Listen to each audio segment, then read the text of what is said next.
Chapter 4. A Hymn and a Secret. It was quite late, days are short in November, when Alyosha rang at the prison gate. It was beginning to get dusk, but Alyosha knew that he would be admitted without difficulty. Things were managed in our little town, as everywhere else. At first, of course, on the conclusion of the preliminary inquiry, relations and a few other persons could only obtain interviews with Mitya by going through certain inevitable formalities. But later, though the formalities were not relaxed, exceptions were made for some, at least, of Mitya's visitors. So much so that sometimes the interviews with the prisoner in the room set aside for the purpose were practically tête-à-tête. These exceptions, however, were few in number. Only Grushenka, Alyosha, and Rakitin were treated like this. But the captain of the police, Mihail Mihailovich, was very favorably disposed to Grushenka. His abuse of her at Mokroe weighed on the old man's conscience, and when he learned the whole story, he completely changed his view of her. And strange to say, though he was firmly persuaded of his guilt, yet after Mitya was once in prison, the old man came to take a more and more lenient view of him. He was a man of good heart, perhaps, he thought, who had come to grief from drinking and dissipation. His first horror had been succeeded by pity. As for Alyosha, the police captain was very fond of him and had known him for a long time. Rakitin, who had of late taken to coming very often to see the prisoner, was one of the most intimate acquaintances of the police captain's young ladies, as he called them, and was always hanging about their house. He gave lessons in the house of the prison superintendent, too, who, though scrupulous in the performance of his duties, was a kind-hearted old man. Alyosha, again, had an intimate acquaintance of long standing with the superintendent, who was fond of talking to him, generally on sacred subjects. He respected Ivan Fyodorovich and stood in awe of his opinion, though he was a great philosopher himself. Self-taught, of course, but Alyosha had an irresistible attraction for him. During the last year, the old man had taken to studying the apocryphal Gospels and constantly talked over his impressions with his young friend. He used to come and see him in the monastery and discussed for hours together with him and with the monks. So even if Alyosha were late at the prison, he had only to go to the superintendent and everything was made easy. Besides, everyone in the prison, down to the humblest warder, had grown used to Alyosha. The sentry, of course, did not trouble him so long, as the authorities were satisfied. When Mitya was summoned from his cell, he always went downstairs, to the place set aside for interviews. As Alyosha entered the room, he came upon Rakitin, who was just taking leave of Mitya. They were both talking loudly. Mitya was laughing heartily as he saw him out, while Rakitin seemed grumbling. Rakitin did not like meeting Alyosha, especially of late. He scarcely spoke to him and bowed to him stiffly. Seeing Alyosha enter now, he frowned and looked away, as though he were entirely absorbed in buttoning his big, warm, fur-trimmed overcoat. Then he began looking at once for his umbrella. "I must mind not to forget my belongings," he muttered, simply to say something. "Mind you don't forget other people's belongings," said Mitya, as a joke, and laughed at once at his own wit. Rakitin fired up instantly. "You'd better give that advice to your own family, who have always been a slave-driving lot, and not to Rakitin," he cried, suddenly trembling with anger. "What's the matter? I was joking," cried Mitya. "Damn it all, they are all like that." He turned to Alyosha, nodding towards Rakitin's hurriedly retreating figure. "He was sitting here, laughing and cheerful, and all at once he boils up like that. He didn't even nod to you. Have you broken with him completely? Why are you so late? I've not been simply waiting, but thirsting for you the whole morning. But never mind. We'll make up for it now. Why does he come here so often? Surely you are not such great friends." asked Alyosha. He, too, nodded at the door through which Rakitin had disappeared. Great friends with Rakitin? No, not as much as that. Is it likely a pig like that? He considers I am a blackguard. They can't understand a joke either. That's the worst of such people. They never understand a joke, and their souls are dry and flat. They remind me of prison walls when I was first brought here. But he is a clever fellow, very clever. Well, Alexei, it's all over with me now. He sat down on the bench and made Alyosha sit down beside him. Yes, the trial's tomorrow. Are you so hopeless, brother? Alyosha said with an apprehensive feeling. What are you talking about? Said Mirya, looking at him rather uncertainly. Oh, you mean the trial, damn it all. Till now we've been talking of things that don't matter about this trial, but I haven't said a word to you about the chief thing. Yes, the trial is tomorrow, but it wasn't the trial I meant when I said it was all over with me. Why do you look at me so critically? What do you mean, Mirya? Ideas, that's all. Ethics, what is ethics? Ethics, asked Alyosha, wondering. Yes, is it a science? Yes, there is such a science, but I confess I can't explain to you what sort of science it is. Rakitin knows. Rakitin knows a lot, damn him. He's not going to be a monk. He means to go to Petersburg. There he'll go in for criticism of an elevating tendency. Who knows, he may be of use and make his own career, too. They are first-rate, these people, at making a career. Damn ethics, I am done for Alexei, I am, you man of God. I love you more than anyone. It makes my heart yearn to look at you. Who was Karl Bernard? Karl Bernard. Alyosha was surprised again. No, not Karl. Stay, I made a mistake. Claude Bernard. What was he? Chemist or what? He must be a savant, answered Alyosha. But I confess I can't tell you much about him either. I've heard of him as a savant, but what sort I don't know. Well, damn him, then. I don't know either, swore Mirya. A scoundrel of some sort, most likely. They are all scoundrels. And Rakitin will make his way. Rakitin will get on anywhere. He is another Bernard. Ugh, these Bernards, they are all over the place. But what is the matter? Alyosha asked insistently. He wants to write an article about me, about my case, and so begin his literary career. That's what he comes for, he said so himself. He wants to prove some theory. He wants to say he couldn't help murdering his father, he was corrupted by his environment, and so on. He explained it all to me. He is going to put in a tinge of socialism, he says. But there, damn the fellow, he can put in a tinge if he likes, I don't care. He can't bear Ivan. He hates him. He's not fond of you either. But I don't turn him out, for he is a clever fellow. Awfully conceited, though. I said to him just now, the Karamazovs are not blackguards, but philosophers. For all true Russians are philosophers, and though you've studied, you are not a philosopher, you are a low fellow. He laughed so maliciously. And I said to him, do ideabus non est disputandum. Isn't that rather good? I can set up for being a classic, you see. Mirya laughed suddenly. Why is it all over with you? You said so just now. Alyosha interposed. Why is it all over with me? Aitchem. The fact of it is, if you take it as a whole, I am sorry to lose God. That's why it is. What do you mean by sorry to lose God? Imagine, inside in the nerves in the head, that is, these nerves are there in the brain. Damn them. There are sort of little tails, the little tails of those nerves, and as soon as they begin quivering. That is, you see, I look at something with my eyes, and then they begin quivering, those little tails. And when they quiver, then an image appears. It doesn't appear at once, but an instant, a second, passes.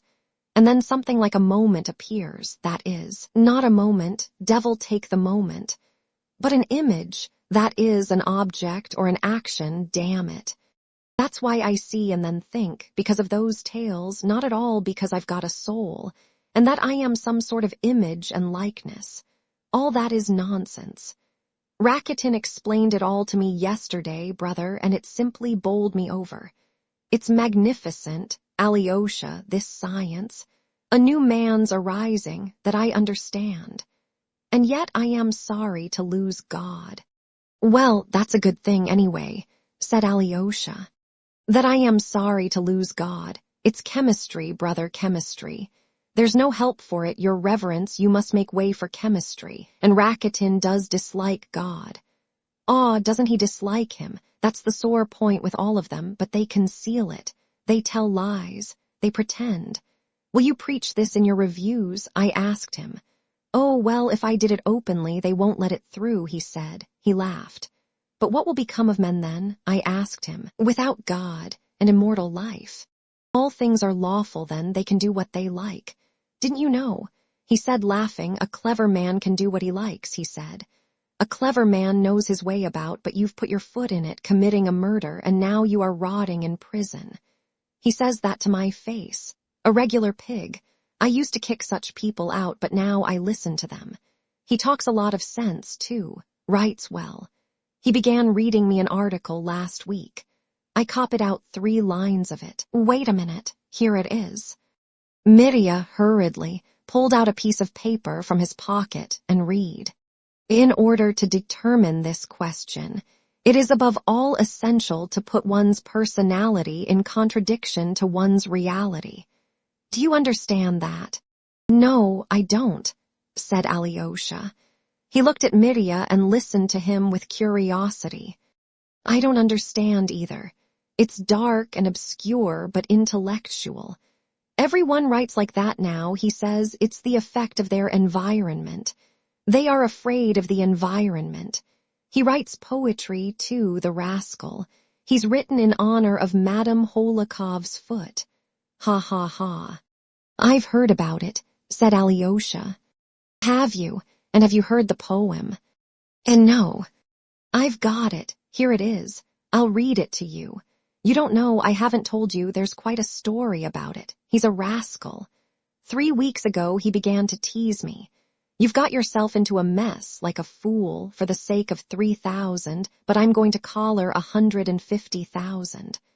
I am going to marry a widow and buy a house in Petersburg. And he told me he was courting Madame Holokov. She hadn't much brains in her youth, and now at 40 she has lost what she had. But she's awfully sentimental, he says. That's how I shall get hold of her. When I marry her, I shall take her to Petersburg, and there I shall start a newspaper.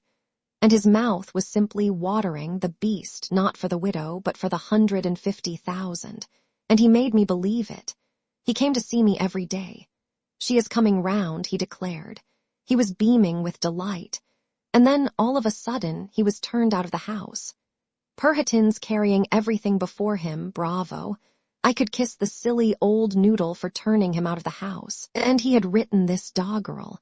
It's the first time I've soiled my hands with writing poetry, he said. It's to win her heart, so it's in a good cause. When I get hold of the silly woman's fortune, I can be of great social utility. They have this social justification for every nasty thing they do. Anyway, it's better than your Pushkin's poetry, he said, for I've managed to advocate enlightenment even in that. I understand what he means about Pushkin. I quite see that, if he really was a man of talent and only wrote about women's feet. But wasn't Rakitin stuck up about his doggerel? The vanity of these fellows. On the convalescence of the swollen foot of the object of my affections, he thought of that for a title. He's a waggish fellow. A captivating little foot. Though swollen and red and tender. The doctors come and plasters put. But still, they cannot mend her. Yet, 'tis not for her foot I dread. A theme for Pushkin's muse more fit. It's not her foot, it is her head. I tremble for her loss of wit. For as her foot swells, strange to say, her intellect is on the wane. Oh, for some remedy I pray, that may restore both foot and brain. He is a pig, a regular pig, but he's very arch, the rascal. And he really has put in a progressive idea.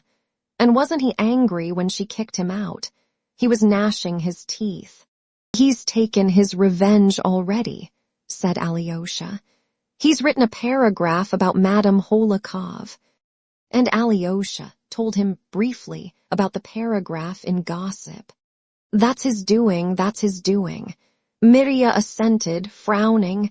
That's him, these paragraphs, I know. The insulting things that have been written about Grushenka, for instance. And about Katya, too. H.M. He walked across the room with a harassed air. Brother, I cannot stay long, Alyosha said, after a pause. Tomorrow will be a great and awful day for you. The judgment of God will be accomplished. I am amazed at you walk about here, talking of I don't know what.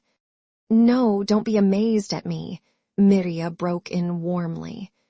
Am I to talk of that stinking dog? Of the murderer? We've talked enough of him. I don't want to say more of the stinking son of stinking Lizaveta. God will kill him, you will see. Hush.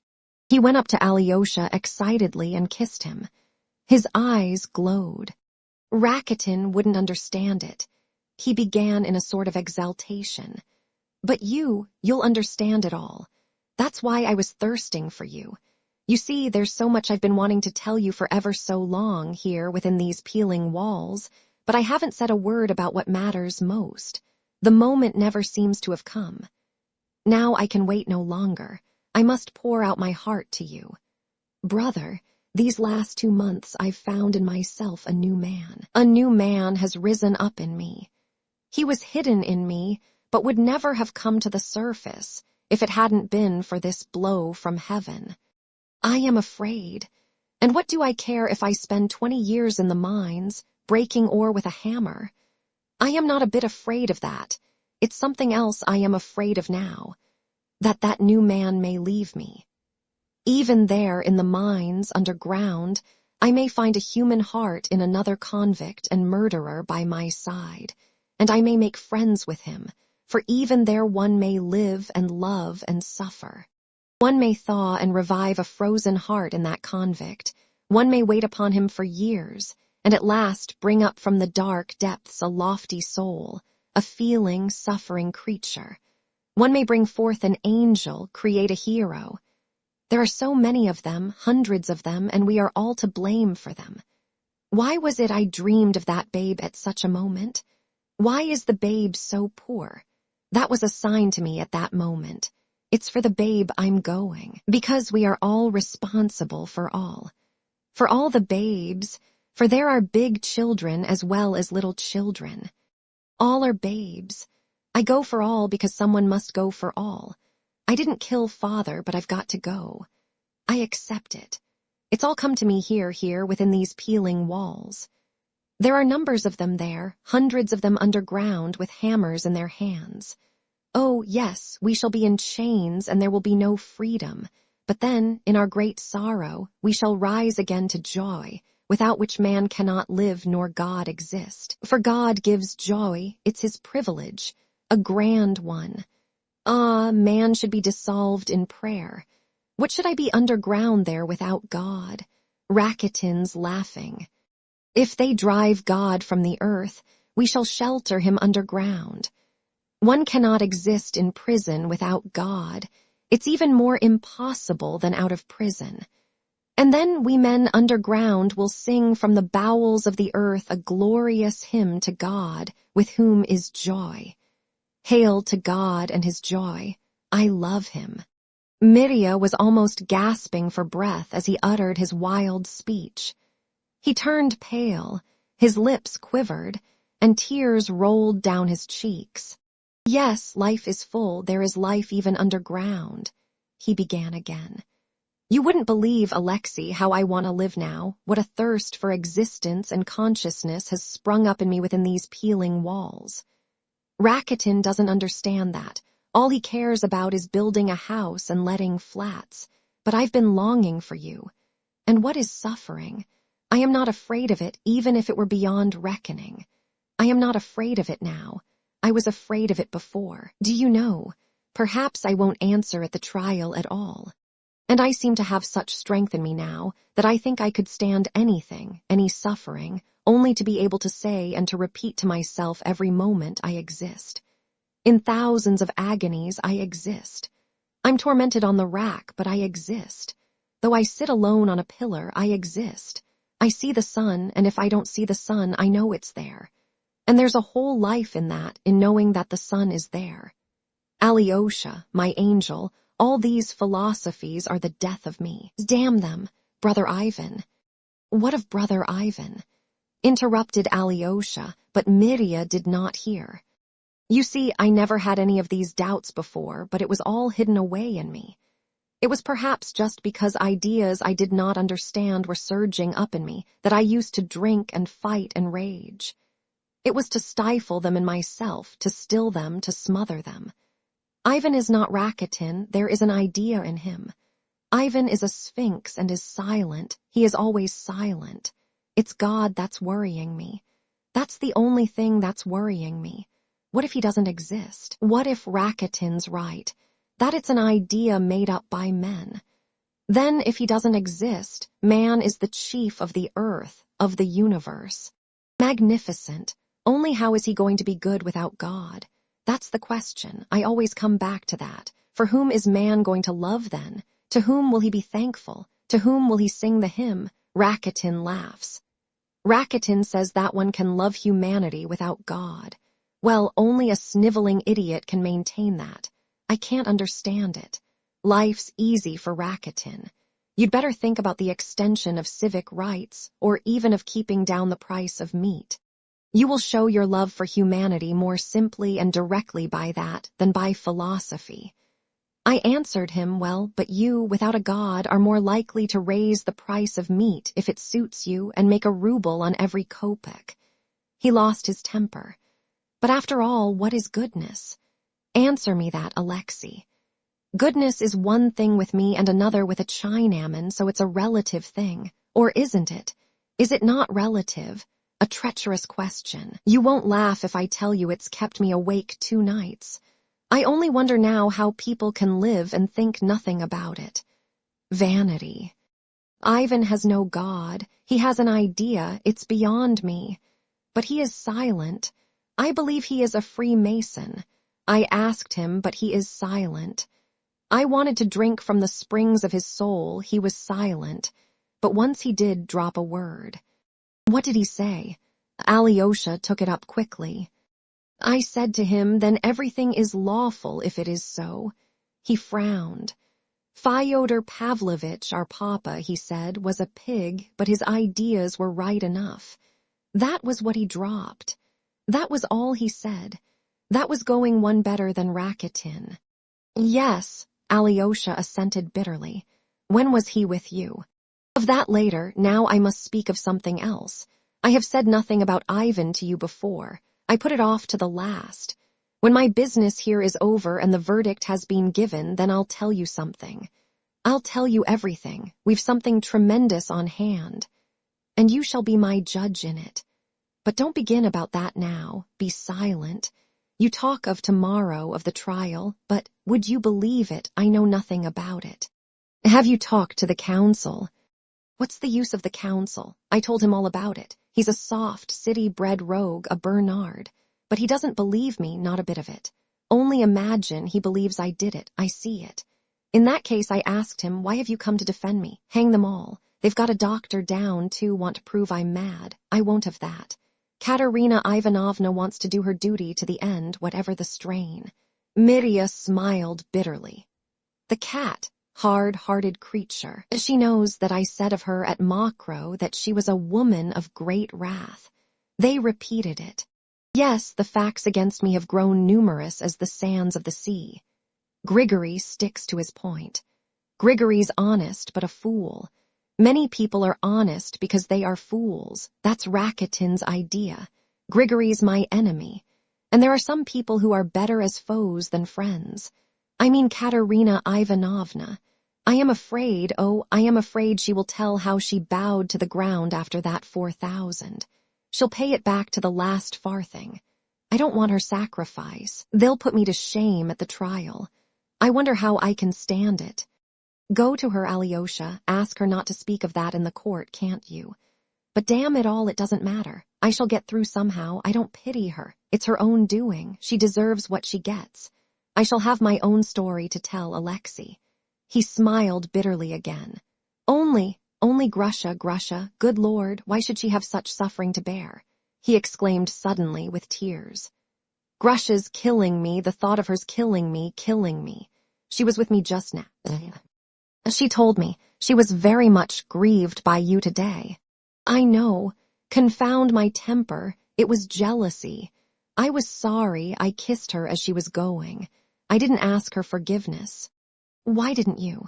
Exclaimed Alyosha. Suddenly Mitya laughed almost mirthfully. God preserve you, my dear boy, from ever asking forgiveness for a fault from a woman you love. From one you love especially, however greatly you may have been in fault. For a woman, devil only knows what to make of a woman. I know something about them anyway, but try acknowledging you are in fault to a woman. Say, I am sorry, forgive me, and a shower of reproaches will follow. Nothing will make her forgive you simply and directly. She'll humble you to the dust, bring forward things that have never happened, recall everything, forget nothing, add something of her own, and only then forgive you. And even the best of them do it. She'll scrape up all the scrapings and load them on your head. They are ready to flay you alive. I tell you, every one of them, all these angels without whom we cannot live. I tell you plainly and openly, dear boy, every decent man ought to be under some woman's thumb. That's my conviction, not conviction, but feeling. A man ought to be magnanimous, and it's no disgrace to a man. No disgrace to a hero, not even a Caesar. But don't ever beg her pardon all the same for anything. Remember that rule given you by your brother Mitya, who's come to ruin through women. No, I'd better make it up to Grusha somehow, without begging pardon. I worship her, Alexei, worship her. Only she doesn't see it. No, she still thinks I don't love her enough. And she tortures me with her love. The past was nothing. In the past, it was only those infernal curves of hers that tortured me. But now I've taken all her soul into my soul, and through her I've become a man myself. Will they marry us? If they don't, I shall die of jealousy. I imagine something every day. What did she say to you about me? Alyosha repeated all Grushenka had said to him that day. Mitya listened, made him repeat things, and seemed pleased. Then she is not angry at my being jealous, he exclaimed. She is a regular woman. I've a fierce heart myself. Ah, I love such fierce hearts, though I can't bear anyone's being jealous of me. I can't endure it. We shall fight. But I shall love her infinitely. Will they marry us? Do they let convicts marry? That's the question. And without her I can't exist.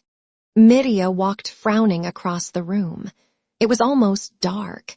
He suddenly seemed terribly worried. So there's a secret, she says, a secret? We have got up a plot against her, and Katya is mixed up in it, she thinks. No, my good Grushenka, that's not it. You are very wide of the mark in your foolish, feminine way. Alyosha, darling, well, here goes. I'll tell you our secret. He looked round, went close up quickly to Alyosha, who was standing before him, and whispered to him with an air of mystery, though in reality no one could hear them. The old warder was dozing in the corner, and not a word could reach the ears of the soldiers on guard. I will tell you all our secret, Mitya whispered hurriedly. I meant to tell you later, for how could I decide on anything without you? You are everything to me. Though I say that Ivan is superior to us, you are my angel. It's your decision will decide it. Perhaps it's you that is superior and not Ivan. You see, it's a question of conscience, question of the higher conscience. The secret is so important that I can't settle it myself. and I've put it off till I could speak to you. But anyway, it's too early to decide now, for we must wait for the verdict. As soon as the verdict is given, you shall decide my fate. Don't decide it now. I'll tell you now. You listen, but don't decide. Stand and keep quiet. I won't tell you everything. I'll only tell you the idea without details, and you keep quiet. Not a question, not a movement. You agree. But goodness, what shall I do with your eyes? I'm afraid your eyes will tell me your decision, even if you don't speak. Ooh, I'm afraid. Alyosha, listen. Ivan suggests my escaping. I won't tell you the details. It's all been thought out. It can all be arranged. Hush, don't decide. I should go to America with Grusha. You know I can't live without Grusha. What if they won't let her follow me to Siberia? Do they let convicts get married? Ivan thinks not. And without Grusha, what should I do there underground with a hammer? I should only smash my skull with the hammer. But on the other hand, my conscience. I should have run away from suffering. A sign has come. I reject the sign. I have a way of salvation, and I turn my back on it. Ivan says that in America, with the good will, I can be of more use than underground. But what becomes of our hymn from underground? What's America? America is vanity again. And there's a lot of swindling in America, too, I expect. I should have run away from crucifixion. I tell you, you know, Alexei, because you are the only person who can understand this. There's no one else. It's folly, madness to others, all I've told you of the hymn. They'll say I'm out of my mind or a fool. I am not out of my mind, and I am not a fool. Ivan understands about the hymn, too. He understands. Only he doesn't answer. He doesn't speak. He doesn't believe in the hymn. Don't speak, don't speak. I see how you look. You have already decided. Don't decide, spare me. I can't live without Grusha. Wait till after the trial. Mirya ended beside himself. He held Alyosha with both hands on his shoulders, and his yearning, feverish eyes were fixed on his brothers. They don't let convicts marry, do they? He repeated for the third time in a supplicating voice. Alyosha listened with extreme surprise and was deeply moved. Tell me one thing, he said. Is Ivan very keen on it, and whose idea was it? His, and he is very keen on it. He didn't come to see me at first, then he suddenly came a week ago and he began about it straight away. He is awfully keen on it. He doesn't ask me but orders me to escape. He doesn't doubt of my obeying him, though I showed him all my heart as I have to you and told him about the hymn, too. He told me he'd arrange it, he's found out about everything, but of that later. He simply set on it. It's all a matter of money. He'll pay 10,000 for escape and give me 20,000 for America. And he says we can arrange a magnificent escape for 10,000. And he told you on no account to tell me. Alyosha asked again. To tell no one, and especially not you, on no account to tell you. He is afraid, no doubt, that you'll stand before me as my conscience. Don't tell him I told you. Don't tell him for anything. You are right, Alyosha pronounced. It's impossible to decide anything before the trial is over. After the trial, you'll decide of yourself. Then you'll find that new man in yourself, and he will decide. A new man, or a Bernard who will decide a la Bernard. For I believe I'm a contemptible Bernard myself, said Mirya, with a bitter grin. But, brother, have you no hope then of being acquitted? Mirya shrugged his shoulders nervously and shook his head. Alyosha, darling, it's time you were going, he said with a sudden haste. There's the superintendent shouting in the yard. He'll be here directly. We are late, it's irregular. Embrace me quickly. Kiss me. Sign me with the cross, darling, for the cross I have to bear tomorrow. They embraced and kissed. Ivan, said Mirya suddenly, suggests my escaping, but of course he believes I did it. A mournful smile came onto his lips. Have you asked him whether he believes it? Asked Alyosha. No, I haven't. I wanted to, but I couldn't. I hadn't the courage, but I saw it from his eyes. Well, goodbye. Once more they kissed hurriedly, and Alyosha was just going out, when Mitya suddenly called him back. Stand facing me, that's right. And again he seized Alyosha, putting both hands on his shoulders. His face became suddenly quite pale, so that it was dreadfully apparent, even through the gathering darkness. His lips twitched, his eyes fastened upon Alyosha. Alyosha, tell me the whole truth as you would before God. Do you believe I did it? Do you in yourself believe it? The whole truth, don't lie. He cried desperately. Everything seemed heaving before Alyosha, and he felt something like a stab at his heart. Hush, what do you mean? He faltered helplessly. The whole truth, the whole, don't lie, repeated Mitya. I've never for one instant believed that you were the murderer. Broke in a shaking voice from Alyosha's breast, and he raised his right hand in the air, as though calling God to witness his words. Mitya's whole face was lighted up with bliss. Thank you, he articulated slowly, as though letting a sigh escape him after fainting. Now you have given me new life. Would you believe it? Till this moment I've been afraid to ask you, even you. Well, go, you've given me strength for tomorrow. God bless you. Come, go along. Love, Ivan, was Mitya's last word. Alyosha went out in tears. Such distrustfulness in Mitya, such lack of confidence even to him, to Alyosha, all this suddenly opened before Alyosha an unsuspected depth of hopeless grief and despair in the soul of his unhappy brother. Intense, infinite compassion overwhelmed him instantly. There was a poignant ache in his torn heart. Love, Ivan! He suddenly recalled Mitya's words, and he was going to Ivan. He badly wanted to see Ivan all day. He was as much worried about Ivan as about Mitya, and more than ever now. Chapter 5. Not you, not you. On the way to Ivan, he had to pass the house where Katerina Ivanovna was living. There was light in the windows. He suddenly stopped and resolved to go in. He had not seen Katerina Ivanovna for more than a week, but now it struck him that Ivan might be with her, especially on the eve of the terrible day.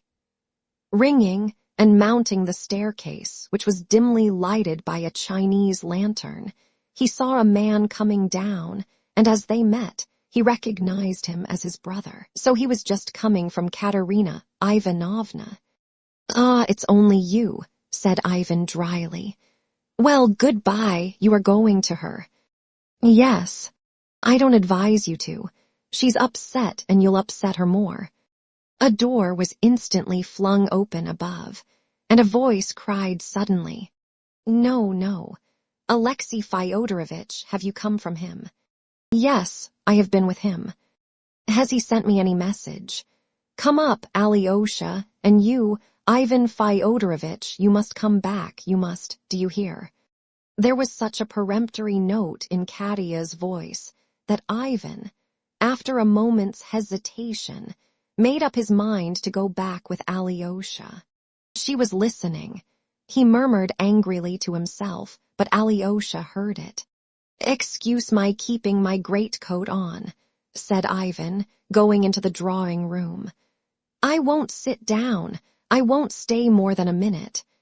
Sit down, Alexei Fyodorovitch, said Katerina Ivanovna, though she remained standing. She had changed very little during this time, but there was an ominous gleam in her dark eyes. Alyosha remembered afterwards that she had struck him as particularly handsome at that moment. What did he ask you to tell me? Only one thing, said Alyosha, looking her straight in the face, that you would spare yourself and say nothing at the trial of what? He was a little confused. Passed between you, at the time of your first acquaintance, in that town. Ah, that I bowed down to the ground for that money.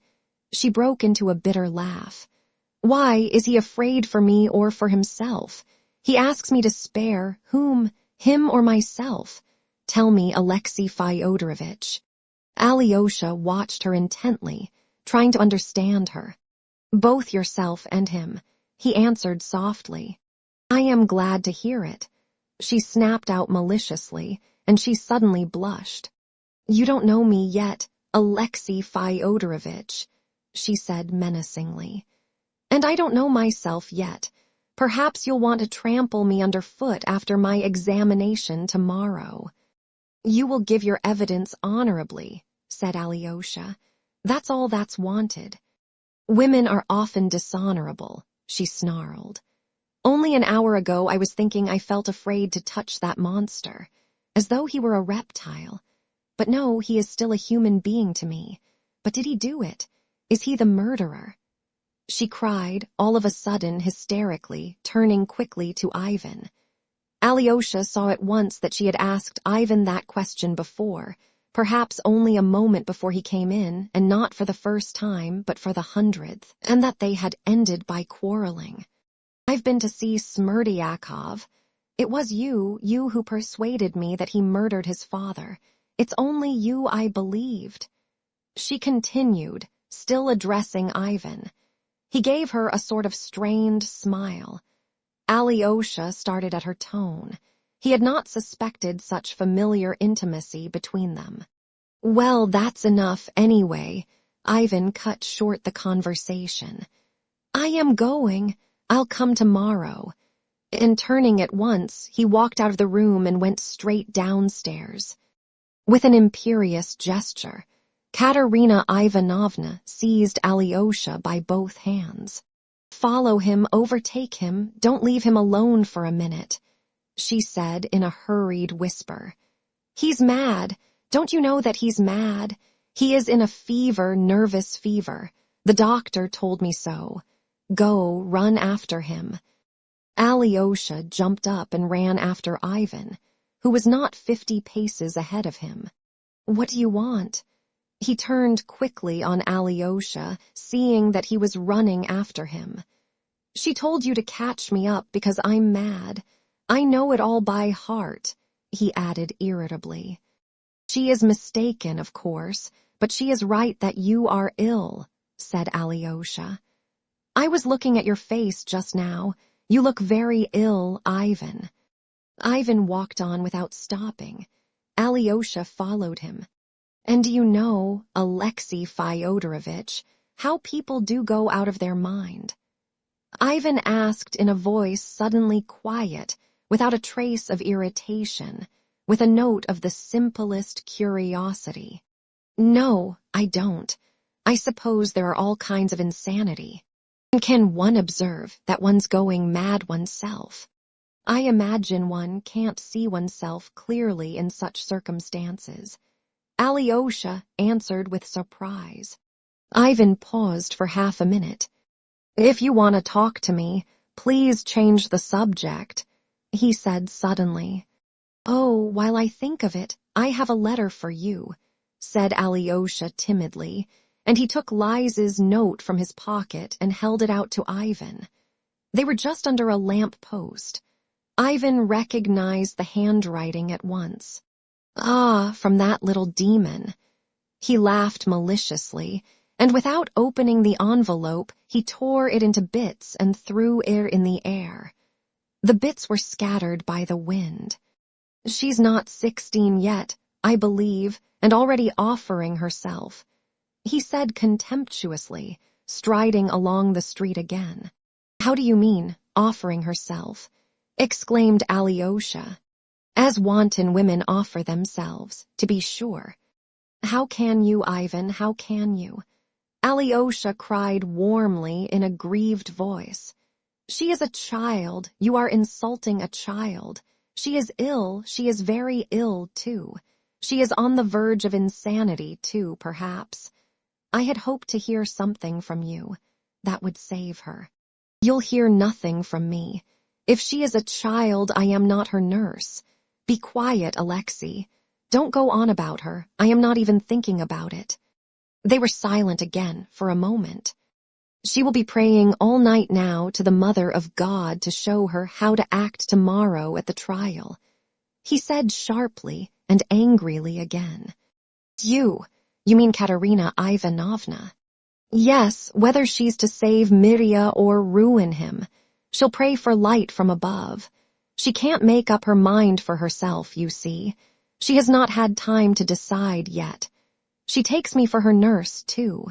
She wants me to sing lullabies to her. Katerina Ivanovna loves you, brother, said Alyosha sadly. Perhaps, but I am not very keen on her. She is suffering. Why do you? Sometimes say things to her that give her hope. Alyosha went on with timid reproach. I know that you've given her hope. Forgive me for speaking to you like this, he added. I can't behave to her as I ought. Break off altogether and tell her so straight out, said Ivan irritably. I must wait till sentence is passed on the murderer. If I break off with her now, she will avenge herself on me by ruining that scoundrel tomorrow at the trial, for she hates him and knows she hates him. It's all a lie, lie upon lie. As long as I don't break off with her, she goes on hoping, and she won't ruin that monster, knowing how I want to get him out of trouble. If only that damned verdict would come. The words murderer and monster echoed painfully in Alyosha's heart. But how can she ruin Mirya? He asked, pondering on Ivan's words. What evidence can she give that would ruin Mirya? You don't know that yet. She's got a document in her hands, in Mirya's own writing, that proves conclusively that he did murder Fyodor Pavlovich. That's impossible, cried Alyosha. Why is it impossible? I've read it myself. There can't be such a document, Alyosha repeated warmly. There can't be because he's not the murderer. It's not he murdered father, not he. Ivan suddenly stopped. Who is the murderer, then, according to you? He asked, with apparent coldness. There was even a supercilious note in his voice. You know who, Alyosha pronounced in a low, penetrating voice. Who? You mean the myth about that crazy idiot, the epileptic Smerdyakov? Alyosha suddenly felt himself trembling all over. You know who, broke helplessly from him. He could scarcely breathe. Who?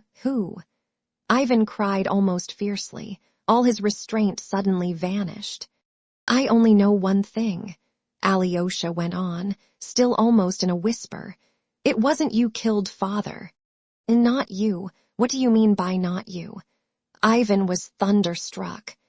It was not you killed father, not you, Alyosha repeated firmly. The silence lasted for half a minute. I know I didn't. Are you raving?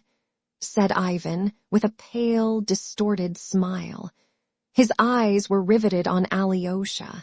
They were standing again under a lamp-post. No, Ivan. You've told yourself several times that you are the murderer. When did I say so? I was in Moscow. When have I said so? Ivan faltered helplessly. You've said so to yourself many times, when you've been alone during these 2 dreadful months. Alyosha went on softly and distinctly as before. Yet he was speaking now, as it were, not of himself, not of his own will, but obeying some irresistible command. You have accused yourself and have confessed to yourself that you are the murderer and no one else. But you didn't do it. You are mistaken. You are not the murderer. Do you hear? It was not you. God has sent me to tell you so. They were both silent.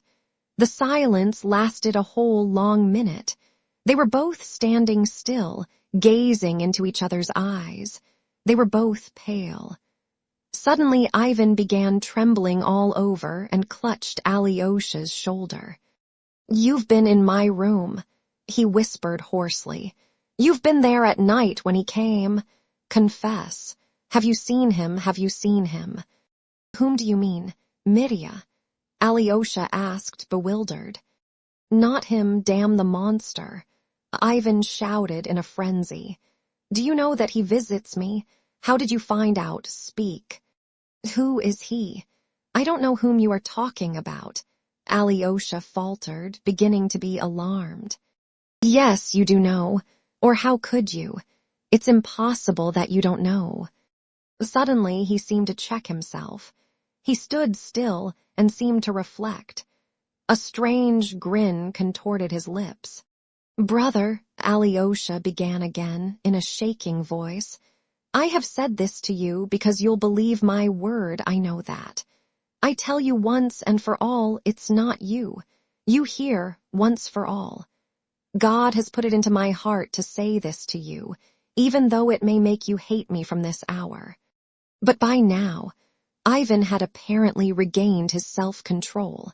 Alexei Fyodorovich, he said with a cold smile, I can't endure prophets and epileptics, messengers from God especially, and you know that only too well. I break off all relations with you from this moment and probably forever. I beg you to leave me at this turning. It's the way to your lodgings, too. You'd better be particularly careful not to come to me today. Do you hear? He turned and walked on with a firm step, not looking back. Brother, Alyosha called after him, if anything happens to you today, turn to me before anyone. But Ivan made no reply. Alyosha stood under the lamp-post at the crossroads, till Ivan had vanished into the darkness. Then he turned and walked slowly homewards. Both Alyosha and Ivan were living in lodgings. Neither of them was willing to live in Fyodor Pavlovich's empty house. Alyosha had a furnished room in the house of some working people.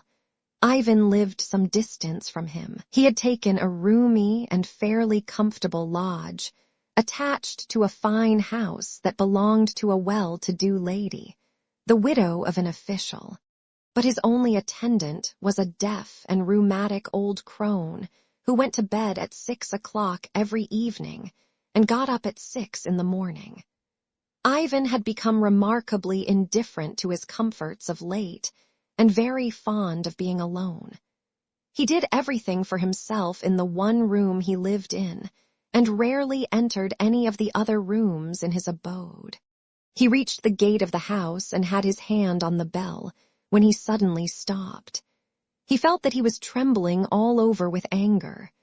Suddenly he let go of the bell, turned back with a curse, and walked with rapid steps in the opposite direction. He walked 1.5 miles to a tiny, slanting, wooden house, almost a hut, where Maria Kondratyevna, the neighbor who used to come to Fyodor Pavlovich's kitchen for soup, and to whom Smerdyakov had once sung his songs and played on the guitar, was now lodging. She had sold their little house and was now living here with her mother. Smerdyakov, who was ill, almost dying, had been with them ever since Fyodor Pavlovich's death. It was to him Ivan was going now, drawn by a sudden and irresistible prompting. Chapter 6. The first interview with Smerdyakov. This was the 3rd time that Ivan had been to see Smerdyakov since his return from Moscow. The first time he had seen him and talked to him was on the first day of his arrival. Then he had visited him once more, a fortnight later. But his visits had ended with that second one, so that it was now over a month since he had seen him, and he had scarcely heard anything of him. Ivan had only returned 5 days after his father's death, so that he was not present at the funeral, which took place the day before he came back.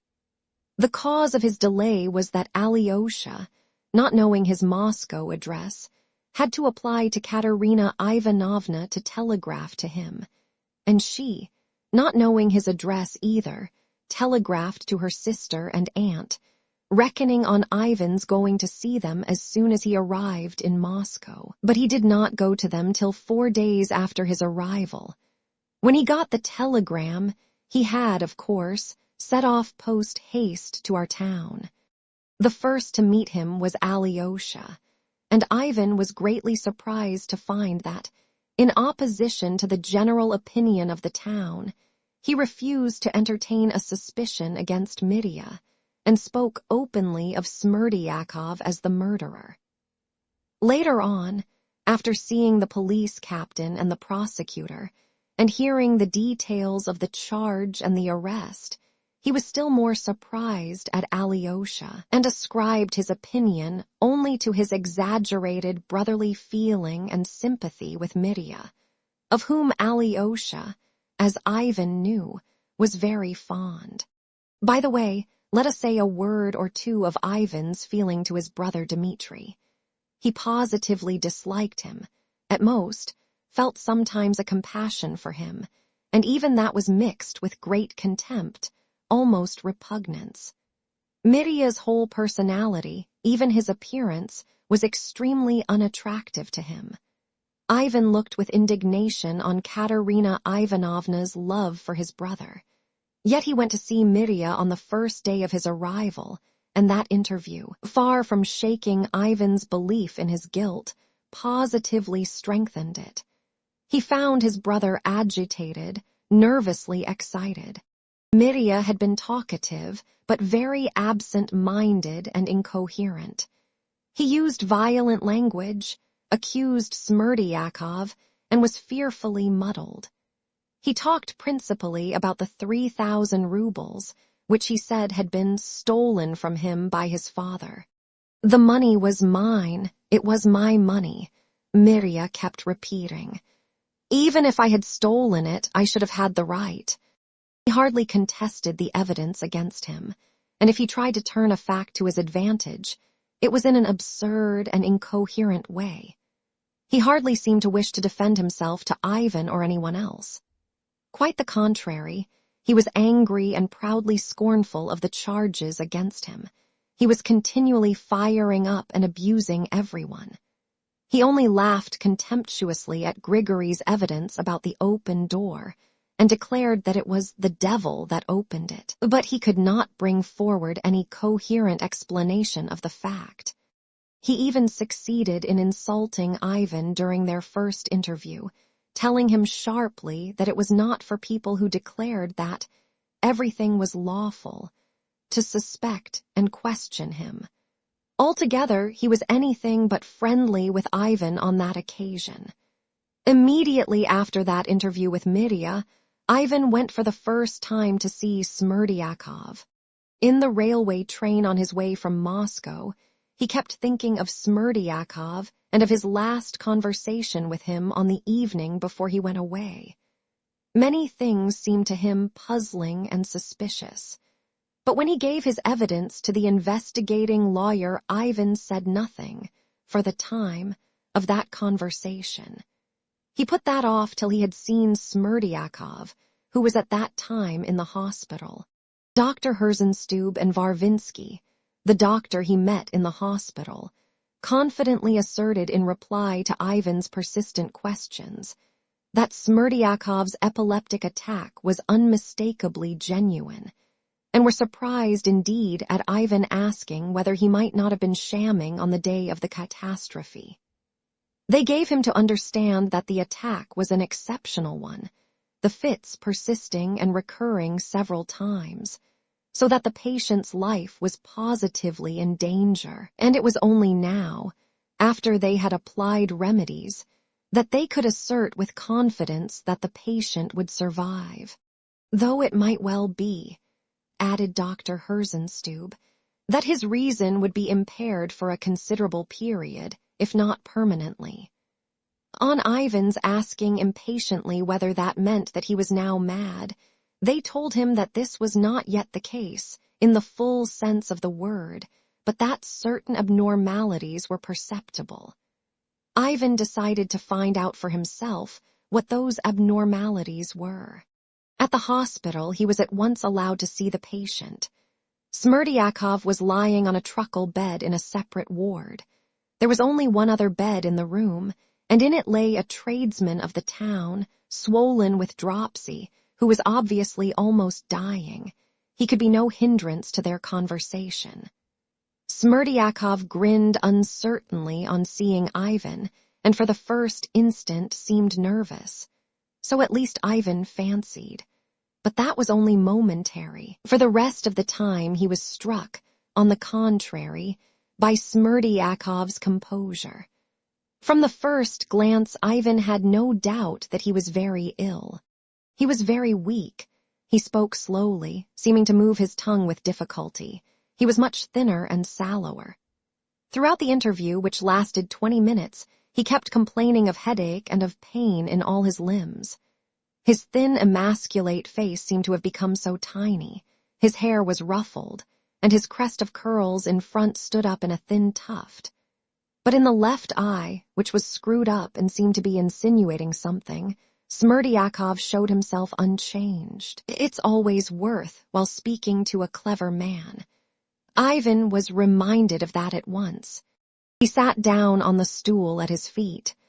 Smerdyakovov, with painful effort, shifted his position in bed, but he was not the first to speak.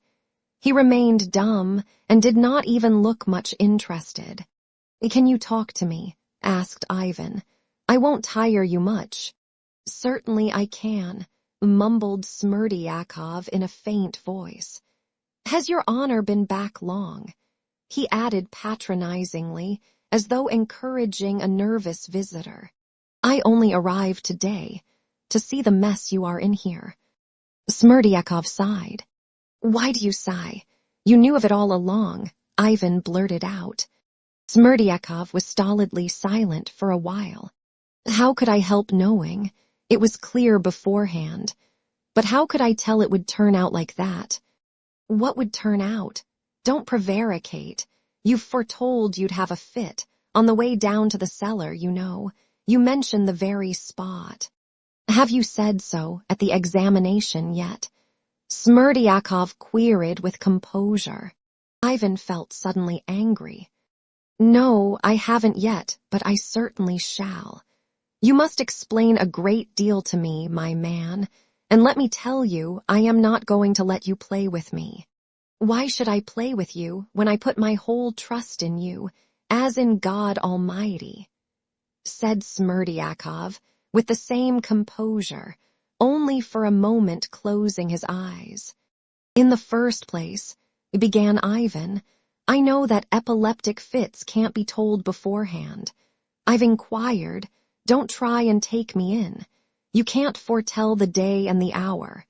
How was it you told me the day and the hour beforehand, and about the cellar, too? How could you tell that you would fall down the cellar stairs in a fit if you didn't sham a fit on purpose?" "I had to go to the cellar anyway, several times a day indeed," Smerdyakovov drawled deliberately. "I fell from the garret just in the same way a year ago. It's quite true you can't tell the day and hour of a fit beforehand, but you can always have a presentiment of it. But you did foretell the day and the hour. In regard to my epilepsy, sir, you had much better inquire of the doctors here. You can ask them whether it was a real fit or a sham. It's no use my saying any more about it. And the cellar. How could you know beforehand of the cellar? You don't seem able to get over that cellar. As I was going down to the cellar, I was in terrible dread and doubt. What frightened me most was losing you and being left without defense in all the world. So I went down into the cellar thinking, here, it'll come on directly, it'll strike me down directly, shall I fall? And it was through this fear that I suddenly felt the spasm that always comes. And so I went flying. All that and all my previous conversation with you at the gate the evening before, when I told you how frightened I was and spoke of the cellar, I told all that to Dr. Herzenstube and Nikolay Parfenovitch, the investigating lawyer, and it's all been written down in the protocol. And the doctor here, Mr. Varvinsky, maintained to all of them that it was just the thought of it brought it on, the apprehension that I might fall. It was just then that the fit seized me, and so they've written it down, that it's just how it must have happened, simply from my fear." As he finished, Smerdyakovov drew a deep breath, as though exhausted. "Then you have said all that in your evidence?" said Ivan, somewhat taken aback. He had meant to frighten him with the threat of repeating their conversation, and it appeared that Smerdyakov had already reported it all himself. What have I to be afraid of? Let them write down the whole truth, Smerdyakov pronounced firmly. And have you told them every word of our conversation at the gate? No, not to say every word. And did you tell them that you can sham fits, as you boasted then? No, I didn't tell them that either. Tell me now, why did you send me then to teacher Mashnia? I was afraid you'd go away to Moscow. Teacher Mashnia is nearer, anyway. You are lying. You suggested my going away yourself. You told me to get out of the way of trouble. That was simply out of affection and my sincere devotion to you, foreseeing trouble in the house, to spare you. Only I wanted to spare myself even more. That's why I told you to get out of harm's way, that you might understand that there would be trouble in the house, and would remain at home to protect your father. You might have said it more directly, you blockhead. Ivan suddenly fired up. How could I have said it more directly then? It was simply my fear that made me speak, and you might have been angry, too. I might well have been apprehensive that Dmitri Fyodorovitch would make a scene and carry away that money, for he considered it as good as his own. But who could tell that it would end in a murder like this? I thought that he would only carry off the 3,000 that lay under the master's mattress in the envelope, and you see, he's murdered him. How could you guess it either? Sir.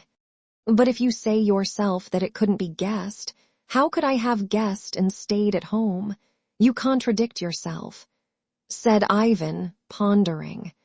You might have guessed from my sending you to teacher Mashnia, and not to Moscow. How could I guess it from that? Smerdyakov seemed much exhausted, and again he was silent for a minute. You might have guessed from the fact of my asking you not to go to Moscow, but to teacher Mashnia, that I wanted to have you nearer, for Moscow's a long way off, and Dmitri Fyodorovitch, knowing you are not far off, would not be so bold. And if anything had happened, you might have come to protect me too, for I warned you of Grigory Vassilievich's illness, and that I was afraid of having a fit. And when I explained those knocks to you, by means of which one could go into the deceased, and that Dmitri Fyodorovitch knew them all through me, I thought that you would guess yourself that he would be sure to do something, and so wouldn't go to teacher Mashnia even, but would stay. He talks very coherently, thought Ivan. Though he does mumble, what's the derangement of his faculties that Herzenstube talked of? You are cunning with me, damn you, he exclaimed, getting angry. But I thought at the time that you quite guessed. Smerdyakov parried with the simplest air. If I'd guessed, I should have stayed, cried Ivan. Why, I thought that it was because you guessed, that you went away in such a hurry, only to get out of trouble, only to run away and save yourself in your fright. You think that everyone is as great a coward as yourself. Forgive me, I thought you were like me. Of course, I ought to have guessed, Ivan said in agitation. And I did guess there was some mischief brewing on your part. Only you are lying again, he cried, suddenly recollecting. Do you remember how you went up to the carriage and said to me, "It's always worthwhile speaking to a clever man"? So you were glad I went away since you praised me. Smerdyakov sighed again and again. A trace of color came into his face. If I was pleased, he articulated rather breathlessly, it was simply because you agreed not to go to Moscow, but to teacher Mashnia, for it was nearer anyway. Only when I said these words to you, it was not by way of praise, but of reproach. You didn't understand it. What reproach? Why, that foreseeing such a calamity you deserted your own father, and would not protect us. For I might have been taken up any time for stealing that 3,000. Damn you! Ivan swore again.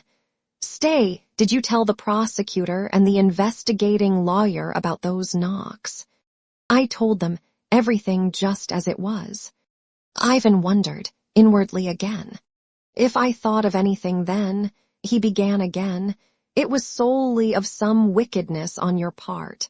Dmitri might kill him, but that he would steal. I did not believe that then. But I was prepared for any wickedness from you. You told me yourself you could sham a fit. What did you say that for? It was just through my simplicity, and I never have shammed a fit on purpose in my life. And I only said so then to boast to you. It was just foolishness. I liked you so much then and was open-hearted with you. My brother directly accuses you of the murder and theft. What else is left for him to do?" said Smerdyakov with a bitter grin.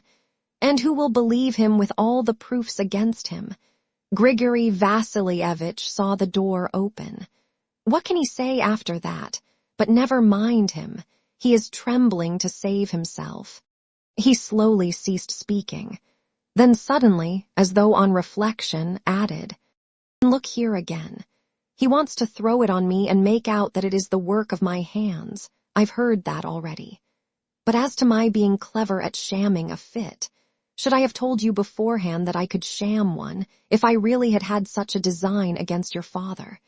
If I had been planning such a murder, could I have been such a fool as to give such evidence against myself beforehand? And to his son, too. Upon my word, is that likely? As if that could be. Such a thing has never happened. No one hears this talk of ours now, except Providence itself, and if you were to tell of it to the prosecutor and Nikolay Parfenovitch, you might defend me completely by doing so. For who would be likely to be such a criminal if he is so open-hearted beforehand? Anyone can see that. Well, and Ivan got up to cut short the conversation, struck by Smerdyakov's last argument. "I don't suspect you at all, and I think it's absurd indeed to suspect you. On the contrary, I am grateful to you for setting my mind at rest. Now I am going, but I'll come again. Meanwhile, goodbye. Get well. Is there anything you want? I am very thankful for everything.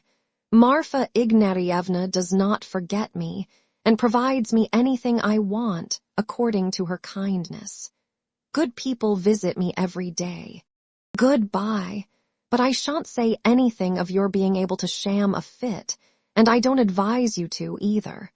Something made Ivan say suddenly, "I quite understand, and if you don't speak of that, I shall say nothing of that conversation of ours at the gate." Then it happened that Ivan went out, and only when he had gone a dozen steps along the corridor, he suddenly felt that there was an insulting significance in Smerdyakov's last words.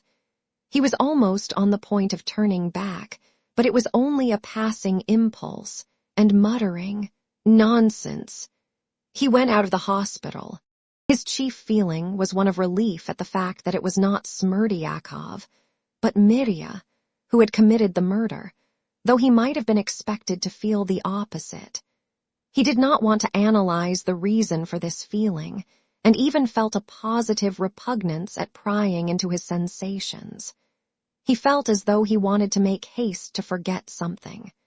In the following days, he became convinced of Mirya's guilt, as he got to know all the weight of evidence against him. There was evidence of people of no importance, Fenya and her mother, for instance, but the effect of it was almost overpowering. As to Perhatin, the people at the tavern, and at Plotnikov's shop, as well as the witnesses at Mokroe, their evidence seemed conclusive. It was the details that were so damning. The secret of the knocks impressed the lawyers almost as much as Grigory's evidence as to the open door. Grigory's wife, Marfa, in answer to Ivan's questions, declared that Smerdyakov had been lying all night the other side of the partition wall. He was not 3 paces from our bed, and that although she was a sound sleeper, she waked several times and heard him moaning. He was moaning the whole time, moaning continually, talking to Herzenstube, and giving it as his opinion that Smerdyakov was not mad, but only rather weak. Ivan only evoked from the old man a subtle smile. "Do you know how he spends his time now?" he asked. "Learning lists of French words by heart. He has an exercise book under his pillow with the French words written out in Russian letters for him by someone. He. Ivan ended by dismissing all doubts. He could not think of Dmitri without repulsion. Only one thing was strange, however. Alyosha persisted that Dmitri was not the murderer, and that, in all probability, Smerdyakov was. Ivan always felt that Alyosha's opinion meant a great deal to him, and so he was astonished at it now. Another thing that was strange was that Alyosha did not make any attempt to talk about Mirya with Ivan, that he never began on the subject and only answered his questions. This, too, struck Ivan particularly. He was very much preoccupied at that time with something quite apart from that. On his return from Moscow, he abandoned himself hopelessly to his mad and consuming passion for Katerina Ivanovna. This is not the time to begin to speak of this new passion of Ivan's, which left its mark on all the rest of his life. This would furnish the subject for another novel, which I may perhaps never write. But I cannot omit to mention here that when Ivan, on leaving Katerina Ivanovna with Alyosha, as I've related already, told him, "I am not keen on her," it was an absolute lie. He loved her madly, though at times he hated her so that he might have murdered her. Many causes helped to bring about this feeling. Shattered by what had happened with Mirya, she rushed on Ivan's return to meet him as her one salvation. She was hurt, insulted, and humiliated in her feelings, and here the man had come back to her, who had loved her so ardently before. She knew that very well, and whose heart and intellect she considered so superior to her own. But the sternly virtuous girl did not abandon herself altogether to the man she loved, in spite of the Karamazov violence of his passions and the great fascination he had for her. She was continually tormented at the same time by remorse for having deserted Mirya, and in moments of discord and violent anger, and they were numerous, she told Ivan so plainly. This was what he had called to Alyosha lies upon lies. There was, of course, much that was false in it, and that angered Ivan more than anything. But of all this later. He did, in fact, for a time almost forget Smerdyakov's existence, and yet, a fortnight after his first visit to him, he began to be haunted by the same strange thoughts as before. It's enough to say that he was continually asking himself, why was it that on that last night in Fyodor Pavlovitch's house, he had crept out onto the stairs like a thief and listened to hear what his father was doing below? Why had he recalled that afterwards with repulsion? Why next morning had he been suddenly so depressed on the journey? Why, as he reached Moscow, had he said to himself, "I am a scoundrel"?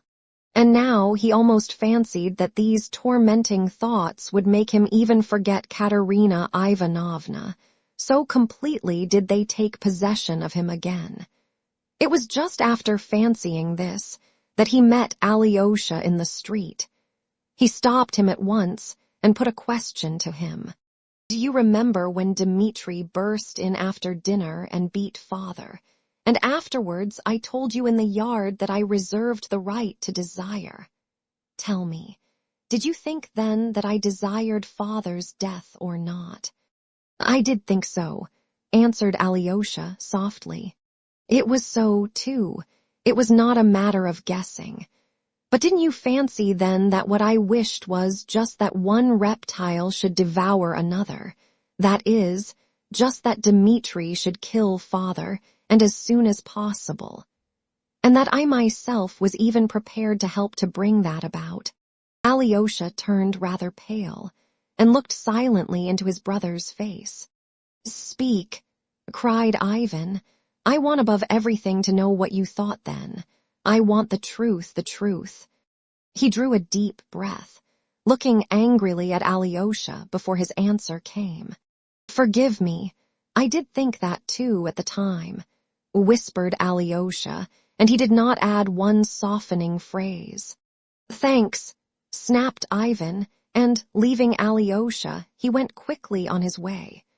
From that time, Alyosha noticed that Ivan began obviously to avoid him and seemed even to have taken a dislike to him, so much so that Alyosha gave up going to see him.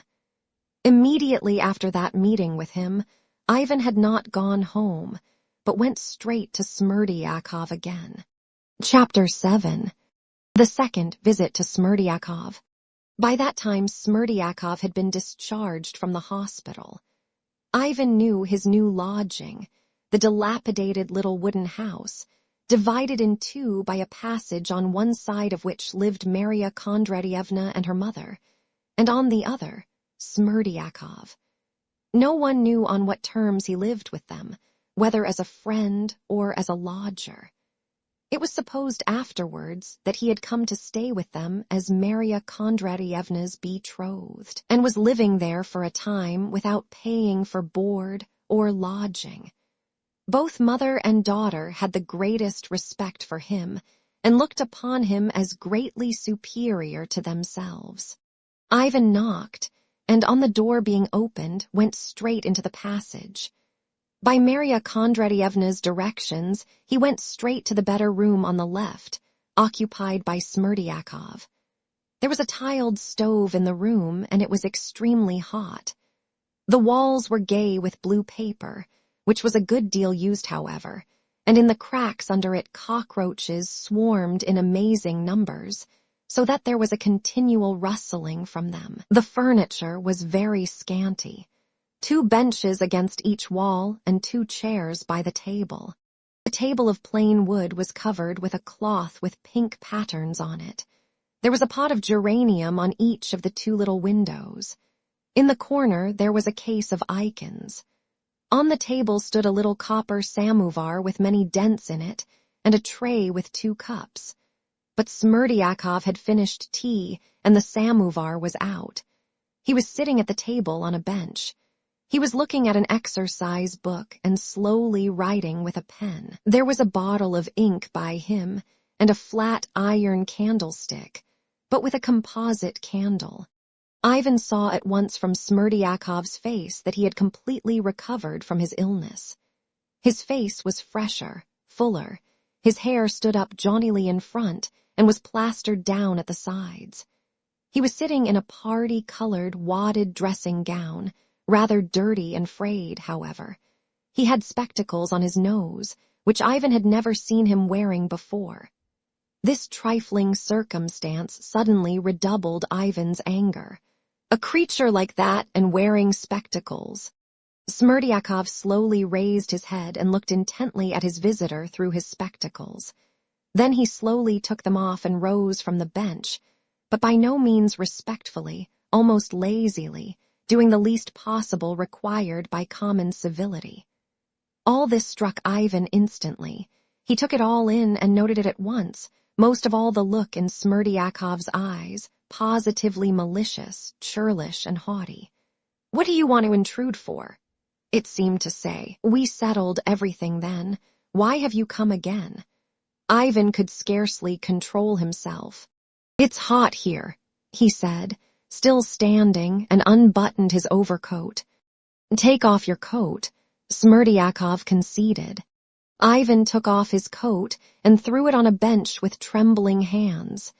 He took a chair, moved it quickly to the table, and sat down. Smerdyakov managed to sit down on his bench before him. "To begin with, are we alone?" Ivan asked sternly and impulsively. "Can they overhear us in there?" "No one can hear anything. You've seen for yourself. There's a passage."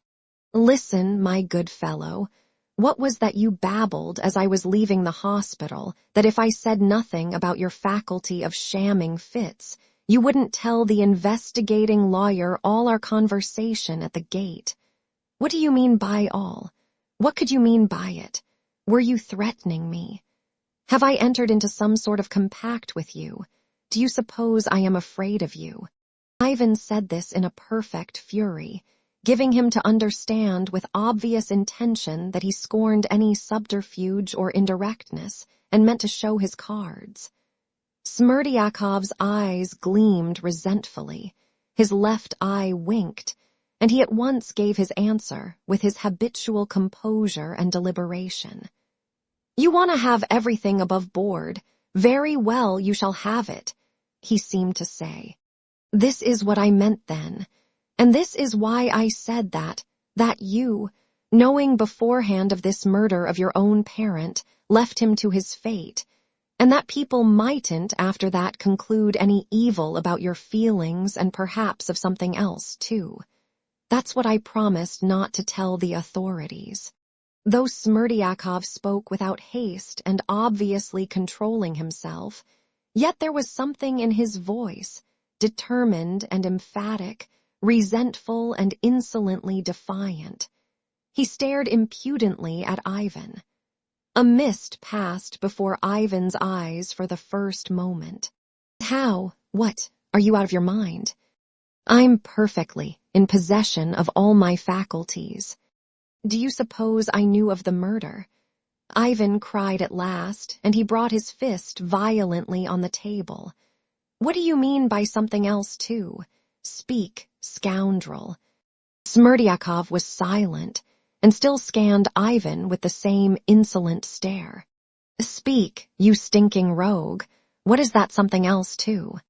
The something else I meant was that you probably, too, were very desirous of your parents' death. Ivan jumped up and struck him with all his might on the shoulder, so that he fell back against the wall. In an instant his face was bathed in tears, saying, It's a shame, sir, to strike a sick man. He dried his eyes with a very dirty blue check handkerchief and sank into quiet weeping. A minute passed. That's enough. Leave off, Ivan said peremptorily, sitting down again. Don't put me out of all patience. Smerdyakov took the rag from his eyes. Every line of his puckered face reflected the insult he had just received. So you thought then, you scoundrel, that together with Dmitri I meant to kill my father. I didn't know what thoughts were in your mind then, said Smerdyakov resentfully. And so I stopped you then at the gate to sound you on that very point. To sound what? Why, that very circumstance, whether you wanted your father to be murdered or not. What infuriated Ivan more than anything was the aggressive, insolent tone to which Smerdyakov persistently adhered. It was you murdered him, he cried suddenly. Smerdyakov smiled contemptuously. You know of yourself, for a fact, that it wasn't I murdered him, and I should have thought that there was no need for a sensible man to speak of it again. But why? Why had you such a suspicion about me at the time? As you know already, it was simply from fear. For I was in such a position, shaking with fear, that I suspected everyone. I resolved to sound you too, for I thought if you wanted the same as your brother, then the business was as good as settled, and I should be crushed like a fly too. Look here, you didn't say that a fortnight ago. I meant the same when I talked to you in the hospital, only I thought you'd understand without wasting words, and that being such a sensible man you wouldn't care to talk of it openly. What next? Come answer, I insist. What was it? What could I have done to put such a degrading suspicion into your mean soul? As for the murder, you couldn't have done that and didn't want to, but as for wanting someone else to do it, that was just what you did want. And how coolly he speaks. But why should I have wanted it? What grounds had I for wanting it? What grounds had you? What about the inheritance? Said Smerdyakov sarcastically, and as it were, vindictively. Why, after your parents' death, there was at least 40,000 to come to each of you, and very likely more. But if Fyodor Pavlovitch got married then to that lady, Agrafena Alexandrovna, she would have had all his capital made over to her directly after the wedding, for she's plenty of sense, so that your parent would not have left you 2 rubles between the 3 of you. And were they far from a wedding, either? Not a hair's breadth. That lady had only to lift her little finger, and he would have run after her to church with his tongue out. Ivan restrained himself with painful effort. "Very good," he commented at last. "You see, I haven't jumped up, I haven't knocked you down, I haven't killed you. Speak on. So, according to you, I had fixed on Dmitri to do it. I was reckoning on him." "How could you help reckoning on him? If he killed him, then he would lose all the rights of a nobleman, his rank and property, and would go off to exile. So his share of the inheritance would come to you and your brother Alexei Fyodorovitch in equal parts. So you'd each have not 40, but 60,000 each.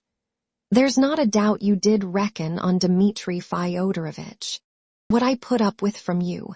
Listen, scoundrel, if I had reckoned on anyone then, it would have been on you, not on Dmitri, and I swear I did expect some wickedness from you. At the time, I remember my impression. I thought, too, for a minute, at the time, that you were reckoning on me as well," said Smerdyakov with a sarcastic grin. "So that it was just by that more than anything you showed me what was in your mind.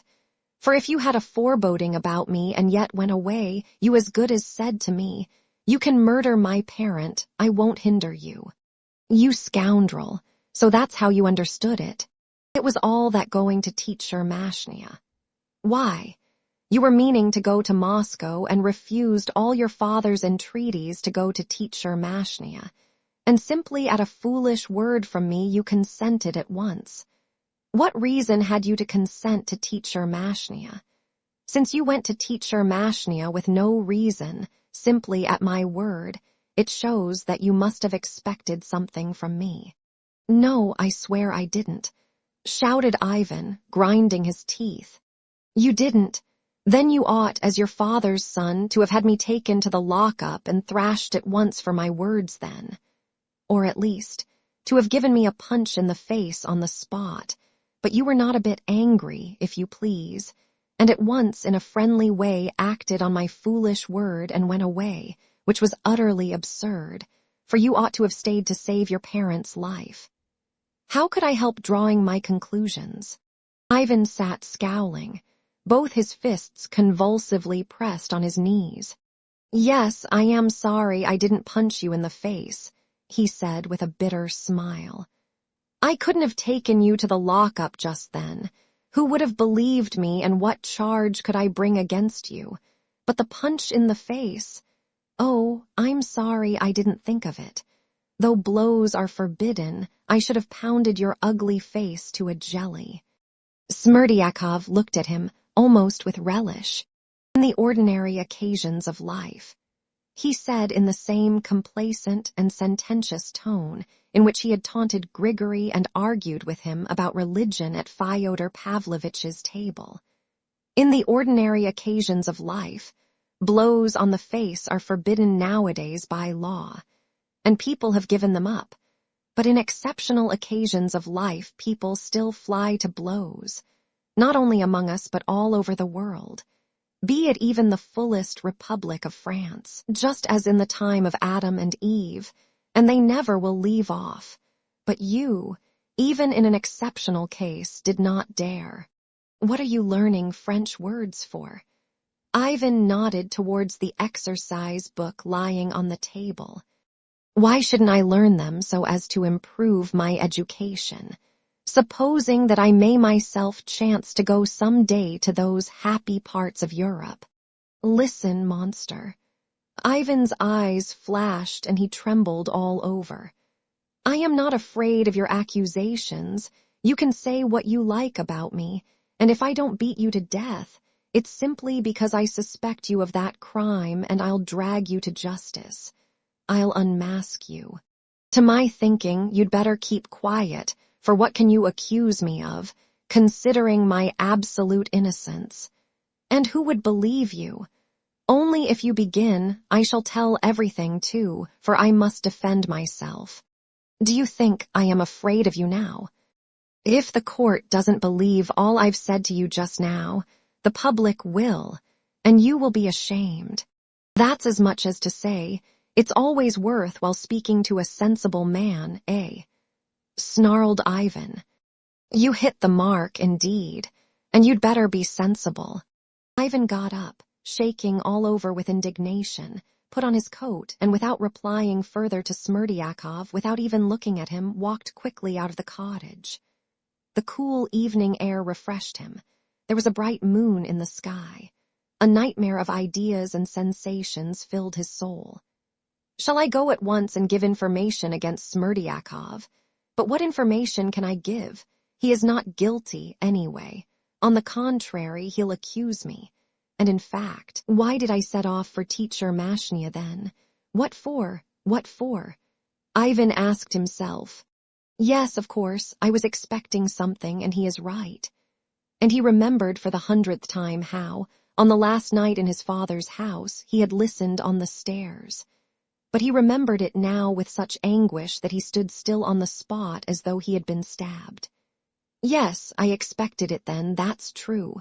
I wanted the murder, I did want the murder. Did I want the murder? Did I want it? I must kill Smerdyakov. If I don't dare kill Smerdyakov now, life is not worth living.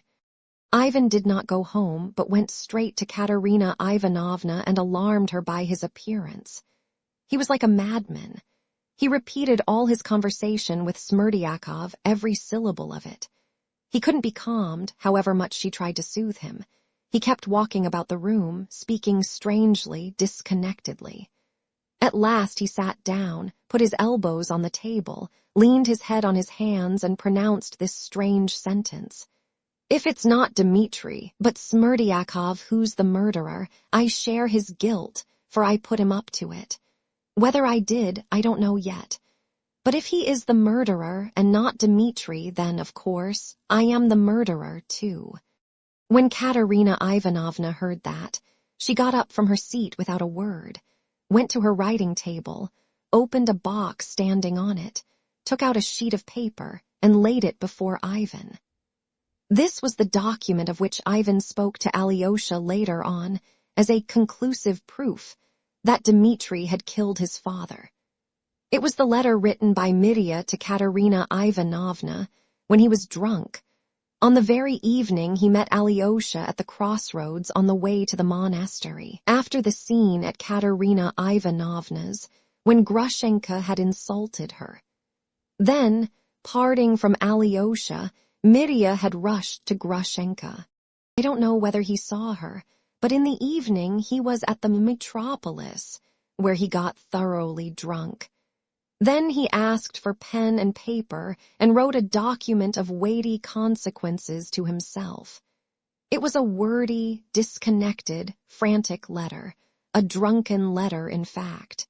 It was like the talk of a drunken man, who, on his return home, begins with extraordinary heat telling his wife or one of his household how he has just been insulted. What a rascal had just insulted him. What a fine fellow he is on the other hand, and how he will pay that scoundrel out. And all that at great length, with great excitement and incoherence, with drunken tears and blows on the table. The letter was written on a dirty piece of ordinary paper of the cheapest kind.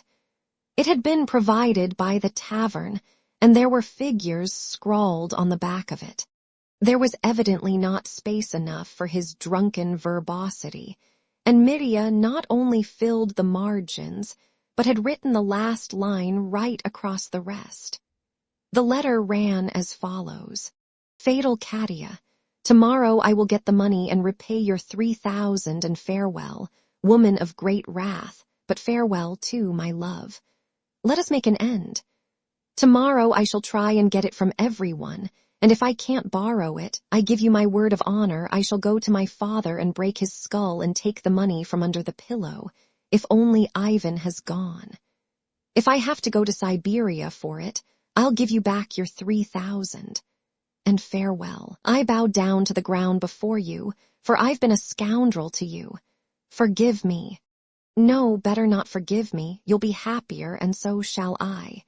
Better Siberia than your love, for I love another woman and you got to know her too well today, so how can you forgive? I will murder the man who's robbed me. I'll leave you all and go to the east so as to see no one again. Not her either, for you are not my only tormentress. She is too. Farewell. P.S. I write my curse, but I adore you. I hear it in my heart. One string is left and it vibrates. Better tear my heart in two. I shall kill myself, but first of all that cur. I shall tear 3,000 from him and fling it to you. Though I've been a scoundrel to you, I am not a thief. You can expect 3,000. The cur keeps it under his mattress in pink ribbon. I am not a thief, but I'll murder my thief. Katya, don't look disdainful. Dmitri is not a thief, but a murderer. He has murdered his father and ruined himself to hold his ground, rather than endure your pride. And he doesn't love you. P.P.S. I kiss your feet, farewell. P.P.P.S. Katya, pray to God that someone'll give me the money. Then I shall not be steeped in gore, and if no one does, I shall. Kill me. Your slave and enemy. D. Karamazov. When Ivan read this document, he was convinced. So then it was his brother, not Smerdyakov. And if not Smerdyakov, then not he, Ivan. This letter at once assumed in his eyes the aspect of a logical proof. There could be no longer the slightest doubt of Mirya's guilt. The suspicion never occurred to Ivan, by the way, that Mirya might have committed the murder in conjunction with Smerdyakov, and indeed, such a theory did not fit in with the facts. Ivan was completely reassured. The next morning he only thought of Smerdyakov and his jibes with contempt. A few days later he positively wondered how he could have been so horribly distressed at his suspicions. He resolved to dismiss him with contempt and forget him. So passed a month. He made no further inquiry about Smerdyakov, but twice he happened to hear that he was very ill and out of his mind. He'll end in madness. The young Dr. Varvinsky observed about him, and Ivan remembered this. During the last week of that month, Ivan himself began to feel very ill. He went to consult the Moscow doctor who had been sent for by Katerina Ivanovna just before the trial. And just at that time, his relations with Katerina Ivanovna became acutely strained. They were like two enemies in love with one another. Katerina Ivanovna's returns to Mirya, that is, her brief but violent revulsions of feeling in his favor, drove Ivan to perfect frenzy. Strange to say, until that last scene described above, when Alyosha came from Mirya to Katerina Ivanovna, Ivan had never once, during that month, heard her express a doubt of Mirya's guilt, in spite of those returns that were so hateful to him. It is remarkable, too, that while he felt that he hated Mirya more and more every day, he realized that it was not on account of Katya's returns that he hated him, but just because he was the murderer of his father. He was conscious of this, and fully recognized it to himself. Nevertheless, he went to see Mirya 10 days before the trial and proposed to him a plan of escape, a plan he had obviously thought over a long time. He was partly impelled to do this by a sore place still left in his heart from a phrase of Smerdyakov's, that it was to his, Ivan's, advantage that his brother should be convicted, as that would increase his inheritance and Alyosha's from 40 to 60,000 rubles. He determined to sacrifice 30,000 on arranging Mirya's escape. On his return from seeing him, he was very mournful and dispirited. He suddenly began to feel that he was anxious for Mirya's escape, not only to heal that sore place by sacrificing 30,000, but for another reason. Is it because I am as much a murderer at heart? He asked himself. Something very deep down seemed burning and rankling in his soul. His pride above all suffered cruelly all that month, but of that later. When, after his conversation with Alyosha, Ivan suddenly decided with his hand on the bell of his lodging to go to Smerdyakov, he obeyed a sudden and peculiar impulse of indignation. He suddenly remembered how Katerina Ivanovna had only just cried out to him in Alyosha's presence. It was you persuaded me of his, that is, Mirya's, guilt. Ivan was thunderstruck when he recalled it. He had never once tried to persuade her that Mirya was the murderer. On the contrary, he had suspected himself in her presence, that time when he came back from Smerdyakov. It was she who had produced that document and proved his brother's guilt. And now she suddenly exclaimed, "I've been at Smerdyakov's myself." When had she been there? Ivan had known nothing of it, so she was not at all so sure of Mirya's guilt. And what could Smerdyakov have told her? What had he said to her? His heart burned with violent anger. He could not understand how he could, half an hour before, have let those words pass and not have cried out at the moment. He let go of the bell and rushed off to Smerdyakov.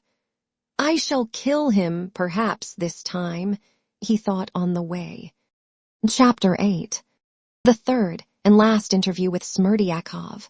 When he was halfway there, the keen, dry wind that had been blowing early that morning rose again, and a fine, dry snow began falling thickly.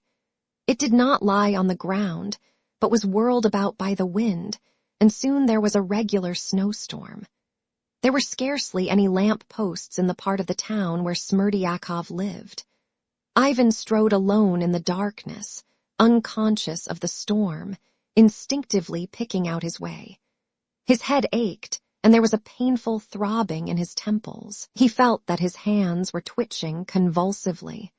Not far from Marya Kondratyevna's cottage, Ivan suddenly came upon a solitary, drunken little peasant. He was wearing a coarse and patched coat and was walking in zigzags, grumbling and swearing to himself. Then, suddenly, he would begin singing in a husky, drunken voice. Ach, Vanka's gone to Petersburg. I won't wait till he comes back. But he broke off every time at the second line and began swearing again. Then he would begin the same song again. Ivan felt an intense hatred for him before he had thought about him at all. Suddenly he realized his presence and felt an irresistible impulse to knock him down. At that moment they met, and the peasant with a violent lurch fell full tilt against Ivan, who pushed him back furiously. The peasant went flying backwards and fell like a log on the frozen ground. He uttered one plaintive "oh, oh," and then was silent. Ivan stepped up to him. He was lying on his back without movement or consciousness. He will be frozen, thought Ivan, and he went on his way to Smerdyakov's. In the passage, Marya Kondratyevna, who ran out to open the door with a candle in her hand, whispered that Smerdyakov was very ill. It's not that he's laid up, but he seems not himself, and he even told us to take the tea away. He wouldn't have any. Why does he make a row? Asked Ivan coarsely. Oh dear, no, quite the contrary, he's very quiet. Only please don't talk to him too long. Marya Kondratyevna begged him. Ivan opened the door and stepped into the room. It was overheated as before, but there were changes in the room. One of the benches at the side had been removed, and in its place had been put a large old mahogany leather sofa, on which a bed had been made up, with fairly clean white pillows. Smerdyakov was sitting on the sofa, wearing the same dressing gown. The table had been brought out in front of the sofa, so that there was hardly room to move. On the table lay a thick book in yellow cover, but Smerdyakov was not reading it. He seemed to be sitting, doing nothing. He met Ivan with a slow, silent gaze, and was apparently not at all surprised at his coming. There was a great change in his face. He was much thinner and sallower. His eyes were sunken and there were blue marks under them. Why, you really are ill. Ivan stopped short. I won't keep you long. I won't even take off my coat. Where can one sit down? He went to the other end of the table, moved up a chair and sat down on it. Why do you look at me without speaking? I've only come with one question, and I swear I won't go without an answer. Has the young lady, Katerina Ivanovna, been with you? Smerdyakov still remained silent, looking quietly at Ivan as before. Suddenly, with a motion of his hand, he turned his face away. What's the matter with you? Cried Ivan. Nothing. What do you mean by nothing? Yes, she has. It's no matter to you. Let me alone. No, I won't let you alone. Tell me, when was she here? Why, I'd quite forgotten about her, said Smerdyakov with a scornful smile, and turning his face to Ivan again, he stared at him with a look of frenzied hatred, the same look that he had fixed on him at their last interview, a month before. You seem very ill yourself. Your face is sunken. You don't look like yourself, he said to Ivan. Never mind my health. Tell me what I ask you. But why are your eyes so yellow? The whites are quite yellow. Are you so worried? He smiled contemptuously and suddenly laughed outright. Listen, I've told you I won't go away without an answer. Ivan cried, intensely irritated. Why do you keep pestering me? Why do you torment me? Said Smerdyakov with a look of suffering. Damn it, I've nothing to do with you. Just answer my question and I'll go away. I've no answer to give you, said Smerdyakov, looking down again. You may be sure I'll make you answer. Why are you so uneasy? Smerdyakov stared at him, not simply with contempt, but almost with repulsion. Is this because the trial begins tomorrow? Nothing will happen to you. Can't you believe that at last? Go home, go to bed and sleep in peace. Don't be afraid of anything. I don't understand you. What have I to be afraid of tomorrow? Ivan articulated in astonishment, and suddenly a chill breath of fear did in fact pass over his soul. Smerdyakov measured him with his eyes. You don't understand, he drawled reproachfully. It's a strange thing a sensible man should care to play such a farce. Ivan looked at him speechless. The startling, incredibly supercilious tone of this man who had once been his valet was extraordinary in itself. He had not taken such a tone even at their last interview. I tell you, you've nothing to be afraid of. I won't say anything about you. There's no proof against you. I say, how your hands are trembling. Why are your fingers moving like that? Go home, you did not murder him. Ivan started. He remembered Alyosha. I know it was not I, he faltered. Do you? Smerdyakov caught him up again. Ivan jumped up and seized him by the shoulder. Tell me everything, you viper. Tell me everything. Smerdyakov was not in the least scared. He only riveted his eyes on Ivan with insane hatred. Well, it was you who murdered him, if that's it, he whispered furiously.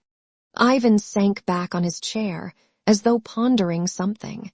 He laughed malignantly. You mean my going away? What you talked about last time? You stood before me last time and understood it all, and you understand it now. All I understand is that you are mad. Aren't you tired of it? Here we are face to face.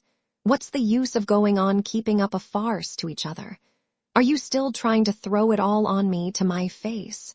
You murdered him. You are the real murderer. I was only your instrument, your faithful servant, and it was following your words I did it. Did it? Why did you murder him? Ivan turned cold. Something seemed to give way in his brain, and he shuddered all over with a cold shiver. Then Smerdyakov himself looked at him wonderingly. Probably the genuineness of Ivan's horror struck him. "You don't mean to say you really did not know?" He faltered mistrustfully, looking with a forced smile into his eyes. Ivan still gazed at him and seemed unable to speak. Vanka's gone to Petersburg. I won't wait till he comes back," suddenly echoed in his head. "Do you know, I am afraid that you are a dream, a phantom sitting before me," he muttered. "There's no phantom here, but only us two and one other. No doubt he is here, that third between us. Who is he? Who is here? What third person?" Ivan cried in alarm, looking about him, his eyes hastily searching in every corner. "That third is God himself, Providence. He is the third beside us now. Only don't look for him, you won't find him. It's a lie that you killed him." Ivan cried madly. "You are mad or teasing me again." Smerdyakov, as before, watched him curiously, with no sign of fear. He could still scarcely get over his incredulity. He still fancied that Ivan knew everything and was trying to throw it all on him to his face. "Wait a minute," he said at last in a weak voice, and suddenly bringing up his left leg from under the table, he began turning up his trouser leg. He was wearing long white stockings and slippers. Slowly he took off his garter and fumbled to the bottom of his stocking. Ivan gazed at him and suddenly shuddered in a paroxysm of terror. "He's mad," he cried, and rapidly jumping up, he drew back so that he knocked his back against the wall and stood up against it, stiff and straight. He looked with insane terror at Smerdyakov, who, entirely unaffected by his terror, continued fumbling in his stocking, as though he were making an effort to get hold of something with his fingers and pull it out. At last he got hold of it and began pulling it out. Ivan saw that it was a piece of paper, or perhaps a roll of papers. Smerdyakov pulled it out and laid it on the table. "Here," he said quietly. "What is it?" asked Ivan, trembling. "Kindly look at it," Smerdyakov answered, still in the same low tone. Ivan stepped up to the table, took up the roll of paper and began unfolding it, but suddenly he drew back his fingers, as though from contact with a loathsome reptile. "Your hands keep twitching," observed Smerdyakov, and he deliberately unfolded the bundle himself. Under the wrapper were 3 packets of 100-ruble notes. "They are all here, all the 3,000 rubles, you need not count them. Take them," Smerdyakov suggested to Ivan, nodding at the notes. Ivan sank back in his chair. He was as white as a handkerchief. "You frightened me with your stocking," he said with a strange grin. "Can you really not have known till now?" Smerdyakov asked once more. "No, I did not know. I kept thinking of Dmitri. Brother, He suddenly clutched his head in both hands. "Listen, did you kill him alone? With my brother's help or without?" "It was only with you. With your help. I killed him. And Dmitri Fyodorovich is quite innocent." All right. Talk about me later. Why do I keep on trembling? I can't speak properly." "You were bold enough then. You said everything was lawful, and how frightened you are now," Smerdyakov muttered in surprise. "Won't you have some lemonade? I'll ask for some at once. It's very refreshing. Only I must hide this first." And again he motioned at the notes. He was just going to get up and call at the door to Maria Kondratyevna to make some lemonade and bring it them. But, looking for something to cover up the notes that she might not see them, he first took out his handkerchief, and as it turned out to be very dirty, took up the big yellow book that Ivan had noticed at first lying on the table, and put it over the notes. The book was the sayings of the Holy Father Isaac the Syrian. Ivan read it mechanically. "I won't have any lemonade," he said. "Talk of me later. Sit down and tell me how you did it. Tell me all about it. You'd better take off your greatcoat, or you'll be too hot." Ivan, as though he'd only just thought of it, took off his coat and, without getting up from his chair, threw it on the bench. "Speak, please, speak." He seemed calmer. He waited, feeling sure that Smerdyakov would tell him all about it. How it was done. Sighed Smerdyakov. It was done in a most natural way, following your very words. Of my words later, Ivan broke in again, apparently with complete self-possession, firmly uttering his words and not shouting as before. "Only tell me in detail how you did it, everything as it happened. Don't forget anything. The details above everything, the details, I beg you. You'd gone away, then I fell into the cellar. In a fit or in a sham one?" "A sham one, naturally. I shammed it all. I went quietly down the steps to the very bottom and lay down quietly, and as I lay down I gave a scream and struggled till they carried me out." "Stay, and were you shamming all along, afterwards, and in the hospital?" "No, not at all. Next day in the morning, before they took me to the hospital, I had a real attack and a more violent one than I've had for years. For 2 days I was quite unconscious." "It's all right, go on." "They laid me on the bed. I knew I'd be the other side of the partition, for whenever I was ill, Marfa Ignatyevna used to put me there, near them. She's always been very kind to me from my birth up. At night I moaned, but quietly. I kept expecting Dmitri Fyodorovitch to come." "Expecting him to come to you?" "Not to me.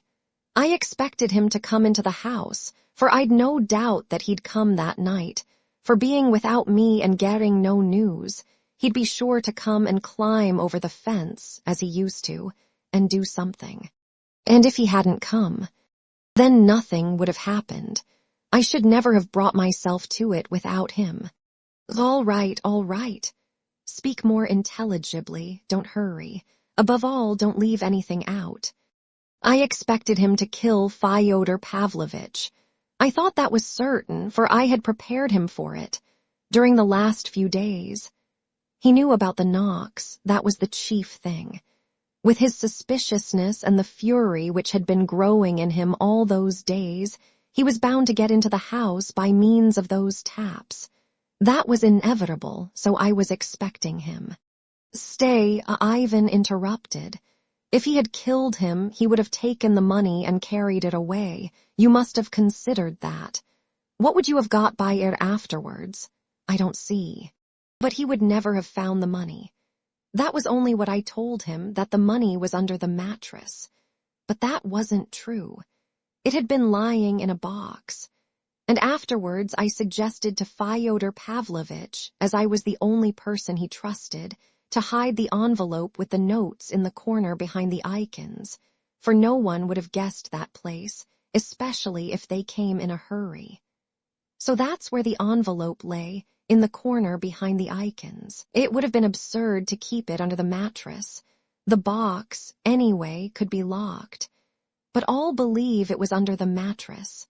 A stupid thing to believe. So if Dmitri Fyodorovitch had committed the murder, finding nothing, he would either have run away in a hurry, afraid of every sound, as always happens with murderers, or he would have been arrested. So I could always have clambered up to the icons and have taken away the money next morning or even that night, and it would have all been put down to Dmitri Fyodorovitch. I could reckon upon that. But what if he did not kill him, but only knocked him down? If he did not kill him, of course, I would not have ventured to take the money, and nothing would have happened. But I calculated that he would beat him senseless, and I should have time to take it then, and then I'd make out to Fyodor Pavlovitch that it was no one but Dmitri Fyodorovitch who had taken the money after beating him. Stop, I am getting mixed. Then it was Dmitri, after all, who killed him. You only took the money. No, he didn't kill him. Well, I might as well have told you now that he was the murderer. But I don't want to lie to you now because if you really haven't understood till now, as I see for myself, and are not pretending, so as to throw your guilt on me to my very face, you are still responsible for it all, since you knew of the murder and charged me to do it, and went away knowing all about it. And so I want to prove to your face this evening that you are the only real murderer in the whole affair, and I am not the real murderer, though I did kill him. You are the rightful murderer. Why am I a murderer? Oh, God. Ivan cried, unable to restrain himself at last, and forgetting that he had put off discussing himself till the end of the conversation. You still mean that, teacher Mashnia? Stay, tell me, why did you want my consent if you really took teacher Mashnia for consent? How will you explain that now? Assured of your consent, I should have known that you wouldn't have made an outcry over those 3,000 being lost, even if I'd been suspected, instead of Dmitri Fyodorovich, or as his accomplice. On the contrary, you would have protected me from others. And when you got your inheritance, you would have rewarded me when you were able, all the rest of your life. For you'd have received your inheritance through me, seeing that if he had married Agrafena Alexandrovna, you wouldn't have had a farthing. Ah, then you intended to worry me all my life afterwards, snarled Ivan. And what if I hadn't gone away then, but had informed against you? What could you have informed? That I persuaded you to go to teacher Mashnia. That's all nonsense. Besides, after our conversation, you would either have gone away or have stayed. If you had stayed, nothing would have happened. I should have known that you didn't want it done, and should have attempted nothing. As you went away, it meant you assured me that you wouldn't dare to inform against me at the trial, and that you'd overlook my having the 3,000. And indeed, you couldn't have prosecuted me afterwards, because then I should have told it all in the court. That is, not that I had stolen the money or killed him. I shouldn't have said that. But that you'd put me up to the theft and the murder, though I didn't consent to it. That's why I needed your consent, so that you couldn't have cornered me afterwards, for what proof could you have had? I could always have cornered you, revealing your eagerness for your father's death, and I tell you the public would have believed it all, and you would have been ashamed for the rest of your life. Was I then so eager, was I? Ivan snarled again. To be sure you were, and by your consent you silently sanctioned my doing it. Smerdyakov looked resolutely at Ivan. He was very weak and spoke slowly and wearily, but some hidden inner force urged him on. He evidently had some design. Ivan felt that. Go on, he said. Tell me what happened that night. What more is there to tell? I lay there and I thought I heard the master shout.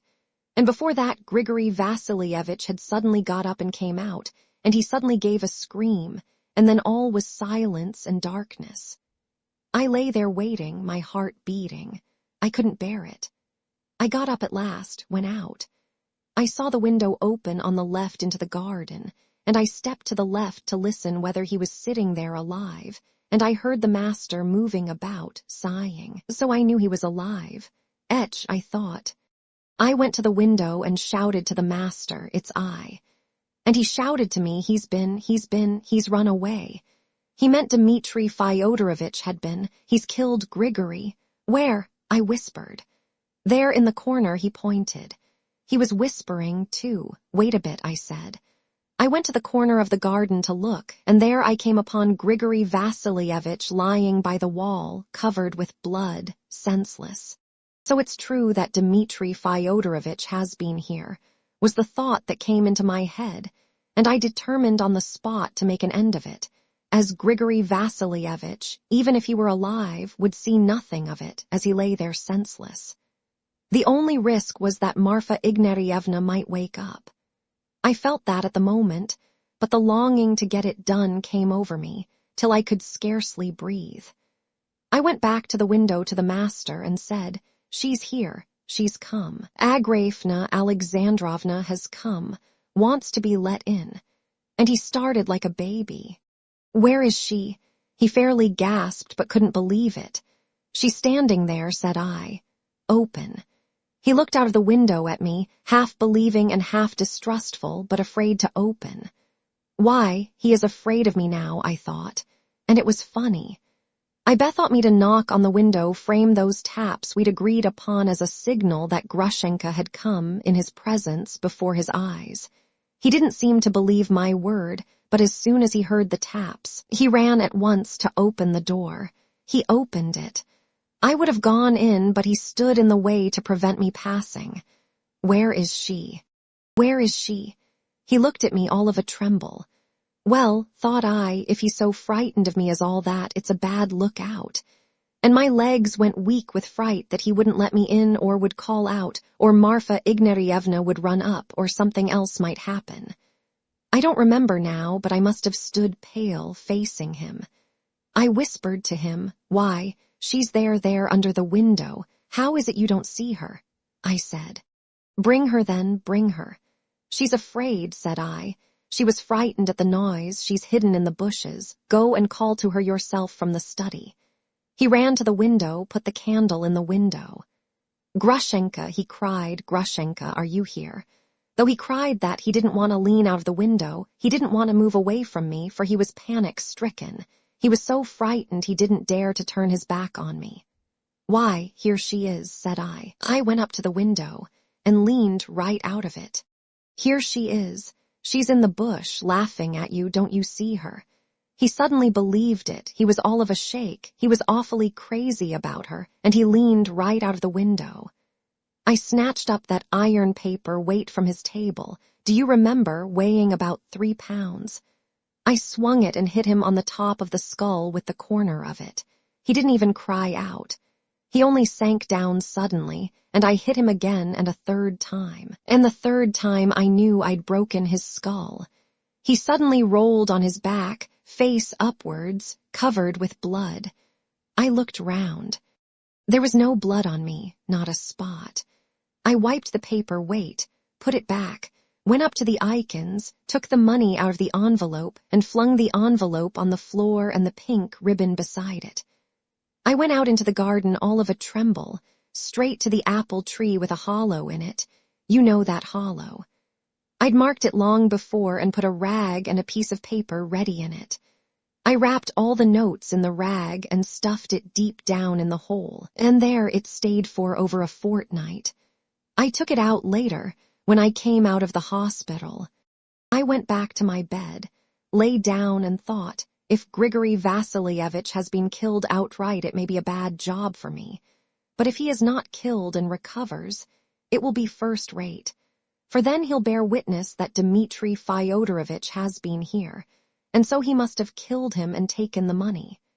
Then I began groaning with suspense and impatience, so as to wake Marfa Ignatyevna as soon as possible.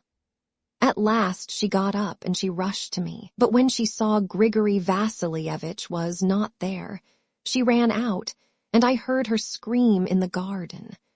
And that set it all going and set my mind at rest. He stopped. Ivan had listened all the time in dead silence without stirring or taking his eyes off him. As he told his story, Smerdyakov glanced at him from time to time, but for the most part kept his eyes averted. When he had finished, he was evidently agitated and was breathing hard.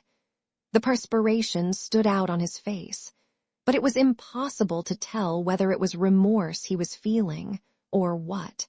"Stay," cried Ivan, pondering. "What about the door? If he only opened the door to you, how could Grigory have seen it open before? For Grigory saw it before you went." It was remarkable that Ivan spoke quite amicably, in a different tone, not angry as before. So if anyone had opened the door at that moment and peeped in at them, he would certainly have concluded that they were talking peaceably about some ordinary, though interesting, subject. As for that door and Grigory Vasilyevich's having seen it open, that's only his fancy, said Smerdyakov with a wry smile. He is not a man, I assure you, but an obstinate mule. He didn't see it, but fancied he had seen it, and there's no shaking him. It's just our luck he took that notion into his head, for they can't fail to convict Dmitri Fyodorovich after that. Listen, said Ivan, beginning to seem bewildered again and making an effort to grasp something. Listen, there are a lot of questions I want to ask you, but I forget them. I keep forgetting and getting mixed up. Yes, tell me this at least. Why did you open the envelope and leave it there on the floor? Why didn't you simply carry off the envelope? When you were telling me, I thought you spoke about it as though it were the right thing to do. But why, I can't understand. I did that for a good reason. For if a man had known all about it, as I did for instance, if he'd seen those notes before, and perhaps had put them in that envelope himself, and had seen the envelope sealed up and addressed, with his own eyes, if such a man had done the murder, what should have made him tear open the envelope afterwards, especially in such desperate haste, since he'd know for certain the notes must be in the envelope? No, if the robber had been someone like me, he'd simply have put the envelope straight in his pocket and got away with it as fast as he could. But it'd be quite different with Dmitri Fyodorovich. He only knew about the envelope by hearsay. He had never seen it, and if he'd found it, for instance, under the mattress, he'd have torn it open as quickly as possible to make sure the notes were in it. And he'd have thrown the envelope down without having time to think that it would be evidence against him, because he was not an habitual thief and had never directly stolen anything before. For he is a gentleman born, and if he did bring himself to steal, it would not be regular stealing, but simply taking what was his own, for he'd told the whole town he meant to before, and had even bragged aloud before everyone that he'd go and take his property from Fyodor Pavlovich. I didn't say that openly to the prosecutor when I was being examined, but quite the contrary, I brought him to it by a hint, as though I didn't see it myself, and as though he'd thought of it himself and I hadn't prompted him, so that Mr. Prosecutor's mouth positively watered at my suggestion. But can you possibly have thought of all that on the spot? Cried Ivan, overcome with astonishment. He looked at Smerdyakov again with alarm. Mercy on us! Could anyone think of it all in such a desperate hurry? It was all thought out beforehand. Well, it was the devil helped you. Ivan cried again. No, you are not a fool. You are far cleverer than I thought. He got up, obviously intending to walk across the room. He was in terrible distress. But as the table blocked his way, and there was hardly room to pass between the table and the wall, he only turned round where he stood and sat down again. Perhaps the impossibility of moving irritated him, as he suddenly cried out almost as furiously as before. Listen, you miserable, contemptible creature. Don't you understand that if I haven't killed you, it's simply because I am keeping you to answer tomorrow at the trial? God sees. Ivan raised his hand. Perhaps I, too, was guilty. Perhaps I really had a secret desire for my father's death, but I swear I was not as guilty as you think, and perhaps I didn't urge you on at all. No, I didn't urge you on. But no matter. I will give evidence against myself tomorrow at the trial. I'm determined to. I shall tell everything, but we'll make our appearance together. And whatever you may say against me at the trial, whatever evidence you give, I'll face it. I am not afraid of you. I'll confirm it all myself. But you must confess, too. You must. We'll go together. That's how it shall be. Ivan said this solemnly and resolutely, and from his flashing eyes alone it could be seen that it would be so.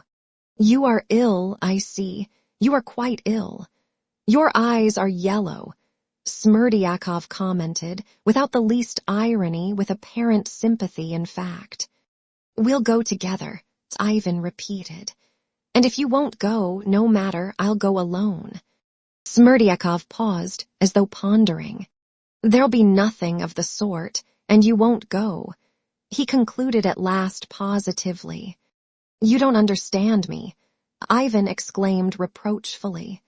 You'll be too much ashamed if you confess it all. And what's more, it will be no use at all, for I shall say straight out that I never said anything of the sort to you, and that you are either ill, and it looks like it, too, or that you're so sorry for your brother that you are sacrificing yourself to save him and have invented it all against me, for you've always thought no more of me than if I'd been a fly.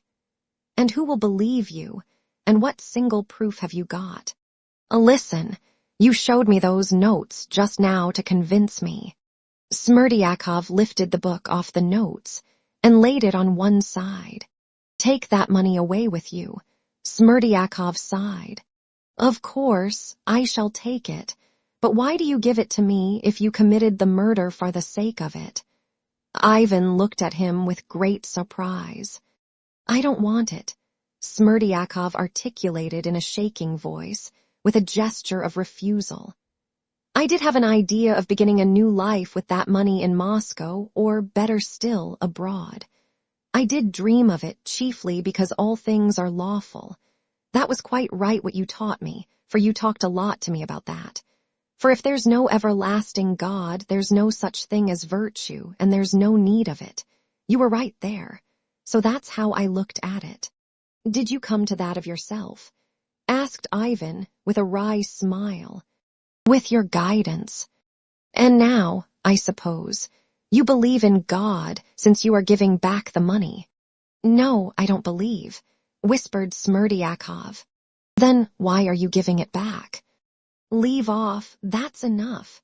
Smerdyakov waved his hand again. You used to say yourself that everything was lawful, so now why are you so upset, too? You even want to go and give evidence against yourself. Only there'll be nothing of the sort. You won't go to give evidence, Smerdyakov decided with conviction. You'll see, said Ivan. It isn't possible. You are very clever. You are fond of money, I know that. You like to be respected, too, for you're very proud.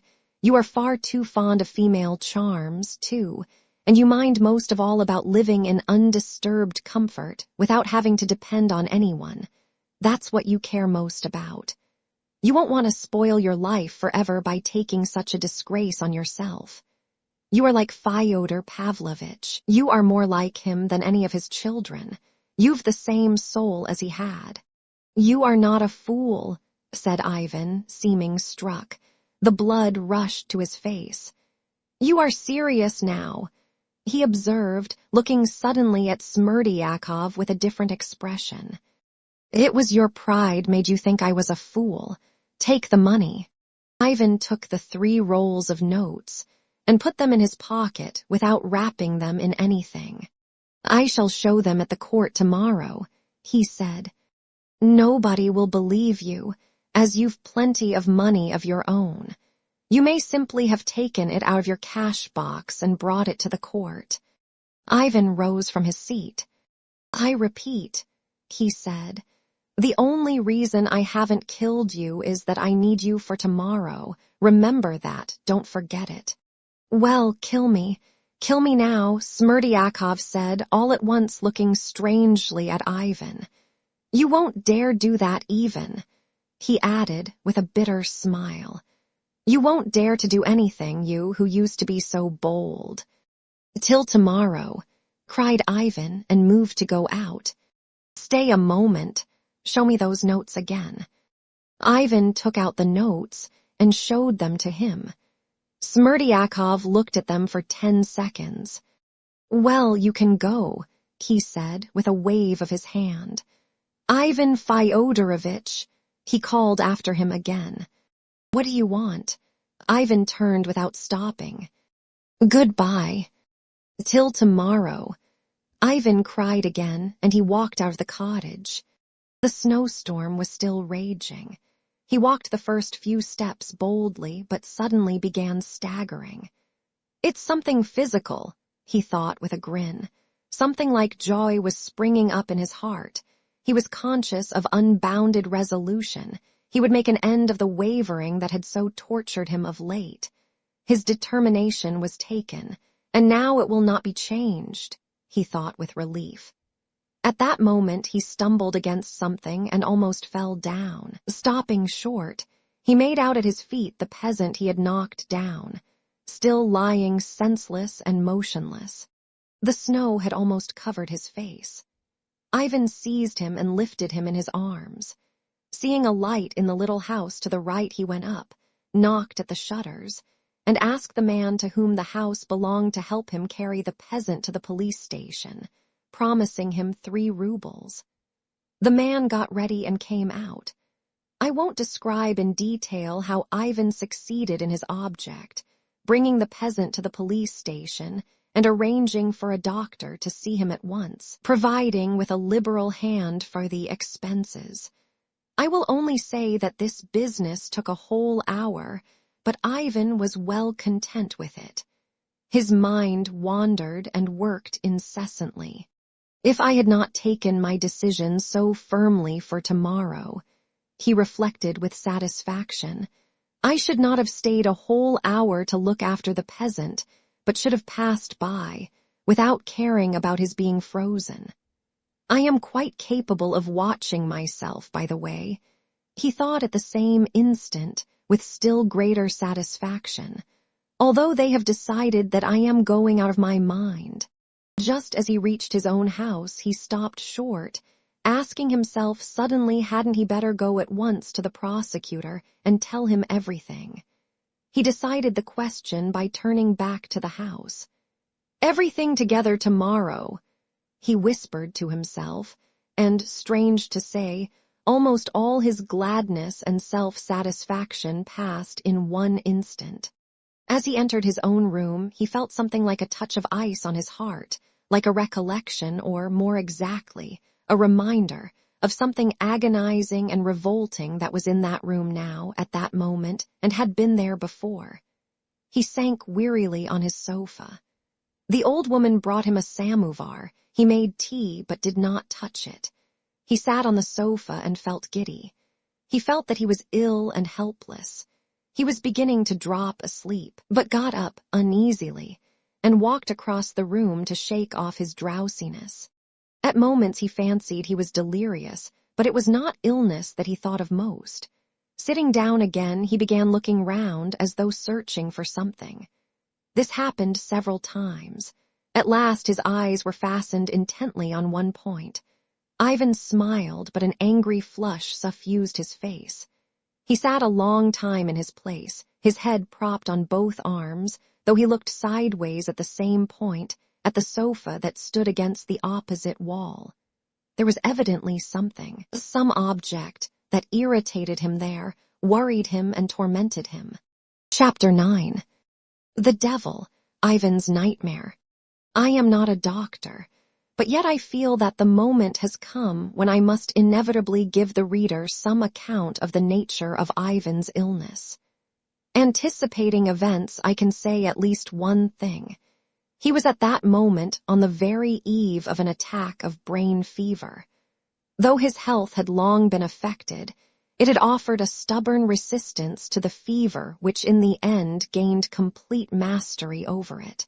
Though I know nothing of medicine, I venture to hazard the suggestion that he really had perhaps, by a terrible effort of will, succeeded in delaying the attack for a time, hoping, of course, to check it completely. He knew that he was unwell, but he loathed the thought of being ill at that fatal time, at the approaching crisis in his life, when he needed to have all his wits about him, to say what he had to say boldly and resolutely, and to justify himself to himself. He had, however, consulted the new doctor, who had been brought from Moscow by a fantastic notion of Katerina Ivanovna's, to which I have referred already. After listening to him and examining him, the doctor came to the conclusion that he was actually suffering from some disorder of the brain, and was not at all surprised by an admission which Ivan had reluctantly made him. "Hallucinations are quite likely in your condition," the doctor opined, "though it would be better to verify them. You must take steps at once, without a moment's delay, or things will go badly with you." But Ivan did not follow this judicious advice and did not take to his bed to be nursed. "I am walking about, so I am strong enough. If I drop, it'll be different then. Anyone may nurse me who likes," he decided, dismissing the subject. And so he was sitting almost conscious himself of his delirium, and as I have said already, looking persistently at some object on the sofa against the opposite wall. Someone appeared to be sitting there, though goodness knows how he had come in, for he had not been in the room when Ivan came into it, on his return from Smerdyakov. This was a person, or, more accurately speaking, a Russian gentleman of a particular kind, no longer young, qui facet la cinquantaine, as the French say, with rather long, still thick, dark hair, slightly streaked with gray and a small pointed beard. He was wearing a brownish reefer jacket, rather shabby, evidently made by a good tailor, though, and of a fashion at least 3 years old that had been discarded by smart and well-to-do people for the last 2 years. His linen and his long scarf-like necktie were all such as are worn by people who aim at being stylish, but on closer inspection, his linen was not over clean and his wide scarf was very threadbare. The visitor's check trousers were of excellent cut, but were too light in color and too tight for the present fashion. His soft, fluffy white hat was out of keeping with the season. In brief, there was every appearance of gentility on straitened means. It looked as though the gentleman belonged to that class of idle landowners who used to flourish in the times of serfdom. He had unmistakably been, at some time, in good and fashionable society, had once had good connections, had possibly preserved them indeed. But after a gay youth, becoming gradually impoverished on the abolition of serfdom, he had sunk into the position of a poor relation of the best class, wandering from one good old friend to another, and received by them for his companionable and accommodating disposition, and as being, after all, a gentleman who could be asked to sit down with anyone, though, of course, not in a place of honor. Such gentlemen of accommodating temper and dependent position, who can tell a story, take a hand at cards, and who have a distinct aversion for any duties that may be forced upon them, are usually solitary creatures, either bachelors or widowers. Sometimes they have children, but if so, the children are always being brought up at a distance, at some aunt's, to whom these gentlemen never allude in good society, seeming ashamed of the relationship. They gradually lose sight of their children altogether, though at intervals they receive a birthday or Christmas letter from them, and sometimes even answer it. The countenance of the unexpected visitor was not so much good-natured, as accommodating and ready to assume any amiable expression as occasion might arise. He had no watch, but he had a tortoise-shell lorgnette on a black ribbon. On the middle finger of his right hand was a massive gold ring with a cheap opal stone in it. Ivan was angrily silent and would not begin the conversation. The visitor waited and sat exactly like a poor relation who had come down from his room to keep his host company at tea, and was discreetly silent, seeing that his host was frowning and preoccupied. But he was ready for any affable conversation as soon as his host should begin it. All at once his face expressed a sudden solicitude. "I say," he began to Ivan, "excuse me, I only mention it to remind you. You went to Smerdyakov's to find out about Katerina Ivanovna, but you came away without finding out anything about her. You probably forgot." "Ah, yes," broke from Ivan, and his face grew gloomy with uneasiness. Yes, I'd forgotten. But it doesn't matter now, never mind till tomorrow, he muttered to himself. And you, he added, addressing his visitor. I should have remembered that myself in a minute, for that was just what was tormenting me. Why do you interfere, as if I should believe that you prompted me, and that I didn't remember it of myself? Don't believe it then, said the gentleman, smiling amicably. What's the good of believing against your will?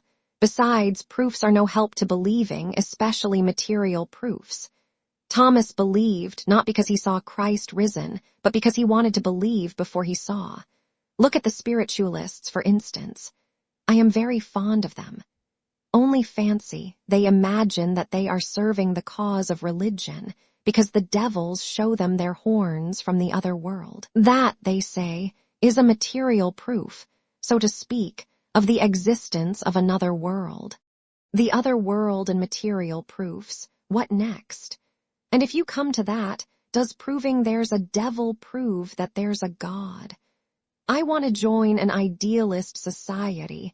I'll lead the opposition in it. I'll say I am a realist, but not a materialist, he. Listen, Ivan suddenly got up from the table. I seem to be delirious. I am delirious, in fact. Talk any nonsense you like, I don't care. You won't drive me to fury as you did last time. But I feel somehow ashamed. I want to walk about the room. I sometimes don't see you and don't even hear your voice as I did last time, but I always guess what you are prating, for it's I myself speaking, not you. Only I don't know whether I was dreaming last time, or whether I really saw you. I'll wet a towel and put it on my head, and perhaps you'll vanish into air. Ivan went into the corner, took a towel, and did as he said, and with a wet towel on his head began walking up and down the room. I am so glad you treat me so familiarly. The visitor began. Fool, laughed Ivan, do you suppose I should stand on ceremony with you? I am in good spirits now, though I've a pain in my forehead, and in the top of my head. Only please don't talk philosophy as you did last time. If you can't take yourself off, talk of something amusing. Talk gossip, you are a poor relation, you ought to talk gossip. What a nightmare to have. But I am not afraid of you. I'll get the better of you. I won't be taken to a madhouse. Say charmant, poor relation. Yes, I am in my natural shape. For what am I on earth but a poor relation?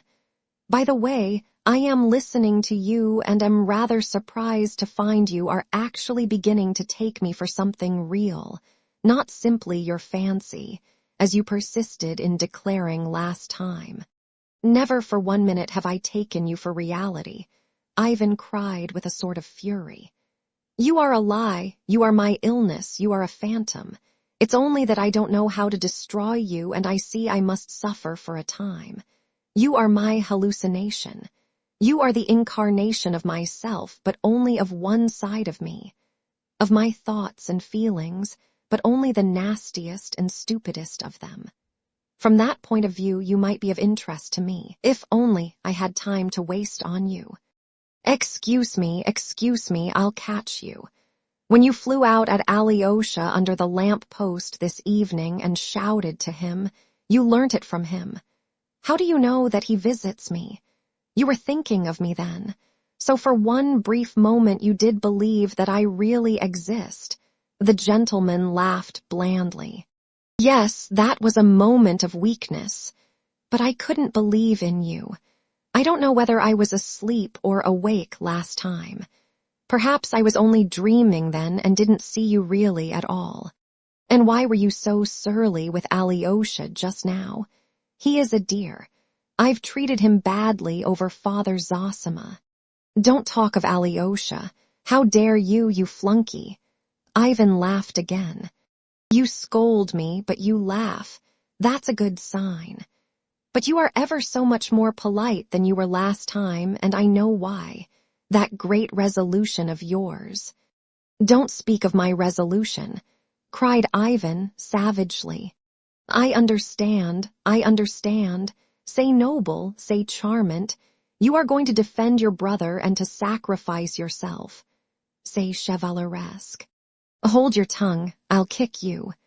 I shan't be altogether sorry, for then my object will be attained.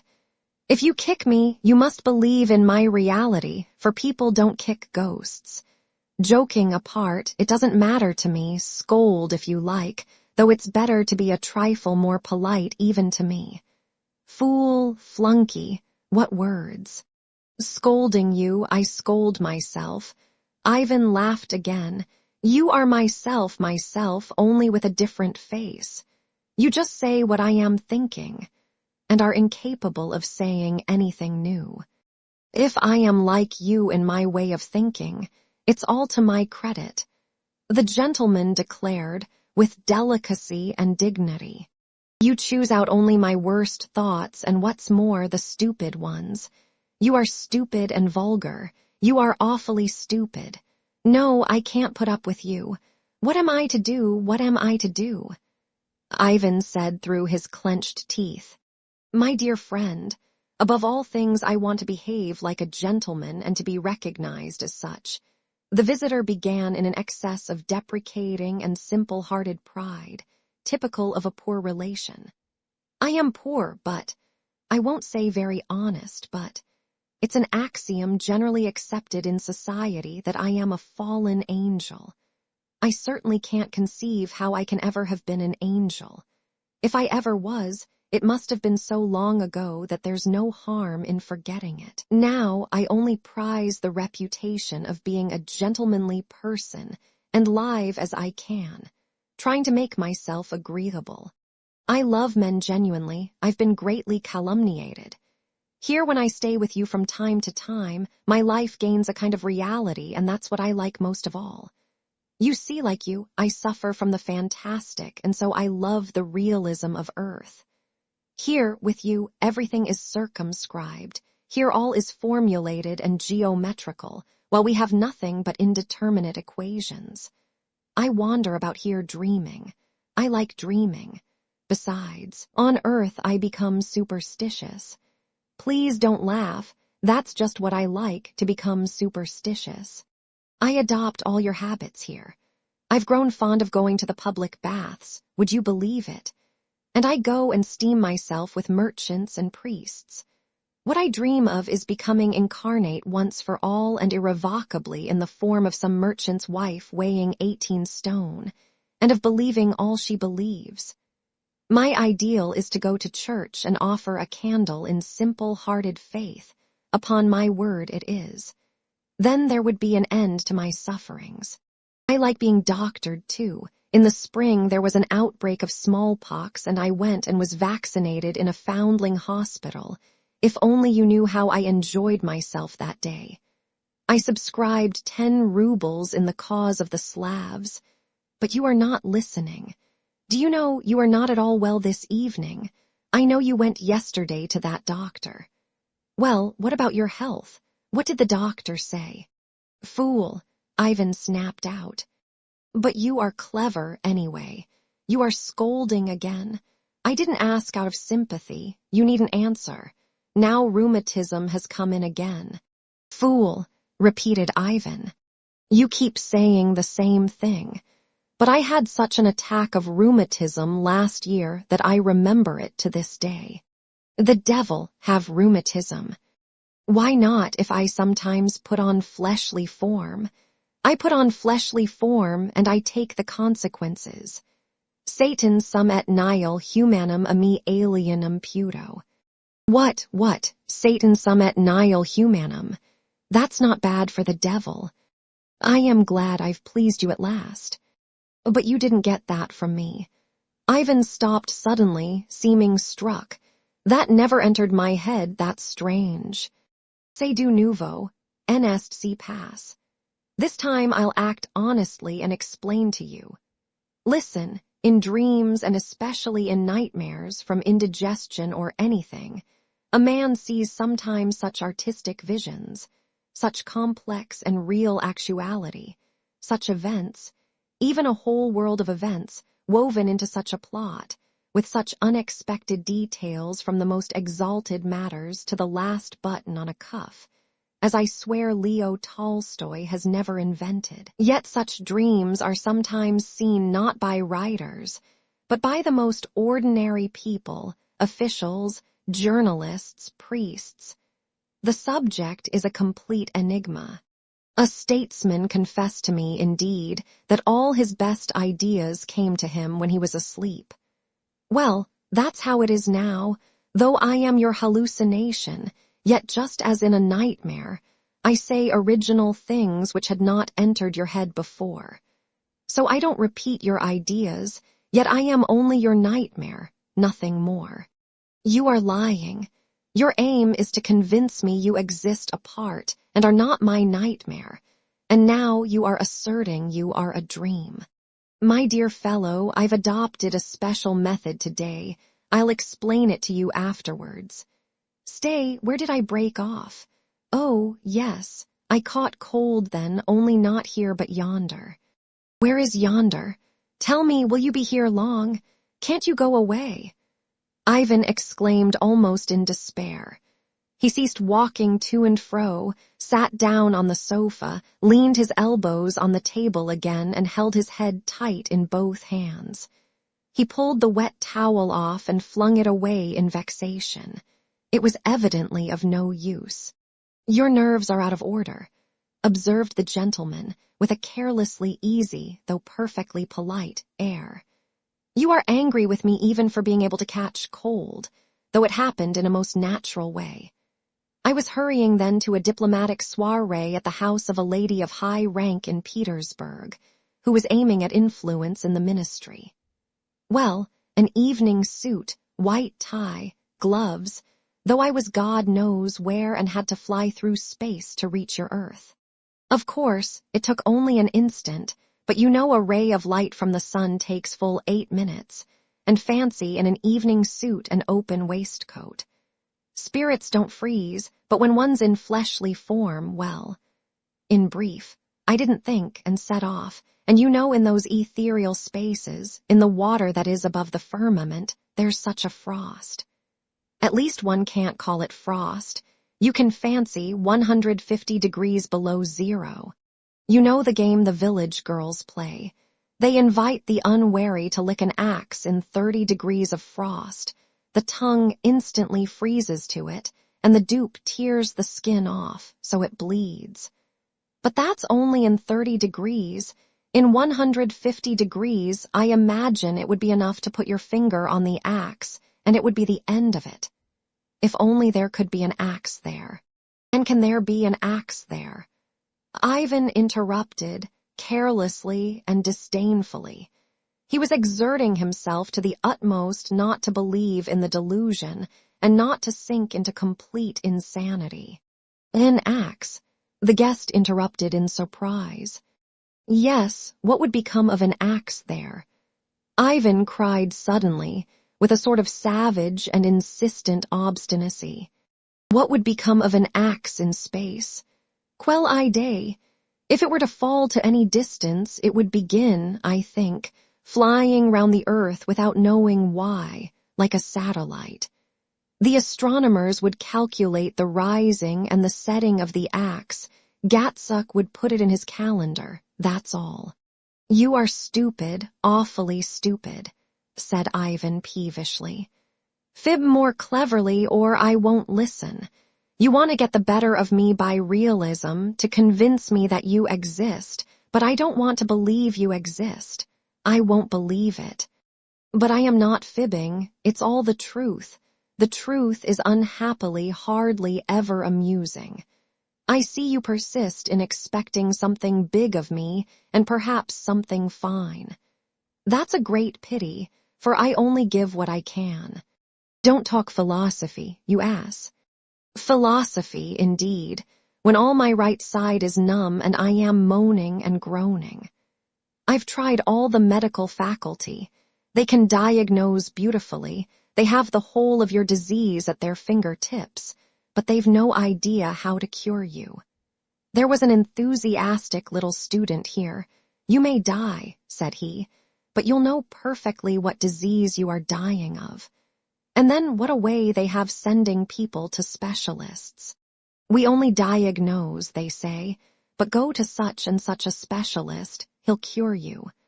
The old doctor who used to cure all sorts of disease has completely disappeared. I assure you, now there are only specialists, and they all advertise in the newspapers. If anything is wrong with your nose, they send you to Paris. There, they say, is a European specialist who cures noses. If you go to Paris, he'll look at your nose. I can only cure your right nostril, he'll tell you, for I don't cure the left nostril. That's not my speciality, but go to Vienna. There's a specialist who will cure your left nostril. What are you to do? I fell back on popular remedies. A German doctor advised me to rub myself with honey and salt in the bathhouse. Solely to get an extra bath I went, smeared myself all over, and it did me no good at all. In despair, I wrote to Count Madet in Milan. He sent me a book and some drops, bless him, and only fancy, Hoff's malt extract cured me. I bought it by accident, drank a bottle and a half of it, and I was ready to dance. It took it away completely. I made up my mind to write to the papers to thank him. I was prompted by a feeling of gratitude, and only fancy it led to no end of a bother. Not a single paper would take my letter. It would be very reactionary, they said. No one will believe it. Laudable unexceased point. You'd better remain anonymous, they advised me. What use is a letter of thanks if it's anonymous? I laughed with the men at the newspaper office. It's reactionary to believe in God in our days, I said, but I am the devil, so I may be believed in. We quite understand that, they said. Who doesn't believe in the devil? Yet it won't do, it might injure our reputation. As a joke, if you like. But I thought as a joke it wouldn't be very witty, so it wasn't printed. And do you know, I have felt sore about it to this day. My best feelings, gratitude, for instance, are literally denied me, simply from my social position. Philosophical reflections again. Ivan snarled malignantly. God preserve me from it, but one can't help complaining sometimes. I am a slandered man. You upbraid me every moment with being stupid. One can see you are young. My dear fellow, intelligence isn't the only thing. I have naturally a kind and merry heart. I also write vaudevilles of all sorts. You seem to take me for H. Shlestakov grown old, but my fate is a far more serious one. Before time was, by some decree which I could never make out, I was predestined to deny, and yet I am genuinely good-hearted and not at all inclined to negation. No, you must go and deny. Without denial, there's no criticism, and what would a journal be without a column of criticism? Without criticism, it would be nothing but one hosanna. But nothing but hosanna is not enough for life. The hosanna must be tried in the crucible of doubt and so on, in the same style. But I don't meddle in that. I didn't create it. I am not answerable for it. Well, they've chosen their scapegoat. They've made me write the column of criticism, and so life was made possible. We understand that comedy. I, for instance, simply ask for annihilation. No live, I am told, for there be nothing without you. If everything in the universe were sensible, nothing would happen. There would be no events without you, and there must be events. So against the grain I serve to produce events and do what's irrational because I am commanded to. For all their indisputable intelligence, men take this farce as something serious, and that is their tragedy. They suffer, of course. But then they live a real life, not a fantastic one. For suffering is life. Without suffering, what would be the pleasure of it? It would be transformed into an endless church service. It would be holy, but tedious. But what about me? I suffer, but still I don't live. I am X in an indeterminate equation. I am a sort of phantom in life who has lost all beginning and end, and who has even forgotten his own name. You are laughing. No, you are not laughing, you are angry again. You are forever angry. All you care about is intelligence. But I repeat again that I would give away all this superstellar life, all the ranks and honors, simply to be transformed into the soul of a merchant's wife weighing 18 stone, and set candles at God's shrine. Then even you don't believe in God, said Ivan with a smile of hatred. What can I say? That is, if you are in earnest. Is there a God or not? Ivan cried with the same savage intensity. Ah, then you are in earnest. My dear fellow, upon my word I don't know. There, I've said it now. You don't know, but you see God. No, you are not someone apart, you are myself. You are I and nothing more. You are rubbish, you are my fancy. Well, if you like, I have the same philosophy as you, that would be true. G pence, donk G suis, I know that for a fact. All the rest, all these worlds, God and even Satan, all that is not proved to my mind. Does all that exist of itself, or is it only an emanation of myself, a logical development of my ego which alone has existed forever? But I make haste to stop, for I believe you will be jumping up to beat me directly. You'd better tell me some anecdote, said Ivan miserably. There is an anecdote precisely on our subject, or rather a legend, not an anecdote. You reproach me with unbelief, you see, you say, yet you don't believe. But my dear fellow, I am not the only one like that. We are all in a muddle over there now and all through your science. Once there used to be atoms, 5 senses, 4 elements, and then everything hung together somehow. There were atoms in the ancient world even, but since we've learned that you've discovered the chemical molecule and protoplasm, and the devil knows what, we had to lower our crest. There's a regular muddle, and above all, superstition, scandal. There's as much scandal among us as among you, you know. A little more, in fact, and spying indeed, for we have our secret police department where private information is received.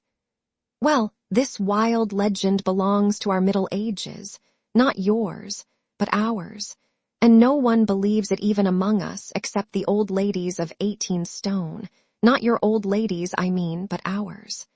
We've everything you have. I am revealing one of our secrets out of friendship for you, though it's forbidden. This legend is about paradise.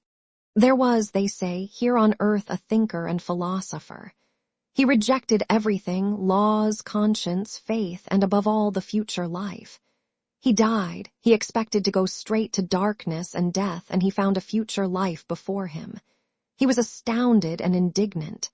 This is against my principles, he said, and he was punished for that. That is, you must excuse me, I am just repeating what I heard myself, it's only a legend. He was sentenced to walk a quadrillion kilometers in the dark. We've adopted the metric system, you know. And when he has finished that quadrillion, the gates of heaven would be open to him, and he'll be forgiven. And what tortures have you in the other world besides the quadrillion kilometers? Asked Ivan, with a strange eagerness. What tortures? Ah, don't ask. In old days we had all sorts, but now they have taken chiefly to moral punishments, the stings of conscience and all that nonsense. We got that too from you, from the softening of your manners. And who's the better for it? Only those who have got no conscience, for how can they be tortured by conscience when they have none? But decent people who have conscience and a sense of honor suffer for it. Reforms, when the ground has not been prepared for them, especially if they are institutions copied from abroad, do nothing but mischief. The ancient fire was better. Well, this man, who was condemned to the quadrillion kilometers, stood still, looked round and lay down across the road. I won't go, I refuse on principle. Take the soul of an enlightened Russian atheist and mix it with the soul of the prophet Jonah, who sulked for 3 days and nights in the belly of the whale, and you get the character of that thinker who lay across the road. What did he lie on there? Well, I suppose there was something to lie on. You are not laughing. Bravo, cried Ivan, still with the same strange eagerness. Now he was listening with an unexpected curiosity. Well, is he lying there now? That's the point, that he isn't. He lay there almost 1,000 years, and then he got up and went on. What an ass, cried Ivan, laughing nervously and still seeming to be pondering something intently.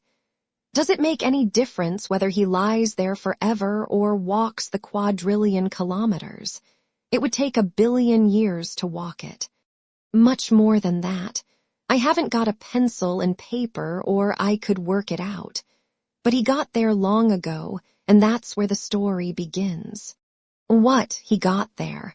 But how did he get the 1 billion years to do it? Why, you keep thinking of our present Earth. But our present Earth may have been repeated 1 billion times. Why, it's become extinct, been frozen, cracked, broken to bits, disintegrated into its elements. Again the water above the firmament, then again a comet, again a sun. Again from the sun it becomes Earth. And the same sequence may have been repeated endlessly and exactly the same to every detail, most unseemly and insufferably tedious. Well, what happened when he arrived? Why, the moment the gates of paradise were open and he walked in, before he had been there 2 seconds, by his watch, though to my thinking his watch must have long dissolved into its elements on the way. He cried out that those 2 seconds were worth walking not 1 quadrillion kilometers, but 1 quadrillion of quadrillions, raised to the quadrillionth power. In fact, he sang Hosanna and overdid it so, that some persons there of lofty ideas wouldn't shake hands with him at first. He'd become too rapidly reactionary, they said. The Russian temperament. I repeat, it's a legend. I give it for what it's worth. So that's the sort of ideas we have on such subjects even now. I've caught you. Ivan cried with an almost childish delight, as though he had succeeded in remembering something at last. That anecdote about the quadrillion years I made up myself. I was 17 then, I was at the high school. I made up that anecdote and told it to a schoolfellow called Korovkin. It was at Moscow. The anecdote is so characteristic that I couldn't have taken it from anywhere. I thought I'd forgotten it, but I've unconsciously recalled it. I recalled it myself. It was not you telling it. Thousands of things are unconsciously remembered like that even when people are being taken to execution. It's come back to me in a dream. You are that dream. You are a dream, not a living creature. From the vehemence with which you deny my existence, laughed the gentleman, I am convinced that you believe in me. Not in the slightest. I haven't 100th part of a grain of faith in you. But you have the 1,000th of a grain. Homeopathic doses perhaps are the strongest. Confess that you have faith even to the 10,000th of a grain. Not for 1 minute, cried Ivan furiously. But I should like to believe in you, he added strangely. Aha, there's an admission, but I am good-natured. I'll come to your assistance again. Listen, it was I caught you, not you me. I told you your anecdote you'd forgotten, on purpose, so as to destroy your faith in me completely. You are lying. The object of your visit is to convince me of your existence. Just so. But hesitation, suspense, conflict between belief and disbelief is sometimes such torture to a conscientious man, such as you are, that it's better to hang oneself at once. Knowing that you are inclined to believe in me, I administered some disbelief by telling you that anecdote. I lead you to belief and disbelief by turns, and I have my motive in it. It's the new method. As soon as you disbelieve in me completely, you'll begin assuring me to my face that I am not a dream but a reality. I know you. Then I shall have attained my object, which is an honorable one. I shall sow in you only a tiny grain of faith, and it will grow into an oak tree. And such an oak tree that, sitting on it, you will long to enter the ranks of the hermits in the wilderness and the saintly women. for that is what you are secretly longing for. You'll dine on locusts, you'll wander into the wilderness to save your soul. Then it's for the salvation of my soul you are working, is it, you scoundrel? One must do a good work sometimes. How ill-humored you are. Fool, did you ever tempt those holy men who ate locusts and prayed 17 years in the wilderness till they were overgrown with moss? My dear fellow, I've done nothing else. One forgets the whole world and all the worlds and sticks to one such saint because he is a very precious diamond. One such soul, you know, is sometimes worth a whole constellation. We have our system of reckoning, you know. The conquest is priceless. And some of them, on my word, are not inferior to you in culture, though you won't believe it. They can contemplate such depths of belief and disbelief at the same moment that sometimes it really seems that they are within a hair's breadth of being turned upside down, as the actor Gorbanov says. Well, did you get your nose pulled? My dear fellow, observed the visitor sententiously, it's better to get off with your nose pulled than without a nose at all. As an afflicted marquis observed not long ago, he must have been treated by a specialist in confession to his spiritual father, a Jesuit. I was present. It was simply charming. Give me back my nose, he said, and he beat his breast. My son, said the priest evasively, all things are accomplished in accordance with the inscrutable decrees of Providence, and what seems a misfortune sometimes leads to extraordinary, though unapparent, benefits. If stern destiny has deprived you of your nose, it's to your advantage that no one can ever pull you by your nose. Holy Father, that's no comfort, cried the despairing marquis. I'd be delighted to have my nose pulled every day of my life if it were only in its proper place. My son, sighs the priest, you can't expect every blessing at once.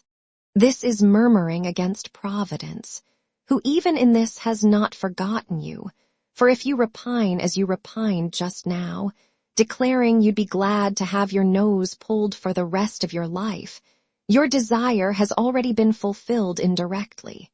For when you lost your nose, you were led by the nose. Fool, how stupid, cried Ivan. My dear friend, I only wanted to amuse you. But I swear that's the genuine Jesuit casuistry, and I swear that it all happened word for word as I've told you. It happened lately, and gave me a great deal of trouble. The unhappy young man shot himself that very night when he got home. I was by his side till the very last moment. Those Jesuit confessionals are really my most delightful diversion at melancholy moments. Here's another incident that happened only the other day. A little blonde Norman girl of 20, a buxom, unsophisticated beauty that would make your mouth water, comes to an old priest. She bends down and whispers her sin into the grating. "Why, my daughter, have you fallen again already?" cries the priest. "O Sancta Maria, what do I hear? Not the same man this time. How long is this going on? Aren't you ashamed?" "Ah, mon père," answers the sinner with tears of penitence, "ça lui fait tant de plaisir, et à moi si peu de peine." Fancy, such an answer. I drew back. It was the cry of nature, better than innocence itself, if you like. I absolved her sin on the spot and was turning to go, but I was forced to turn back. I heard the priest at the grating making an appointment with her for the evening. Though he was an old man hard as flint, he fell in an instant. It was nature. The truth of nature asserted its rights. "What, you are turning up your nose again? Angry again? I don't know how to please you. Leave me alone. You are beating on my brain like a haunting nightmare." Ivan moaned miserably, helpless before his apparition. "I am bored with you, agonizingly and insufferably. I would give anything to be able to shake you off. I repeat, moderate your expectations. Don't demand of me everything great and noble, and you'll see how well we shall get on," said the gentleman impressively. You are really angry with me for not having appeared to you in a red glow, with thunder and lightning, with scorched wings, but have shown myself in such a modest form. You are wounded in the first place in your aesthetic feelings, and secondly in your pride. How could such a vulgar devil visit such a great man as you? Yes, there is that romantic strain in you that was so derided by Byelinsky. I can't help it, young man. As I got ready to come to you, I did think as a joke of appearing in the figure of a retired general who had served in the Caucasus, with a star of the lion and the sun on my coat. But I was positively afraid of doing it, for you'd have thrashed me for daring to pin the lion and the sun on my coat, instead of, at least, the polar star or the Sirius. And you keep on saying I am stupid, but mercy on us, I make no claim to be equal to you in intelligence. Mephistopheles declared to Faust that he desired evil, but did only good. Well, he can say what he likes. It's quite the opposite with me. I am perhaps the one man in all creation who loves the truth and genuinely desires good. I was there when the Word, who died on the cross, rose up into heaven bearing on his bosom the soul of the penitent thief. I heard the glad shrieks of the cherubim singing and shouting Hosanna, and the thunderous rapture of the seraphim which shook heaven and all creation. And I swear to you by all that's sacred, I longed to join the choir and shout Hosanna with them all.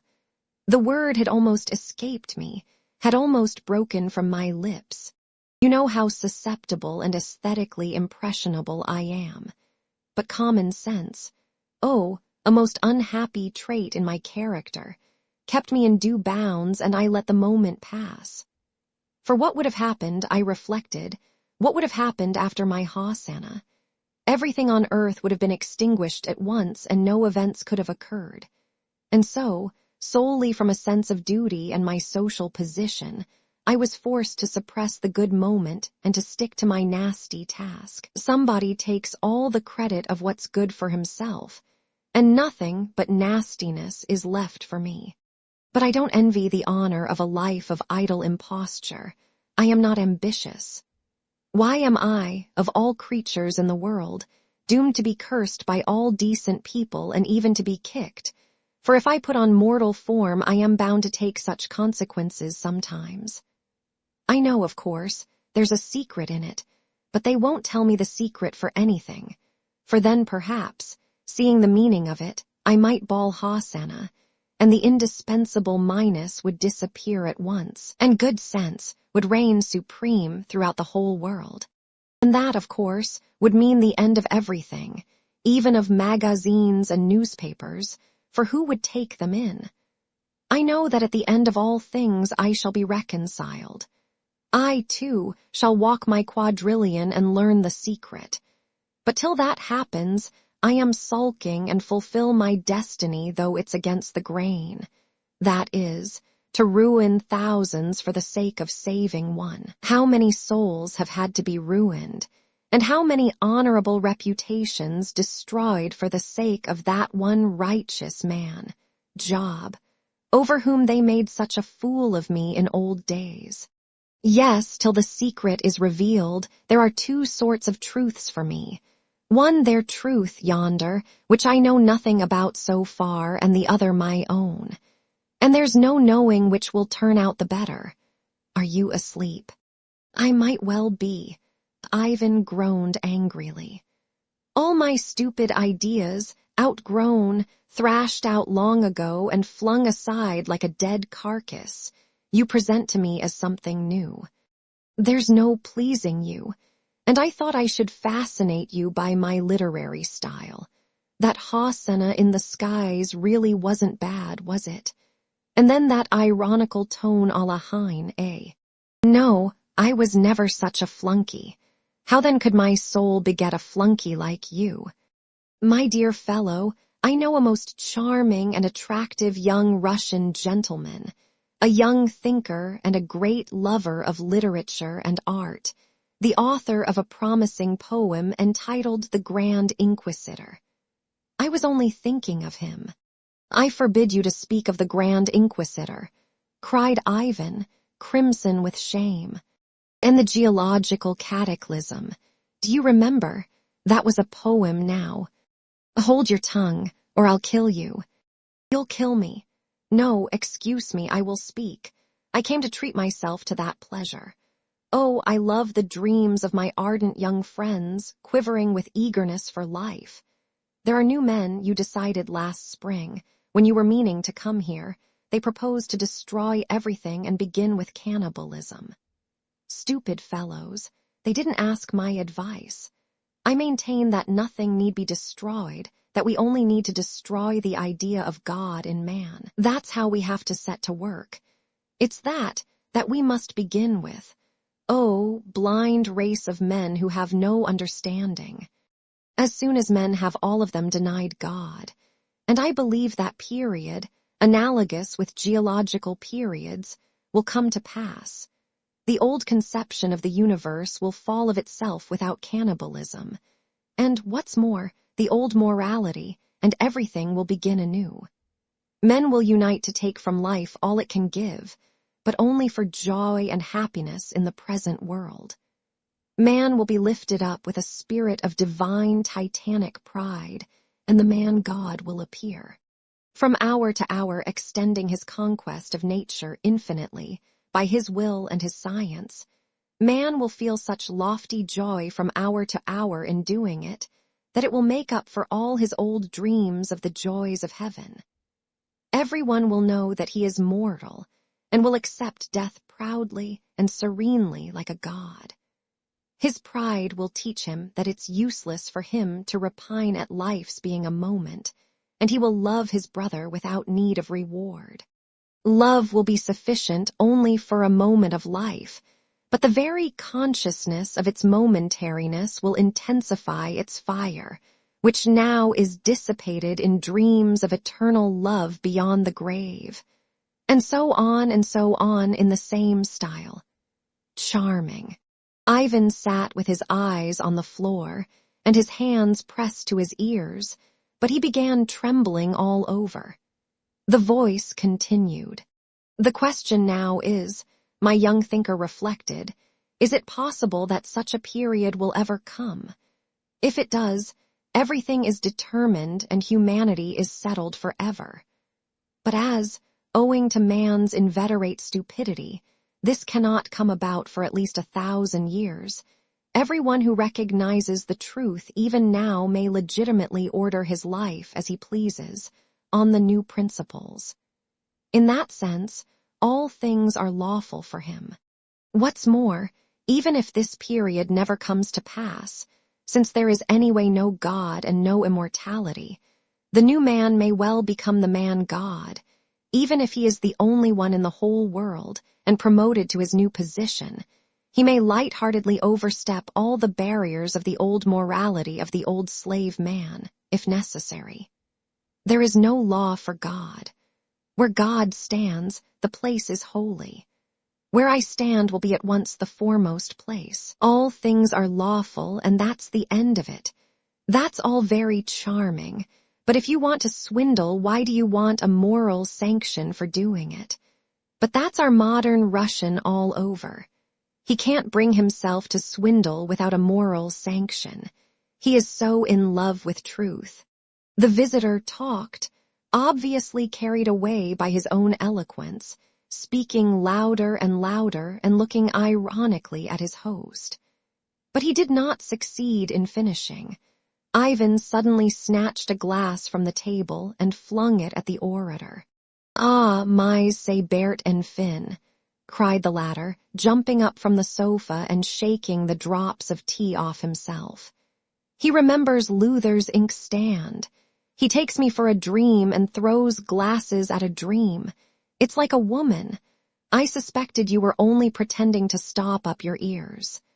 A loud, persistent knocking was suddenly heard at the window. Ivan jumped up from the sofa. "Do you hear? You'd better open," cried the visitor. "It's your brother Alyosha with the most interesting and surprising news, I'll be bound." "Be silent, deceiver. I knew it was Alyosha. I felt he was coming, and of course he has not come for nothing. Of course he brings news." Ivan exclaimed frantically. "Open, open to him. There's a snowstorm and he is your brother. Monsieur sait il le temps qu'il fait, c'est à n'y pas mettre un chien dehors." The knocking continued. Ivan wanted to rush to the window, but something seemed to fetter his arms and legs. He strained every effort to break his chains, but in vain. The knocking at the window grew louder and louder. At last the chains were broken, and Ivan leapt up from the sofa. He looked round him wildly. Both candles had almost burnt out. The glass he had just thrown at his visitor stood before him on the table, and there was no one on the sofa opposite. The knocking on the window frame went on persistently, but it was by no means so loud as it had seemed in his dream.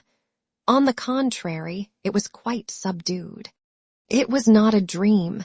"No, I swear it was not a dream. It all happened just now," cried Ivan. He rushed to the window and opened the movable pane. "Alyosha, I told you not to come," he cried fiercely to his brother. "In 2 words, what do you want? In 2 words, do you hear? An hour ago Smerdyakov hanged himself. Alyosha answered from the yard. Come round to the steps. I'll open at once," said Ivan, going to open the door to Alyosha. Chapter 10. It was he who said that. Alyosha coming in told Ivan that a little over an hour ago Maria Kondratyevna had run to his rooms and informed him Smerdyakov had taken his own life. "I went in to clear away the samovar, and he was hanging on a nail in the wall." On Alyosha's inquiring whether she had informed the police, she answered that she had told no one. "But I flew straight to you. I've run all the way." She seemed perfectly crazy, Alyosha reported, and was shaking like a leaf. When Alyosha ran with her to the cottage, he found Smerdyakov still hanging. On the table lay a note. "I destroy my life of my own will and desire, so as to throw no blame on anyone." Alyosha left the note on the table and went straight to the police captain and told him all about it. "And from him I've come straight to you," said Alyosha, in conclusion, looking intently into Ivan's face. He had not taken his eyes off him while he told his story, as though struck by something in his expression. "Brother," he cried suddenly, "you must be terribly ill. You look and don't seem to understand what I tell you." "It's a good thing you came," said Ivan, as though brooding and not hearing Alyosha's exclamation. "I knew he had hanged himself." "From whom?" "I don't know, but I knew. Did I know?" "Yes, he told me. He told me so just now." Ivan stood in the middle of the room, and still spoke in the same brooding tone, looking at the ground. "Who is he?" asked Alyosha, involuntarily looking round. "He's slipped away." Ivan raised his head and smiled softly. "He was afraid of you, of a dove like you. You are a pure cherub. Dmitri calls you a cherub. Cherub?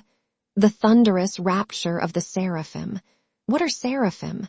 Perhaps a whole constellation. But perhaps that constellation is only a chemical molecule. There's a constellation of the lion and the sun. Don't you know it?"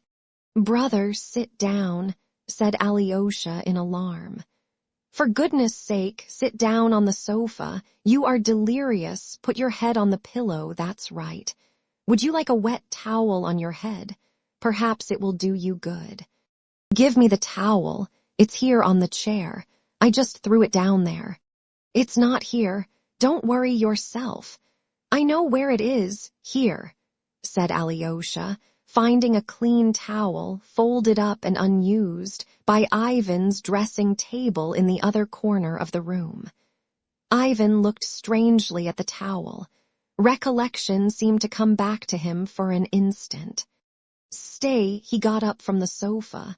"An hour ago I took that new towel from there and wetted it. I wrapped it round my head and threw it down here. How is it it's dry? There was no other." You put that towel on your head? Asked Alyosha. Yes, and walked up and down the room an hour ago. Why have the candles burnt down so? What's the time? Nearly 12. Oh, no. Ivan cried suddenly. It was not a dream. He was sitting here on that sofa. When you knocked at the window, I threw a glass at him. This one, wait a minute. I was asleep last time, but this dream was not a dream. It has happened before. I have dreams now, Alyosha, yet they are not dreams but reality. I walk about, talk, and see, though I am asleep. But he was sitting here on that sofa there. He is frightfully stupid, Alyosha, frightfully stupid.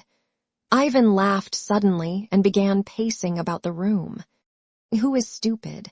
Of whom are you talking, brother? Alyosha asked anxiously again. The devil. He's taken to visiting me. He's been here twice, almost 3 times. He taunted me with being angry at his being a simple devil and not Satan with scorched wings in thunder and lightning. But he is not Satan, that's a lie. He is an impostor. He is simply a devil, a paltry, trivial devil. He goes to the baths. If you undressed him, you'd be sure to find he had a tail, long and smooth like a Danish dog's, a yard long, dun color. Alyosha, you are cold. You've been in the snow. Would you like some tea? What? Is it cold? Shall I tell her to bring some? Say a ni pass metter unchin de hors. Alyosha ran to the washing stand, wetted the towel, persuaded Ivan to sit down again, and put the wet towel round his head. He sat down beside him. What were you telling me just now about lies? Ivan began again. He was becoming very talkative. I like lies. I said something nasty about her. It was a lie. I like her. I am afraid for Katia tomorrow. I am more afraid of her than of anything, on account of the future. She will cast me off tomorrow and trample me underfoot. She thinks that I am ruining Midia from jealousy on her account. Yes, she thinks that, but it's not so. Tomorrow the cross, but not the gallows. No, I shan't hang myself. Do you know I can never commit suicide, Alyosha? Is it because I am base? I am not a coward. Is it from love of life? How did I know that Smerdyakov had hanged himself? Yes, it was he told me so. And you are quite convinced that there has been someone here? Asked Alyosha. Yes, on that sofa in the corner. You would have driven him away. You did drive him away. He disappeared when you arrived. I love your face, Alyosha. Did you know that I loved your face? And he is myself, Alyosha, all that's base in me, all that's mean and contemptible. Yes, I am a romantic. He guessed it, though it's a libel. He is frightfully stupid, but it's to his advantage.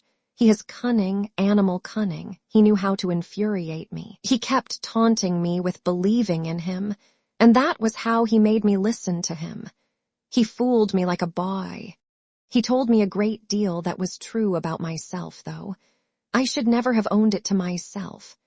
Do you know, Alyosha, Ivan added in an intensely earnest and confidential tone, I should be awfully glad to think that it was he and not I. He has worn you out, said Alyosha, looking compassionately at his brother. He's been teasing me, and you know he does it so cleverly, so cleverly. Conscience, what is conscience? I make it up for myself. Why am I tormented by it? From habit. From the universal habit of mankind for the 7,000 years. So let us give it up, and we shall be gods. It was he said that, it was he said that. And not you, not you. Alyosha could not help crying, looking frankly at his brother. Never mind him anyway. Have done with him and forget him. And let him take with him all that you curse now and never come back. Yes, but he is spiteful. He laughed at me. He was impudent, Alyosha, Ivan said with a shudder of offense. But he was unfair to me about lots of things. He told lies about me to my face.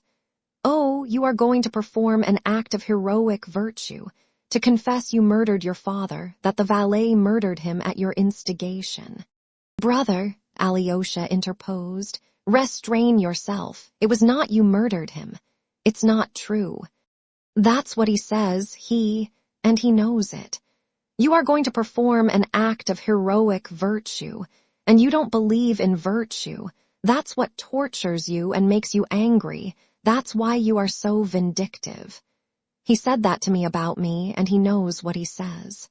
It's you say that, not he, exclaimed Alyosha mournfully.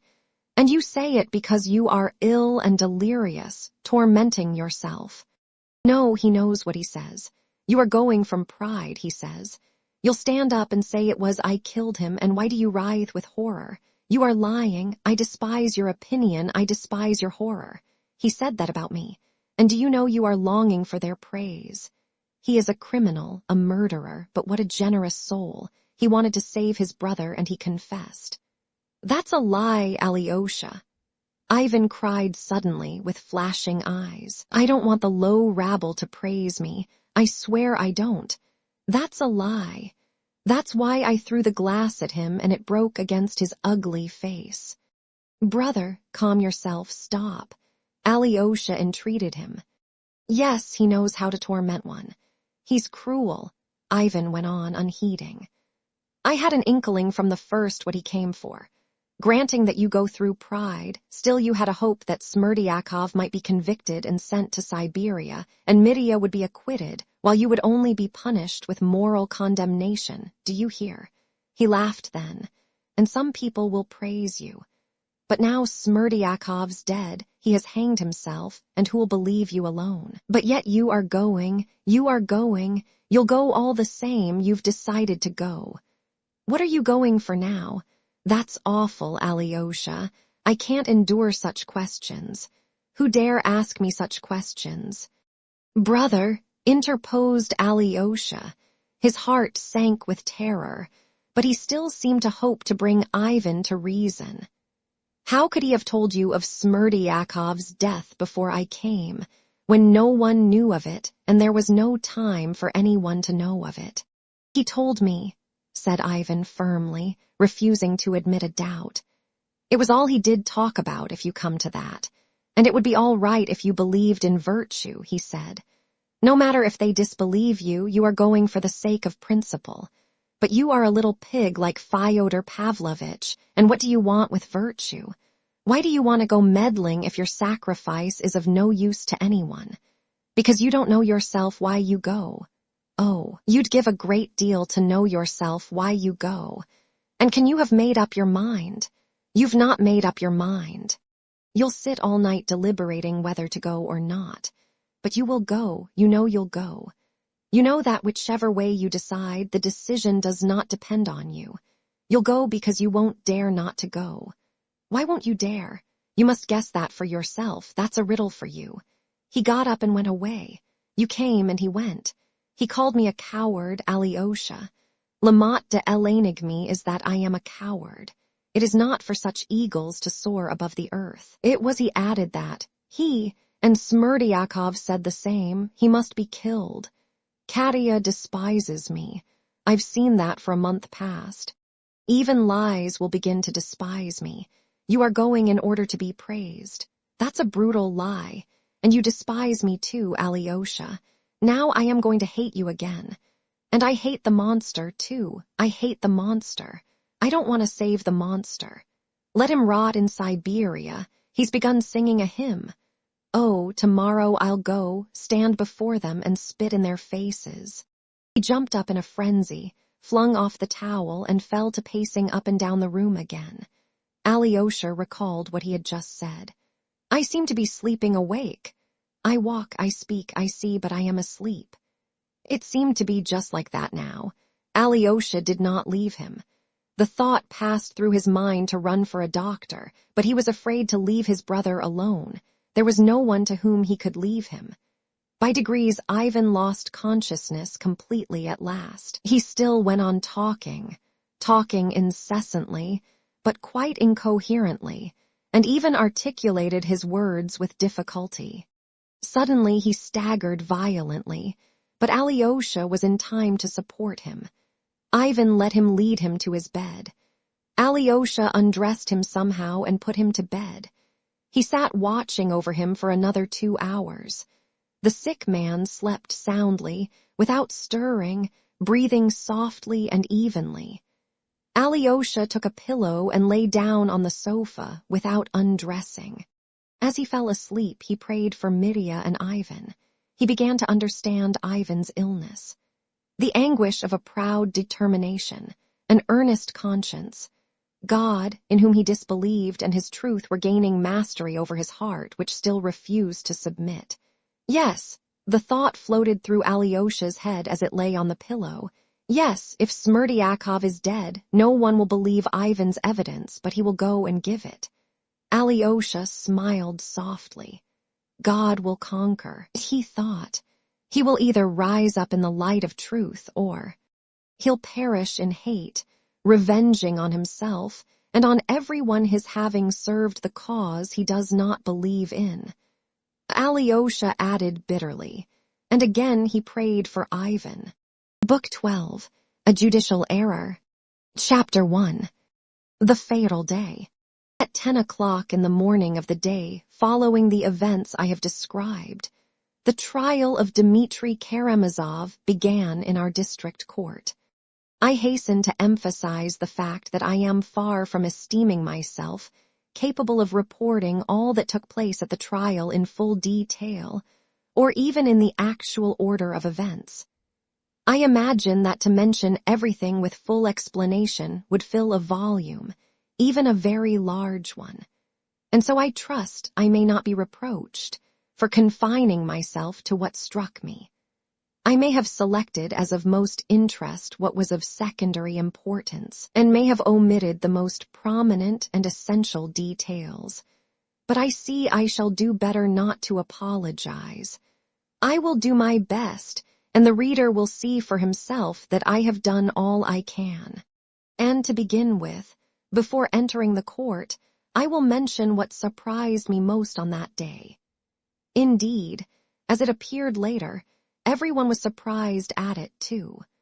We all knew that the affair had aroused great interest, that everyone was burning with impatience for the trial to begin, that it had been a subject of talk, conjecture, exclamation, and surmise for the last 2 months in local society.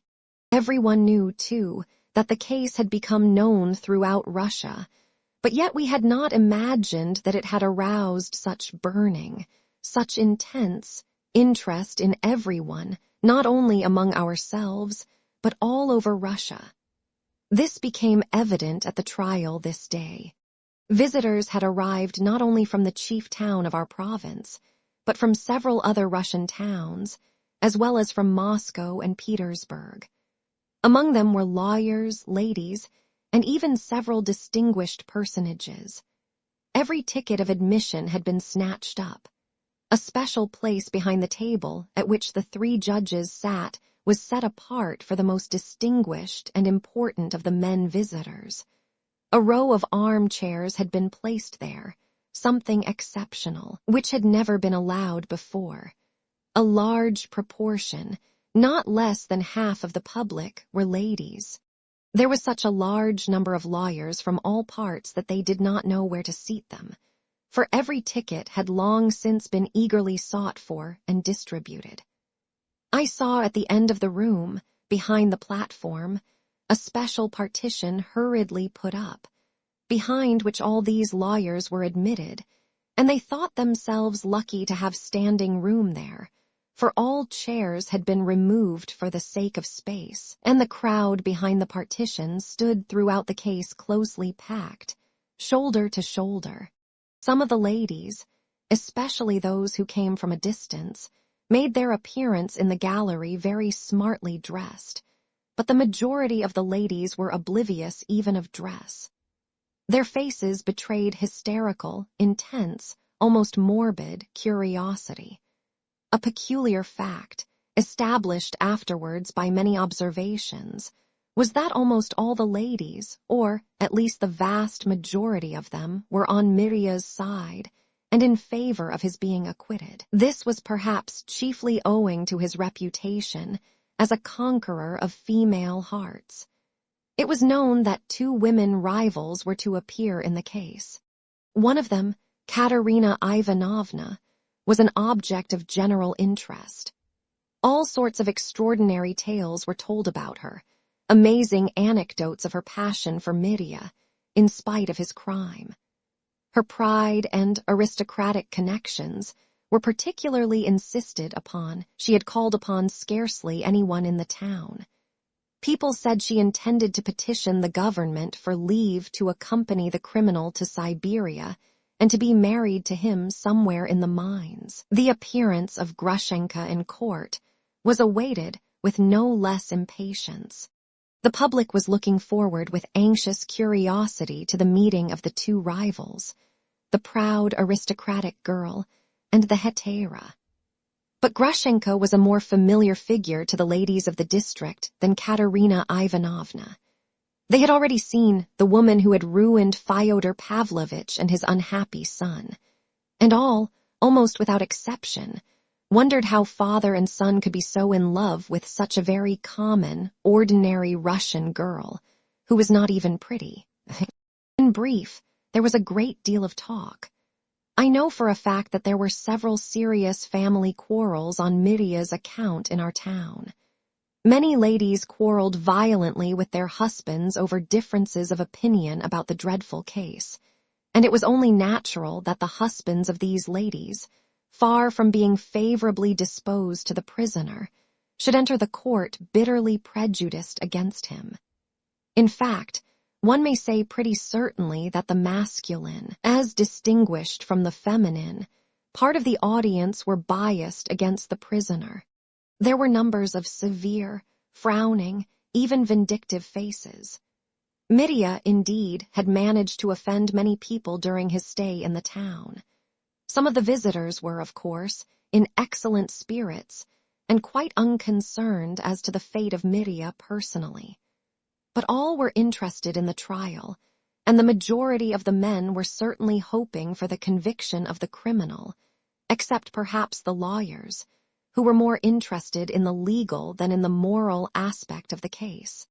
Everybody was excited at the presence of the celebrated lawyer, Fetyukovich. His talent was well known, and this was not the first time he had defended notorious criminal cases in the provinces. And if he defended them, such cases became celebrated and long remembered all over Russia. There were stories, too, about our prosecutor and about the president of the court. It was said that Ippolit Kirillovich was in a tremor at meeting Fetyukovich, and that they had been enemies from the beginning of their careers in Petersburg. That though our sensitive prosecutor, who always considered that he had been aggrieved by someone in Petersburg because his talents had not been properly appreciated, was keenly excited over the Karamazov case, and was even dreaming of rebuilding his flagging fortunes by means of it, Fetyukovich, they said, was his one anxiety. But these rumors were not quite just. Our prosecutor was not one of those men who lose heart in face of danger. On the contrary, his self-confidence increased with the increase of danger. It must be noted that our prosecutor was in general too hasty and morbidly impressionable. He would put his whole soul into some case and work at it as though his whole fate and his whole fortune depended on its result. This was the subject of some ridicule in the legal world, for just by this characteristic, our prosecutor had gained a wider notoriety than could have been expected from his modest position. People laughed particularly at his passion for psychology. In my opinion, they were wrong, and our prosecutor was, I believe, a character of greater depth than was generally supposed. But with his delicate health, he had failed to make his mark at the outset of his career and had never made up for it later. As for the president of our court, I can only say that he was a humane and cultured man who had a practical knowledge of his work and progressive views. He was rather ambitious, but did not concern himself greatly about his future career. The great aim of his life was to be a man of advanced ideas. He was, too, a man of connections and property. He felt, as we learned afterwards, rather strongly about the Karamazov case, but from a social, not from a personal standpoint. He was interested in it as a social phenomenon, in its classification and its character as a product of our social conditions, as typical of the national character, and so on, and so on. His attitude to the personal aspect of the case, to its tragic significance, and the persons involved in it, including the prisoner, was rather indifferent and abstract, as was perhaps fitting indeed. The court was packed and overflowing long before the judges made their appearance. Our court is the best hall in the town, spacious, lofty, and good for sound. On the right of the judges, who were on a raised platform, a table and 2 rows of chairs had been put ready for the jury. On the left was the place for the prisoner and the counsel for the defense. In the middle of the court, near the judges, was a table with the material proofs. On it lay Fyodor Pavlovich's white silk dressing gown, stained with blood, the fatal brass pestle with which the supposed murder had been committed, Mitya's shirt with a blood-stained sleeve, his coat stained with blood in patches over the pocket in which he had put his handkerchief, the handkerchief itself, stiff with blood and by now quite yellow, the pistol loaded by Mitya at Perhatin's with a view to suicide, and taken from him on the sly at Mokroe by Trifon Borisovich, the envelope in which the 3,000 rubles had been put ready for Grushenka, the narrow pink ribbon with which it had been tied, and many other articles I don't remember.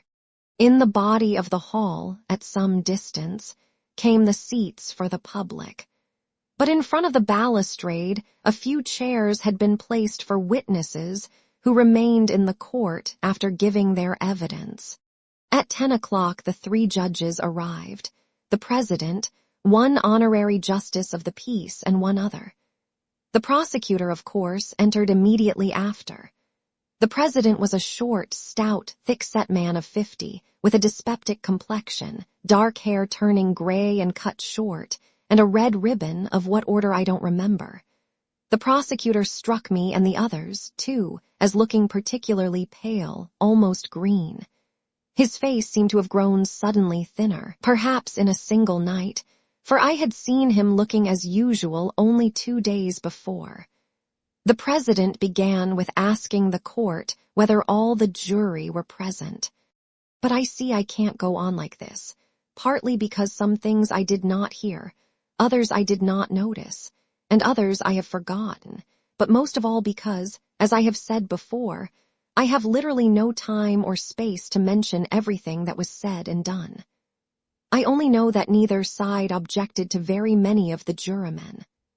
I remember the 12 jurymen. 4 were petty officials of the town, 2 were merchants, and 6 peasants and artisans of the town. I remember, long before the trial, questions were continually asked with some surprise, especially by ladies. Can such a delicate, complex, and psychological case be submitted for decision to petty officials and even peasants? And what can an official, still more a peasant, understand in such an affair? All the 4 officials in the jury were, in fact, men of no consequence and of low rank. Except one who was rather younger, they were gray-headed men, little known in society, who had vegetated on a pitiful salary, and who probably had elderly, unpresentable wives and crowds of children, perhaps even without shoes and stockings. At most, they spent their leisure over cards and, of course, had never read a single book. The 2 merchants looked respectable, but were strangely silent and stolid. One of them was close-shaven and was dressed in European style. The other had a small, gray beard and wore a red ribbon with some sort of a medal upon it on his neck. There is no need to speak of the artisans and the peasants. The artisans of Skotoprigonievsk are almost peasants, and even work on the land. 2 of them also wore European dress, and perhaps for that reason, were dirtier and more uninviting looking than the others. So that one might well wonder, as I did as soon as I had looked at them, what men like that could possibly make of such a case. Yet their faces made a strangely imposing, almost menacing impression. They were stern and frowning. At last, the president opened the case of the murder of Fyodor Pavlovich Karamazov. I don't quite remember how he described him. The court usher was told to bring in the prisoner, and Mirya made his appearance. There was a hush through the court. One could have heard a fly. I don't know how it was with others, but Mirya made a most unfavorable impression on me. He looked an awful dandy in a brand-new frock coat. I heard afterwards that he had ordered it in Moscow expressly for the occasion from his own tailor, who had his measure. He wore immaculate black kid gloves and exquisite linen. He walked in with his yard-long strides, looking stiffly straight in front of him, and sat down in his place with a most unperturbed air. At the same moment, the counsel for defense, the celebrated Fetyukovitch, entered, and a sort of subdued hum passed through the court. He was a tall, spare man, with long, thin legs, with extremely long, thin, pale fingers, clean-shaven face, demurely brushed, rather short hair, and thin lips that were at times curved into something between a sneer and a smile. He looked about 40. His face would have been pleasant if it had not been for his eyes, which, in themselves small and inexpressive, were set remarkably close together, with only the thin, long nose as a dividing line between them. In fact, there was something strikingly bird-like about his face. He was in evening dress and white tie. I remember the president's first questions to Mirya, about his name, his calling, and so on. Mirya answered sharply, and his voice was so unexpectedly loud that it made the president start and look at the prisoner with surprise. Then followed a list of persons who were to take part in the proceedings, that is, of the witnesses and experts. It was a long list. 4 of the witnesses were not present: Miusov, who had given evidence at the preliminary inquiry, but was now in Paris; Madame Holikov and Maximov, who were absent through illness; and Smerdyakov through his sudden death, of which an official statement from the police was presented. The news of Smerdyakov's death produced a sudden stir and whisper in the court. Many of the audience, of course, had not heard of the sudden suicide. What struck people most was Mirya's sudden outburst. As soon as the statement of Smerdyakov's death was made, he cried out aloud from his place. He was a dog, and died like a dog. I remember how his counsel rushed to him, and how the president addressed him, threatening to take stern measures if such an irregularity were repeated. Mirya nodded, and in a subdued voice repeated several times abruptly to his counsel, with no show of regret, "I won't again, I won't. It escaped me. I won't do it again." And of course, this brief episode did him no good with the jury or the public. His character was displayed, and it spoke for itself. It was under the influence of this incident that the opening statement was read. It was rather short, but circumstantial. It only stated the chief reasons why he had been arrested, why he must be tried, and so on. Yet it made a great impression on me. The clerk read it loudly and distinctly. The whole tragedy was suddenly unfolded before us, concentrated, in bold relief, in a fatal and pitiless light. I remember how, immediately after it had been read, the president asked Mirya in a loud, impressive voice, "Prisoner, do you plead guilty?" Mirya suddenly rose from his seat. "I plead guilty to drunkenness and dissipation," he exclaimed, again in a startling, almost frenzied voice, "to idleness and debauchery. I meant to become an honest man for good just at the moment when I was struck down by fate. But I am not guilty of the death of that old man, my enemy and my father. No, no, I am not guilty of robbing him. I could not be. Dmitri Karamazov is a scoundrel, but not a thief. He sat down again, visibly trembling all over. The president again briefly, but impressively, admonished him to answer only what was asked, and not to go off into irrelevant exclamations. Then he ordered the case to proceed. All the witnesses were led up to take the oath. Then I saw them all together. The brothers of the prisoner were, however, allowed to give evidence without taking the oath. After an exhortation from the priest and the president, the witnesses were led away and were made to sit as far as possible apart from one another. Then they began calling them up one by one. Chapter 2. Dangerous Witnesses. I do not know whether the witnesses for the defense and for the prosecution were separated into groups by the president, and whether it was arranged to call them in a certain order. But no doubt it was so.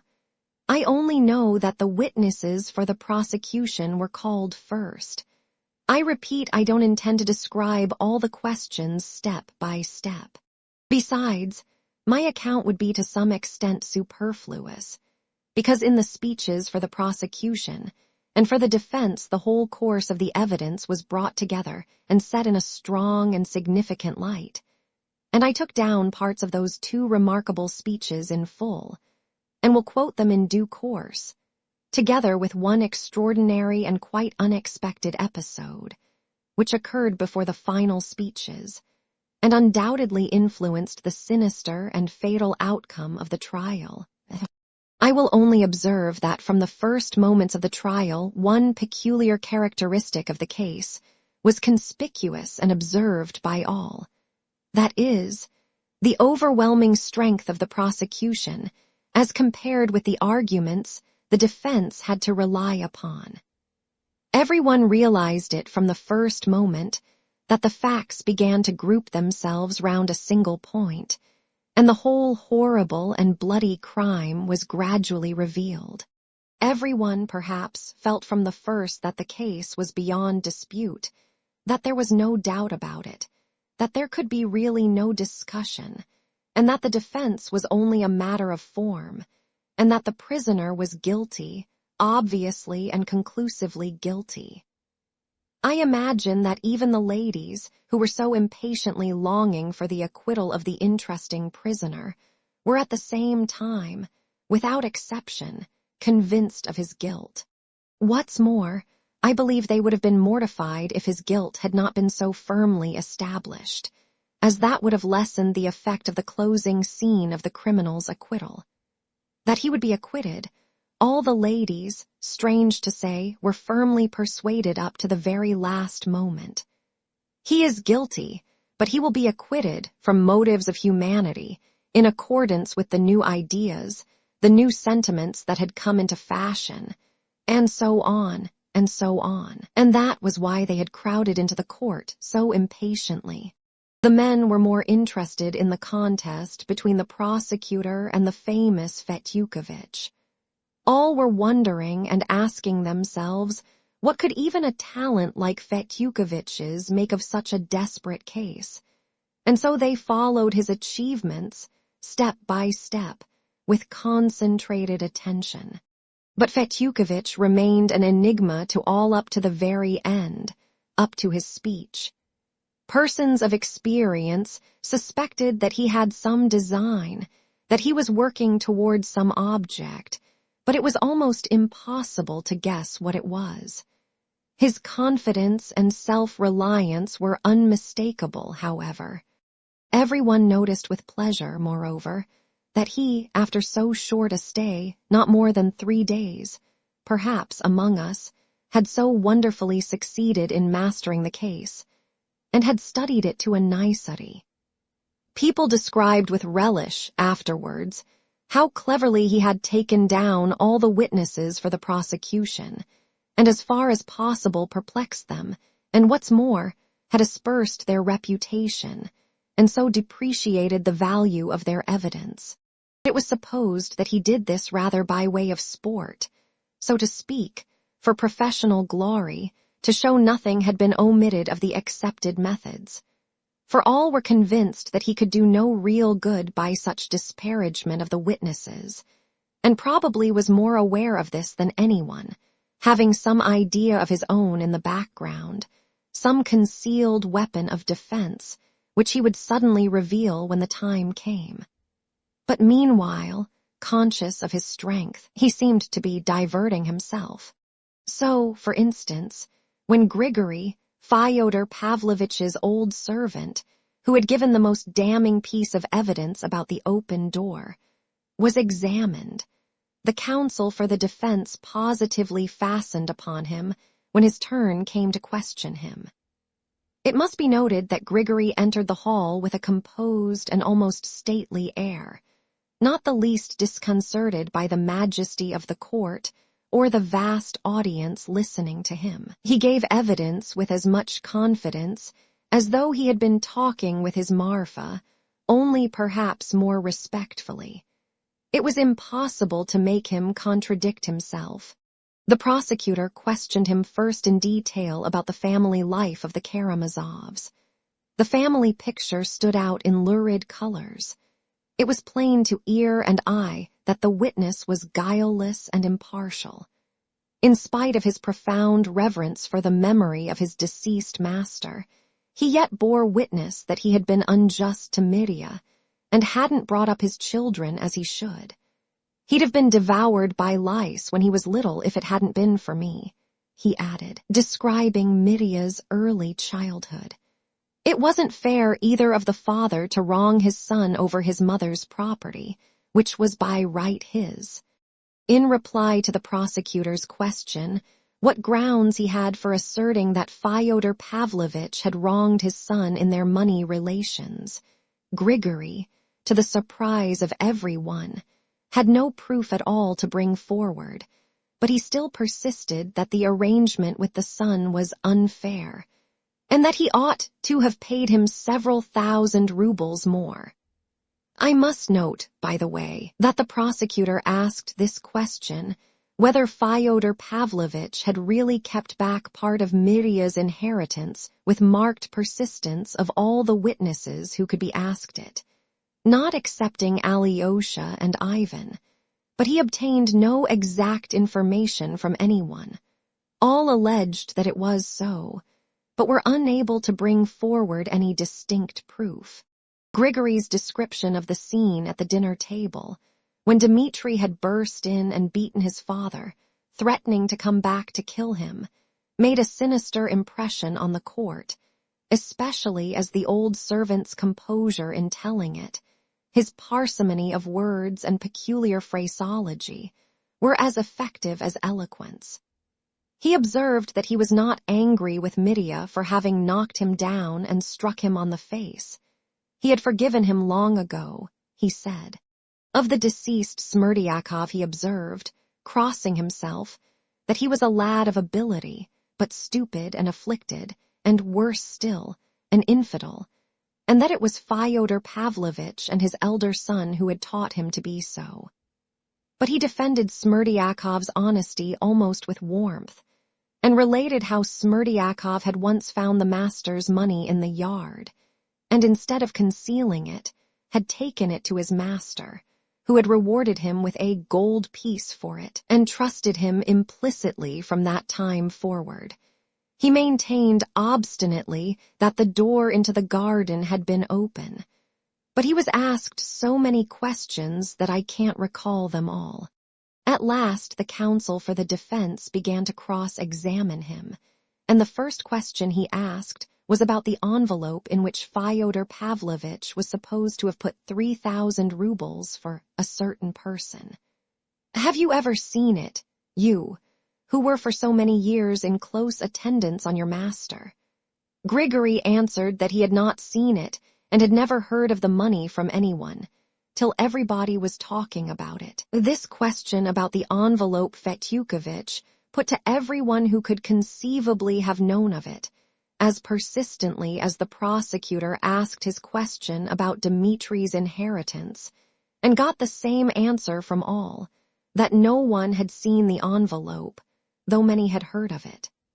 From the beginning, everyone noticed Fetyukovich's persistence on this subject. Now, with your permission, I'll ask you a question, Fetyukovich said, suddenly and unexpectedly. Of what was that balsam, or rather decoction, made, which, as we learn from the preliminary inquiry, you used on that evening to rub your lumbago in the hope of curing it? Grigory looked blankly at the questioner, and after a brief silence muttered, "There was saffron in it." "Nothing but saffron. Don't you remember any other ingredient?" "There was milfoil in it too." "And pepper, perhaps?" Fetyukovich queried. "Yes, there was pepper too." "Etc. And all dissolved in vodka." "In spirit." There was a faint sound of laughter in the court. "You see, in spirit. After rubbing your back, I believe, you drank what was left in the bottle with a certain pious prayer, only known to your wife." "I did." "Did you drink much? Roughly speaking, a wine glass or two." "It might have been a tumbler full." "A tumbler full, even. Perhaps a tumbler and a half." Grigory did not answer. He seemed to see what was meant. "A glass and a half of neat spirit is not at all bad, don't you think? You might see the gates of heaven open, not only the door into the garden." Grigory remained silent. There was another laugh in the court. The president made a movement. "Do you know for a fact," Fetyukovich persisted, "whether you were awake or not when you saw the open door?" "I was on my legs." "That's not a proof that you were awake." There was again laughter in the court. "Could you have answered at that moment if anyone had asked you a question, for instance, what year it is?" "I don't know." "And what year is it? Anno Domini, do you know?" Grigory stood with a perplexed face, looking straight at his tormentor. Strange to say, it appeared he really did not know what year it was. "But perhaps you can tell me how many fingers you have on your hands." "I am a servant," Grigory said suddenly, in a loud and distinct voice. "If my betters think fit to make game of me, it is my duty to suffer it." Fetyukovich was a little taken aback, and the president intervened, reminding him that he must ask more relevant questions. Fetyukovich bowed with dignity and said that he had no more questions to ask of the witness. The public and the jury, of course, were left with a grain of doubt in their minds as to the evidence of a man who might, while undergoing a certain cure, have seen the gates of heaven, and who did not even know what year he was living in. But before Grigory left the box, another episode occurred. The president, turning to the prisoner, asked him whether he had any comment to make on the evidence of the last witness. "Except about the door, all he has said is true," cried Mitya in a loud voice. "For combing the lice off me, I thank him. For forgiving my blows, I thank him. The old man has been honest all his life and as faithful to my father as 700 poodles." "A prisoner, be careful in your language," the president admonished him. "I am not a poodle," Grigory muttered. "All right, it's I am a poodle myself," cried Mitya. "If it's an insult, I take it to myself and I beg his pardon. I was a beast and cruel to him. I was cruel to Aesop too." "What Aesop?" the president asked sternly again. "Oh, Pirate, my father, Fyodor Pavlovich." The president again and again warned Mitya impressively and very sternly to be more careful in his language. "You are injuring yourself in the opinion of your judges." The counsel for the defense was equally clever in dealing with the evidence of Rakitin. I may remark that Rakitin was one of the leading witnesses, and one to whom the prosecutor attached great significance. It appeared that he knew everything. His knowledge was amazing. He had been everywhere, seen everything, talked to everybody, knew every detail of the biography of Fyodor Pavlovich and all the Karamazovs. Of the envelope, it is true, he had only heard from Mirya himself, but he described minutely Mirya's exploits in the metropolis, all his compromising doings and sayings, and told the story of Captain Snegoryov's wisp of tow. But even Rakitin could say nothing positive about Mirya's inheritance, and confined himself to contemptuous generalities. Who could tell which of them was to blame, and which was in debt to the other, with their crazy Karamazov way of muddling things so that no one could make head or tail of it? He attributed the tragic crime to the habits that had become ingrained by ages of serfdom and the distressed condition of Russia, due to the lack of appropriate institutions. He was, in fact, allowed some latitude of speech. This was the first occasion on which Rakitin showed what he could do, and attracted notice. The prosecutor knew that the witness was preparing a magazine article on the case, and afterwards in his speech, as we shall see later, quoted some ideas from the article, showing that he had seen it already. The picture drawn by the witness was a gloomy and sinister one, and greatly strengthened the case for the prosecution. Altogether, Rakitin's discourse fascinated the public by its independence and the extraordinary nobility of its ideas. There were even 2 or 3 outbreaks of applause when he spoke of serfdom and the distressed condition of Russia. Rakitin, in his youthful ardor, made a slight blunder, of which the counsel for the defense at once adroitly took advantage.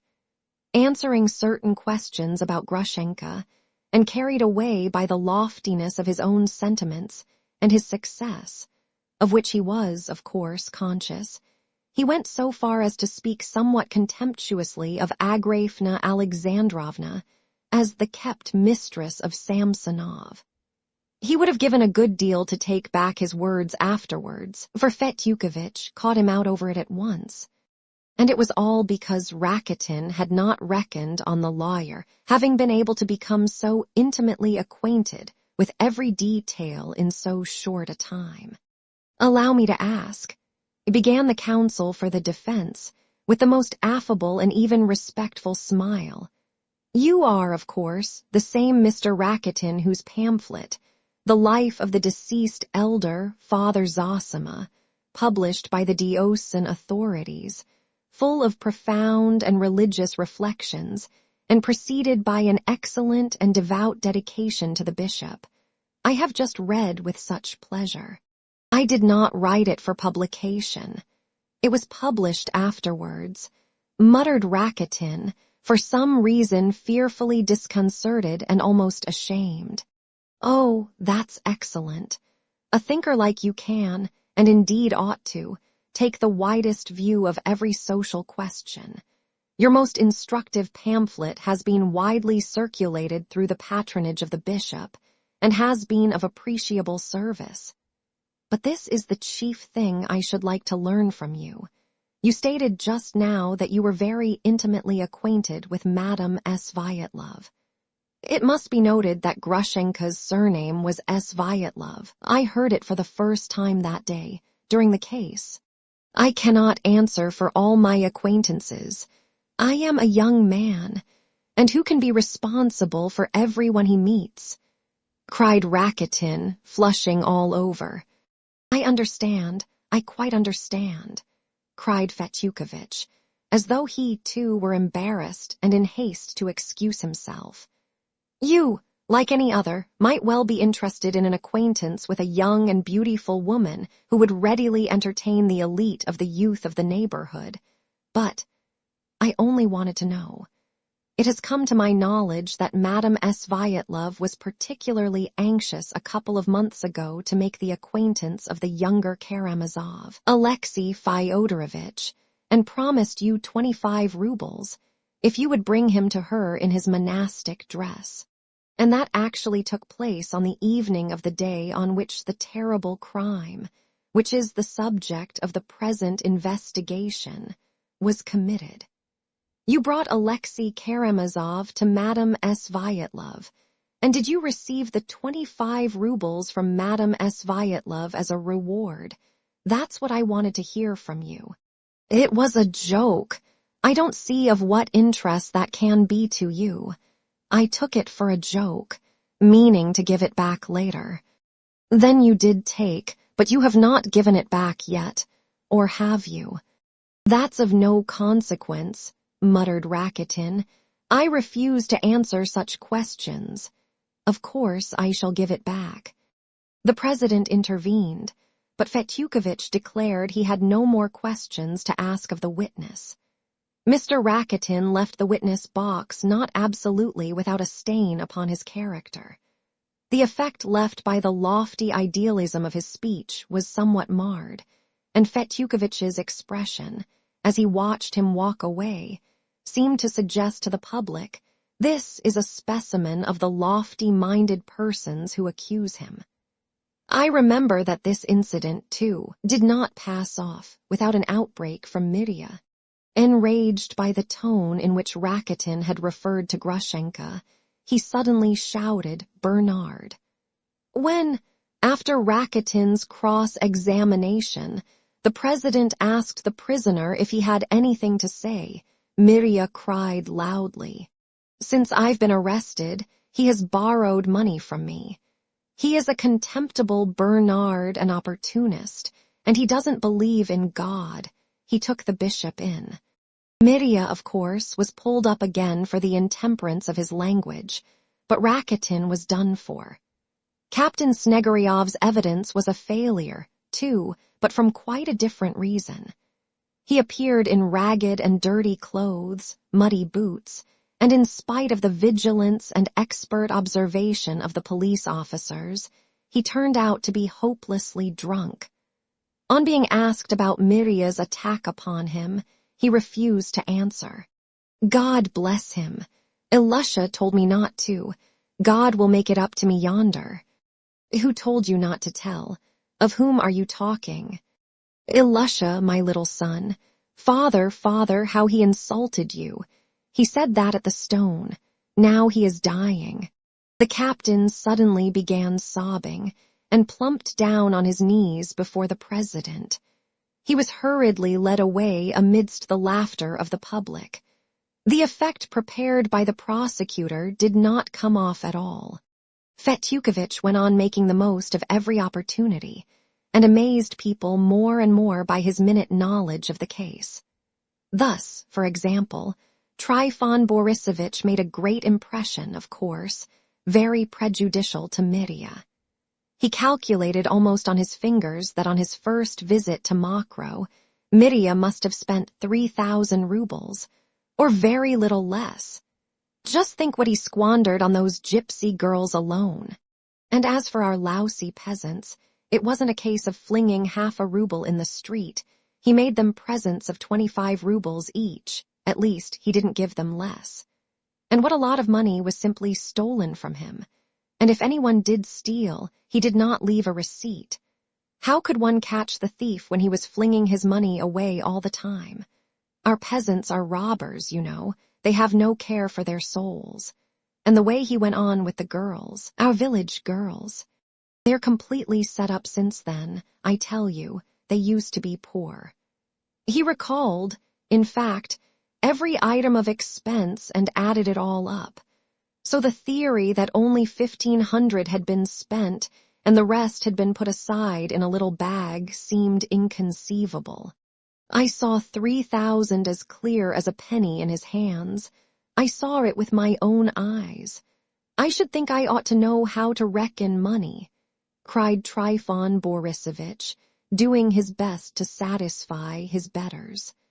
When Fetyukovich had to cross-examine him, he scarcely tried to refute his evidence, but began asking him about an incident at the first carousal at Mokroe, a month before the arrest, when Timofey and another peasant called Akim had picked up on the floor in the passage 100 rubles dropped by Mirya when he was drunk, and had given them to Trifon Borisovich and received a ruble each from him for doing so. Well, asked the lawyer, did you give that 100 rubles back to Mr. Karamazov? Trifon Borisovich shuffled in vain. He was obliged, after the peasants had been examined, to admit the finding of the 100 rubles, only adding that he had religiously returned it all to Dmitri Fyodorovich in perfect honesty, and it's only because his honor was in liquor at the time he wouldn't remember it. But, as he had denied the incident of the 100 rubles till the peasants had been called to prove it, his evidence as to returning the money to Mirya was naturally regarded with great suspicion. So one of the most dangerous witnesses brought forward by the prosecution was again discredited. The same thing happened with the Poles. They took up an attitude of pride and independence. They vociferated loudly that they had both been in the service of the crown, and that Pan Mirya had offered them 3,000 to buy their honor, and that they had seen a large sum of money in his hands. Pan Musyalovich introduced a terrible number of Polish words into his sentences, and seeing that this only increased his consequence in the eyes of the president and the prosecutor, grew more and more pompous, and ended by talking in Polish altogether. But Fetyukovich caught them, too, in his snares. Trifon Borisovich, recalled, was forced, in spite of his evasions, to admit that Pan Wróblewski had substituted another pack of cards for the one he had provided, and that Pan Musyalovich had cheated during the game. Kalganov confirmed this, and both the Poles left the witness box with damaged reputations, amidst laughter from the public. Then exactly the same thing happened with almost all the most dangerous witnesses. Fetyukovich succeeded in casting a slur on all of them, and dismissing them with a certain derision. The lawyers and experts were lost in admiration, and were only at a loss to understand what good purpose could be served by it, for all, I repeat, felt that the case for the prosecution could not be refuted, but was growing more and more tragically overwhelming. But from the confidence of the great magician, they saw that he was serene, and they waited, feeling that such a man had not come from Petersburg for nothing, and that he was not a man to return unsuccessful. Chapter 3. The medical experts and a pound of nuts. The evidence of the medical experts, too, was of little use to the prisoner, and it appeared later that Fetyukovich had not reckoned much upon it. The medical line of defense had only been taken up through the insistence of Katerina Ivanovna, who had sent for a celebrated doctor from Moscow on purpose. The case for the defense could, of course, lose nothing by it, and might, with luck, gain something from it. There was, however, an element of comedy about it, through the difference of opinion of the doctors. The medical experts were the famous doctor from Moscow, our doctor, Herzenstube, and the young doctor, Varvinsky. The two latter appeared also as witnesses for the prosecution. The first to be called in the capacity of expert was Dr. Herzenstube. He was a gray and bald old man of 70, of middle height and sturdy build. He was much esteemed and respected by everyone in the town. He was a conscientious doctor and an excellent and pious man, a Herrnhuter or Moravian brother, I am not quite sure which. He had been living amongst us for many years and behaved with wonderful dignity. He was a kind-hearted and humane man. He treated the sick poor and peasants for nothing, visited them in their slums and huts, and left money for medicine. But he was as obstinate as a mule. If once he had taken an idea into his head, there was no shaking it. Almost everyone in the town was aware, by the way, that the famous doctor had, within the first 2 or 3 days of his presence among us, uttered some extremely offensive allusions to Dr. Herzenstube's qualifications. Though the Moscow doctor asked 25 rubles for a visit, several people in the town were glad to take advantage of his arrival, and rushed to consult him regardless of expense. All these had, of course, been previously patients of Dr. Herzenstube, and the celebrated doctor had criticized his treatment with extreme harshness. Finally, he had asked the patients as soon as he saw them, "Well, who has been cramming you with nostrums? Herzenstube." Dr. Herzenstube, of course, heard all this, and now all the 3 doctors made their appearance, one after another, to be examined. Dr. Herzenstube roundly declared that the abnormality of the prisoner's mental faculties was self-evident.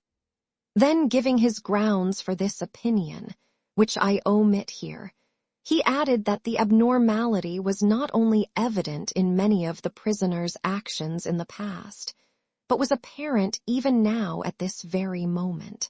When he was asked to explain how it was apparent now at this moment, the old doctor, with simple-hearted directness, pointed out that the prisoner on entering the court had an extraordinary air, remarkable in the circumstances. That he had marched in like a soldier, looking straight before him, though it would have been more natural for him to look to the left where, among the public, the ladies were sitting, seeing that he was a great admirer of the fair sex, and must be thinking much of what the ladies are saying of him now. The old man concluded in his peculiar language.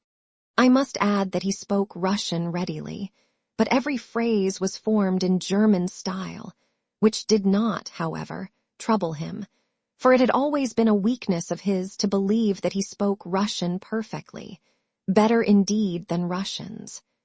And he was very fond of using Russian proverbs, always declaring that the Russian proverbs were the best and most expressive sayings in the whole world. I may remark, too, that in conversation, through absent-mindedness, he often forgot the most ordinary words, which sometimes went out of his head, though he knew them perfectly. The same thing happened, though, when he spoke German, and at such times he always waved his hand before his face as though trying to catch the lost word, and no one could induce him to go on speaking till he had found the missing word. His remark that the prisoner ought to have looked at the ladies on entering roused a whisper of amusement in the audience. All our ladies were very fond of our old doctor.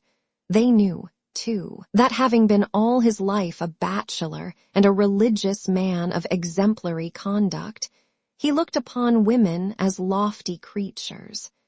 And so his unexpected observation struck every one as very queer.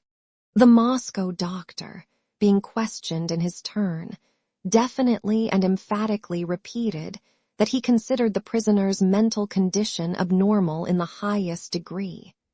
He talked at length and with erudition of aberration and mania, and argued that, from all the facts collected, the prisoner had undoubtedly been in a condition of aberration for several days before his arrest, and if the crime had been committed by him, it must, even if he were conscious of it, have been almost involuntary, as he had not the power to control the morbid impulse that possessed him.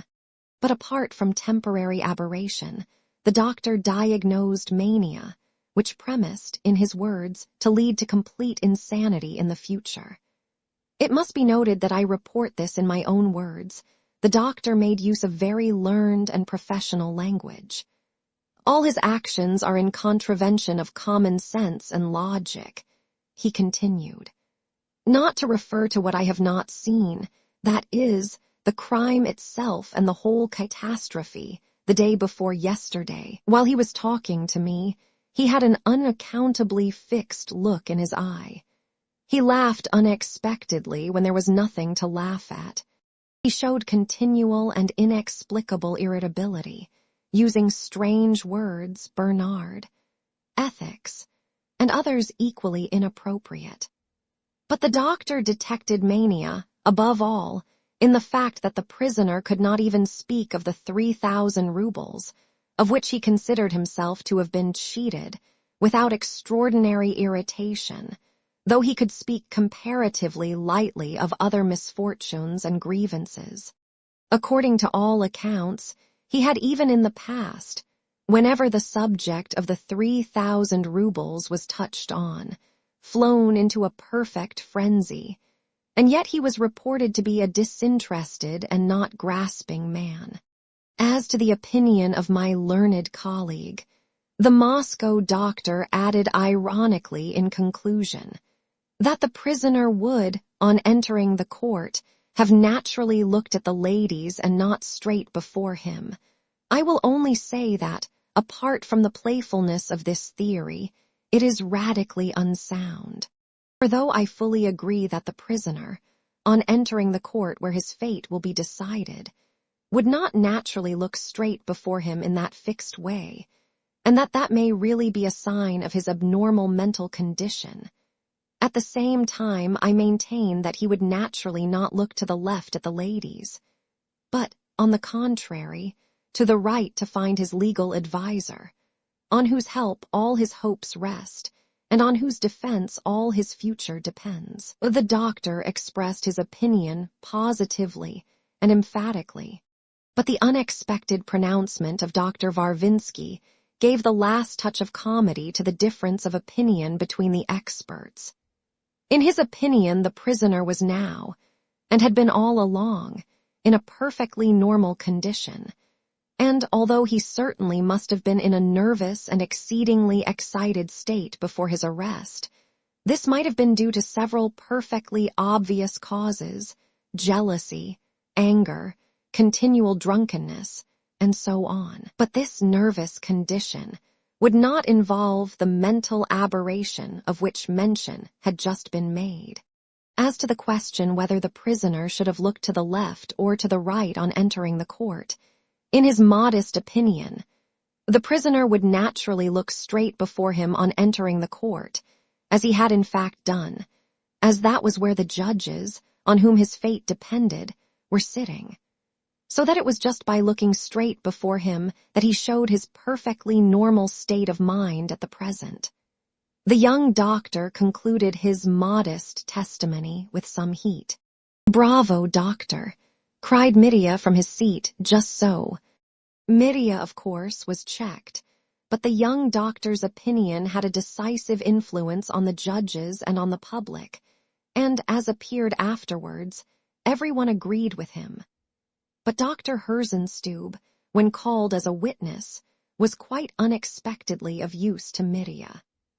As an old resident in the town who had known the Karamazov family for years, he furnished some facts of great value for the prosecution, and suddenly, as though recalling something, he added, "But the poor young man might have had a very different life, for he had a good heart both in childhood and after childhood, that I know. But the Russian proverb says, if a man has one head, it's good, but if another clever man comes to visit him, it would be better still, for then there will be two heads and not only one. One head is good, but two are better," the prosecutor put in impatiently. He knew the old man's habit of talking slowly and deliberately, regardless of the impression he was making and of the delay he was causing, and highly prizing his flat, dull, and always gleefully complacent German wit. The old man was fond of making jokes. "Oh, yes, that's what I say," he went on stubbornly. "One head is good, but two are much better, but he did not meet another head with wits, and his wits went. Where did they go? I've forgotten the word." He went on, passing his hand before his eyes. "Oh, yes, spazieren. Wandering. Oh, yes, wandering, that's what I say. Well, his wits went wandering and fell in such a deep hole that he lost himself. And yet he was a grateful and sensitive boy. Oh, I remember him very well, a little chap so high, left neglected by his father in the backyard, when he ran about without boots on his feet and his little breeches hanging by one button." A note of feeling and tenderness suddenly came into the honest old man's voice. Fetyukovitch positively started, as though scenting something, and caught at it instantly. "Oh, yes, I was a young man then. I was. Well, I was 45 then and had only just come here, And I was so sorry for the boy then, I asked myself, why shouldn't I buy him a pound of what? I've forgotten what it's called. A pound of what children are very fond of. What is it? What is it? The doctor began waving his hands again. It grows on a tree and is gathered and given to everyone. Apples. So no, you have a dozen of apples, not a pound. No, there are a lot of them and all little. You put them in the mouth and crack. Nuts. Quite so, nuts, I say so. The doctor repeated in the calmest way as though he had been at no loss for a word. And I bought him a pound of nuts, for no one had ever bought the boy a pound of nuts before. And I lifted my finger and said to him, boy, Gott der Vader. He laughed and said, Gott der Vader. Gott der Sohn. He laughed again and lisped, Gott der Sohn, Gott der Heilige Geist. Then he laughed and said as best he could, Gott der Heilige Geist. I went away, and 2 days after I happened to be passing, and he shouted to me of himself, Uncle, Gott der Vader, Gott der Sohn, and he had only forgotten Gott der Heilige Geist. But I reminded him of it, and I felt very sorry for him again. But he was taken away, and I did not see him again. 23 years passed. I am sitting one morning in my study, a white-haired old man, when there walks into the room a blooming young man whom I should never have recognized. But he held up his finger and said, laughing, Gott der Vader, Gott der Sohn, and Gott der Heilige Geist. I have just arrived and have come to thank you for that pound of nuts, for no one else ever bought me a pound of nuts. You are the only one that ever did. And then I remembered my happy youth and the poor child in the yard, without boots on his feet, and my heart was touched, and I said, you are a grateful young man, for you have remembered all your life the pound of nuts I bought you in your childhood. And I embraced him and blessed him, and I shed tears. He laughed, but he shed tears too, for the Russian often laughs when he ought to be weeping. But he did weep, I saw it, and now, alas, and I am weeping now, German, I am weeping now too, you saintly man, Mirya cried suddenly. In any case, the anecdote made a certain favorable impression on the public. But the chief sensation in Mirya's favor was created by the evidence of Katerina Ivanovna, which I will describe directly. Indeed, when the witnesses à décharge, that is, called by the defense, began giving evidence, fortune seemed all at once markedly more favorable to Mirya, and what was particularly striking, this was a surprise even to the counsel for the defense. But before Katerina Ivanovna was called, Alyosha was examined, and he recalled a fact which seemed to furnish positive evidence against one important point made by the prosecution. Chapter 4. Fortune smiles on Mirya. It came quite as a surprise even to Alyosha himself.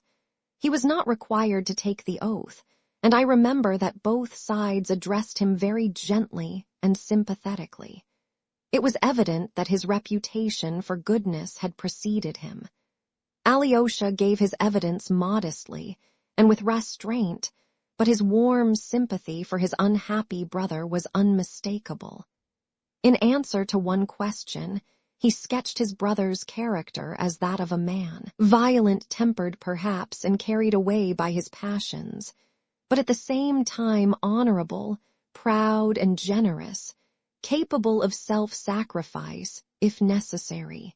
He admitted, however, that, through his passion for Grushenka and his rivalry with his father, his brother had been of late in an intolerable position. But he repelled with indignation the suggestion that his brother might have committed a murder for the sake of gain, though he recognized that the 3,000 rubles had become almost an obsession with Mirya, that he looked upon them as part of the inheritance he had been cheated of by his father, and that, indifferent as he was to money as a rule, he could not even speak of that 3,000 without fury. As for the rivalry of the two ladies, As the prosecutor expressed it, that is, of Grushenka and Katia, he answered evasively and was even unwilling to answer one or two questions altogether. "Did your brother tell you, anyway, that he intended to kill your father?" asked the prosecutor. "You can refuse to answer if you think necessary," he added. "He did not tell me so directly," answered Alyosha. "How so? Did he indirectly?" "He spoke to me once of his hatred for our father and his fear that at an extreme moment, at a moment of fury, he might perhaps murder him. And you believed him." "I am afraid to say that I did. But I never doubted that some higher feeling would always save him at the fatal moment, as it has indeed saved him, for it was not he killed my father," Alyosha said firmly, in a loud voice that was heard throughout the court. The prosecutor started like a war horse at the sound of a trumpet. "Let me assure you that I fully believe in the complete sincerity of your conviction, and do not explain it by or identify it with your affection for your unhappy brother. Your peculiar view of the whole tragic episode is known to us already from the preliminary investigation. I won't attempt to conceal from you that it is highly individual and contradicts all the other evidence collected by the prosecution.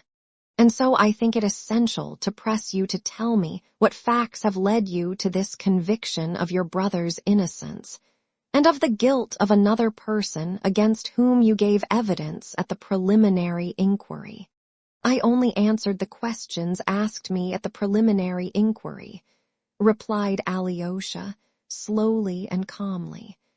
"I made no accusation against Smerdyakov of myself. Yet you gave evidence against him.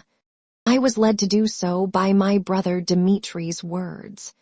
I was told what took place at his arrest and how he had pointed to Smerdyakov before I was examined. I believe absolutely that my brother is innocent, and if he didn't commit the murder, then Smerdyakov. Why Smerdyakov? And why are you so completely persuaded of your brother's innocence?" "I cannot help believing my brother. I know he wouldn't lie to me. I saw from his face he wasn't lying." "Only from his face? Is that all the proof you have?" "I have no other proof." "And of Smerdyakov's guilt, you have no proof whatever but your brother's word and the expression of his face?" "No, I have no other proof." The prosecutor dropped the examination at this point. The impression left by Alyosha's evidence on the public was most disappointing. There had been talk about Smerdyakov before the trial. Someone had heard something. Someone had pointed out something else. It was said that Alyosha had gathered together some extraordinary proofs of his brother's innocence and Smerdyakov's guilt. And after all, there was nothing. No evidence except certain moral convictions so natural in a brother. But Fetyukovitch began his cross-examination. On his asking Alyosha when it was that the prisoner had told him of his hatred for his father, and that he might kill him, and whether he had heard it, for instance, at their last meeting before the catastrophe, Alyosha started as he answered, as though only just recollecting and understanding something. "I remember one circumstance now which I'd quite forgotten myself. It wasn't clear to me at the time, but now, and obviously only now for the first time struck by an idea, he recounted eagerly how, at his last interview with Mirya that evening under the tree, on the road to the monastery, Mirya had struck himself on the breast, the upper part of the breast, and had repeated several times that he had a means of regaining his honor, that means was here on his breast. I thought, when he struck himself on the breast, he meant that it was in his heart." Alyosha continued, "that he might find in his heart strength to save himself from some awful disgrace which was awaiting him, and which he did not dare confess even to me. I must confess, I did think at the time that he was speaking of our father, and that the disgrace he was shuddering at was the thought of going to our father and doing some violence to him. Yet it was just then that he pointed to something on his breast, so that I remember the idea struck me at the time that the heart is not on that part of the breast, but below, and that he struck himself much too high, just below the neck, and kept pointing to that place. My idea seemed silly to me at the time, but he was perhaps pointing then to that little bag in which he had 1,500 rubles. Just so, Mirya cried from his place, "That's right, Alyosha, it was the little bag I struck with my fist." Fetyukovitch flew to him in hot haste, entreating him to keep quiet, and at the same instant pounced on Alyosha.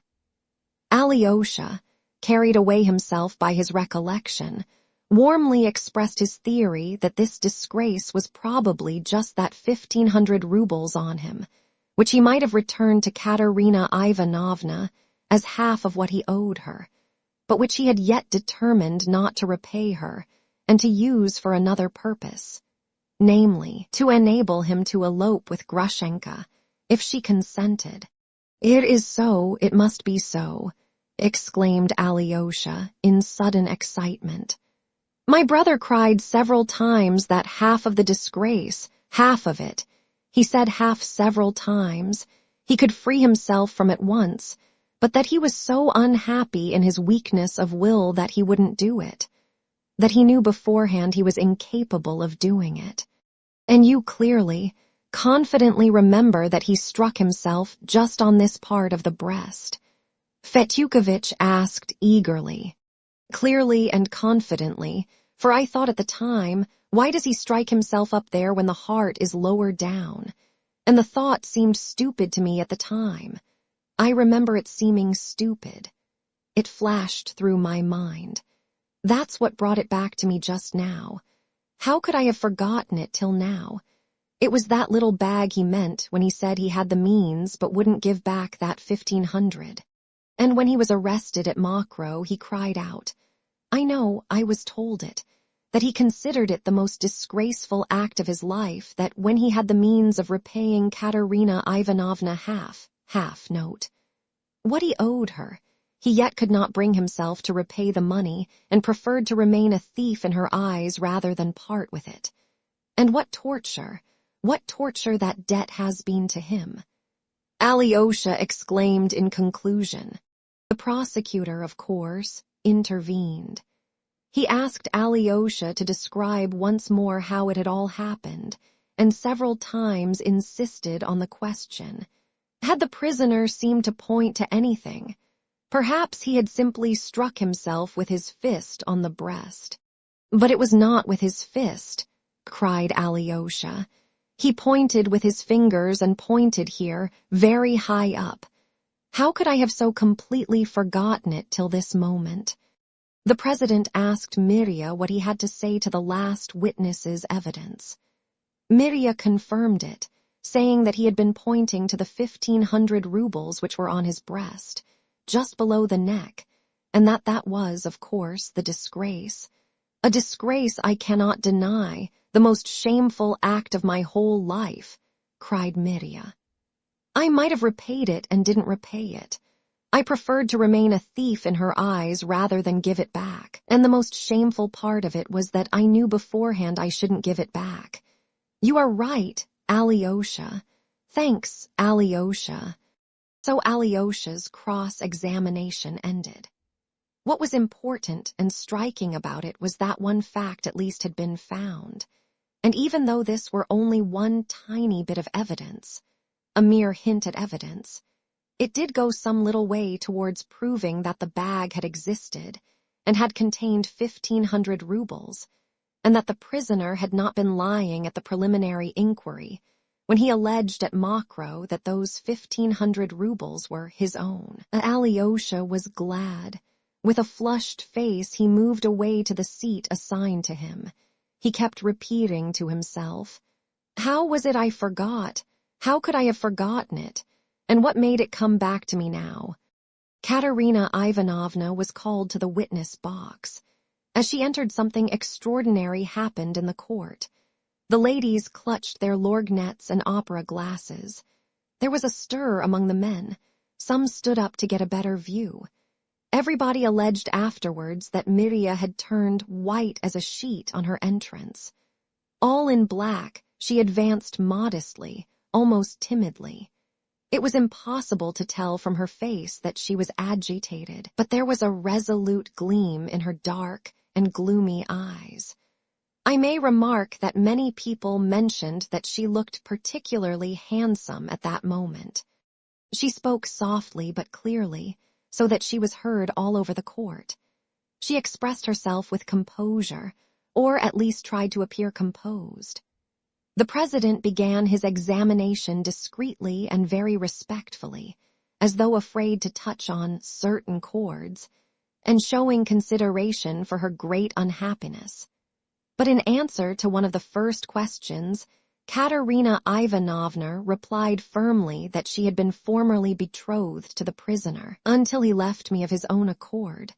She added quietly, when they asked her about the 3,000 she had entrusted to Mirya to post to her relations, she said firmly, "I didn't give him the money simply to send it off. I felt at the time that he was in great need of money. I gave him the 3,000 on the understanding that he should post it within the month if he cared to. There was no need for him to worry himself about that debt afterwards. I will not repeat all the questions asked her and all her answers in detail. I will only give the substance of her evidence. I was firmly convinced that he would send off that sum as soon as he got money from his father." She went on, "I have never doubted his disinterestedness and his honesty, his scrupulous honesty, in money matters. He felt quite certain that he would receive the money from his father, and spoke to me several times about it. I knew he had a feud with his father and have always believed that he had been unfairly treated by his father. I don't remember any threat uttered by him against his father. He certainly never uttered any such threat before me.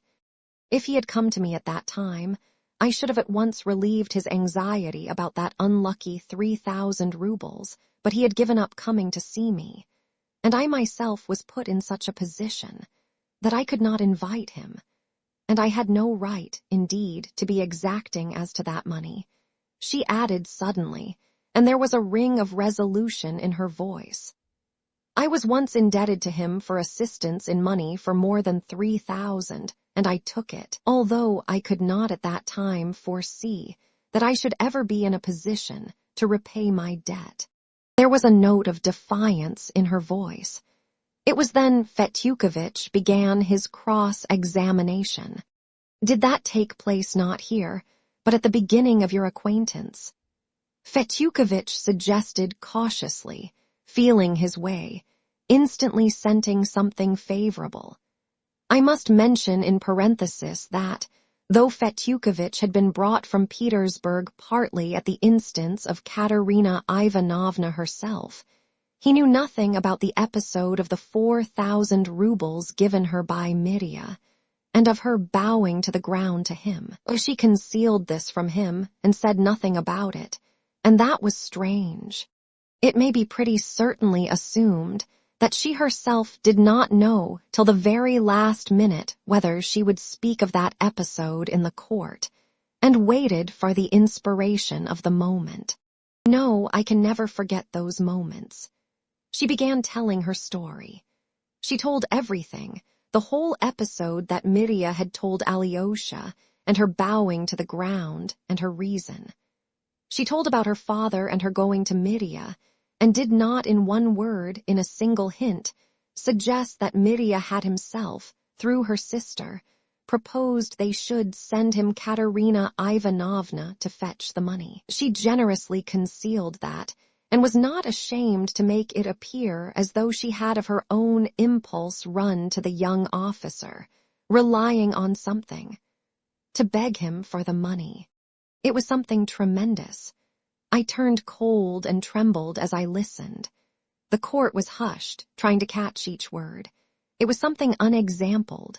Even from such a self-willed and contemptuously proud girl as she was, such an extremely frank avowal, such sacrifice, such self-immolation seemed incredible.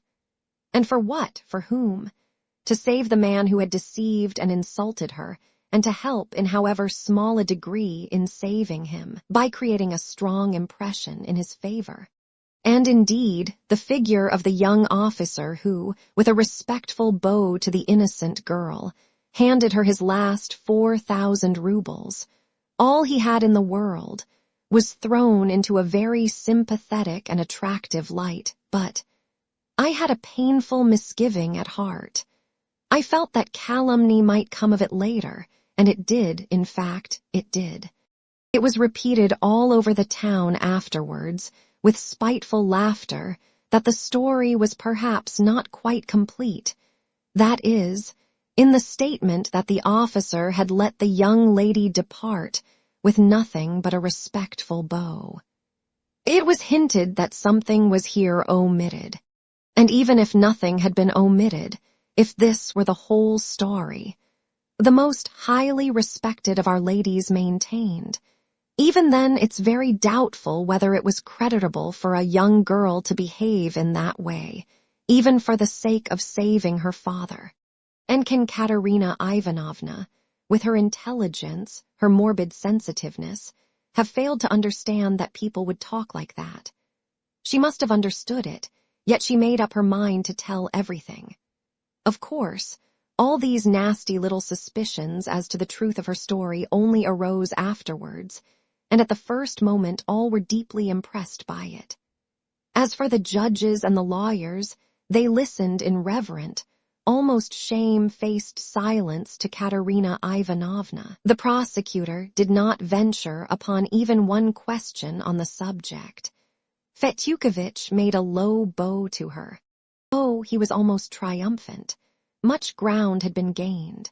For a man to give his last 4,000 on a generous impulse, and then for the same man to murder his father for the sake of robbing him of 3,000, the idea seemed too incongruous. Fetyukovitch felt that now the charge of theft, at least, was as good as disproved. The case was thrown into quite a different light. There was a wave of sympathy for Mitya. As for him, I was told that once or twice, while Katerina Ivanovna was giving her evidence, he jumped up from his seat, sank back again, and hid his face in his hands. But when she had finished, he suddenly cried in a sobbing voice, "Katya, why have you ruined me?" And his sobs were audible all over the court, but he instantly restrained himself and cried again, "Now I am condemned." Then he sat rigid in his place, with his teeth clenched and his arms across his chest. Katerina Ivanovna remained in the court and sat down in her place. She was pale and sat with her eyes cast down. Those who were sitting near her declared that for a long time she shivered all over as though in a fever. Grushenka was called. I am approaching the sudden catastrophe which was perhaps the final cause of Mitya's ruin. For I am convinced, so is everyone, all the lawyers said the same afterwards, that if the episode had not occurred, the prisoner would at least have been recommended to mercy. But of that later. A few words first about Grushenka. She, too, was dressed entirely in black, with her magnificent black shawl on her shoulders. She walked to the witness box with her smooth, noiseless tread, with the slightly swaying gait common in women of full figure. She looked steadily at the president, turning her eyes neither to the right nor to the left. To my thinking, she looked very handsome at that moment, and not at all pale, as the ladies alleged afterwards. They declared, too, that she had a concentrated and spiteful expression. I believe that she was simply irritated and painfully conscious of the contemptuous and inquisitive eyes of our scandal-loving public. She was proud and could not stand contempt. She was one of those people who flare up, angry and eager to retaliate at the mere suggestion of contempt. There was an element of timidity, too, of course, and inward shame at her own timidity, so it was not strange that her tone kept changing. At one moment it was angry, contemptuous, and rough, and at another there was a sincere note of self-condemnation. Sometimes she spoke as though she were taking a desperate plunge, as though she felt, "I don't care what happens, I'll say it." Apropos of her acquaintance with Fyodor Pavlovitch, she remarked curtly, "That's all nonsense, and was it my fault that he would pester me?" But a minute later she added, "It was all my fault. I was laughing at them both, at the old man and at him, too, and I brought both of them to this. It was all on account of me it happened." Samsonov's name came up somehow. "That's nobody's business," she snapped at once with a sort of insolent defiance. "He was my benefactor. He took me when I hadn't a shoe to my foot, when my family had turned me out." The president reminded her, though very politely, that she must answer the questions directly, without going off into irrelevant details. Grushenka crimsoned and her eyes flashed. The envelope with the notes in it she had not seen, but had only heard from that wicked wretch that Fyodor Pavlovitch had an envelope with notes for 3,000 in it. But that was all foolishness. I was only laughing. I wouldn't have gone to him for anything. "To whom are you referring as that wicked wretch?" inquired the prosecutor. "The lackey, Smerdyakov, who murdered his master and hanged himself last night." She was, of course, at once asked what ground she had for such a definite accusation. But it appeared that she, too, had no grounds for it. "Dmitri Fyodorovitch told me so himself. You can believe him. The woman who came between us has ruined him. She is the cause of it all, let me tell you," Grushenka added. She seemed to be quivering with hatred, and there was a vindictive note in her voice. She was again asked to whom she was referring. "The young lady, Katerina Ivanovna there. She sent for me, offered me chocolate, tried to fascinate me. There's not much true shame about her, I can tell you that." At this point the president checked her sternly, begging her to moderate her language. But the jealous woman's heart was burning, and she did not care what she did. When the prisoner was arrested at Mokroe, the prosecutor asked, "Every one saw and heard you run out of the next room and cry out, 'It's all my fault. We'll go to Siberia together.' So you already believed him to have murdered his father." "I don't remember what I felt at the time," answered Grushenka. "Everyone was crying out that he had killed his father, and I felt that it was my fault, that it was on my account he had murdered him. But when he said he wasn't guilty, I believed him at once, and I believe him now and always shall believe him. He is not the man to tell a lie." Fetyukovitch began his cross-examination. "I remember that among other things he asked about Rakitin and the 25 rubles you paid him for bringing Alexei Fyodorovitch Karamazov to see you. There was nothing strange about his taking the money," sneered Grushenka with angry contempt. "He was always coming to me for money.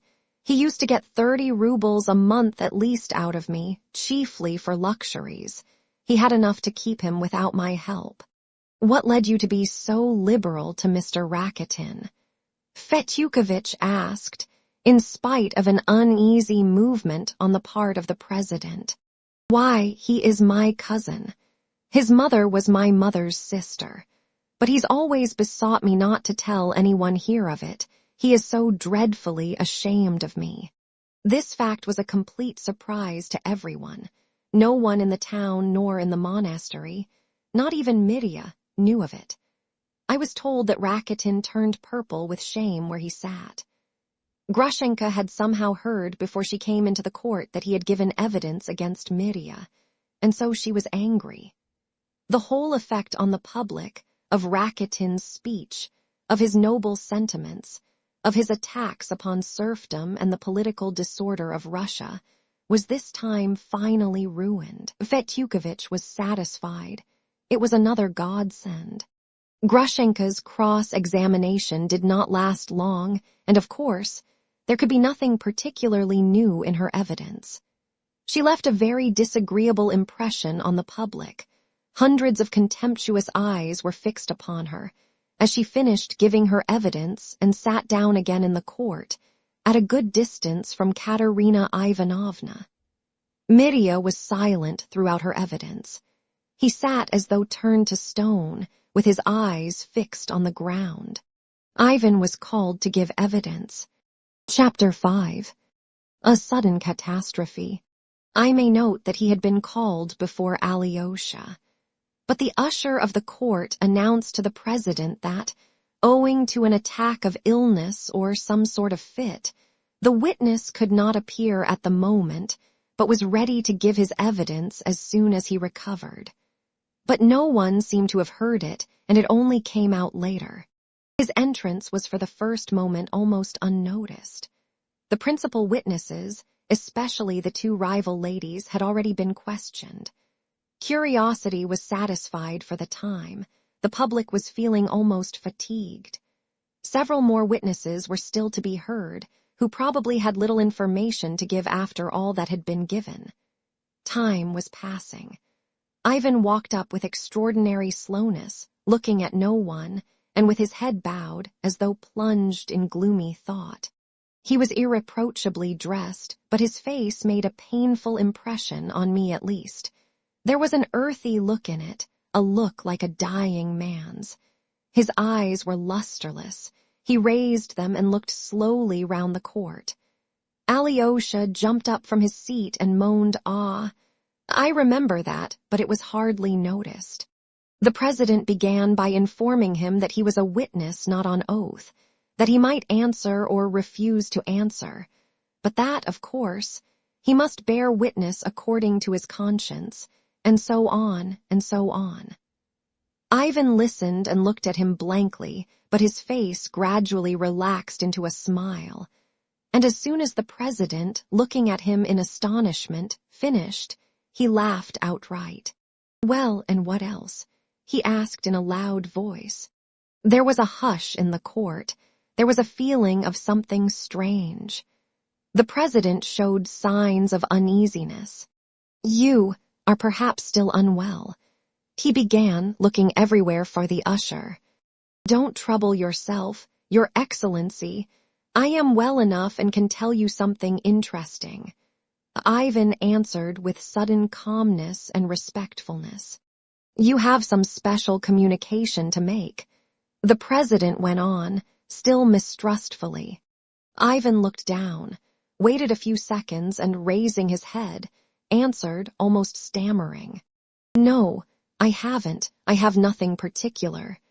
They began asking him questions.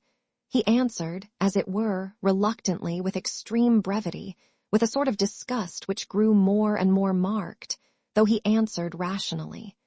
To many questions he answered that he did not know. He knew nothing of his father's money relations with Dmitri. "I wasn't interested in the subject," he added. Threats to murder his father he had heard from the prisoner. Of the money in the envelope he had heard from Smerdyakov. The same thing over and over again. He interrupted suddenly, with a look of weariness. "I have nothing particular to tell the court. I see you are unwell and understand your feelings," the president began. He turned to the prosecutor and the counsel for the defense to invite them to examine the witness, if necessary, when Ivan suddenly asked in an exhausted voice, "Let me go, Your Excellency, I feel very ill." And with these words, without waiting for permission, he turned to walk out of the court. But after taking 4 steps he stood still, as though he had reached a decision, smiled slowly, and went back. "I am like the peasant girl, Your Excellency. You know, how does it go? I'll stand up if I like, and I won't if I don't. They were trying to put on her seraphim to take her to church to be married, and she said, 'I'll stand up if I like, and I won't if I don't.' It's in some book about the peasantry. What do you mean by that? The president asked severely. Why this? Ivan suddenly pulled out a roll of notes. Here's the money. The notes that lay in that envelope. He nodded towards the table on which lay the material evidence, for the sake of which our father was murdered. Where shall I put them? Mr. Superintendent, take them. The usher of the court took the whole roll and handed it to the president. How could this money have come into your possession if it is the same money? The president asked wonderingly. I got them from Smerdyakov, from the murderer, yesterday. I was with him just before he hanged himself. It was he, not my brother, killed our father. He murdered him, and I incited him to do it. Who doesn't desire his father's death? Are you in your right mind? Broke involuntarily from the president. I should think I am in my right mind, in the same nasty mind as all of you, as all these ugly faces. He turned suddenly to the audience. My father has been murdered, and they pretend they are horrified, he snarled with furious contempt. They keep up the sham with one another. Liars, they all desire the death of their fathers. One reptile devours another. If there hadn't been a murder, they'd have been angry and gone home ill-humored. It's a spectacle they want. Panem et circenses. Though I am one to talk, have you any water? Give me a drink for Christ's sake. He suddenly clutched his head. The usher at once approached him. Alyosha jumped up and cried, He is ill.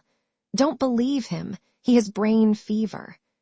Katerina Ivanovna rose impulsively from her seat and, rigid with horror, gazed at Ivan. Mirya stood up and greedily looked at his brother and listened to him with a wild, strange smile. Don't disturb yourselves.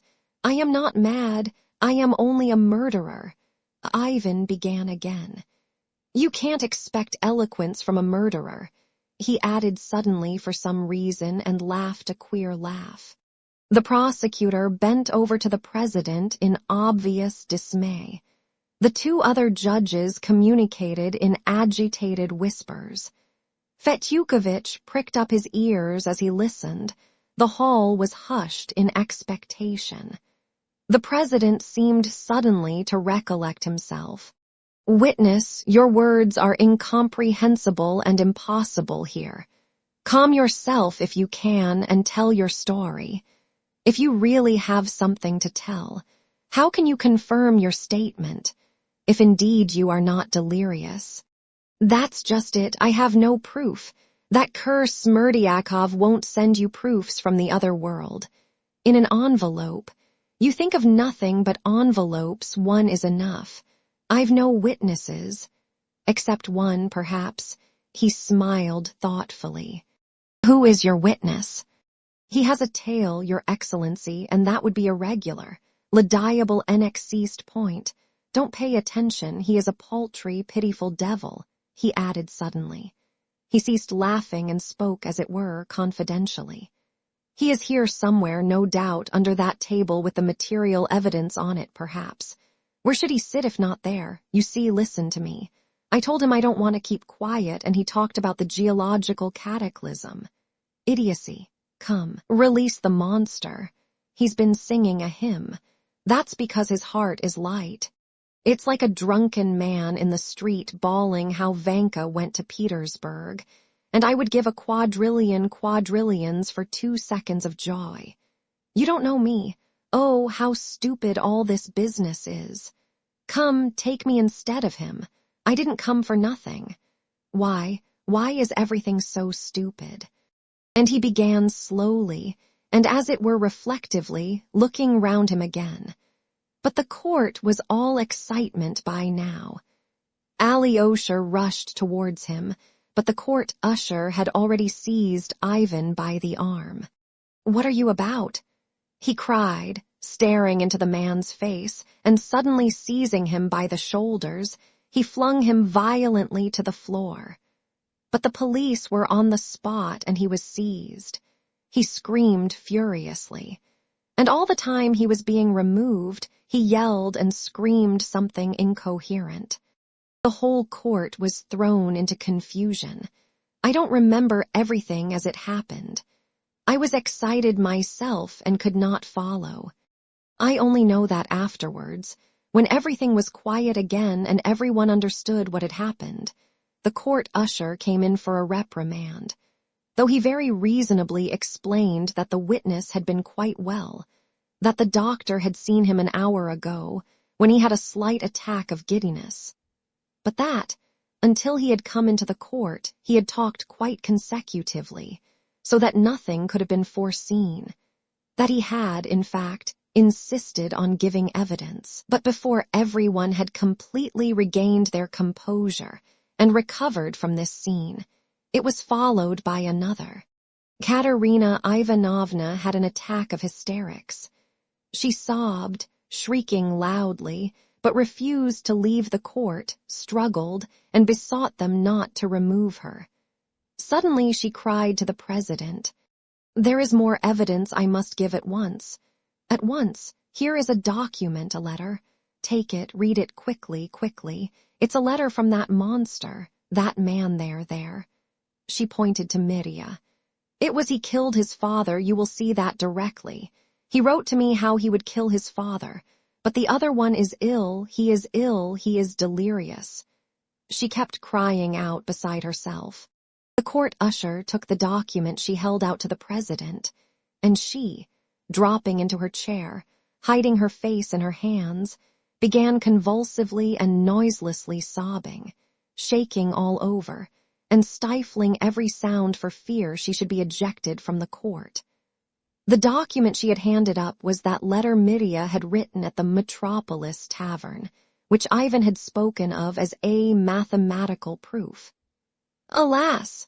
Its mathematical conclusiveness was recognized, and had it not been for that letter, Mirya might have escaped his doom, or, at least, that doom would have been less terrible. It was, I repeat, difficult to notice every detail. What followed is still confused to my mind. The president must, I suppose, have at once passed on the document to the judges, the jury, and the lawyers on both sides. I only remember how they began examining the witness. On being gently asked by the president whether she had recovered sufficiently, Katerina Ivanovna exclaimed impetuously, "I am ready, I am ready. I am quite equal to answering you," she added, evidently still afraid that she would somehow be prevented from giving evidence. She was asked to explain in detail what this letter was and under what circumstances she received it. I received it the day before the crime was committed, but he wrote it the day before that at the tavern, that is, 2 days before he committed the crime. Look, it is written on some sort of bill. She cried breathlessly. He hated me at that time because he had behaved contemptibly and was running after that creature, and because he owed me that 3,000. Oh, he was humiliated by that 3,000 on account of his own meanness. This is how it happened about that 3,000. I beg you, I beseech you, to hear me. 3 weeks before he murdered his father, he came to me one morning. I knew he was in want of money and what he wanted it for. Yes, to win that creature and carry her off. I knew then that he had been false to me and meant to abandon me, and it was I who gave him that money, who offered it to him on the pretext of his sending it to my sister in Moscow. And as I gave it him, I looked him in the face and said that he could send it when he liked, in a month's time would do. How could he have failed to understand that I was practically telling him to his face, "You want money to be false to me with your creature, so here's the money for you. I give it to you myself. Take it if you have so little honor as to take it." I wanted to prove what he was and what happened. He took it, and squandered it with that creature in one night. But he knew that I knew all about it. I assure you he understood, too, that I gave him that money to test him, to see whether he was so lost to all sense of honor as to take it from me. I looked into his eyes, and he looked into mine, and he understood it all, and he took it. He carried off my money. That's true, Katya, Mitya roared suddenly. I looked into your eyes, and I knew that you were dishonoring me, and yet I took your money. Despise me as a scoundrel, despise me, all of you. I've deserved it. Prisoner, cried the president, another word, and I will order you to be removed. That money was a torment to him. Katya went on with impulsive haste. He wanted to repay it me. He wanted to, that's true, but he needed money for that creature, too. So he murdered his father, but he didn't repay me and went off with her to that village where he was arrested. There again, he squandered the money he had stolen after the murder of his father. And a day before the murder, he wrote me this letter. He was drunk when he wrote it. I saw it at once at the time. He wrote it from spite and feeling certain, positively certain, that I should never show it to anyone, even if he did kill him, or else he wouldn't have written it. For he knew I shouldn't want to revenge myself and ruin him. But read it attentively, more attentively, please, and you will see that he had described it all in his letter, all beforehand, how he would kill his father and where his money was kept. Look, please, don't overlook that. There's one phrase there, I shall kill him as soon as Ivan has gone away. So he thought it all out beforehand how he would kill him. Katerina Ivanovna pointed out to the court with venomous and malignant triumph. Oh, it was clear she had studied every line of that letter and detected every meaning underlining it.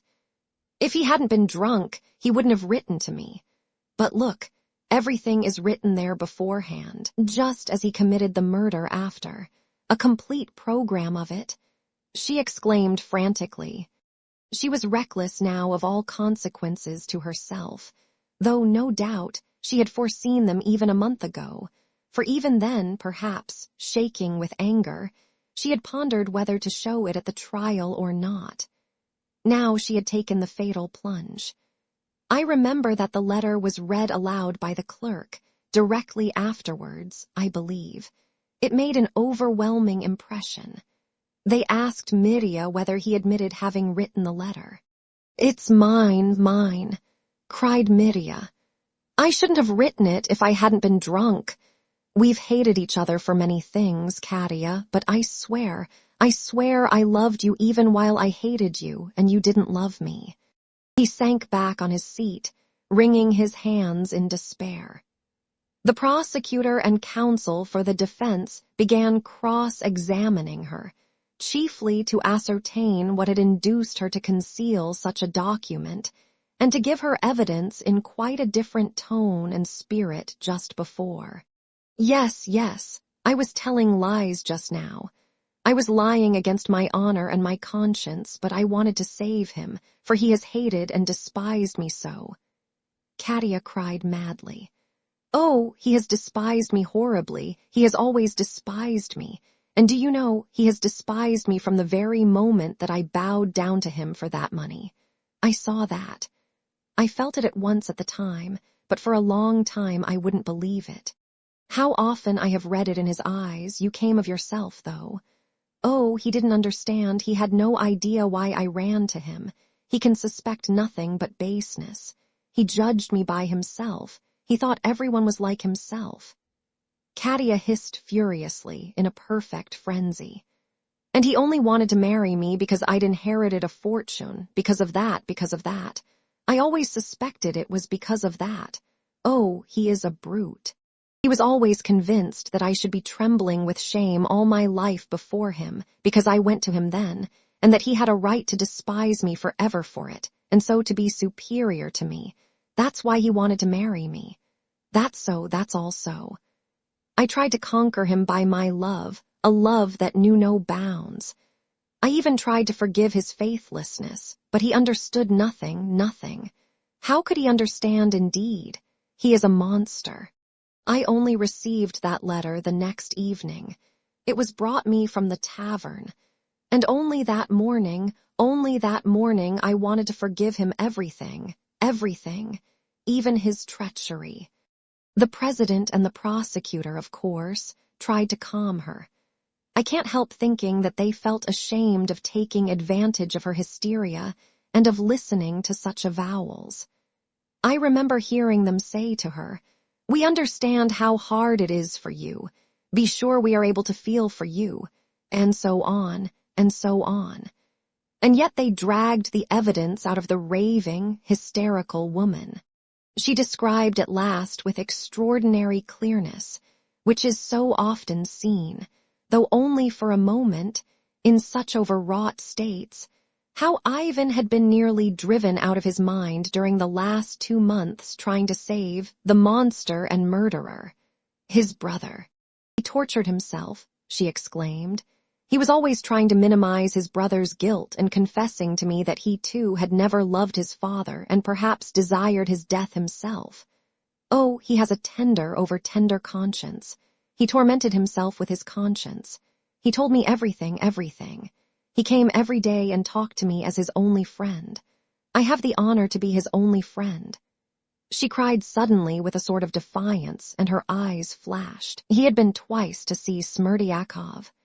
One day he came to me and said, if it was not my brother, but Smerdyakov committed the murder. For the legend was circulating everywhere that Smerdyakov had done it. Perhaps I too am guilty. For Smerdyakov knew I didn't like my father, and perhaps believed that I desired my father's death. Then I brought out that letter and showed it him. He was entirely convinced that his brother had done it, and he was overwhelmed by it. He couldn't endure the thought that his own brother was a parricide. Only a week ago, I saw that it was making him ill. During the last few days, he has talked incoherently in my presence. I saw his mind was giving way. He walked about, raving. He was seen muttering in the streets. The doctor from Moscow, at my request, examined him the day before yesterday and told me that he was on the eve of brain fever, and all on account of this monster. And last night he learnt that Smerdyakov was dead. It was such a shock that it drove him out of his mind, and all through this monster, all for the sake of saving the monster. Oh, of course, such an outpouring, such an avowal is only possible once in a lifetime. At the hour of death, for instance, on the way to the scaffold. But it was in Katia's character, and it was such a moment in her life. It was the same impetuous Katia who had thrown herself on the mercy of a young profligate to save her father, the same Katia who had just before, in her pride and chastity, sacrificed herself and her maidenly modesty before all these people, telling of Mirya's generous conduct, in the hope of softening his fate a little. And now, again, she sacrificed herself. But this time it was for another, and perhaps only now, perhaps only at this moment. She felt and knew how dear that other was to her. She had sacrificed herself in terror for him, conceiving all of a sudden that he had ruined himself by his confession that it was he who had committed the murder, not his brother. She had sacrificed herself to save him, to save his good name, his reputation. And yet one terrible doubt occurred to one. Was she lying in her description of her former relations with Mirya? That was the question. No, she had not intentionally slandered him when she cried that Mirya despised her for her bowing down to him. She believed it herself. She had been firmly convinced, perhaps ever since that beau, that the simple-hearted Mirya, who even then adored her, was laughing at her and despising her. She had loved him with an hysterical, lacerated love only from pride, from wounded pride, and that love was not like love, but more like revenge. Oh, perhaps that lacerated love would have grown into real love. Perhaps Katia longed for nothing more than that, but Mirya's faithlessness had wounded her to the bottom of her heart, and her heart could not forgive him. The moment of revenge had come upon her suddenly, and all that had been accumulating so long and so painfully in the offended woman's breast burst out all at once and unexpectedly. She betrayed Mirya, but she betrayed herself too, and no sooner had she given full expression to her feelings than the tension, of course, was over, and she was overwhelmed with shame. Hysterics began again. She fell on the floor, sobbing and screaming. She was carried out. At that moment, Grushenka, with a wail, rushed towards Mitya before they had time to prevent her. "Mitya," she wailed, "your serpent has destroyed you. There she has shown you what she is." She shouted to the judges, shaking with anger. At a signal from the president, they seized her and tried to remove her from the court. She wouldn't allow it. She fought and struggled to get back to Mitya. Mitya uttered a cry and struggled to get to her. He was overpowered. Yes, I think the ladies who came to see the spectacle must have been satisfied. The show had been a varied one. Then I remember the Moscow doctor appeared on the scene. I believe the president had previously sent the court usher to arrange for medical aid for Ivan.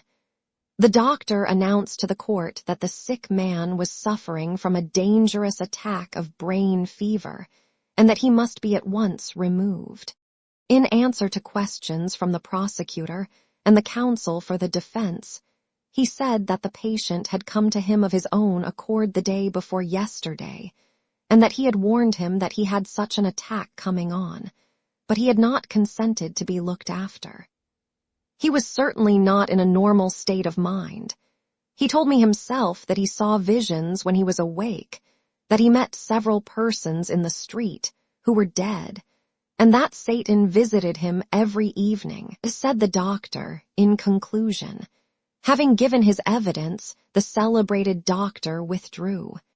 The letter produced by Katerina Ivanovna was added to the material proofs.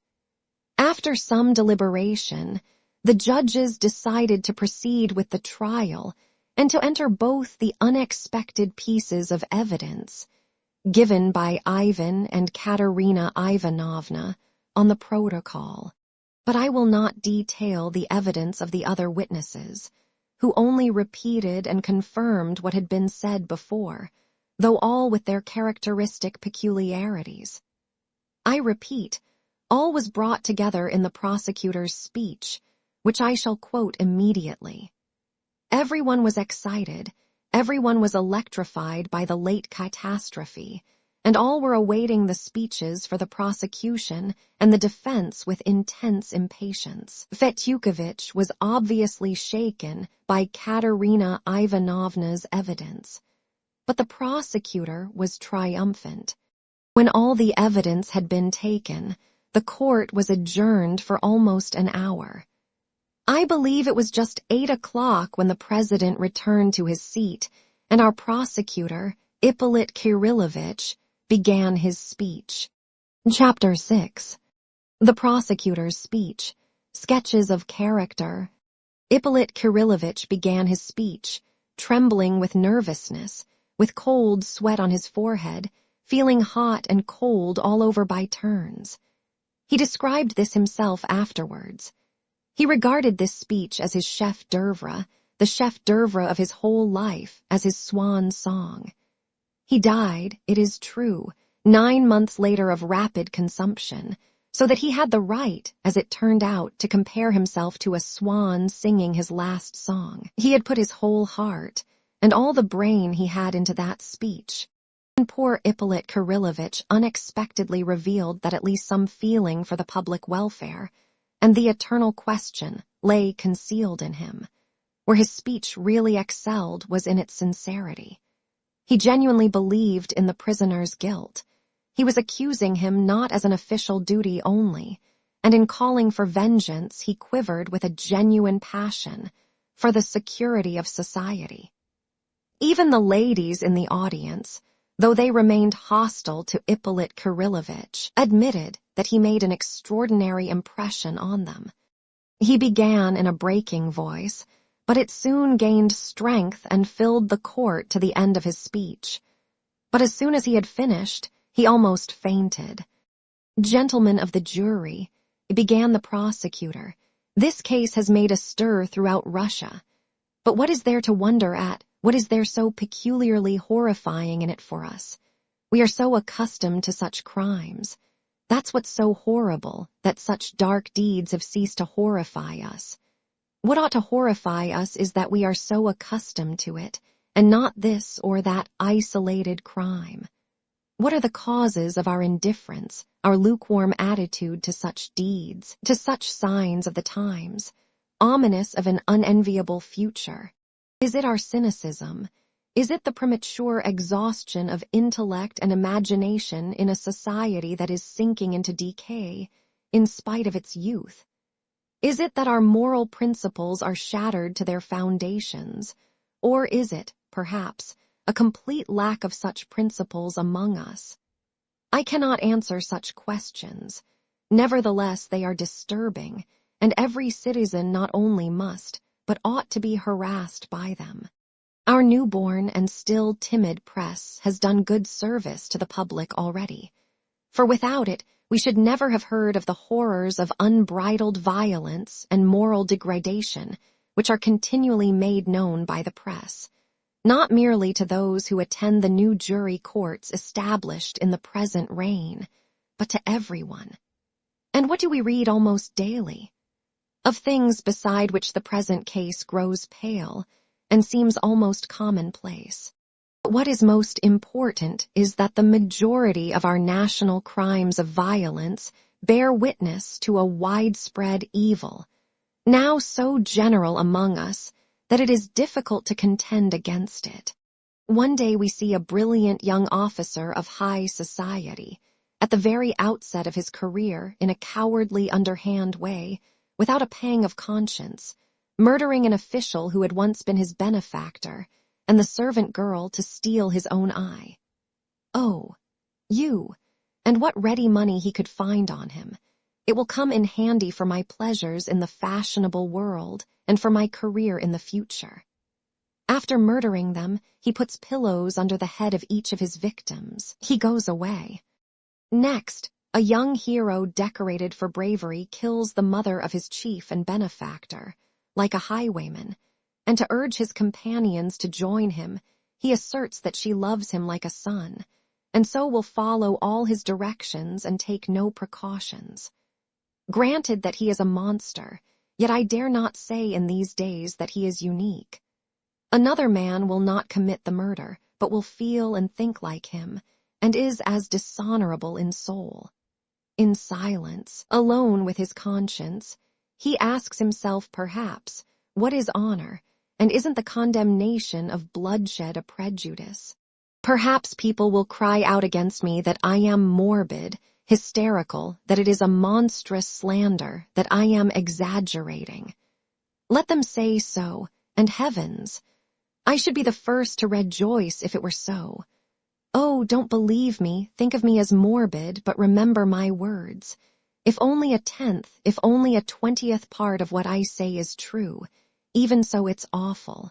Look how our young people commit suicide, without asking themselves Hamlet's question what there is beyond, without a sign of such a question, as though all that relates to the soul and to what awaits us beyond the grave had long been erased in their minds and buried under the sands. Look at our vice, at our profligates. Fyodor Pavlovitch, the luckless victim in the present case, was almost an innocent babe compared with many of them. And yet we all knew him. He lived among us. Yes, one day perhaps the leading intellects of Russia and of Europe will study the psychology of Russian crime, for the subject is worth it. But this study will come later, at leisure, when all the tragic topsy-turvydom of today is farther behind us, so that it's possible to examine it with more insight and more impartiality than I can do. Now we are either horrified or pretend to be horrified, though we really gloat over the spectacle and love strong and eccentric sensations which tickle our cynical, pampered idleness. Or, like little children, we brush the dreadful ghosts away and hide our heads in the pillow so as to return to our sports and merriment as soon as they have vanished. But we must one day begin life in sober earnest. We must look at ourselves as a society.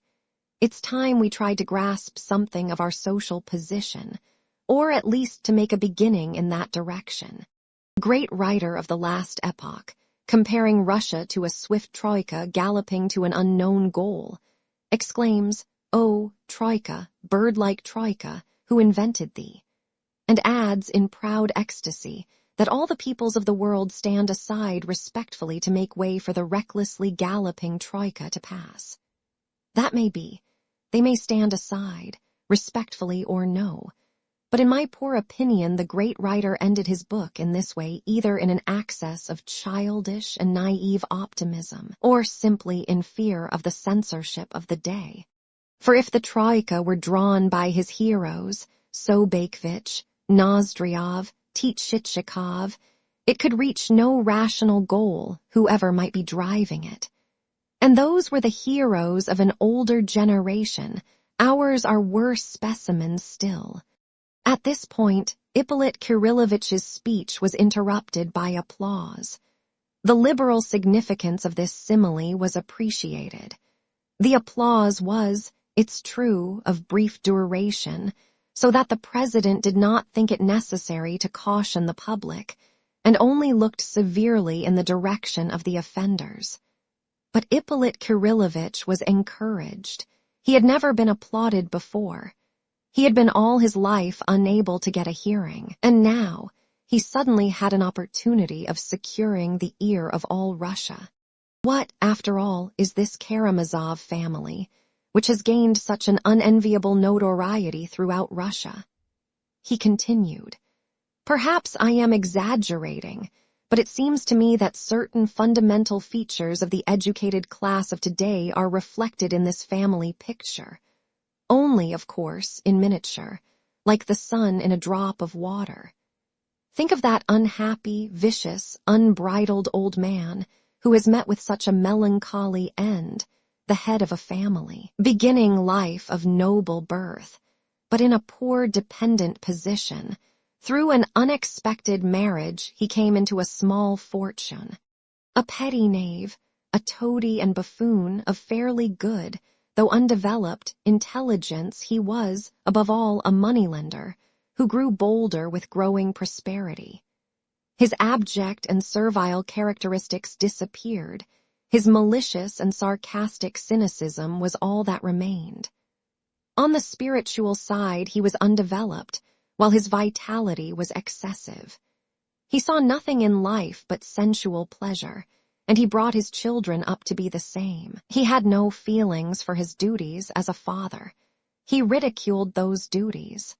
He left his little children to the servants, and was glad to be rid of them, forgot about them completely. The old man's maxim was après-moi le déluge. He was an example of everything that is opposed to civic duty, of the most complete and malignant individualism. The world may burn for aught I care, so long as I am all right, and he was all right. He was content. He was eager to go on living in the same way for another 20 or 30 years. He swindled his own son and spent his money, his maternal inheritance, on trying to get his mistress from him. No, I don't intend to leave the prisoner's defense altogether to my talented colleague from Petersburg. I will speak the truth myself. I can well understand what resentment he had heaped up in his son's heart against him. But enough of that unhappy old man. He has paid the penalty. Let us remember, however, that he was a father, and one of the typical fathers of today. Am I unjust, indeed, in saying that he is typical of many modern fathers? Alas, many of them only differ in not openly professing such cynicism, for they are better educated, more cultured, but their philosophy is essentially the same as his. Perhaps I am a pessimist, but you have agreed to forgive me. Let us agree beforehand. You need not believe me, but let me speak. Let me say what I have to say, and remember something of my words. Now for the children of this father, this head of a family. One of them is the prisoner before us. All the rest of my speech will deal with him. Of the other two I will speak only cursorily. The elder is one of those modern young men of brilliant education and vigorous intellect, who has lost all faith in everything. He has denied and rejected much already, like his father. We have all heard him. He was a welcome guest in local society. He never concealed his opinions, quite the contrary in fact, which justifies me in speaking rather openly of him now, of course, not as an individual, but as a member of the Karamazov family. Another personage, closely connected with the case, died here by his own hand last night. I mean an afflicted idiot, formerly the servant, and possibly the illegitimate son of Fyodor Pavlovich Smerdyakov. At the preliminary inquiry, he told me with hysterical tears how the young Ivan Karamazov had horrified him by his spiritual audacity. Everything in the world is lawful according to him, and nothing must be forbidden in the future. That is what he always taught me. I believe that idiot was driven out of his mind by this theory, though, of course, the epileptic attacks from which he suffered, and this terrible catastrophe, have helped to unhinge his faculties. But he dropped one very interesting observation, which would have done credit to a more intelligent observer, and that is, indeed, why I've mentioned it. If there is one of the sons that is like Fyodor Pavlovich in character, it is Ivan Fyodorovich. With that remark, I conclude my sketch of his character, feeling it indelicate to continue further. Oh, I don't want to draw any further conclusions and croak like a raven over the young man's future. We've seen today in this court that there are still good impulses in his young heart.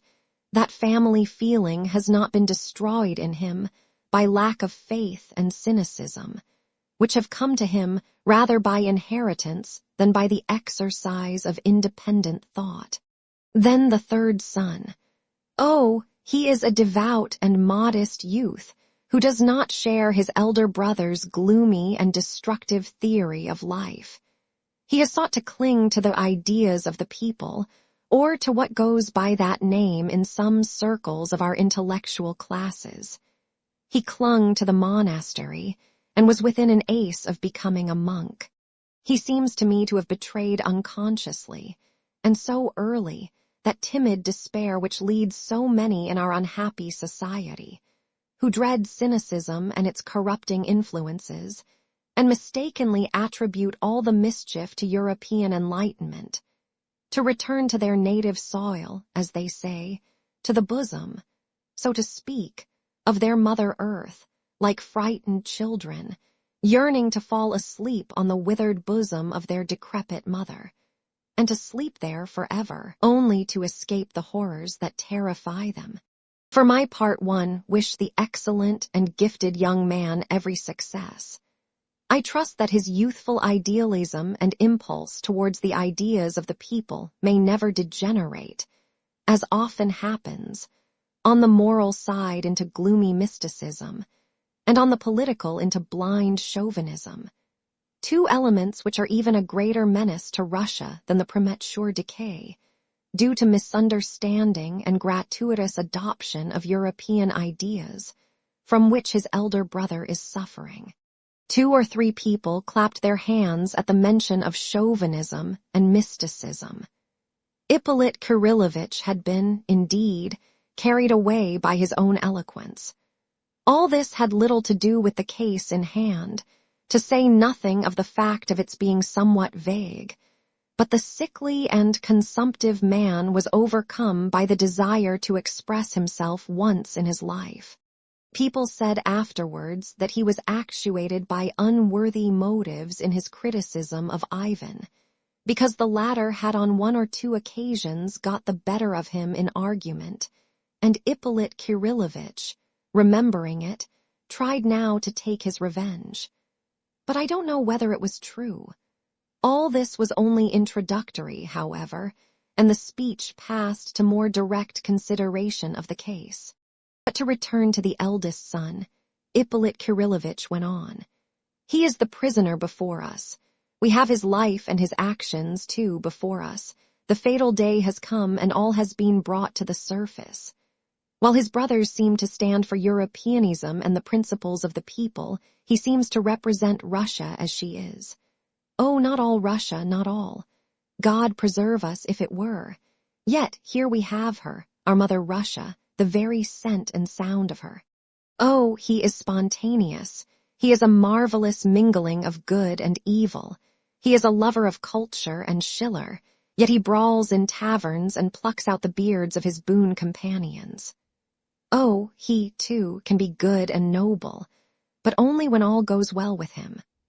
What is more, he can be carried off his feet, positively carried off his feet by noble ideals, but only if they come of themselves, if they fall from heaven for him, if they need not be paid for. He dislikes paying for anything, but is very fond of receiving, and that's so with him in everything.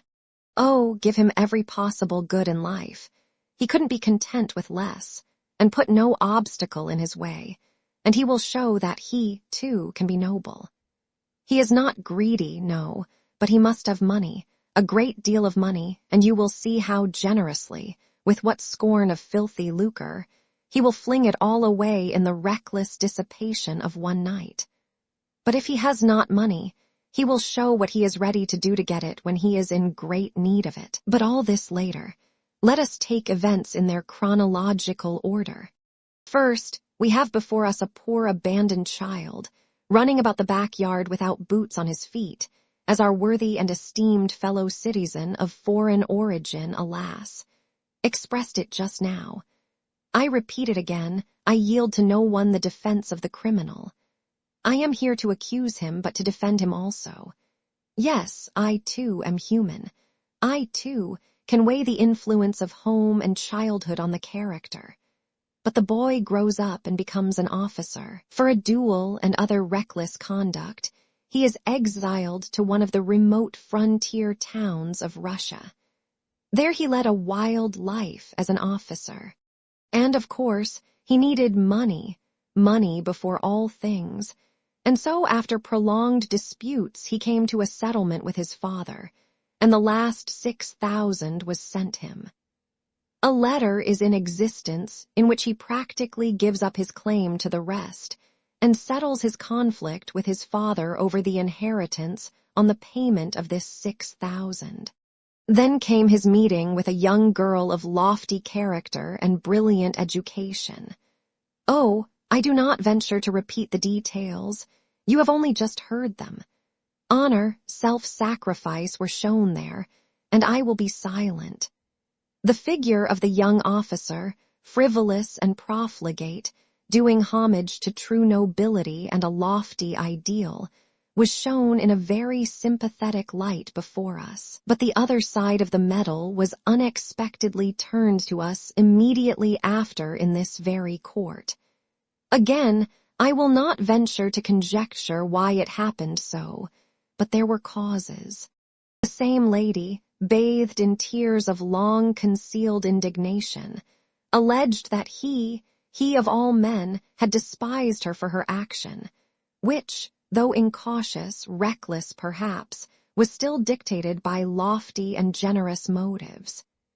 He, the girl's betrothed, looked at her with that smile of mockery, which was more insufferable from him than from anyone.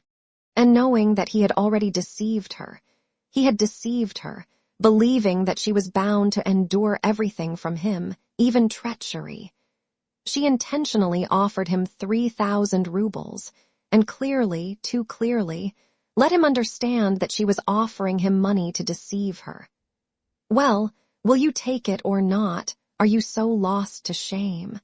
Was the dumb question in her scrutinizing eyes. He looked at her, saw clearly what was in her mind. He's admitted here before you that he understood it all. Appropriated that 3,000 unconditionally, and squandered it in 2 days with the new object of his affections. What are we to believe then? The first legend of the young officer sacrificing his last farthing in a noble impulse of generosity and doing reverence to virtue, or this other revolting picture? As a rule, Between two extremes one has to find the mean, but in the present case this is not true. The probability is that in the first case he was genuinely noble, and in the second as genuinely base. And why? Because he was of the broad Karamazov character. That's just what I am leading up to, capable of combining the most incongruous contradictions, and capable of the greatest heights and of the greatest depths. Remember the brilliant remark made by a young observer who has seen the Karamazov family at close quarters, Mr. Rakitin. The sense of their own degradation is as essential to those reckless, unbridled natures as the sense of their lofty generosity. And that's true. They need continually this unnatural mixture. Two extremes at the same moment, or they are miserable and dissatisfied, and their existence is incomplete. They are wide as Mother Russia. They include everything and put up with everything. By the way, gentlemen of the jury, we've just touched upon that 3,000 rubles, and I will venture to anticipate things a little. Can you conceive that a man like that, on receiving that sum and in such a way, at the price of such shame, such disgrace, such utter degradation, could have been capable that very day of setting apart half that sum, that very day, and sewing it up in a little bag, and would have had the firmness of character to carry it about with him for a whole month afterwards, in spite of every temptation and his extreme need of it, neither in drunken debauchery in taverns, nor when he was flying into the country, trying to get from God knows whom the money so essential to him to remove the object of his affections from being tempted by his father, did he bring himself to touch that little bag? Why, if only to avoid abandoning his mistress to the rival of whom he was so jealous? He would have been certain to have opened that bag, and to have stayed at home to keep watch over her, and to await the moment when she would say to him at last, "I am yours," and to fly with her far from their fatal surroundings. But no, he did not touch his talisman, and what is the reason he gives for it? The chief reason, as I have just said, was that when she would say, "I am yours, take me where you will," he might have the wherewithal to take her. But that first reason, in the prisoner's own words, was of little weight beside the second. "While I have that money on me," he said, "I am a scoundrel, not a thief, for I can always go to my insulted betrothed, and laying down half the sum I have fraudulently appropriated, I can always say to her, 'You see, I've squandered half your money and shown I am a weak and immoral man, and if you like, a scoundrel.'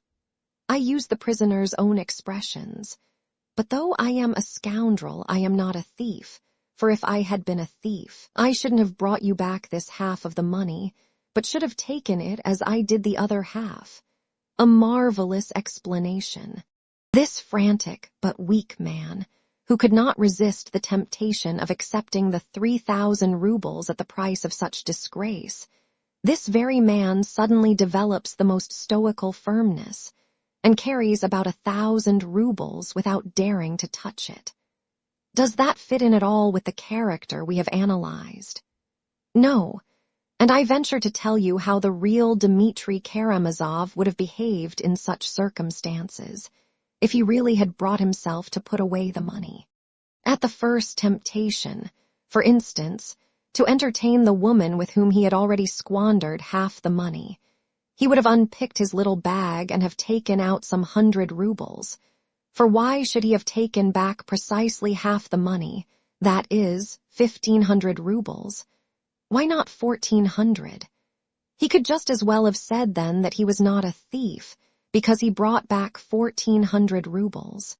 Then another time he would have unpicked it again and taken out another 100, and then a third, and then a fourth, and before the end of the month he would have taken the last note but one, feeling that if he took back only 100 it would answer the purpose, for a thief would have stolen it all. And then he would have looked at this last note and have said to himself, "It's really not worthwhile to give back 100. Let's spend that too."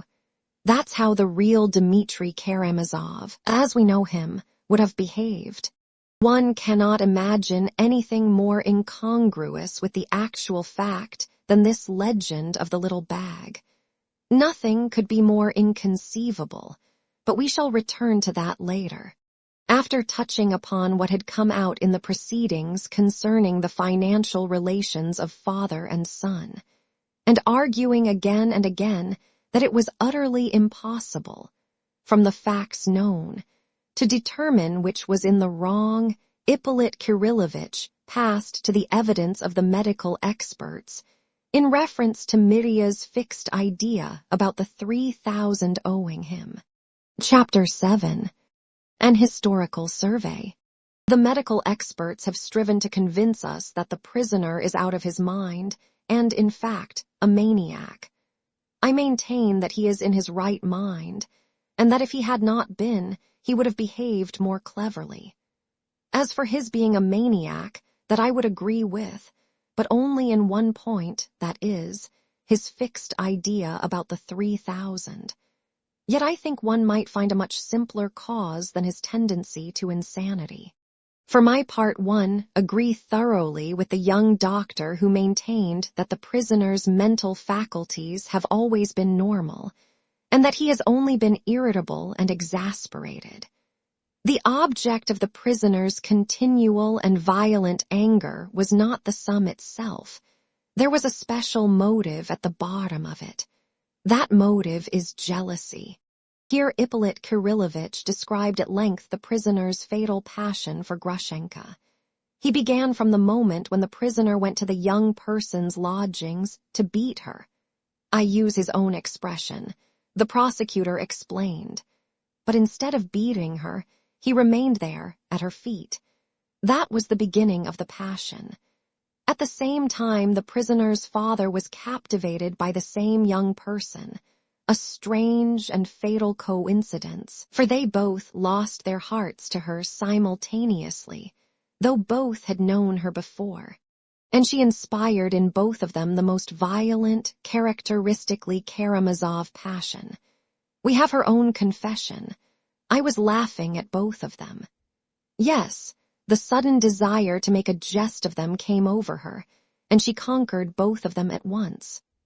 The old man, who worshipped money, at once set aside 3,000 rubles as a reward for one visit from her, but soon after that, he would have been happy to lay his property and his name at her feet, if only she would become his lawful wife. We have good evidence of this. As for the prisoner, the tragedy of his fate is evident. It is before us. But such was the young person's game. The enchantress gave the unhappy young man no hope until the last moment, when he knelt before her, stretching out hands that were already stained with the blood of his father and rival. It was in that position that he was arrested. Send me to Siberia with him. I have brought him to this. I am most to blame, the woman herself cried, in genuine remorse at the moment of his arrest. The talented young man, to whom I have referred already, Mr. Rakitin, characterized this heroine in brief and impressive terms. She was disillusioned early in life, deceived and ruined by a betrothed, who seduced and abandoned her. She was left in poverty, cursed by her respectable family, and taken under the protection of a wealthy old man, whom she still, however, considers as her benefactor. There was perhaps much that was good in her young heart, but it was embittered too early. She became prudent and saved money. She grew sarcastic and resentful against society. After this sketch of her character, it may well be understood that she might laugh at both of them simply from mischief, from malice. After a month of hopeless love and moral degradation, during which he betrayed his betrothed and appropriated money entrusted to his honor, the prisoner was driven almost to frenzy, almost to madness by continual jealousy. And of whom? His father. And the worst of it was that the crazy old man was alluring and enticing the object of his affection by means of that very 3,000 rubles, which the son looked upon as his own property, part of his inheritance from his mother, of which his father was cheating him. Yes, I admit it was hard to bear. It might well drive a man to madness. It was not the money, but the fact that this money was used with such revolting cynicism to ruin his happiness. Then the prosecutor went on to describe how the idea of murdering his father had entered the prisoner's head, and illustrated his theory with facts. At first he only talked about it in taverns. He was talking about it all that month. He likes being always surrounded with company, and he likes to tell his companions everything, even his most diabolical and dangerous ideas. He likes to share every thought with others, and expects, for some reason, that those he confides in will meet him with perfect sympathy, enter into all his troubles and anxieties, take his part and not oppose him in anything. If not, he flies into a rage and smashes up everything in the tavern. Then followed the anecdote about Captain Snegiryov. Those who heard the prisoner began to think at last that he might mean more than threats, and that such a frenzy might turn threats into actions. Here the prosecutor described the meeting of the family at the monastery, the conversations with Alyosha, and the horrible scene of violence when the prisoner had rushed into his father's house just after dinner. I cannot positively assert, the prosecutor continued, that the prisoner fully intended to murder his father before that incident. Yet the idea had several times presented itself to him, and he had deliberated on it. For that we have facts, witnesses, and his own words. I confess, gentlemen of the jury, he added, that till today I have been uncertain whether to attribute to the prisoner conscious premeditation. I was firmly convinced that he had pictured the fatal moment beforehand, but had only pictured it, contemplating it as a possibility. He had not definitely considered when and how he might commit the crime. But I was only uncertain till today, till that fatal document was presented to the court just now. You yourselves heard that young lady's exclamation, "It is the plan, the program of the murder."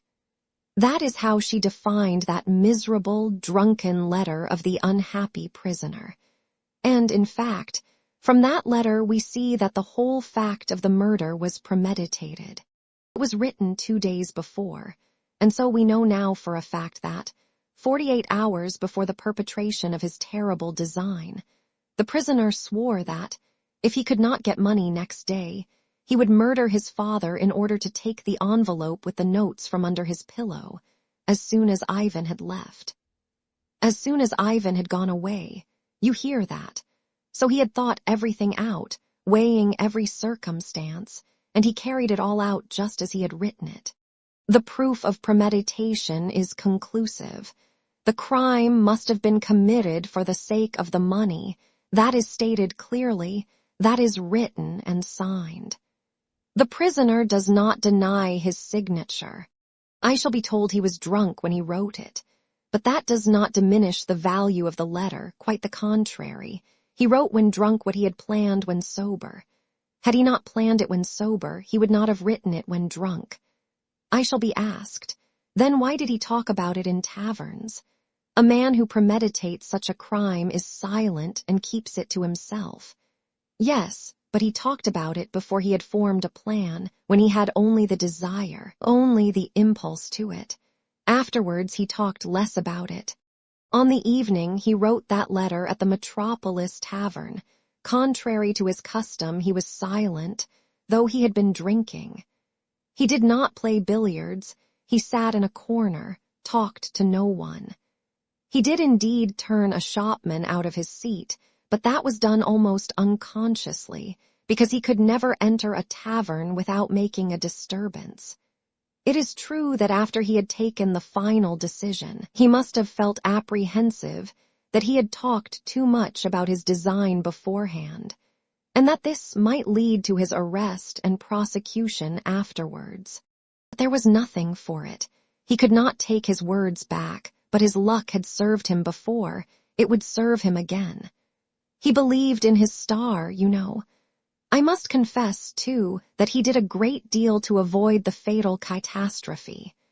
Tomorrow I shall try and borrow the money from everyone, as he writes in his peculiar language, and if they won't give it to me, there will be bloodshed. Here Ippolit Kirillovitch passed to a detailed description of all Mirya's efforts to borrow the money. He described his visit to Samsonov, his journey to Lyagavy. Harassed, jeered at, hungry, after selling his watch to pay for the journey, though he tells us he had 1,500 rubles on him. A likely story.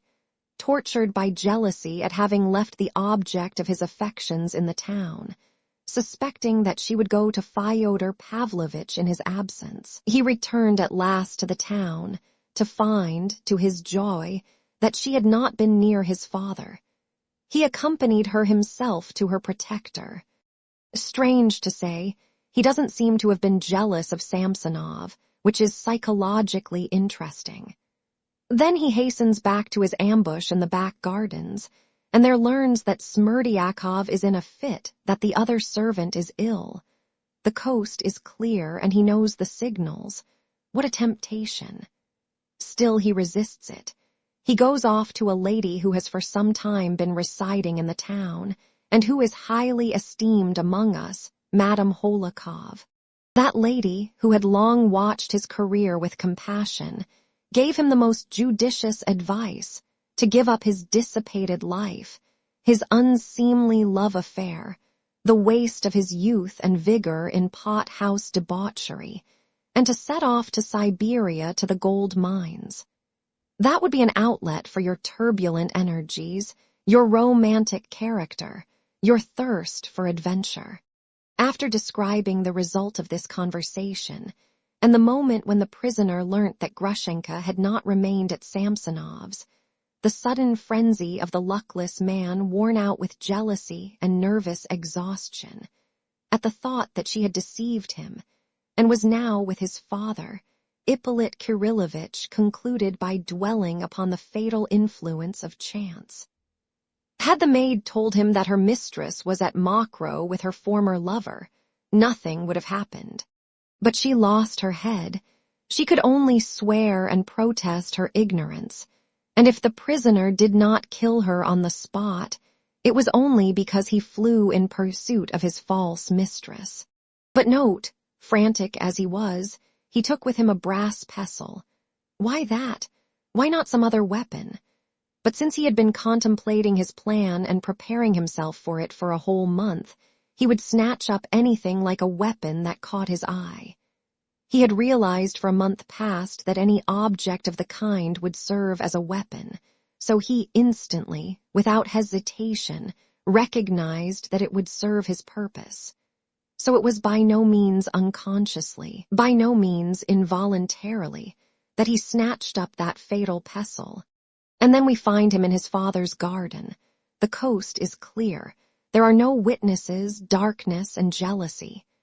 The suspicion that she was there with him, with his rival in his arms, and perhaps laughing at him at that moment, took his breath away. And it was not mere suspicion. The deception was open, obvious. She must be there in that lighted room. She must be behind the screen. And the unhappy man would have us believe that he stole up to the window, peeped respectfully in, and discreetly withdrew, for fear something terrible and immoral should happen. And he tries to persuade us of that, us, who understand his character, who know his state of mind at the moment, and that he knew the signals by which he could at once enter the house. At this point, Ippolit Kirillovitch broke off to discuss exhaustively the suspected connection of Smerdyakov with the murder. He did this very circumstantially, and everyone realized that, although he professed to despise that suspicion, he thought the subject of great importance. Chapter 8. A treatise on Smerdyakov. To begin with, what was the source of this suspicion? Ippolit Kirillovitch began. The first person who cried out that Smerdyakov had committed the murder was the prisoner himself at the moment of his arrest. Yet from that time to this, he had not brought forward a single fact to confirm the charge, nor the faintest suggestion of a fact. The charge is confirmed by 3 persons only, the 2 brothers of the prisoner and Madame Fyodor. The elder of these brothers expressed his suspicions only today, when he was undoubtedly suffering from brain fever. But we know that for the last 2 months, he has completely shared our conviction of his brother's guilt and did not attempt to combat that idea. But of that later. The younger brother has admitted that he has not the slightest fact to support his notion of Smerdyakov's guilt, and has only been led to that conclusion from the prisoner's own words and the expression of his face. Yes, that astounding piece of evidence has been brought forward twice today by him. Madame Fyodor was even more astounding. What the prisoner tells you, you must believe. He is not a man to tell a lie. That is all the evidence against Smerdyakovv produced by these 3 persons, who are all deeply concerned in the prisoner's fate. And yet the theory of Smerdyakov's guilt has been noised about, has been and is still maintained. Is it credible? Is it conceivable? Here Ippolit Kirillovich thought it necessary to describe the personality of Smerdyakovv, who had cut short his life in a fit of insanity. He depicted him as a man of weak intellect, with a smattering of education, who had been thrown off his balance by philosophical ideas above his level and certain modern theories of duty, which he learnt in practice from the reckless life of his master, who was also perhaps his father, Fyodor Pavlovich, and theoretically, from various strange philosophical conversations with his master's elder son, Ivan Fyodorovich, who readily indulged in this diversion, probably feeling dull or wishing to amuse himself at the valet's expense. He spoke to me himself of his spiritual condition during the last few days at his father's house. Ippolit Kirillovich explained. But others too have borne witness to it. The prisoner himself, his brother, and the servant Grigory, that is, all who knew him well. Moreover, Smerdyakovv, whose health was shaken by his attacks of epilepsy, had not the courage of a chicken. He fell at my feet and kissed them, the prisoner himself has told us, before he realized how damaging such a statement was to himself. He is an epileptic chicken, he declared about him in his characteristic language, and the prisoner chose him for his confidant. We have his own word for it, and he frightened him into consenting at last to act as a spy for him. In that capacity he deceived his master, revealing to the prisoner the existence of the envelope with the notes in it and the signals by means of which he could get into the house. How could he help telling him, indeed? He would have killed me. I could see that he would have killed me, he said at the inquiry, trembling and shaking even before us, though his tormentor was by that time arrested and could do him no harm. He suspected me at every instant. In fear and trembling, I hastened to tell him every secret to pacify him, that he might see that I had not deceived him and let me off alive. Those are his own words. I wrote them down and I remember them. When he began shouting at me, I would fall on my knees. He was naturally very honest and enjoyed the complete confidence of his master, ever since he had restored him some money he had lost. So it may be supposed that the poor fellow suffered pangs of remorse at having deceived his master, whom he loved as his benefactor. Persons severely afflicted with epilepsy are, so the most skillful doctors tell us, always prone to continual and morbid self-reproach. They worry over their wickedness. They are tormented by pangs of conscience, often entirely without cause. They exaggerate and often invent all sorts of faults and crimes. And here we have a man of that type who had really been driven to wrongdoing by terror and intimidation. He had, besides, a strong presentiment that something terrible would be the outcome of the situation that was developing before his eyes.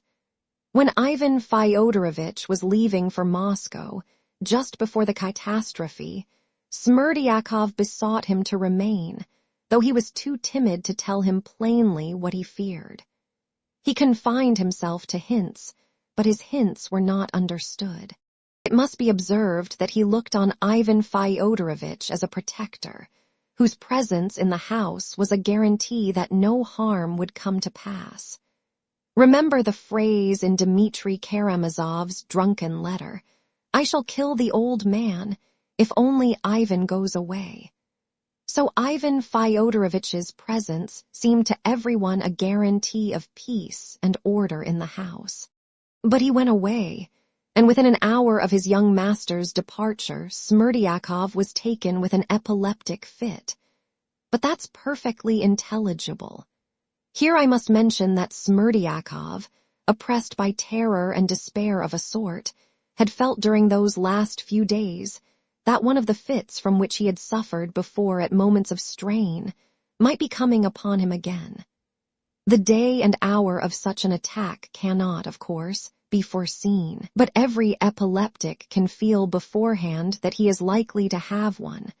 So the doctors tell us.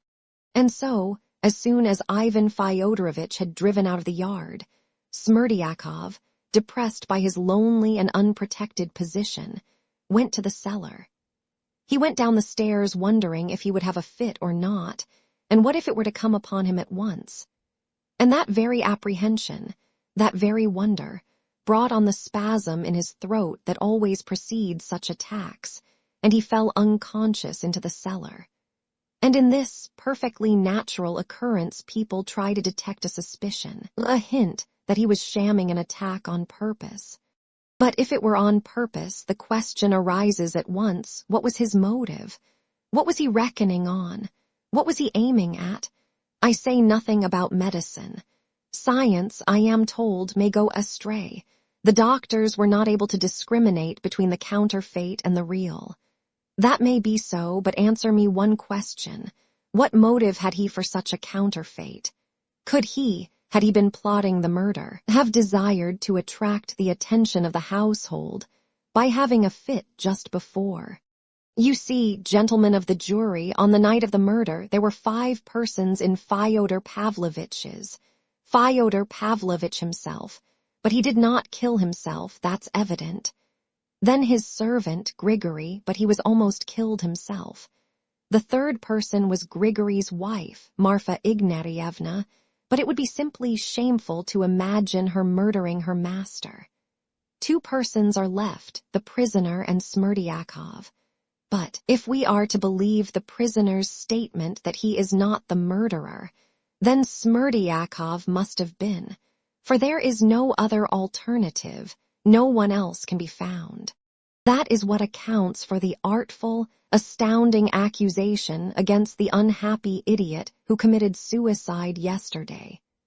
Had a shadow of suspicion rested on anyone else, had there been any 6th person, I am persuaded that even the prisoner would have been ashamed to accuse Smerdyakov, and would have accused that 6th person.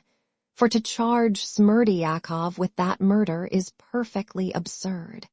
Gentlemen, let us lay aside psychology, let us lay aside medicine, let us even lay aside logic. Let us turn only to the facts and see what the facts tell us.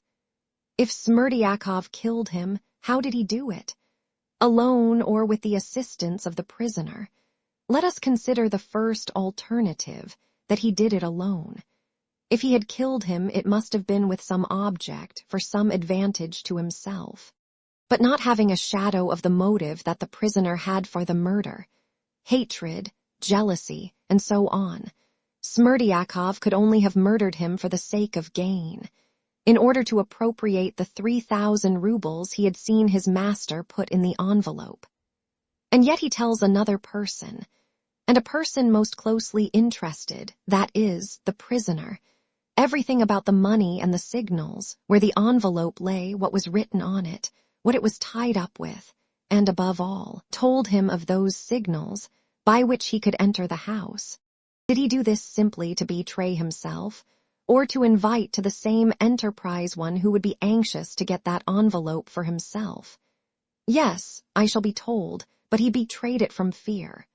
But how do you explain this? A man who could conceive such an audacious, savage act and carry it out tells facts which are known to no one else in the world, and which, if he held his tongue, no one would ever have guessed.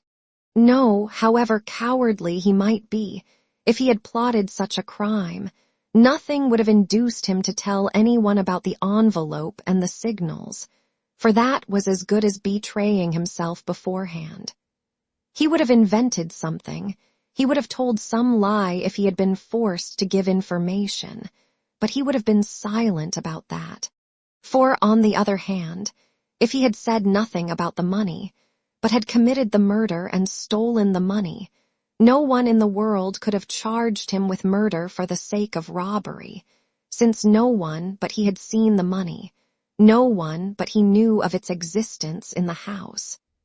Even if he had been accused of the murder, it could only have been thought that he had committed it from some other motive, since no one had observed any such motive in him beforehand, and everyone saw, on the contrary, that his master was fond of him and honored him with his confidence.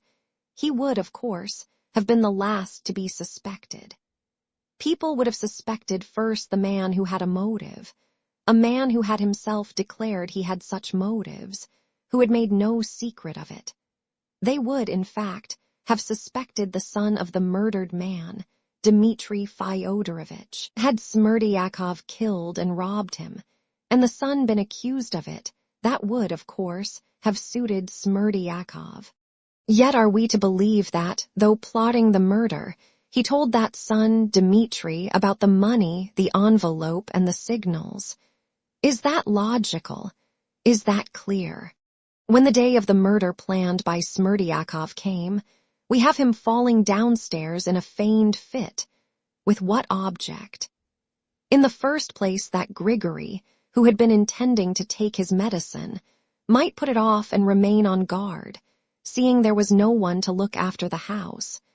And in the second place, I suppose that his master, seeing that there was no one to guard him, and in terror of a visit from his son, might redouble his vigilance and precaution.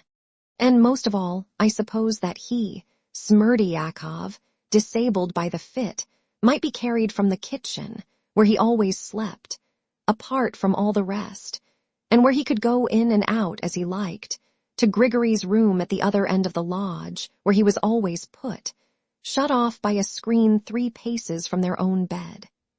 This was the immemorial custom established by his master and the kind-hearted Marfa Ignatyevna whenever he had a fit.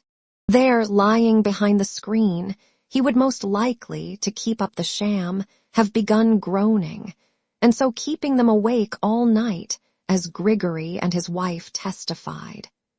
And all this, we are to believe, that he might more conveniently get up and murder his master.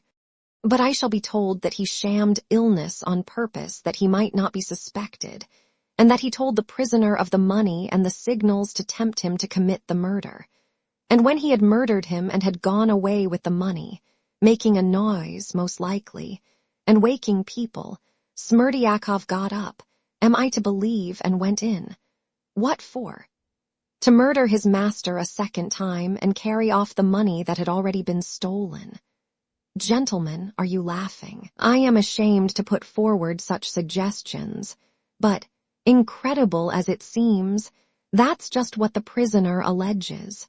When he had left the house, had knocked Grigory down and raised an alarm, he tells us Smerdyakov got up, went in and murdered his master and stole the money.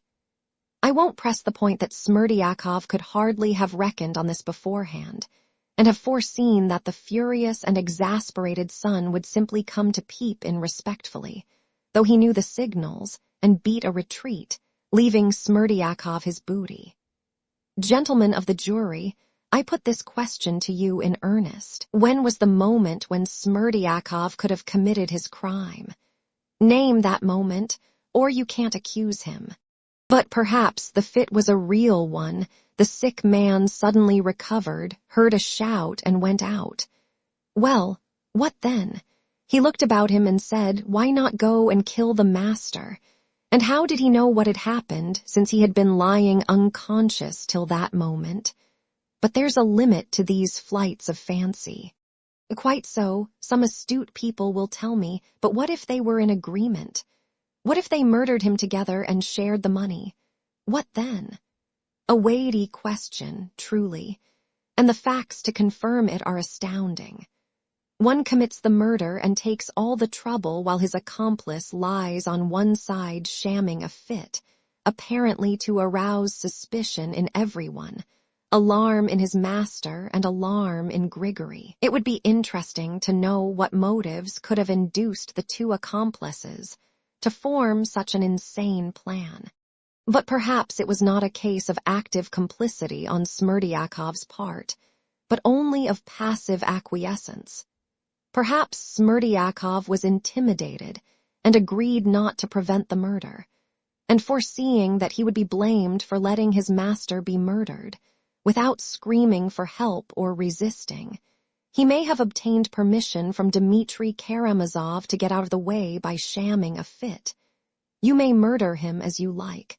It's nothing to me. But as this attack of Smerdyakov's was bound to throw the household into confusion, Dmitri Karamazov could never have agreed to such a plan. I will waive that point, however. Supposing that he did agree, it would still follow that Dmitri Karamazov is the murderer and the instigator, and Smerdyakovv is only a passive accomplice, and not even an accomplice, but merely acquiesced against his will through terror. But what do we see? As soon as he is arrested, the prisoner instantly throws all the blame on Smerdyakovv, not accusing him of being his accomplice, but of being himself the murderer. He did it alone, he says. He murdered and robbed him. It was the work of his hands. Strange sort of accomplices who begin to accuse one another at once, and think of the risk for Karamazov. After committing the murder while his accomplice lay in bed, he throws the blame on the invalid, who might well have resented it, and in self-preservation might well have confessed the truth.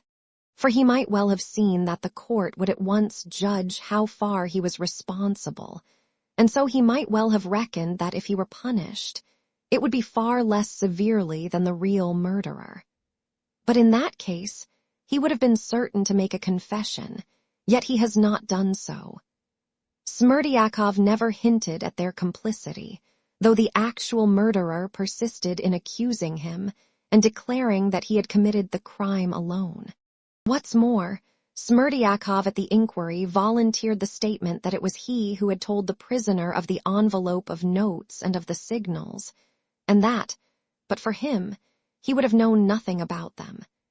If he had really been a guilty accomplice, would he so readily have made this statement at the inquiry?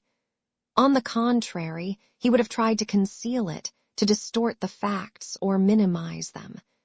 But he was far from distorting or minimizing them. No one but an innocent man, who had no fear of being charged with complicity, could have acted as he did.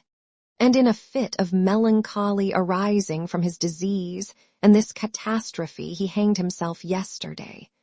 He left a note written in his peculiar language. I destroy myself of my own will and inclination so as to throw no blame on anyone. What would it have cost him to add, I am the murderer, not Karamazov? But that he did not add. Did his conscience lead him to suicide and not to avowing his guilt? And what followed? Notes for 3,000 rubles were brought into the court just now, and we were told that they were the same that lay in the envelope now on the table before us, and that the witness had received them from Smerdyakovv the day before. But I need not recall the painful scene, though I will make one or two comments, selecting such trivial ones as might not be obvious at first sight to everyone, and so may be overlooked. In the first place, Smerdyakovv must have given back the money, and hanged himself yesterday from remorse. And only yesterday he confessed his guilt to Ivan Karamazov, as the latter informs us. If it were not so indeed, why should Ivan Fyodorovich have kept silence till now? And so, if he has confessed, then why, I ask again, did he not avow the whole truth in the last letter he left behind, knowing that the innocent prisoner had to face this terrible ordeal the next day? The money alone is no proof. A week ago, quite by chance, the fact came to the knowledge of myself and 2 other persons in this court that Ivan Fyodorovich had sent 25%. Coupons of 5,000 each, that is, 10,000 in all, to the chief town of the province to be changed. I only mention this to point out that anyone may have money, and that it can't be proved that these notes are the same as were in Fyodor Pavlovich's envelope. Ivan Karamazov, after receiving yesterday a communication of such importance from the real murderer, did not stir. Why didn't he report it at once?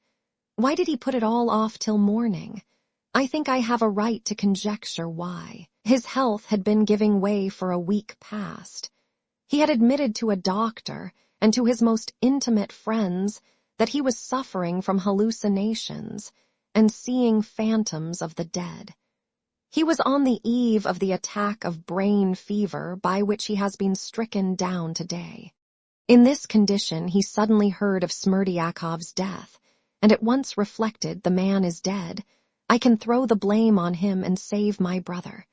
I have money. I will take a roll of notes and say that Smerdiakov gave them me before his death. You will say that was dishonorable. It's dishonorable to slander even the dead, and even to save a brother. True, but what if he slandered him unconsciously? What if, finally unhinged by the sudden news of the valet's death, he imagined it really was so? You saw the recent scene. You have seen the witness's condition. He was standing up and was speaking, but where was his mind? Then followed the document, the prisoner's letter written 2 days before the crime, and containing a complete program of the murder. Why, then, are we looking for any other program? The crime was committed precisely according to this program, and by no other than the writer of it. Yes, gentlemen of the jury, it went off without a hitch. He did not run respectfully and timidly away from his father's window, though he was firmly convinced that the object of his affections was with him. No, that is absurd and unlikely. He went in and murdered him.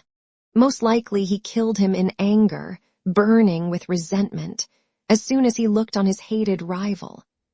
But having killed him, probably with one blow of the brass pestle, and having convinced himself, after careful search, that she was not there, he did not, however, forget to put his hand under the pillow and take out the envelope, the torn cover of which lies now on the table before us. I mention this fact that you may note one, to my thinking, very characteristic circumstance. Had he been an experienced murderer, and had he committed the murder for the sake of gain only, would he have left the torn envelope on the floor as it was found, beside the corpse?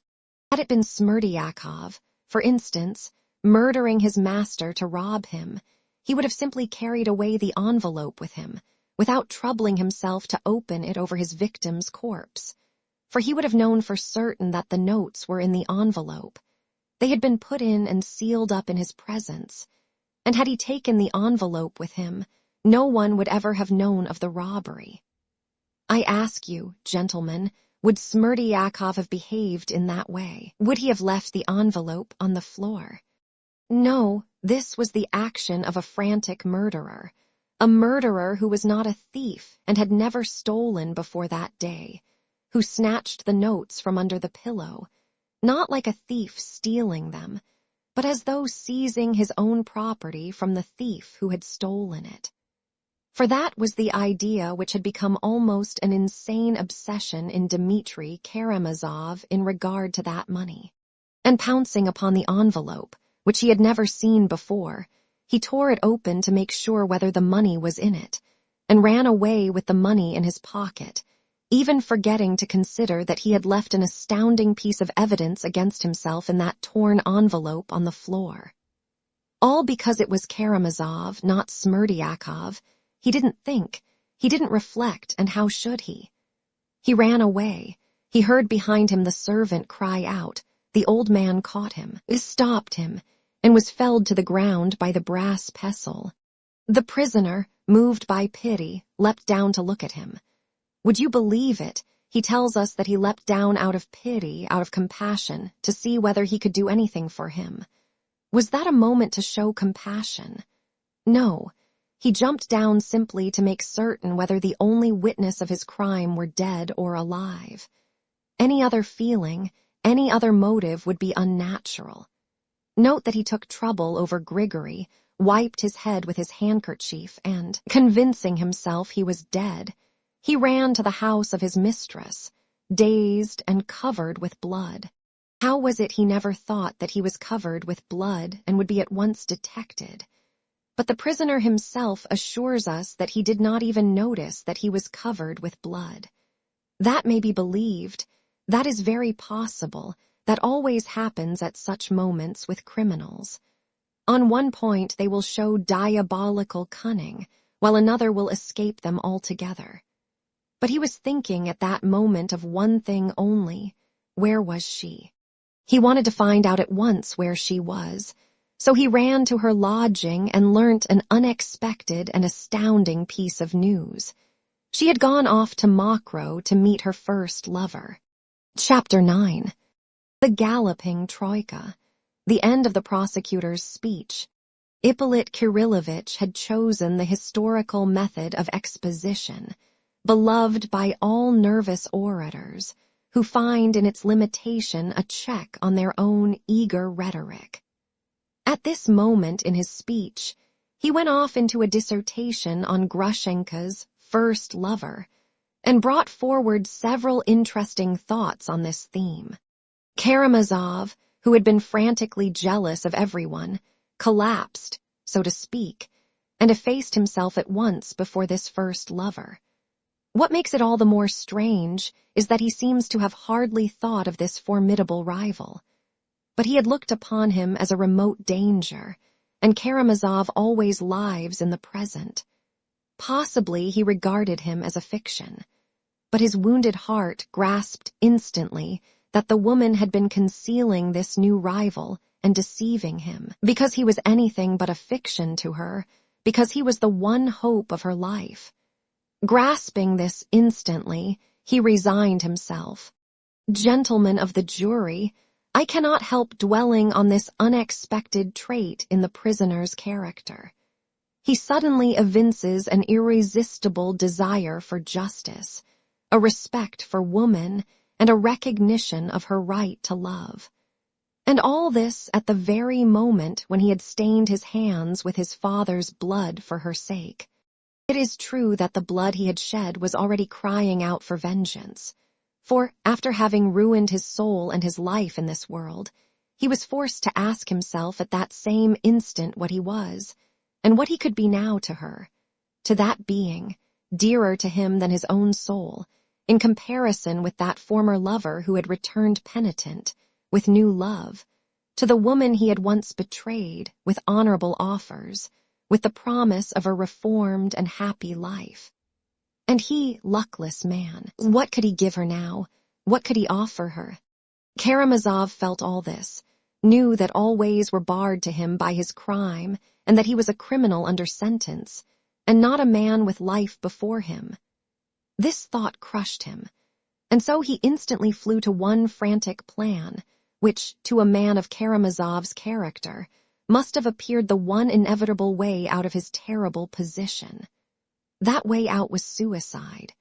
He ran for the pistols he had left in pledge with his friend Perhatin, and on the way, as he ran, he pulled out of his pocket the money, for the sake of which he had stained his hands with his father's gore. Oh, now he needed money more than ever. Karamazov would die, Karamazov would shoot himself, and it should be remembered. To be sure, he was a poet and had burnt the candle at both ends all his life. To her, And there, oh, there I will give a feast to the whole world, such as never was before, that will be remembered and talked of long after. In the midst of shouts of wild merriment, reckless gypsy songs and dances, I shall raise the glass and drink to the woman I adore, and her new-found happiness. And then, on the spot, at her feet, I shall dash out my brains before her and punish myself. She will remember Mirya Karamazov sometimes. She will see how Mirya loved her. She will feel for Mirya. Here we see in excess a love of effect, a romantic despair and sentimentality, and the wild recklessness of the Karamazovs. Yes, but there is something else, gentlemen of the jury, something that cries out in the soul, throbs incessantly in the mind, and poisons the heart unto death. That something is conscience, gentlemen of the jury, its judgment, its terrible torments.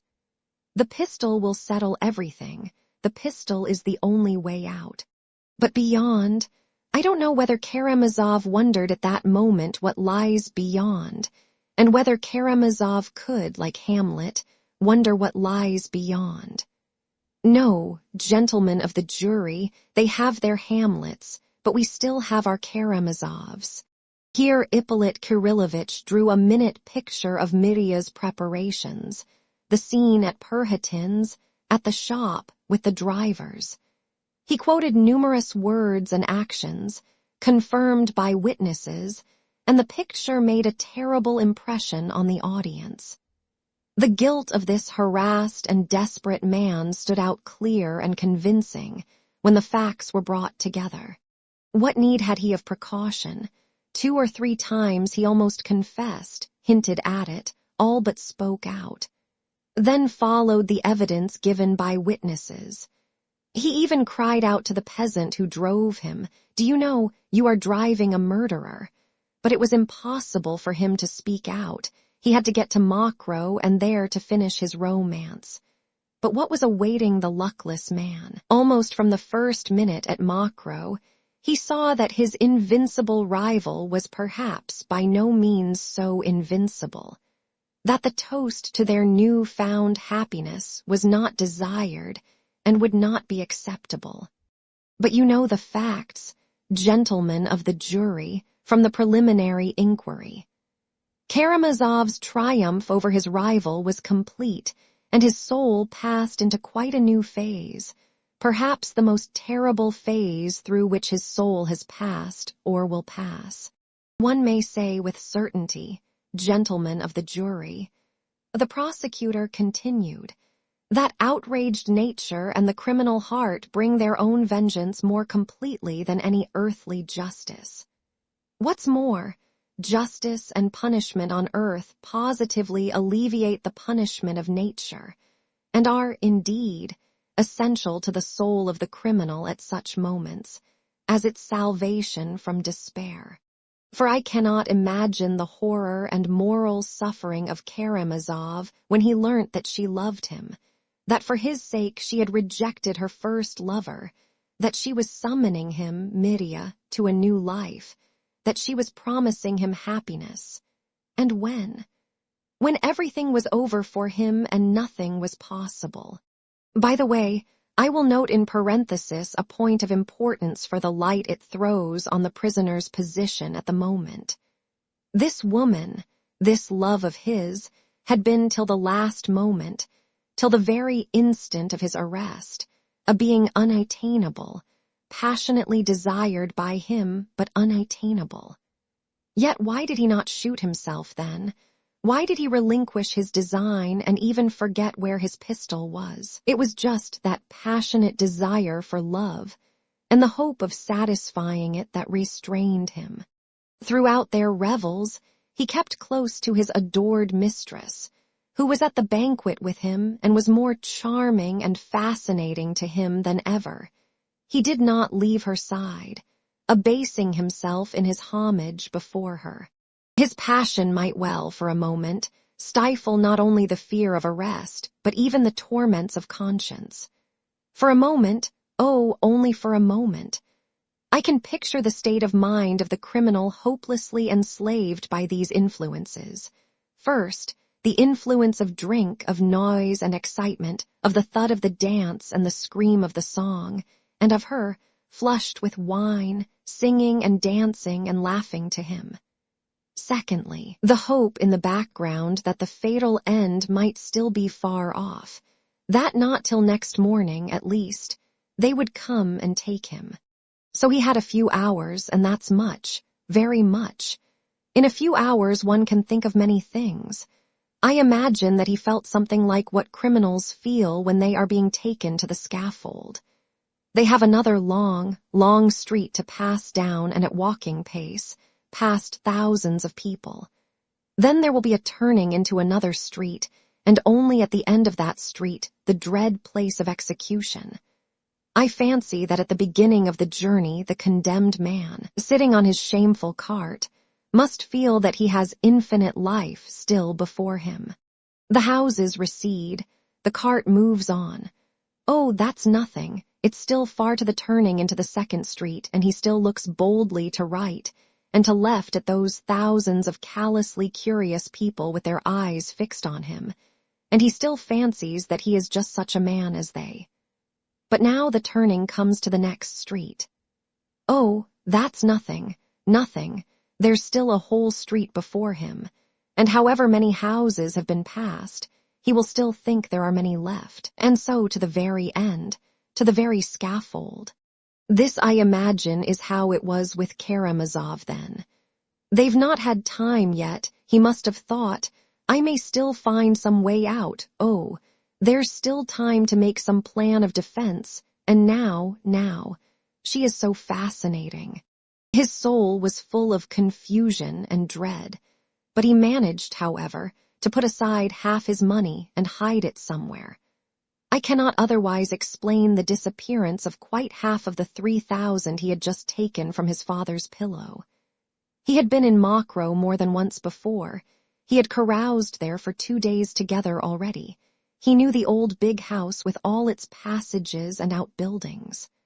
I imagine that part of the money was hidden in that house, not long before the arrest, in some crevice under some floor, in some corner under the roof. With what object? I shall be asked. Why, the catastrophe may take place at once, of course. He hadn't yet considered how to meet it. He hadn't the time. His head was throbbing and his heart was with her. But money was indispensable in any case. With money a man is always a man. Perhaps such foresight at such a moment may strike you as unnatural. But he assures us himself that a month before, at a critical and exciting moment, he had halved his money and sewn it up in a little bag. And though that was not true, as we shall prove directly, it shows the idea was a familiar one to Karamazov. He had contemplated it.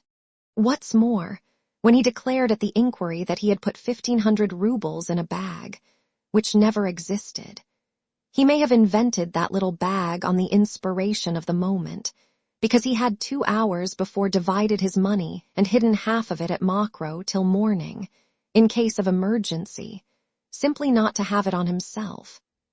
2 extremes, gentlemen of the jury, remember that Karamazov can contemplate 2 extremes and both at once.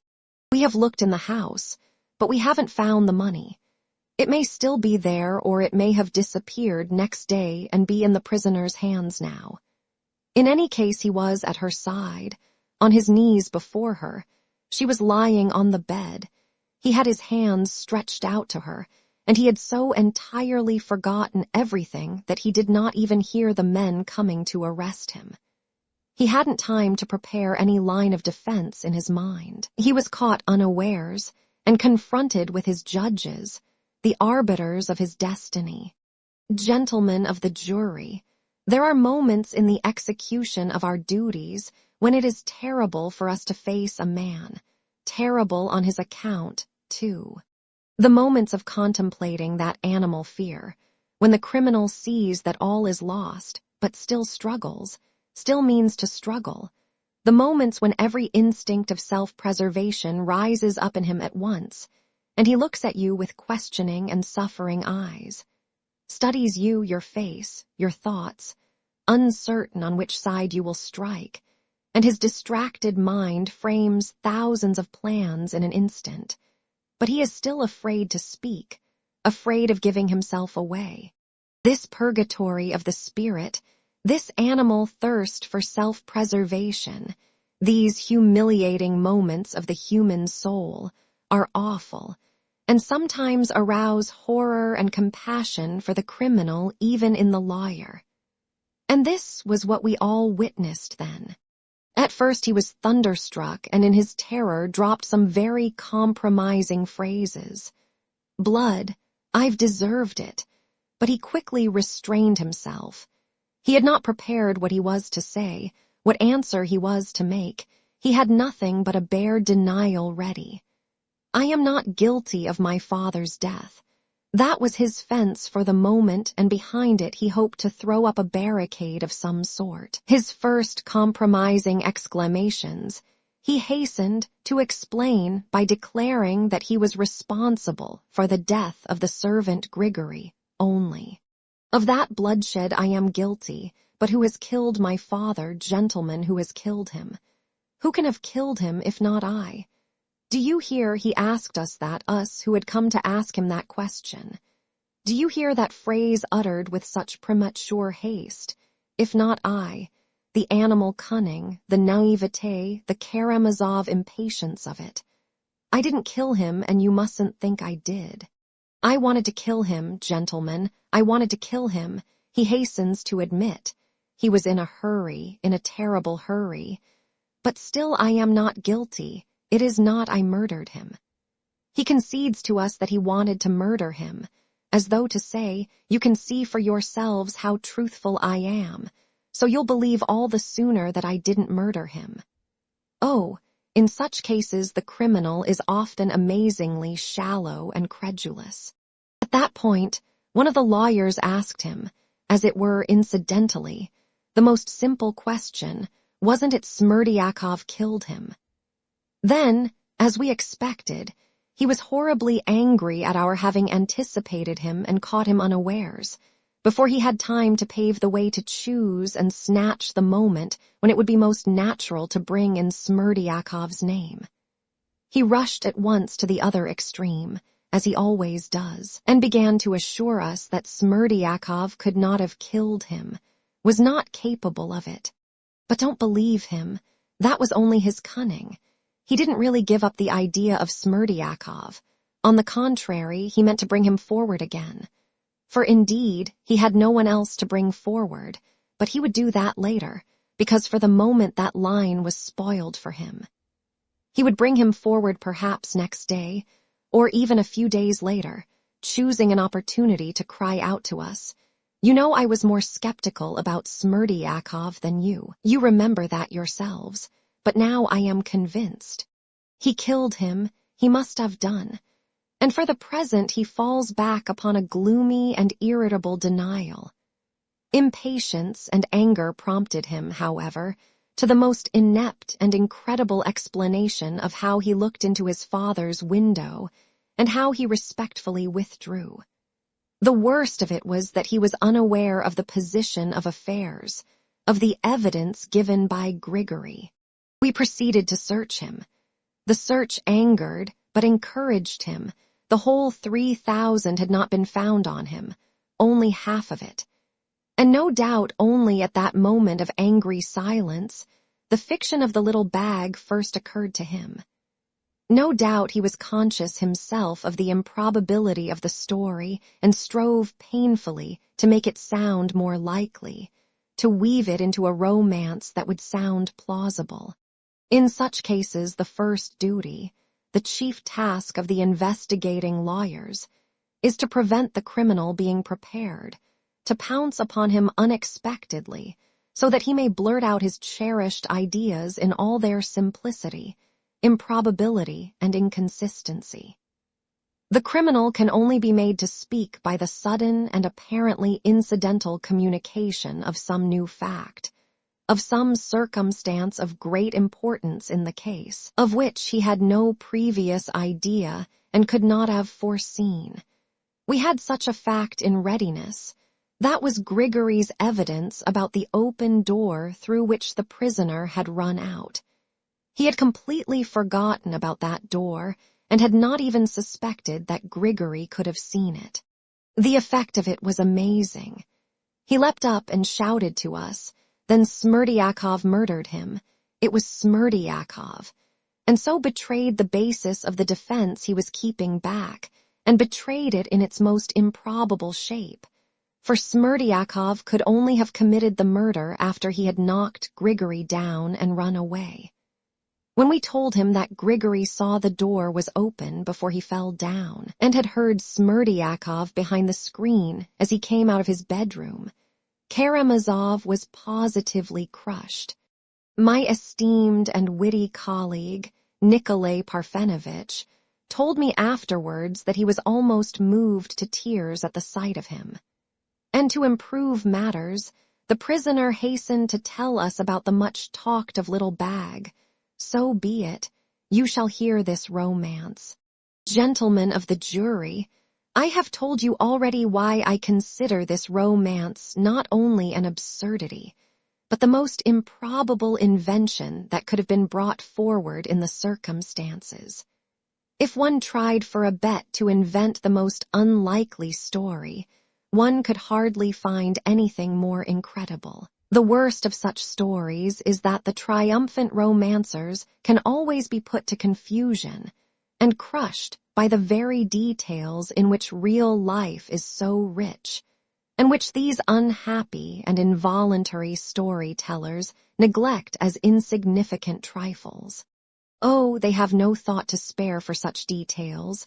Their minds are concentrated on their grand invention as a whole, and fancy anyone daring to pull them up for a trifle. But that's how they are caught. The prisoner was asked the question, "Where did you get the stuff for your little bag and who made it for you?" "I made it myself." "And where did you get the linen?" The prisoner was positively offended. He thought it almost insulting to ask him such a trivial question, and would you believe it, his resentment was genuine. But they are all like that. I tore it off my shirt. Then we shall find that shirt among your linen tomorrow, with a piece torn off. And only fancy, gentlemen of the jury, if we really had found that torn shirt, and how could we have failed to find it in his chest of drawers or trunk? That would have been a fact, a material fact in support of his statement. But he was incapable of that reflection. I don't remember, it may not have been off my shirt. I sewed it up in one of my landlady's caps. What sort of a cap? It was an old cotton rag of hers lying about. And do you remember that clearly? No, I don't. And he was angry, very angry, and yet imagine not remembering it. At the most terrible moments of man's life, for instance when he is being led to execution, he remembers just such trifles. He will forget anything but some green roof that has flashed past him on the road, or a jackdaw on a cross, that he will remember. He concealed the making of that little bag from his household. He must have remembered his humiliating fear that someone might come in and find him needle in hand. How at the slightest sound he slipped behind the screen. There is a screen in his lodgings. But, gentlemen of the jury, why do I tell you all this, all these details, trifles? Cried Ippolit Kirillovitch suddenly. Just because the prisoner still persists in these absurdities to this moment. He has not explained anything since that fatal night 2 months ago. He has not added one actual illuminating fact to his former fantastic statements. All those are trivialities. You must believe it on my honor. Oh, we are glad to believe it. We are eager to believe it, even if only on his word of honor. Are we jackals thirsting for human blood? Show us a single fact in the prisoner's favor and we shall rejoice.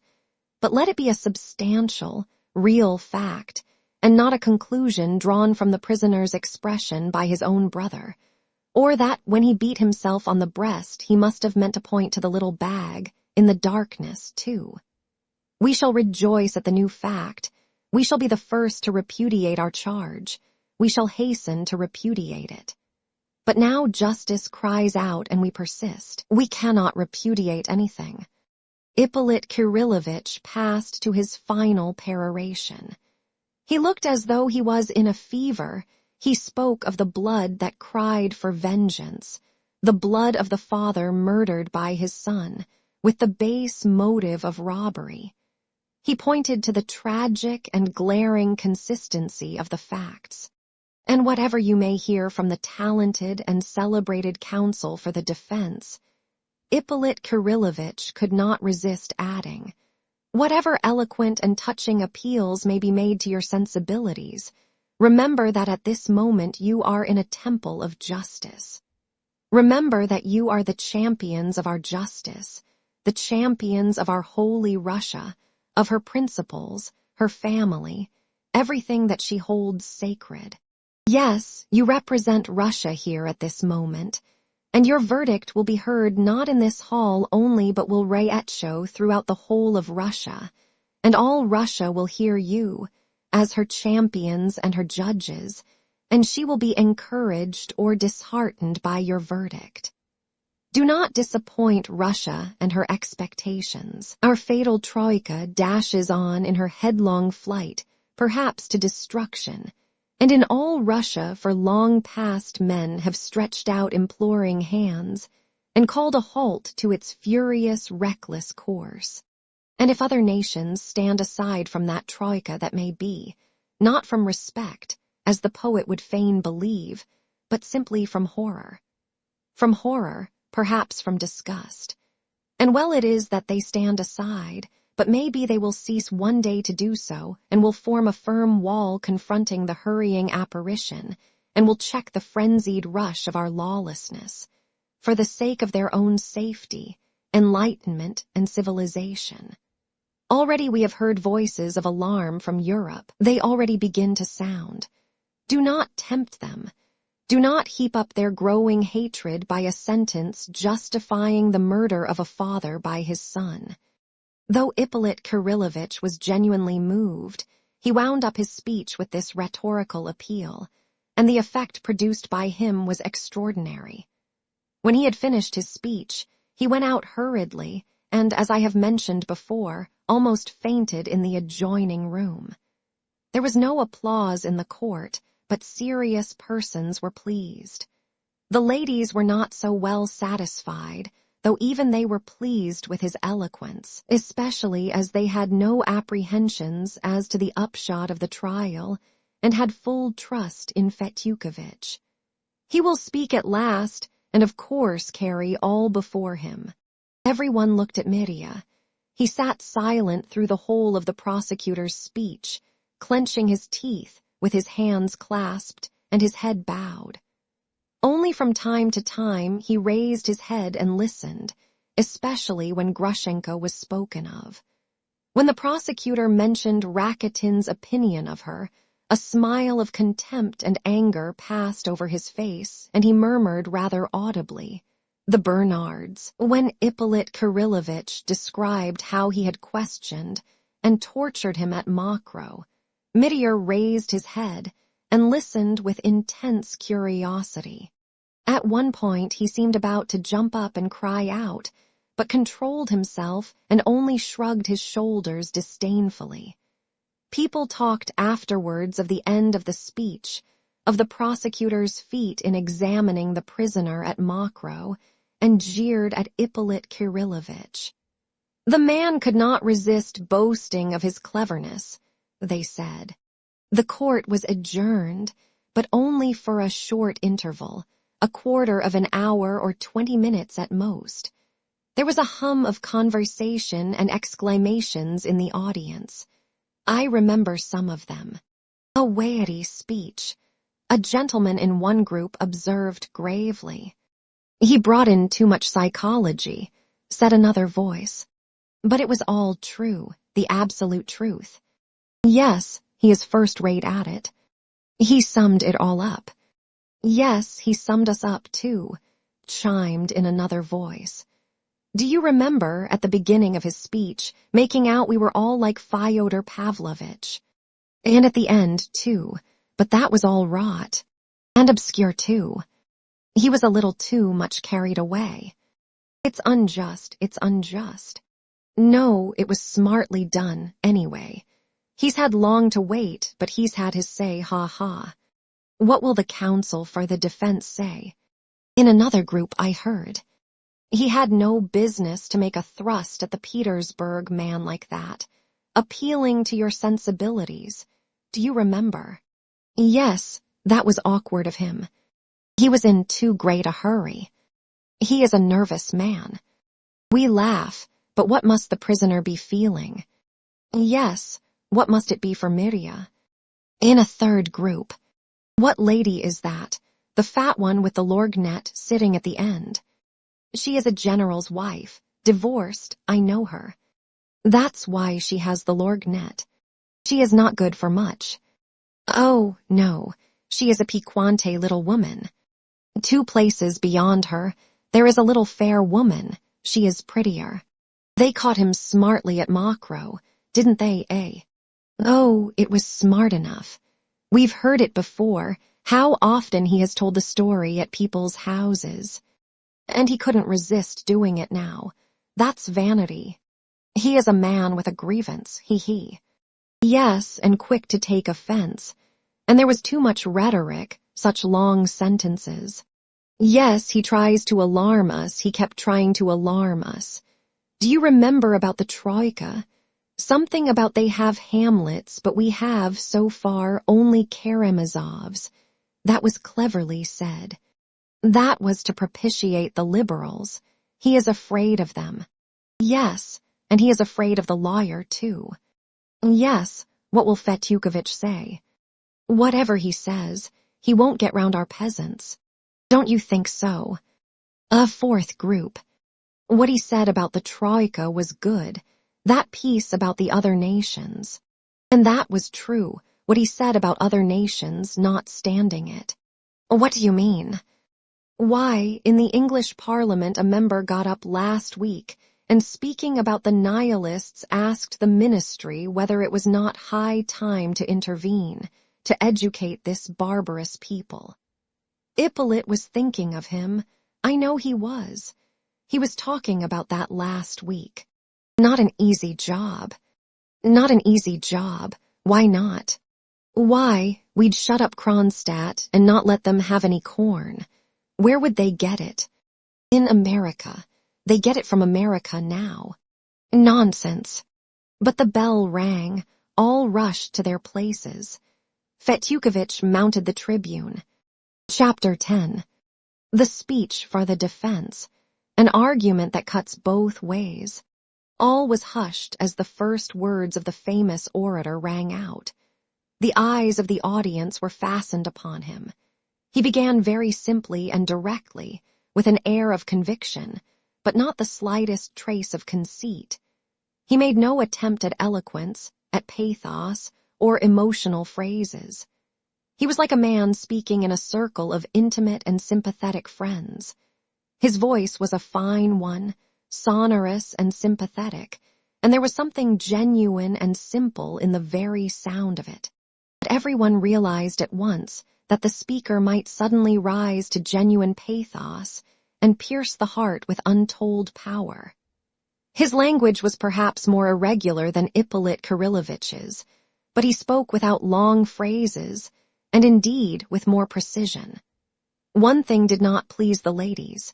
He kept bending forward, especially at the beginning of his speech, not exactly bowing, but as though he were about to dart at his listeners, bending his long spine in half, as though there were a spring in the middle that enabled him to bend almost at right angles. At the beginning of his speech he spoke rather disconnectedly, without system, one may say, dealing with facts separately, though at the end these facts formed a whole. His speech might be divided into 2 parts, the first consisting of criticism in refutation of the charge, sometimes malicious and sarcastic. But in the second half he suddenly changed his tone, and even his manner, and at once rose to pathos. The audience seemed on the lookout for it, and quivered with enthusiasm. He went straight to the point, and began by saying that although he practiced in Petersburg, he had more than once visited provincial towns to defend prisoners, of whose innocence he had a conviction or at least a preconceived idea. "That is what has happened to me in the present case," he explained. "From the very first accounts in the newspapers, I was struck by something which strongly prepossessed me in the prisoner's favor. What interested me most was a fact which often occurs in legal practice, but rarely, I think, in such an extreme and peculiar form as in the present case. I ought to formulate that peculiarity only at the end of my speech, but I will do so at the very beginning, for it is my weakness to go to work directly, not keeping my effects in reserve and economizing my material. That may be imprudent on my part, but at least it's sincere. What I have in my mind is this: there is an overwhelming chain of evidence against the prisoner, and at the same time not one fact that will stand criticism, if it is examined separately. As I followed the case more closely in the papers, my idea was more and more confirmed, and I suddenly received from the prisoner's relatives a request to undertake his defense. I at once hurried here, and here I became completely convinced. It was to break down this terrible chain of facts, and to show that each piece of evidence taken separately was unproved and fantastic, that I undertook the case. So Fetyukovitch began. "Gentlemen of the jury," he suddenly protested, "I am new to this district. I have no preconceived ideas. The prisoner, a man of turbulent and unbridled temper, has not insulted me. But he has insulted perhaps hundreds of persons in this town, and so prejudiced many people against him beforehand. Of course, I recognize that the moral sentiment of local society is justly excited against him. The prisoner is of turbulent and violent temper, yet he was received in society here. He was even welcome in the family of my talented friend, the prosecutor. N.B. At these words there were 2 or 3 laughs in the audience, quickly suppressed, but noticed by all. All of us knew that the prosecutor received Mirya against his will, solely because he had somehow interested his wife, a lady of the highest virtue and moral worth, but fanciful, capricious, and fond of opposing her husband, especially in trifles.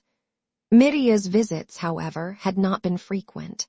Nevertheless, I venture to suggest, Fetyukovitch continued, that in spite of his independent mind and just character, my opponent may have formed a mistaken prejudice against my unfortunate client. Oh, that is so natural. The unfortunate man has only too well deserved such prejudice. Outraged morality, and still more outraged taste, is often relentless. We have, in the talented prosecutor's speech, heard a stern analysis of the prisoner's character and conduct, and his severe critical attitude to the case was evident. And what's more, he went into psychological subtleties into which he could not have entered, if he had the least conscious and malicious prejudice against the prisoner. But there are things which are even worse, even more fatal in such cases, than the most malicious and consciously unfair attitude.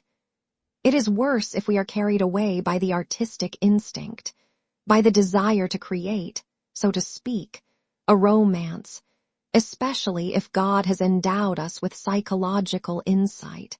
Before I started on my way here, I was warned in Petersburg, and was myself aware, that I should find here a talented opponent whose psychological insight and subtlety had gained him peculiar renown in legal circles of recent years. But profound as psychology is, it's a knife that cuts both ways. Laughter among the public. You will, of course, forgive me my comparison. I can't boast of eloquence, but I will take as an example any point in the prosecutor's speech. The prisoner, running away in the garden in the dark, climbed over the fence, was seized by the servant, and knocked him down with a brass pestle. Then he jumped back into the garden and spent 5 minutes over the man, trying to discover whether he had killed him or not. And the prosecutor refuses to believe the prisoner's statement that he ran to old Grigory out of pity. No, he says, such sensibility is impossible at such a moment. That's unnatural. He ran to find out whether the only witness of his crime was dead or alive, and so showed that he had committed the murder, since he would not have run back for any other reason. Here you have psychology. But let us take the same method and apply it to the case the other way round, and our result will be no less probable. The murderer, we are told, leapt down to find out, as a precaution, whether the witness was alive or not, yet he had left in his murdered father's study, as the prosecutor himself argues, an amazing piece of evidence in the shape of a torn envelope, with an inscription that there had been 3,000 rubles in it. If he had carried that envelope away with him, no one in the world would have known of that envelope and of the notes in it, and that the money had been stolen by the prisoner. Those are the prosecutor's own words. So on one side you see a complete absence of precaution, a man who has lost his head and run away in a fright, leaving that clue on the floor. And 2 minutes later, when he has killed another man, we are entitled to assume the most heartless and calculating foresight in him. But even admitting this was so, it is psychological subtlety, I suppose, that discerns that under certain circumstances I become as bloodthirsty and keen-sighted as a Caucasian eagle, while at the next I am as timid and blind as a mole. But if I am so bloodthirsty and cruelly calculating that when I kill a man I only run back to find out whether he is alive to witness against me, why should I spend 5 minutes looking after my victim at the risk of encountering other witnesses? Why soak my handkerchief, wiping the blood off his head so that it may be evidence against me later? If he were so cold-hearted and calculating, why not hit the servant on the head again and again with the same pestle so as to kill him outright and relieve himself of all anxiety about the witness? Again, though he ran to see whether the witness was alive, he left another witness on the path, that brass pestle which he had taken from the 2 women, and which they could always recognize afterwards as theirs, and prove that he had taken it from them. And it is not as though he had forgotten it on the path, dropped it through carelessness or haste. No, he had flung away his weapon, for it was found 15 paces from where Grigory lay. Why did he do so? Just because he was grieved at having killed a man, an old servant, and he flung away the pestle with a curse, as a murderous weapon. That's how it must have been. What other reason could he have had for throwing it so far? And if he was capable of feeling grief and pity at having killed a man, it shows that he was innocent of his father's murder. Had he murdered him, he would never have run to another victim out of pity. Then he would have felt differently. His thoughts would have been centered on self-preservation. He would have had none to spare for pity, that is beyond doubt. On the contrary, he would have broken his skull, instead of spending 5 minutes looking after him. There was room for pity and good feeling just because his conscience had been clear till then. Here we have a different psychology. I have purposely resorted to this method, gentlemen of the jury, to show that you can prove anything by it. It all depends on who makes use of it. Psychology lures even most serious people into romancing, and quite unconsciously. I am speaking of the abuse of psychology, gentlemen. Sounds of approval and laughter at the expense of the prosecutor were again audible in the court. I will not repeat the speech in detail. I will only quote some passages from it, some leading points. Chapter 11. There was no money. There was no robbery. There was one point that struck every one in Fetyukovich's speech. He flatly denied the existence of the fatal 3,000 rubles, and consequently, the possibility of their having been stolen.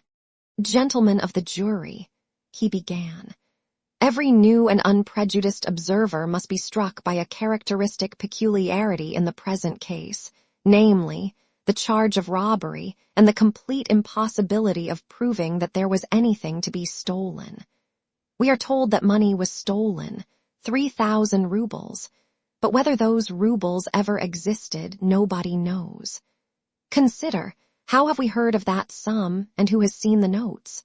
The only person who saw them and stated that they had been put in the envelope was the servant, Smerdyakov.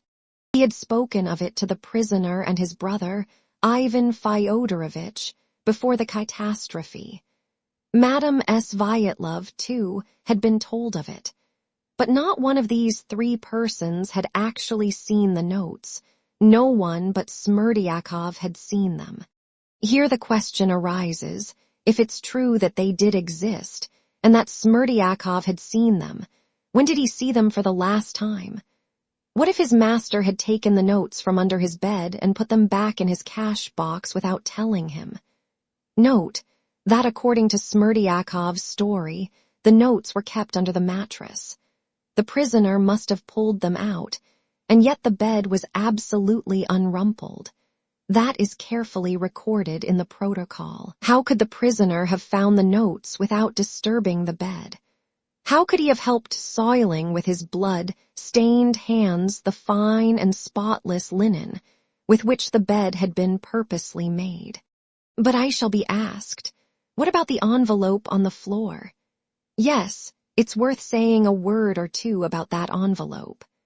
I was somewhat surprised just now to hear the highly talented prosecutor declare of himself, observe, that but for that envelope, but for its being left on the floor, no one in the world would have known of the existence of that envelope and the notes in it, and therefore of the prisoners having stolen it.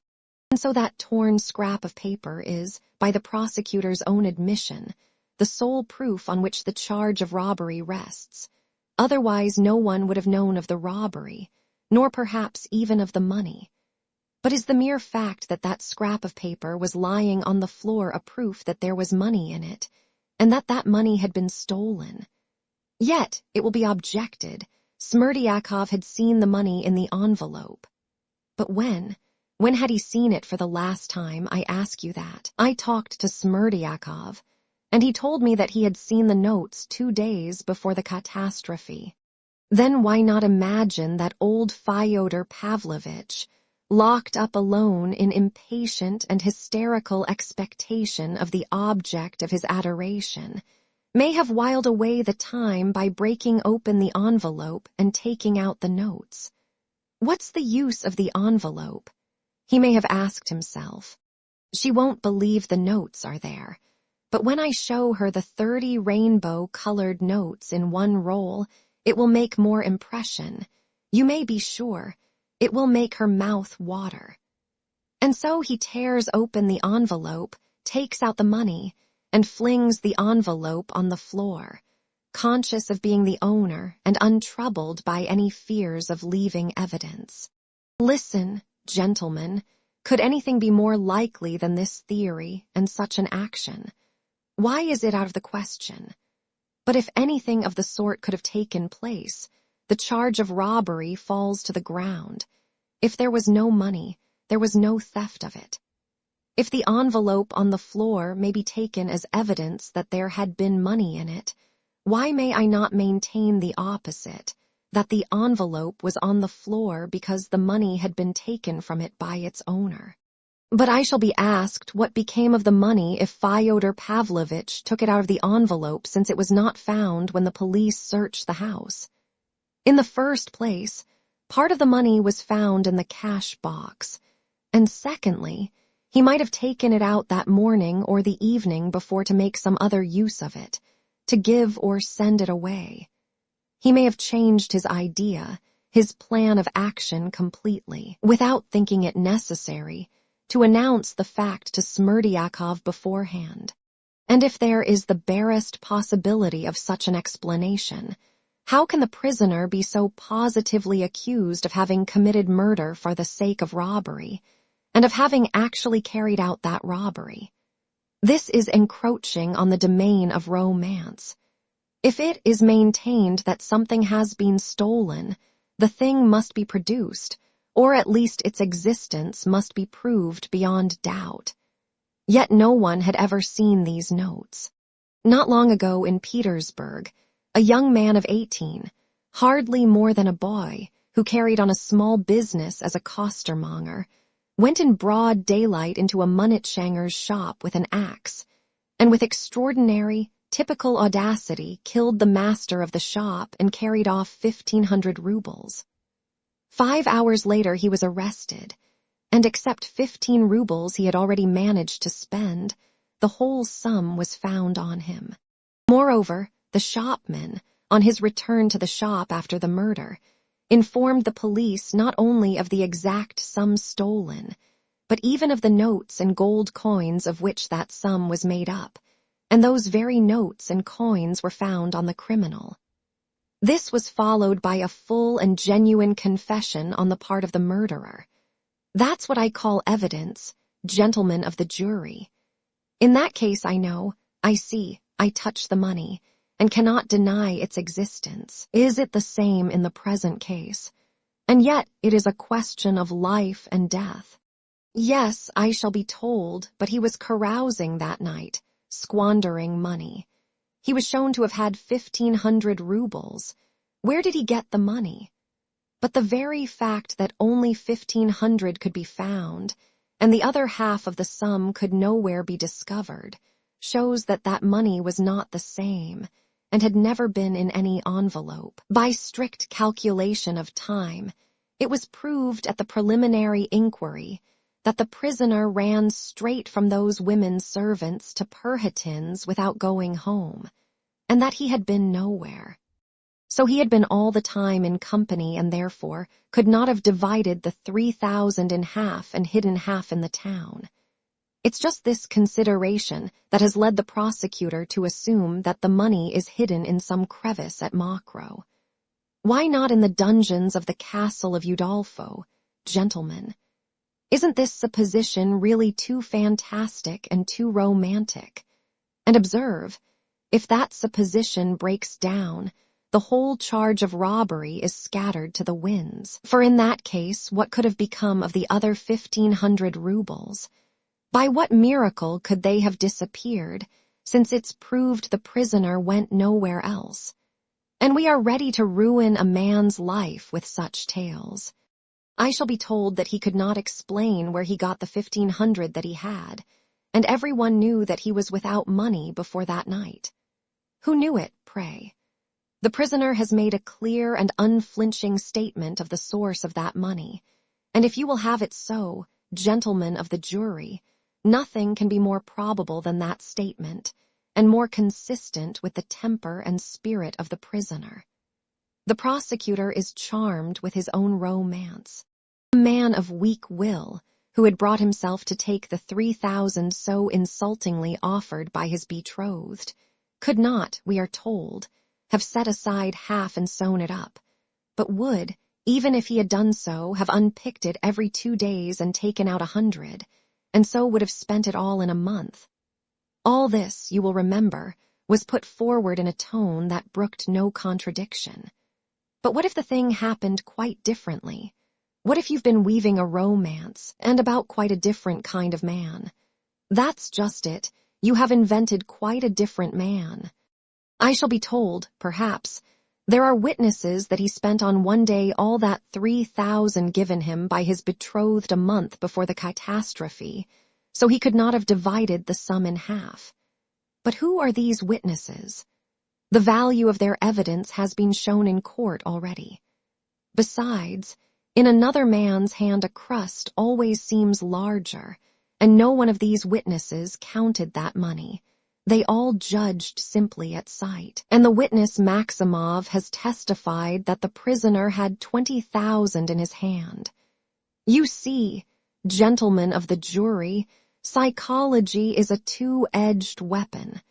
Let me turn the other edge now and see what comes of it.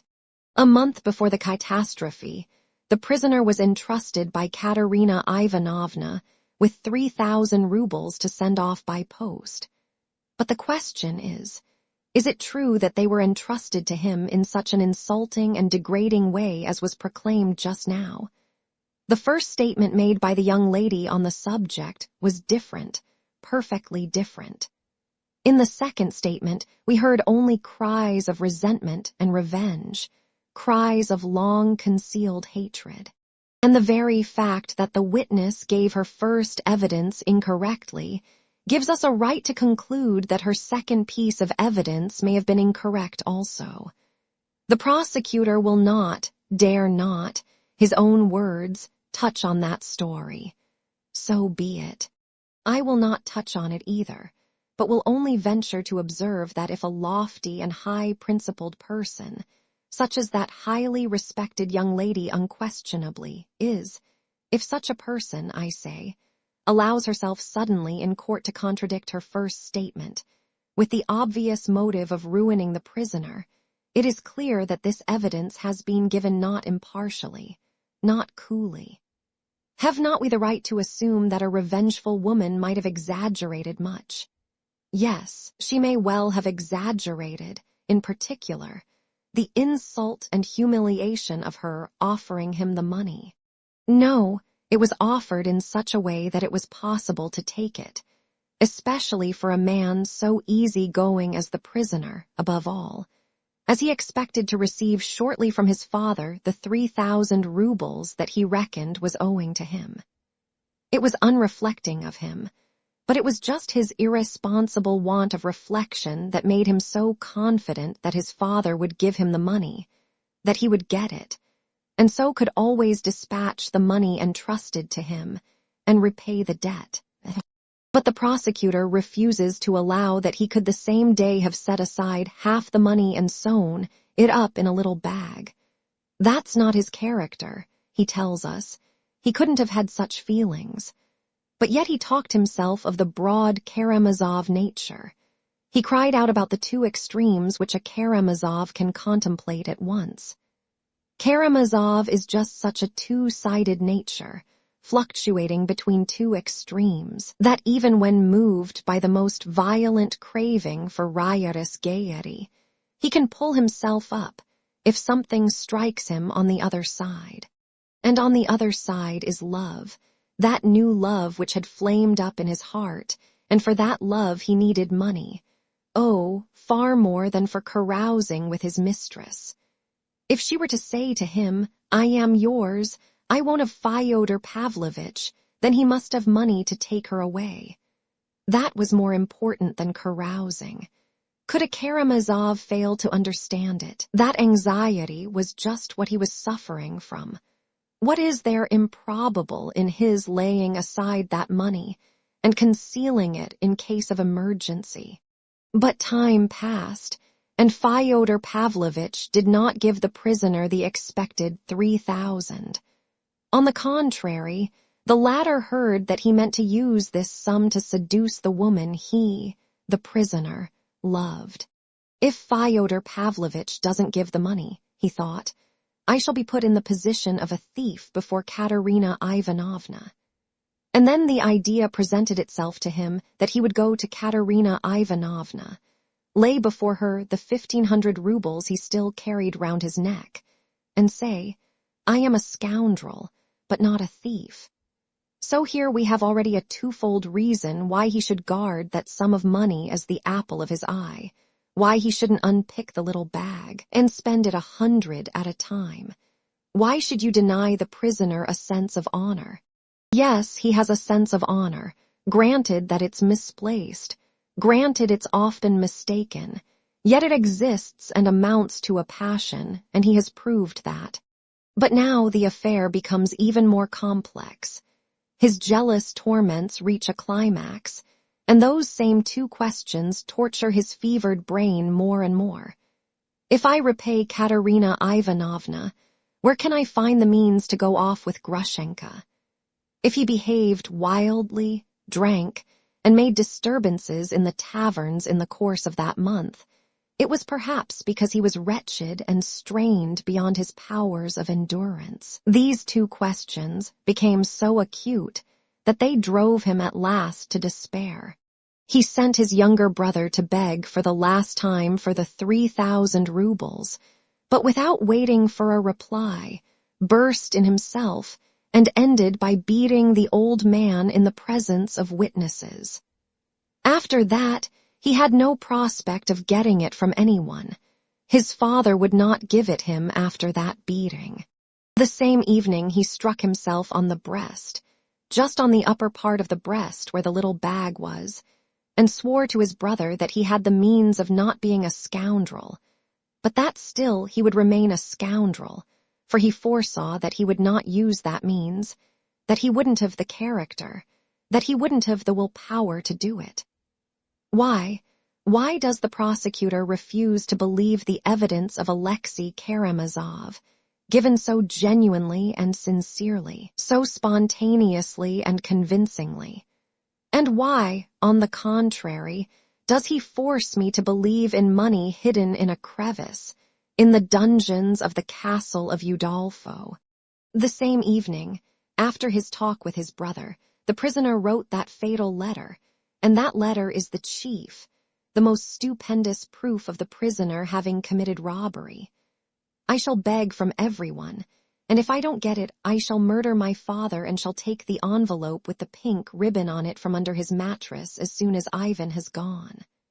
A full program of the murder, we are told, so it must have been he. It has all been done as he wrote, cries the prosecutor.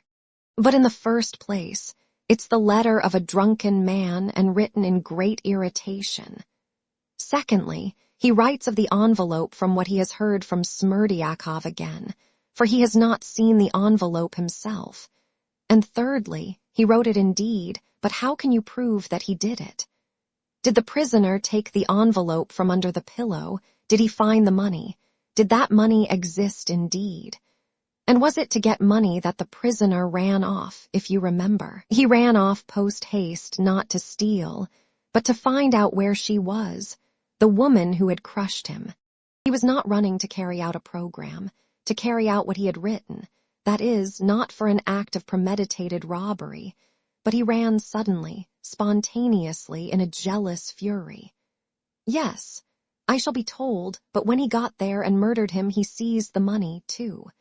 But did he murder him after all? The charge of robbery I repudiate with indignation. A man cannot be accused of robbery if it's impossible to state accurately what he has stolen. That's an axiom. But did he murder him without robbery? Did he murder him at all? Is that proved? Isn't that, too, a romance? Chapter 12. And there was no murder either. Allow me, gentlemen of the jury, to remind you that a man's life is at stake, and that you must be careful. We have heard the prosecutor himself admit that until today he hesitated to accuse the prisoner of a full and conscious premeditation of the crime. He hesitated till he saw that fatal drunken letter which was produced in court today. All was done as written. But I repeat again, he was running to her, to seek her, solely to find out where she was. That's a fact that can't be disputed. Had she been at home, he would not have run away, but would have remained at her side, and so would not have done what he promised in the letter. He ran unexpectedly and accidentally, and by that time very likely he did not even remember his drunken letter.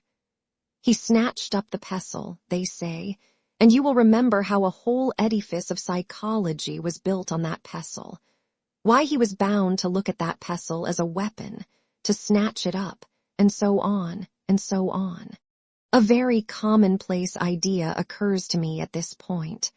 What if that pestle had not been in sight, had not been lying on the shelf from which it was snatched by the prisoner, but had been put away in a cupboard? It would not have caught the prisoner's eye, and he would have run away without a weapon, with empty hands, and then he would certainly not have killed anyone. How then can I look upon the pestle as a proof of premeditation? Yes, but he talked in the taverns of murdering his father.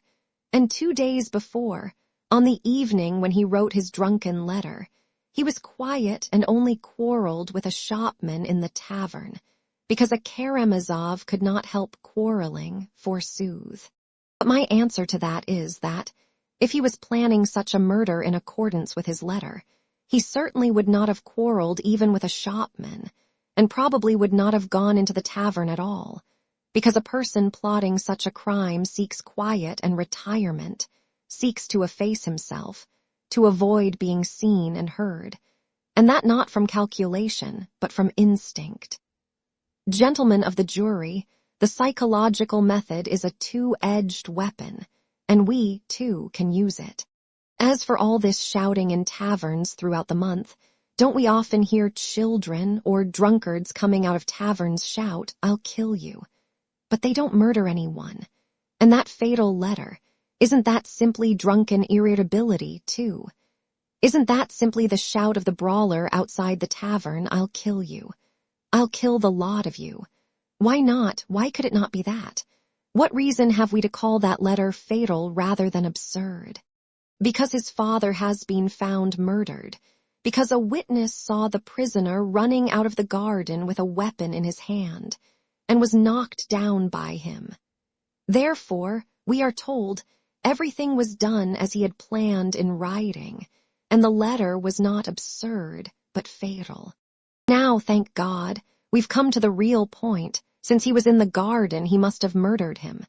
In those few words, since he was, then he must lies the whole case for the prosecution. He was there, so he must have. And what if there is no must about it, even if he was there?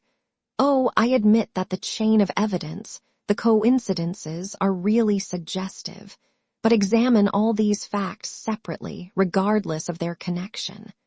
Why, for instance, does the prosecution refuse to admit the truth of the prisoner's statement that he ran away from his father's window?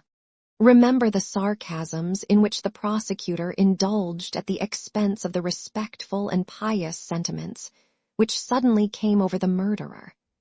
But what if there were something of the sort, a feeling of religious awe, if not of filial respect? My mother must have been praying for me at that moment, were the prisoner's words at the preliminary inquiry, and so he ran away as soon as he convinced himself that Madame Sviatlov was not in his father's house. But he could not convince himself by looking through the window, the prosecutor objects. But why couldn't he? Why? The window opened at the signals given by the prisoner. Some word might have been uttered by Fyodor Pavlovitch, some exclamation which showed the prisoner that she was not there. Why should we assume everything as we imagine it, as we make up our minds to imagine it? 1,000 things may happen in reality which elude the subtlest imagination. Yes, but Grigory saw the door open, and so the prisoner certainly was in the house, therefore he killed him. Now about that door, gentlemen of the jury.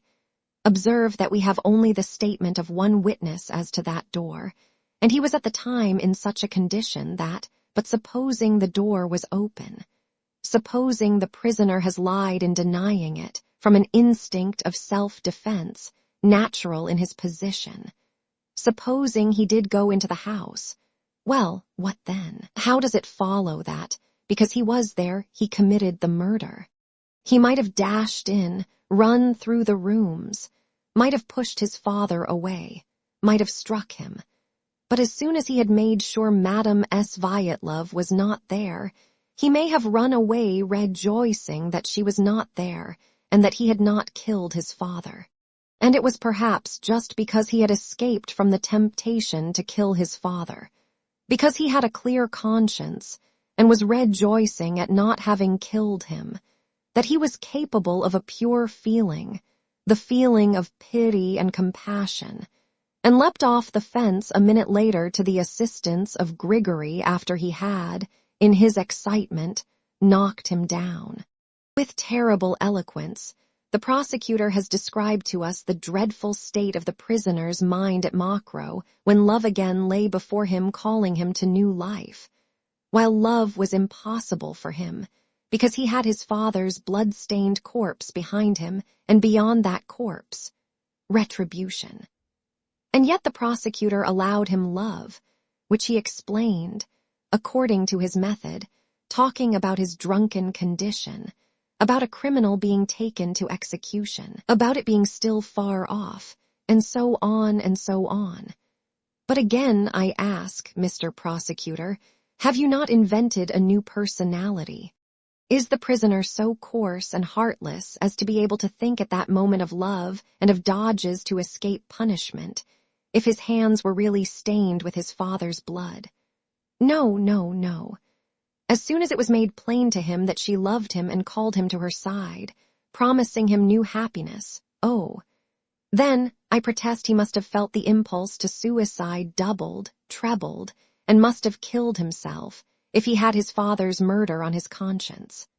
Oh, no, he would not have forgotten where his pistols lay. I know the prisoner. The savage, stony heartlessness ascribed to him by the prosecutor is inconsistent with his character. He would have killed himself, that's certain. He did not kill himself just because his mother's prayers had saved him, and he was innocent of his father's blood. He was troubled. He was grieving that night at Mokrow only about old Grigory and praying to God that the old man would recover, that his blow had not been fatal, and that he would not have to suffer for it. Why not accept such an interpretation of the facts? What trustworthy proof have we that the prisoner is lying?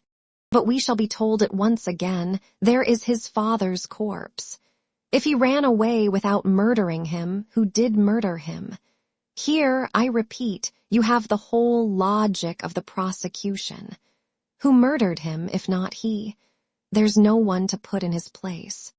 Gentlemen of the jury, is that really so? Is it positively, actually true that there is no one else at all?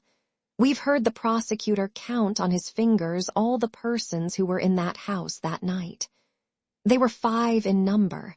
3 of them, I agree, could not have been responsible. The murdered man himself, old Grigory, and his wife.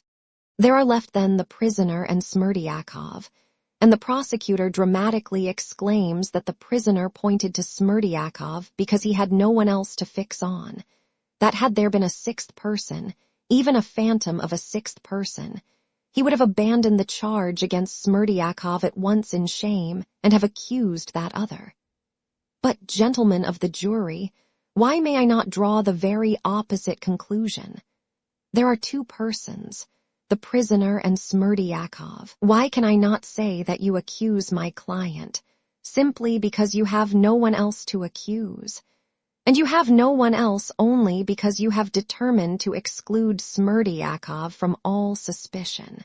It's true indeed, Smerdyakov is accused only by the prisoner, his 2 brothers, and Madame Svyetlov. But there are others who accuse him. There are vague rumors of a question, of a suspicion, an obscure report, a feeling of expectation. Finally, we have the evidence of a combination of facts very suggestive, though I admit, inconclusive.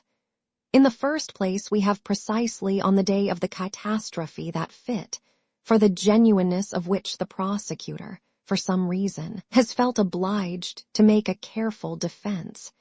Then Smerdyakov's sudden suicide on the eve of the trial. Then the equally startling evidence given in court today by the elder of the prisoner's brothers, who had believed in his guilt, but has today produced a bundle of notes and proclaimed Smerdyakov as the murderer. Oh, I fully share the court's and the prosecutor's conviction that Ivan Karamazov is suffering from brain fever, that his statement may really be a desperate effort, planned in delirium, to save his brother by throwing the guilt on the dead man. But again Smerdyakov's name is pronounced. Again there is a suggestion of mystery. There is something unexplained, incomplete, and perhaps it may one day be explained. But we won't go into that now. Of that later. The court has resolved to go on with the trial, But meantime, I might make a few remarks about the character sketch of Smerdyakov drawn with subtlety and talent by the prosecutor. But while I admire his talent, I cannot agree with him. I have visited Smerdyakov, I have seen him and talked to him, and he made a very different impression on me. He was weak in health, it is true, but in character, in spirit, he was by no means the weak man the prosecutor has made him out to be. I found in him no trace of the timidity on which the prosecutor so insisted. There was no simplicity about him, either. I found in him, on the contrary, an extreme mistrustfulness concealed under a mask of naivete, and an intelligence of considerable range. The prosecutor was too simple in taking him for weak-minded. He made a very definite impression on me. I left him with the conviction that he was a distinctly spiteful creature, excessively ambitious, vindictive, and intensely envious. I made some inquiries.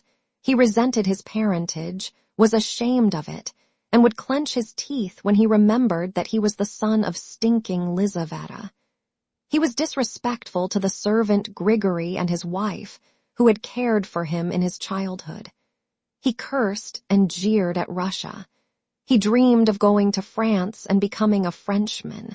He used often to say that he hadn't the means to do so. I fancy he loved no one but himself, and had a strangely high opinion of himself. His conception of culture was limited to good clothes, clean shirt fronts and polished boots.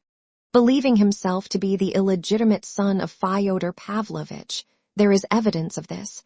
He might well have resented his position compared with that of his master's legitimate sons. They had everything, he nothing. They had all the rights, they had the inheritance, while he was only the cook.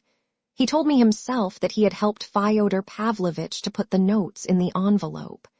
The destination of that sum, a sum which would have made his career, must have been hateful to him. Moreover, he saw 3,000 rubles in new rainbow-colored notes. I asked him about that on purpose. "Oh, beware of showing an ambitious and envious man a large sum of money at once." And it was the first time he had seen so much money in the hands of one man. The sight of the rainbow-colored notes may have made a morbid impression on his imagination, but with no immediate results. The talented prosecutor, with extraordinary subtlety, sketched for us all the arguments for and against the hypothesis of Smerdyakov's guilt, and asked us in particular what motive he had in feigning a fit. But he may not have been feigning at all. The fit may have happened quite naturally, but it may have passed off quite naturally, and the sick man may have recovered, not completely perhaps, but still regaining consciousness, as happens with epileptics. The prosecutor asks at what moment could Smerdyakov have committed the murder. But it is very easy to point out that moment. He might have waked up from deep sleep, for he was only asleep.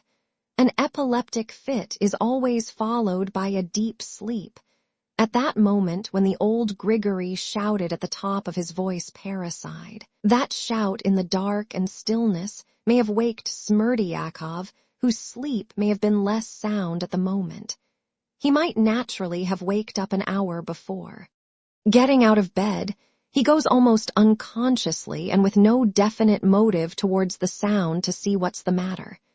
His head is still clouded with his attack, his faculties are half asleep, but once in the garden, he walks to the lighted windows and he hears terrible news from his master, who would be, of course, glad to see him. His mind sets to work at once. He hears all the details from his frightened master, and gradually in his disordered brain there shapes itself an idea, terrible, but seductive and irresistibly logical. To kill the old man, take the 3,000, and throw all the blame onto his young master. A terrible lust of money, of booty, might seize upon him as he realized his security from detection. Oh, these sudden and irresistible impulses come so often when there is a favorable opportunity, and especially with murderers who have had no idea of committing a murder beforehand. And Smerdyakov may have gone in and carried out his plan. With what weapon? Why? With any stone picked up in the garden. But what for? With what object? Why, the 3,000, which means a career for him. Oh, I am not contradicting myself. The money may have existed. And perhaps Smerdyakov alone knew where to find it, where his master kept it. And the covering of the money, the torn envelope on the floor. Just now, when the prosecutor was explaining his subtle theory that only an inexperienced thief like Karamazov would have left the envelope on the floor, and not one like Smerdyakov, who would have avoided leaving a piece of evidence against himself, I thought as I listened that I was hearing something very familiar.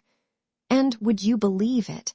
I have heard that very argument, that very conjecture, of how Karamazov would have behaved, precisely 2 days before, from Smerdyakov himself.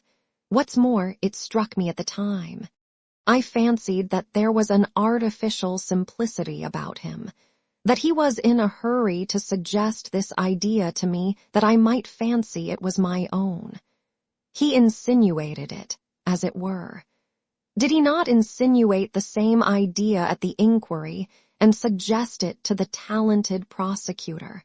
I shall be asked, what about the old woman, Grigory's wife? She heard the sick man moaning close by all night. Yes, she heard it, but that evidence is extremely unreliable.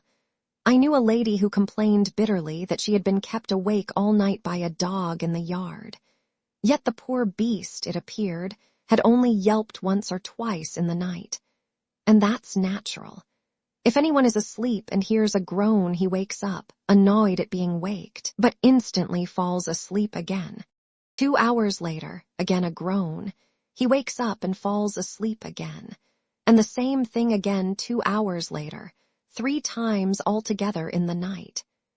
Next morning, the sleeper wakes up and complains that someone has been groaning all night and keeping him awake. And it is bound to seem so to him.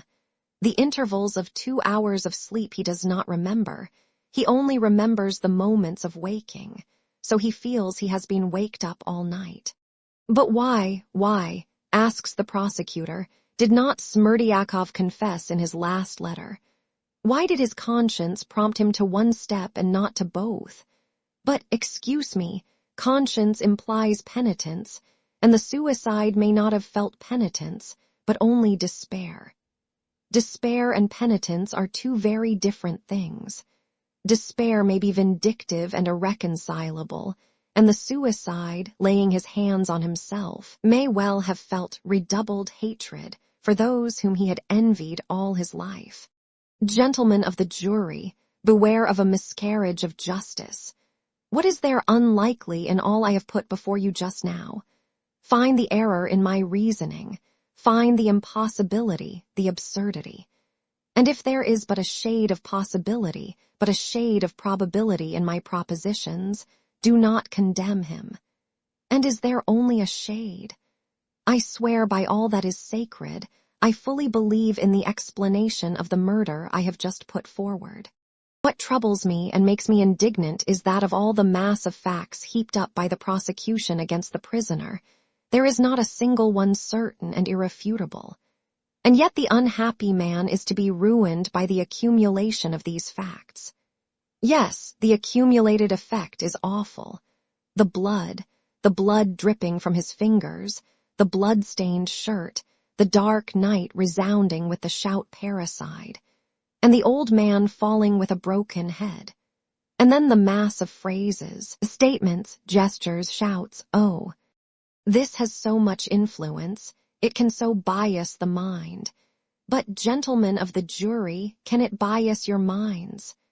Remember, you have been given absolute power to bind and to loose, but the greater the power, the more terrible its responsibility. I do not draw back one iota from what I have said just now, but suppose for one moment I agreed with the prosecution that my luckless client had stained his hands with his father's blood. This is only hypothesis, I repeat. I never for one instant doubt of his innocence. But so be it.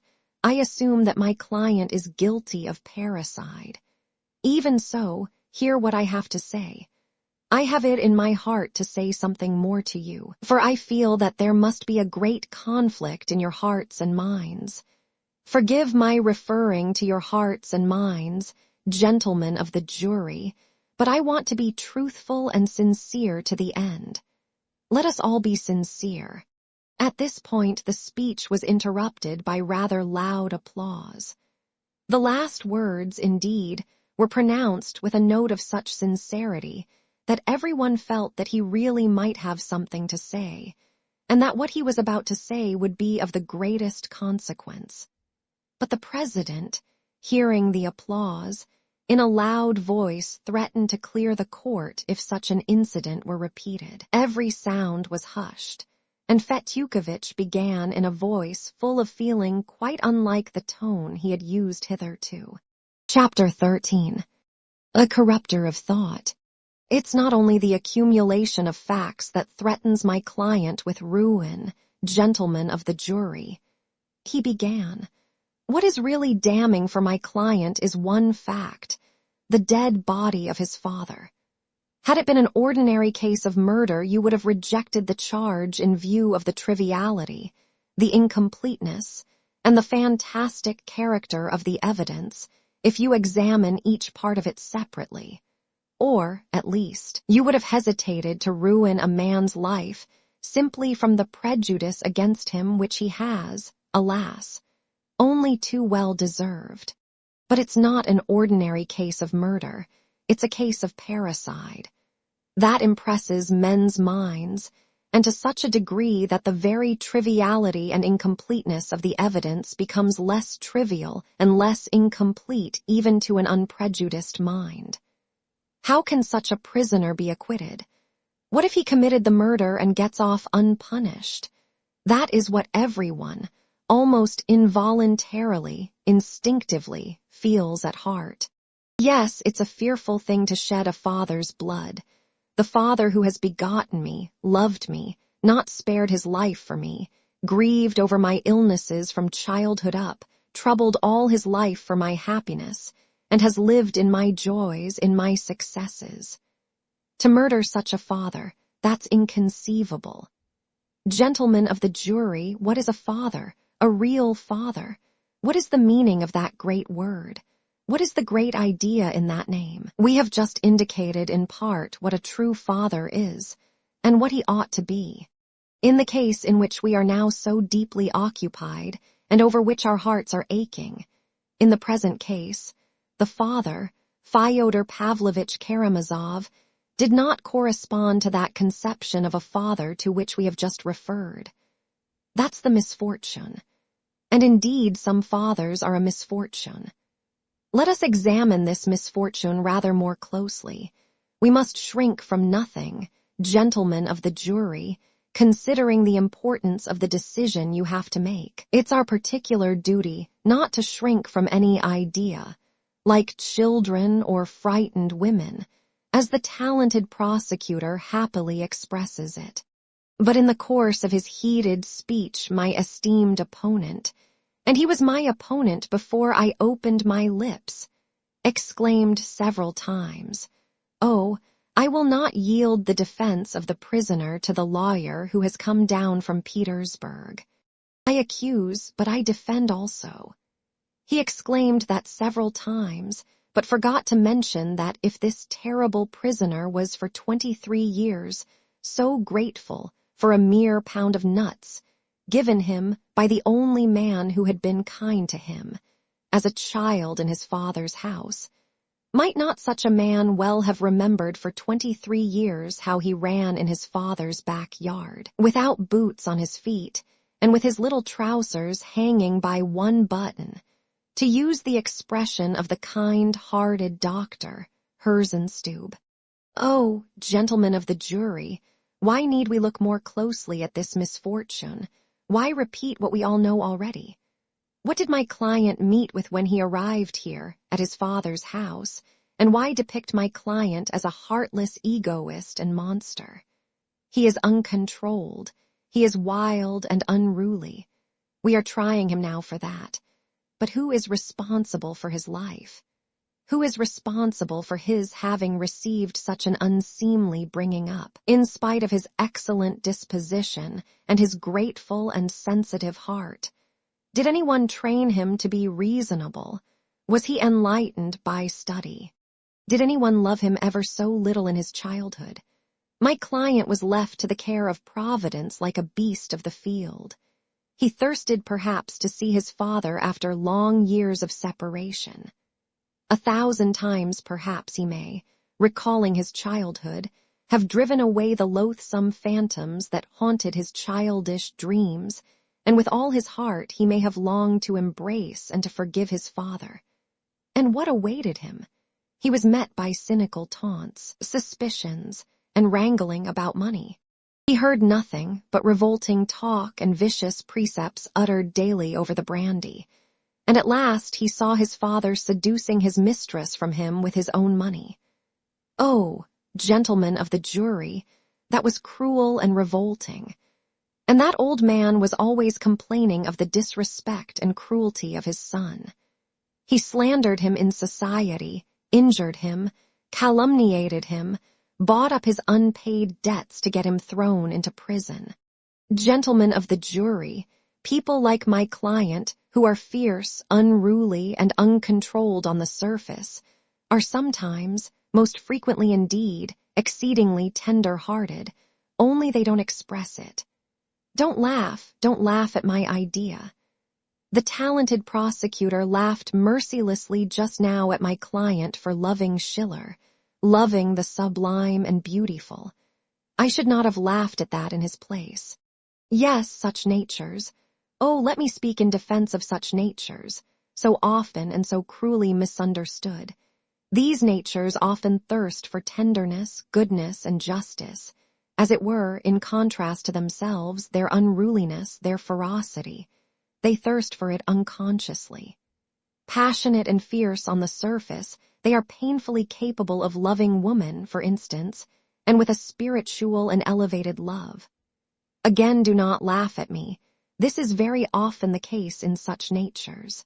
They cannot hide their passions, sometimes very coarse, and that is conspicuous and is noticed, but the inner man is unseen. Their passions are quickly exhausted, but by the side of a noble and lofty creature that seemingly coarse and rough man seeks a new life, seeks to correct himself, to be better, to become noble and honorable, sublime and beautiful, however much the expression has been ridiculed. I said just now that I would not venture to touch upon my client's engagement, but I may say half a word. What we heard just now was not evidence, but only the scream of a frenzied and revengeful woman, and it was not for her. Oh, not for her. To reproach him with treachery, for she has betrayed him. If she had had but a little time for reflection, she would not have given such evidence. Oh, do not believe her. No, my client is not a monster, as she called him. The lover of mankind on the eve of his crucifixion said, "I am the good shepherd." The good shepherd lays down his life for his sheep, so that not one of them might be lost. Let not a man's soul be lost through us. I asked just now, what does Father mean, and exclaimed that it was a great word, a precious name. But one must use words honestly, gentlemen, and I venture to call things by their right names. Such a father as old Karamazov cannot be called a father and does not deserve to be. Filial love for an unworthy father is an absurdity, an impossibility. Love cannot be created from nothing. Only God can create something from nothing. Fathers, provoke not your children to wrath, the apostle writes from a heart glowing with love.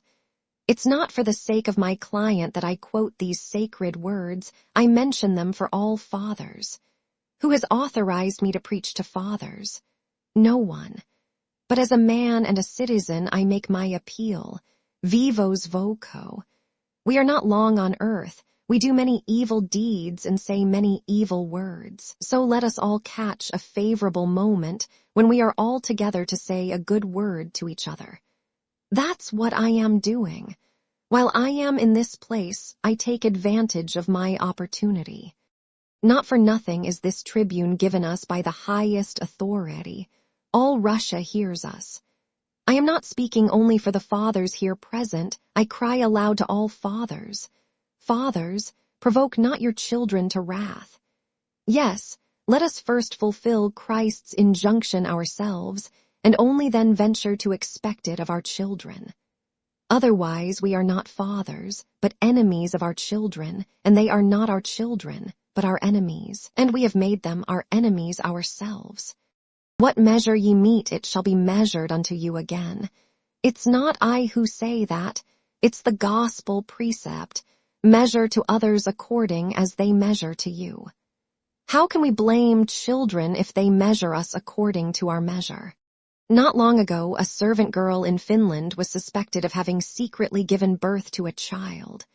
She was watched, and a box of which no one knew anything was found in the corner of the loft, behind some bricks.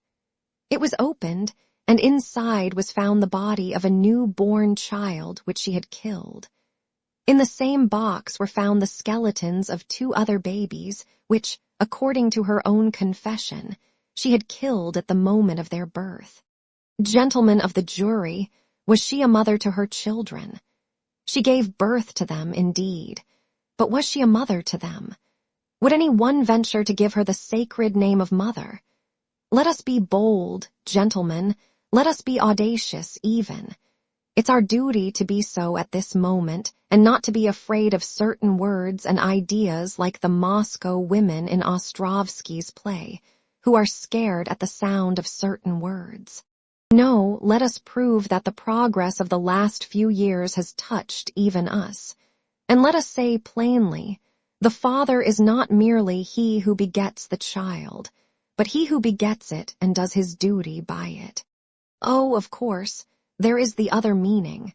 There is the other interpretation of the word father, which insists that any father, even though he be a monster, even though he be the enemy of his children, still remains my father simply because he begot me.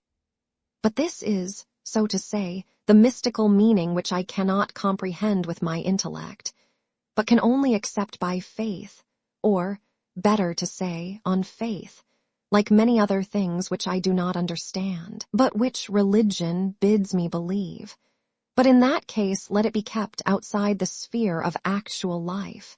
In the sphere of actual life, which has, indeed, its own rights, but also lays upon us great duties and obligations, in that sphere, if we want to be humane, Christian, in fact, we must or ought to act only upon convictions justified by reason and experience, which have been passed through the crucible of analysis. In a word, we must act rationally, and not as though in dream and delirium, that we may not do harm, that we may not ill-treat and ruin a man. Then it will be real Christian work, not only mystic, but rational and philanthropic. There was violent applause at this passage from many parts of the court, but Fetyukovitch waved his hands as though imploring them to let him finish without interruption. The court relapsed into silence at once. The orator went on.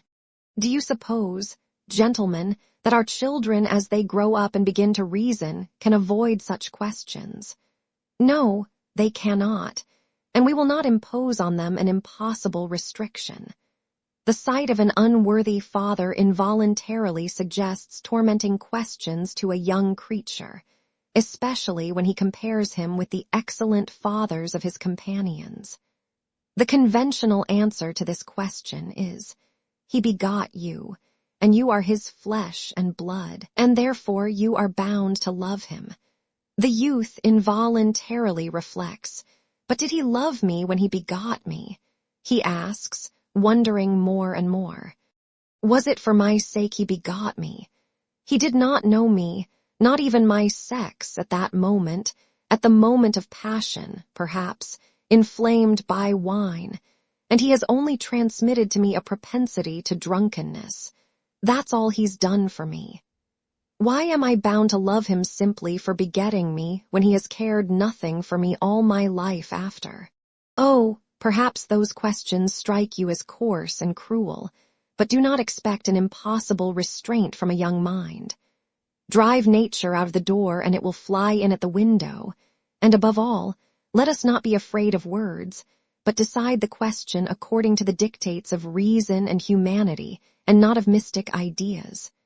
How shall it be decided? Why like this? Let the son stand before his father and ask him, Father, tell me, why must I love you? Father, show me that I must love you. And if that father is able to answer him and show him good reason, we have a real, normal parental relation, not resting on mystical prejudice, but on a rational, responsible, and strictly humanitarian basis. But if he does not, there's an end to the family tie. He is not a father to him, and the son has a right to look upon him as a stranger, and even an enemy. Our tribune, gentlemen of the jury, ought to be a school of true and sound ideas.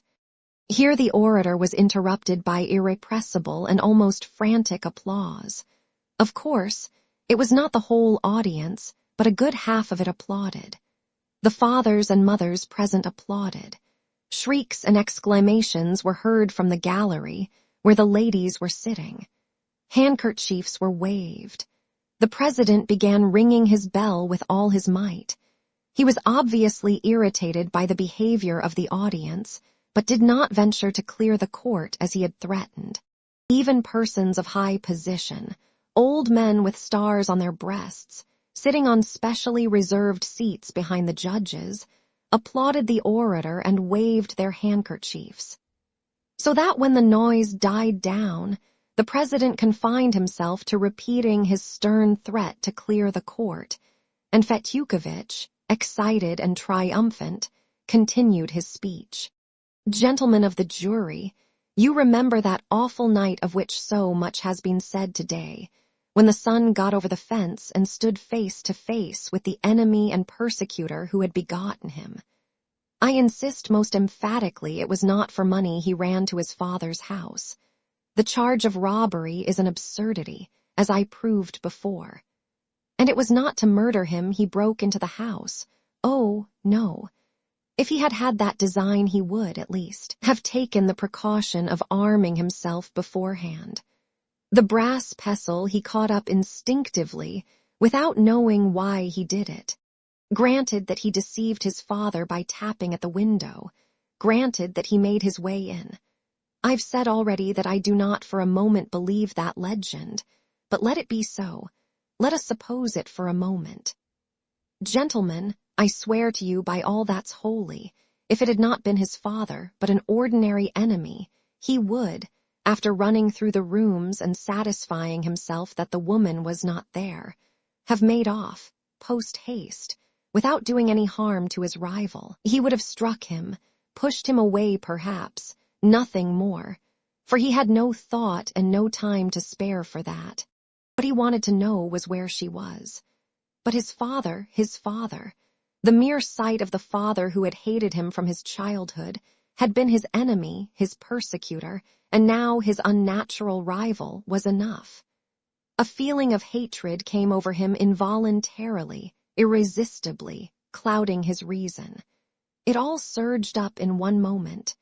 It was an impulse of madness and insanity, but also an impulse of nature, irresistibly and unconsciously, like everything in nature, avenging the violation of its eternal laws. But the prisoner even then did not murder him. I maintain that, I cry that aloud. No, he only brandished the pestle in a burst of indignant disgust, not meaning to kill him, not knowing that he would kill him. Had he not had this fatal pestle in his hand, he would have only knocked his father down perhaps, but would not have killed him. As he ran away, he did not know whether he had killed the old man. Such a murder is not a murder. Such a murder is not a parricide. No, the murder of such a father cannot be called parricide. Such a murder can only be reckoned parricide by prejudice. But I appeal to you again and again from the depths of my soul. Did this murder actually take place? Gentlemen of the jury, if we convict and punish him, he will say to himself, these people have done nothing for my bringing up, for my education, nothing to improve my lot, nothing to make me better, nothing to make me a man. These people have not given me to eat and to drink, have not visited me in prison and nakedness, and here they have sent me to penal servitude. I am quits. I owe them nothing now, and owe no one anything forever. They are wicked, and I will be wicked. They are cruel, and I will be cruel. That is what he will say, gentlemen of the jury. And I swear, by finding him guilty, you will only make it easier for him. You will ease his conscience. He will curse the blood he has shed and will not regret it. At the same time, you will destroy in him the possibility of becoming a new man, for he will remain in his wickedness and blindness all his life. But do you want to punish him fearfully, terribly, with the most awful punishment that could be imagined, and at the same time to save him and regenerate his soul? If so, overwhelm him with your mercy. You will see, you will hear how he will tremble and be horror-struck. How can I endure this mercy? How can I endure so much love? Am I worthy of it? That's what he will exclaim. Oh, I know that heart, that wild but grateful heart, gentlemen of the jury. It will bow before your mercy. It thirsts for a great and loving action. It will melt and mount upwards. There are souls which, in their limitation, blame the whole world. But subdue such a soul with mercy, show it love, and it will curse its past, for there are many good impulses in it. Such a heart will expand and see that God is merciful, and that men are good and just. He will be horror-stricken. He will be crushed by remorse and the vast obligation laid upon him henceforth. And he will not say then, I am quits, but will say, I am guilty in the sight of all men and am more unworthy than all. With tears of penitence and poignant, tender anguish, he will exclaim, others are better than I, they wanted to save me, not to ruin me. Oh, this act of mercy is so easy for you, for in the absence of anything like real evidence it will be too awful for you to pronounce. Yes, he is guilty. Better acquit 10 guilty men than punish 1 innocent man. Do you hear? Do you hear that majestic voice from the past century of our glorious history? It is not for an insignificant person like me to remind you that the Russian court does not exist for the punishment only, but also for the salvation of the criminal. Let other nations think of retribution and the letter of the law. We will cling to the spirit and the meaning, the salvation and the reformation of the lost. If this is true, if Russia and her justice are such, she may go forward with good cheer. Do not try to scare us with your frenzied troikas from which all the nations stand aside in disgust. Not a runaway troika, but the stately chariot of Russia will move calmly and majestically to its goal. In your hands is the fate of my client. In your hands is the fate of Russian justice. You will defend it. You will save it. You will prove that there are men to watch over it, that it is in good hands. Chapter 14. The peasants stand firm. This was how Fetyukovitch concluded his speech, and the enthusiasm of the audience burst like an irresistible storm. It was out of the question to stop it. The women wept. Many of the men wept too. Even 2 important personages shed tears. The president submitted and even postponed ringing his bell. The suppression of such an enthusiasm would be the suppression of something sacred, as the ladies cried afterwards. The orator himself was genuinely touched, and it was at this moment that Ippolit Kirillovitch got up to make certain objections. People looked at him with hatred. What's the meaning of it? He positively dares to make objections. The ladies babbled. But if the whole world of ladies, including his wife, had protested, he could not have been stopped at that moment. He was pale, he was shaking with emotion, His first phrases were even unintelligible. He gasped for breath, could hardly speak clearly, lost the thread. But he soon recovered himself. Of this new speech of his, I will quote only a few sentences. I am reproached with having woven a romance. But what is this defense if not one romance on the top of another? All that was lacking was poetry. Fyodor Pavlovitch, while waiting for his mistress, tears open the envelope and throws it on the floor. We are even told what he said while engaged in this strange act. Is not this a flight of fancy? And what proof have we that he had taken out the money? Who heard what he said? The weak-minded idiot, Smerdyakov, transformed into a Byronic hero, avenging society for his illegitimate birth. Isn't this a romance in the Byronic style? And the son who breaks into his father's house and murders him without murdering him is not even a romance. This is a sphinx setting us a riddle which he cannot solve himself. If he murdered him, he murdered him. And what's the meaning of his murdering him without having murdered him? Who can make head or tail of this? Then we are admonished that our tribune is a tribune of true and sound ideas, and from this tribune of sound ideas is heard a solemn declaration that to call the murder of a father parricide is nothing but a prejudice. But if parricide is a prejudice, and if every child is to ask his father why he is to love him, what will become of us? What will become of the foundations of society? What will become of the family? Parricide, it appears, is only a bogey of Moscow merchants' wives. The most precious, the most sacred guarantees for the destiny and future of Russian justice are presented to us in a perverted and frivolous form, simply to attain an object, to obtain the justification of something which cannot be justified. Oh, crush him by mercy, cries the counsel for the defense, but that's all the criminal wants, and tomorrow it will be seen how much he is crushed. And is not the counsel for the defense too modest in asking only for the acquittal of the prisoner? Why not found a charity in the honor of the parricide to commemorate his exploit among future generations? Religion and the gospel are corrected. That's all mysticism, we are told, and ours is the only true Christianity which has been subjected to the analysis of reason and common sense. And so they set up before us a false semblance of Christ. What measure ye mete, so it shall be meted unto you again, cried the counsel for the defense, and instantly deduces that Christ teaches us to measure as it is measured to us, and this from the tribune of truth and sound sense.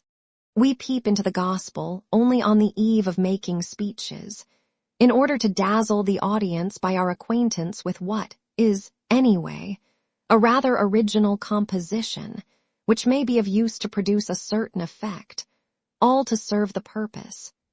But what Christ commands us is something very different. He bids us beware of doing this, because the wicked world does this, but we ought to forgive and to turn the other cheek, and not to measure to our persecutors as they measure to us. This is what our God has taught us, and not that to forbid children to murder their fathers is a prejudice. And we will not from the tribune of truth and good sense correct the gospel of our Lord, whom the counsel for the defense deigns to call only the crucified lover of humanity, in opposition to all Orthodox Russia, which calls to him, "For thou art our God."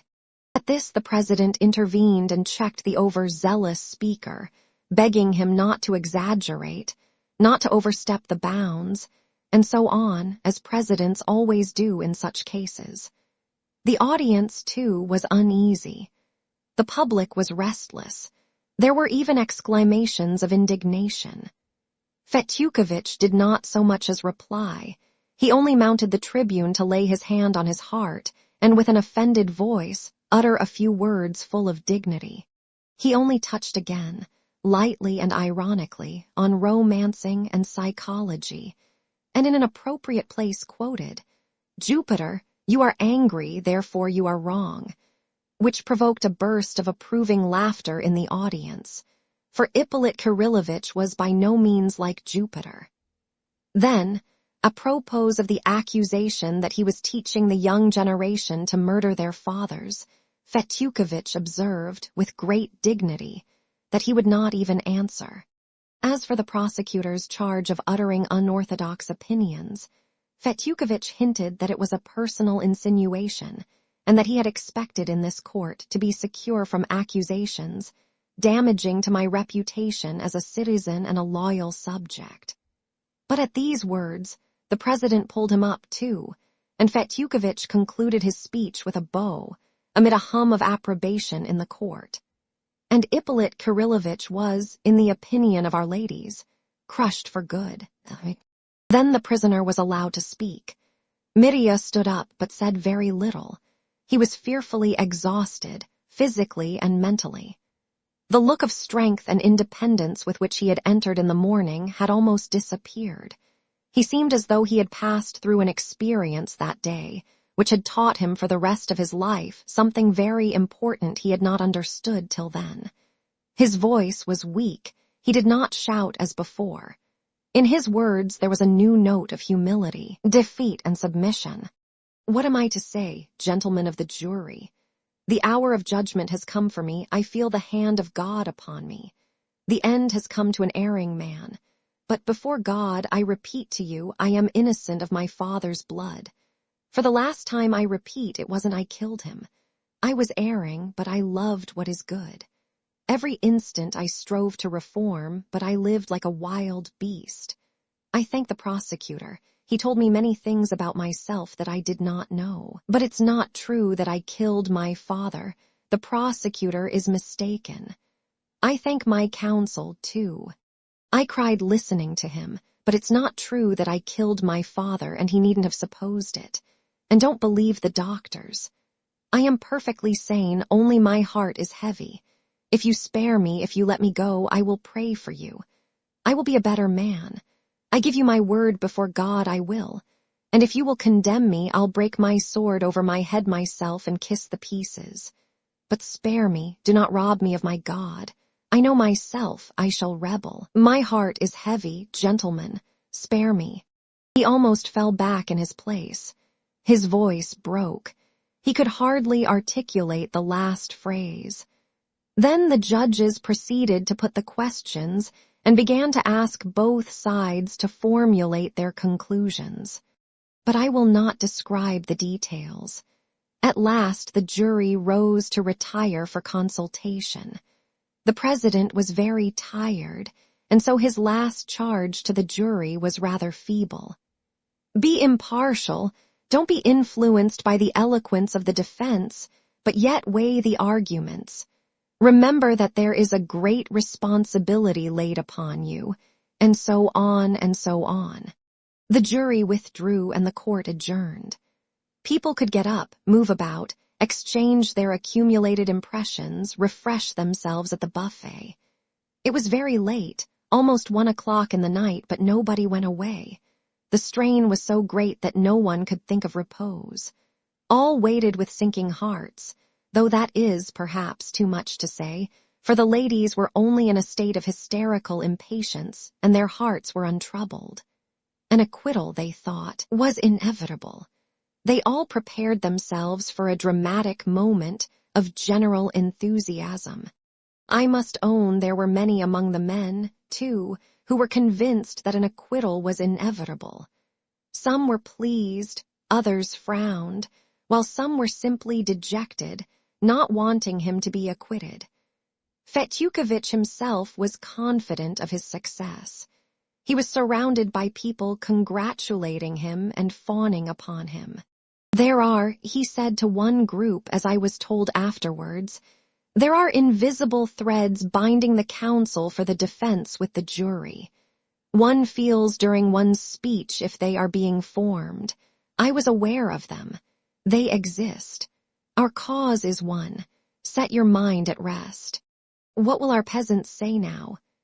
Said one stout, cross-looking, pock-marked gentleman, a landowner of the neighborhood, approaching a group of gentlemen engaged in conversation. But they are not all peasants. There are 4 government clerks among them. Yes, there are clerks, said a member of the district council, joining the group. And you know that Nazariev, the merchant with the medal, a juryman. What of him? He is a man with brains. But he never speaks. He is no great talker, but so much the better. There's no need for the Petersburg man to teach him. He could teach all Petersburg himself. He's the father of 12 children. Think of that. Upon my word, you don't suppose they won't acquit him. One of our young officials exclaimed in another group. They'll acquit him for certain, said a resolute voice.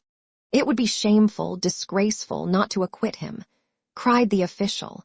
Suppose he did murder him, there are fathers and fathers, and besides he was in such a frenzy. He really may have done nothing but swing the pestle in the air and so knocked the old man down. But it was a pity they dragged the valet in. That was simply an absurd theory. If I'd been in Fetyukovich's place, I should simply have said straight out, he murdered him, but he is not guilty, hang it all. That's what he did, only without saying, hang it all. No, Mihail Semyonovich, he almost said that too, put in a third voice. Why, gentlemen, in Lent an actress was acquitted in our town, who had cut the throat of her lover's lawful wife. Oh, but she did not finish currying it. That makes no difference. She began currying it. What did you think of what he said about children? Splendid, wasn't it? Splendid. And about mysticism, too. Oh, drop mysticism, do. Cried someone else. Think of Ippolit and his fate from this day forth. His wife will scratch his eyes out tomorrow for Miria's sake. Is she here? What an idea. If she'd been here, she'd have scratched them out in court. She is at home with toothache. He. He. In a third group. I dare say they will acquit Mitenka, after all. I should not be surprised if he turns the metropolis upside down tomorrow. He will be drinking for 10 days. Oh, the devil. The devil's bound to have a hand in it. Where should he be if not here? Well, gentlemen, I admit it was eloquent. But still, it's not the thing to break your father's head with a pestle. Or what are we coming to? The chariot. Do you remember the chariot? Yes, he turned a cart into a chariot. And tomorrow, he will turn a chariot into a cart, just to suit his purpose. What cunning chaps there are nowadays. Is there any justice to be had in Russia? The bell rang. The jury deliberated for exactly an hour, neither more nor less. A profound silence reigned in the court as soon as the public had taken their seats. I remember how the jurymen walked into the court.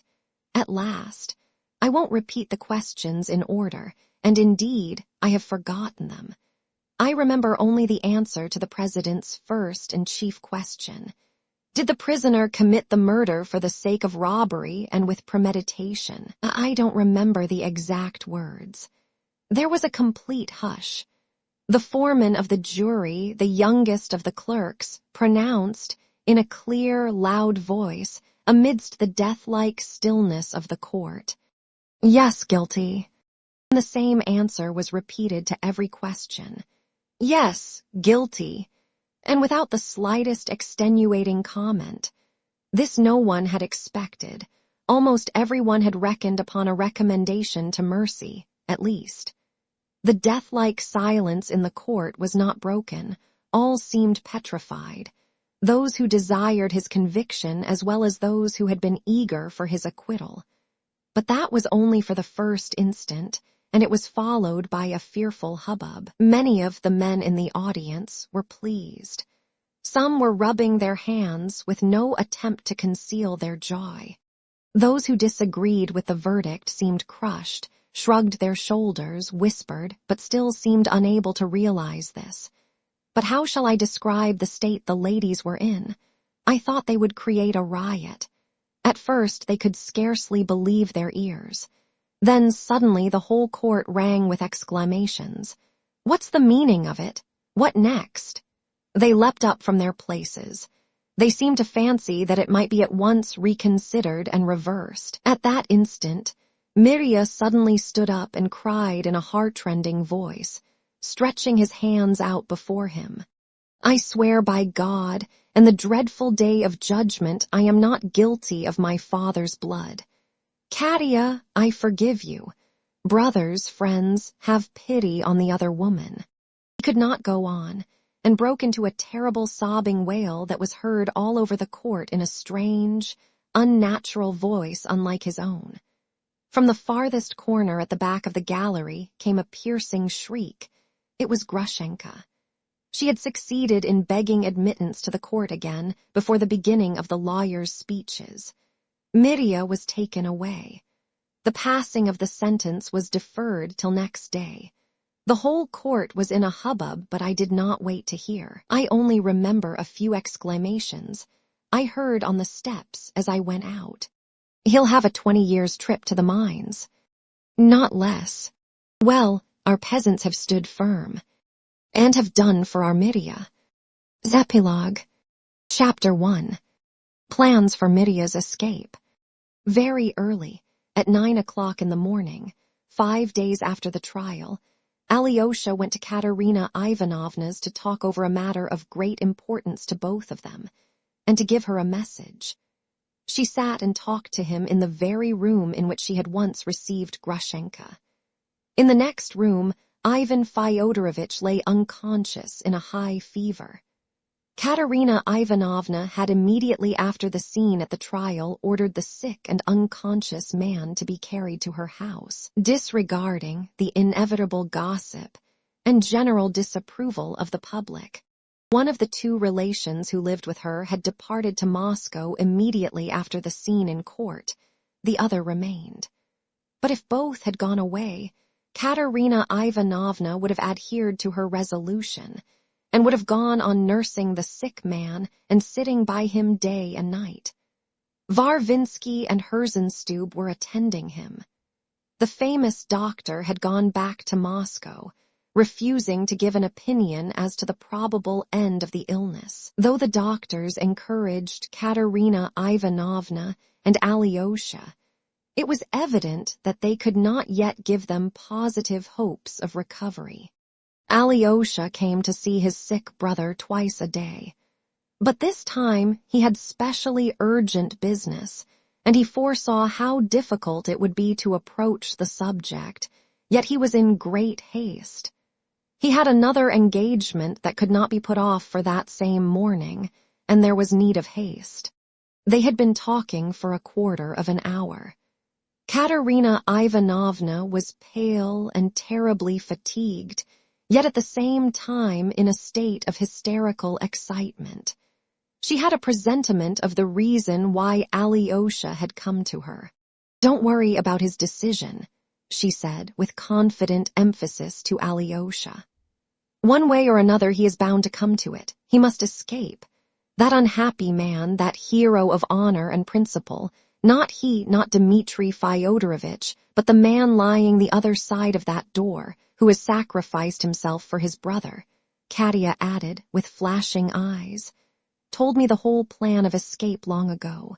You know he has already entered into negotiations. I've told you something already. You see, it will probably come off at the third etape from here, when the party of prisoners is being taken to Siberia. Oh, it's a long way off yet. Ivan Fyodorovitch has already visited the superintendent of the third etape. But we don't know yet who will be in charge of the party, and it's impossible to find that out so long beforehand. Tomorrow, perhaps, I will show you in detail the whole plan which Ivan Fyodorovitch left me on the eve of the trial in case of need. That was when, do you remember? You found us quarreling.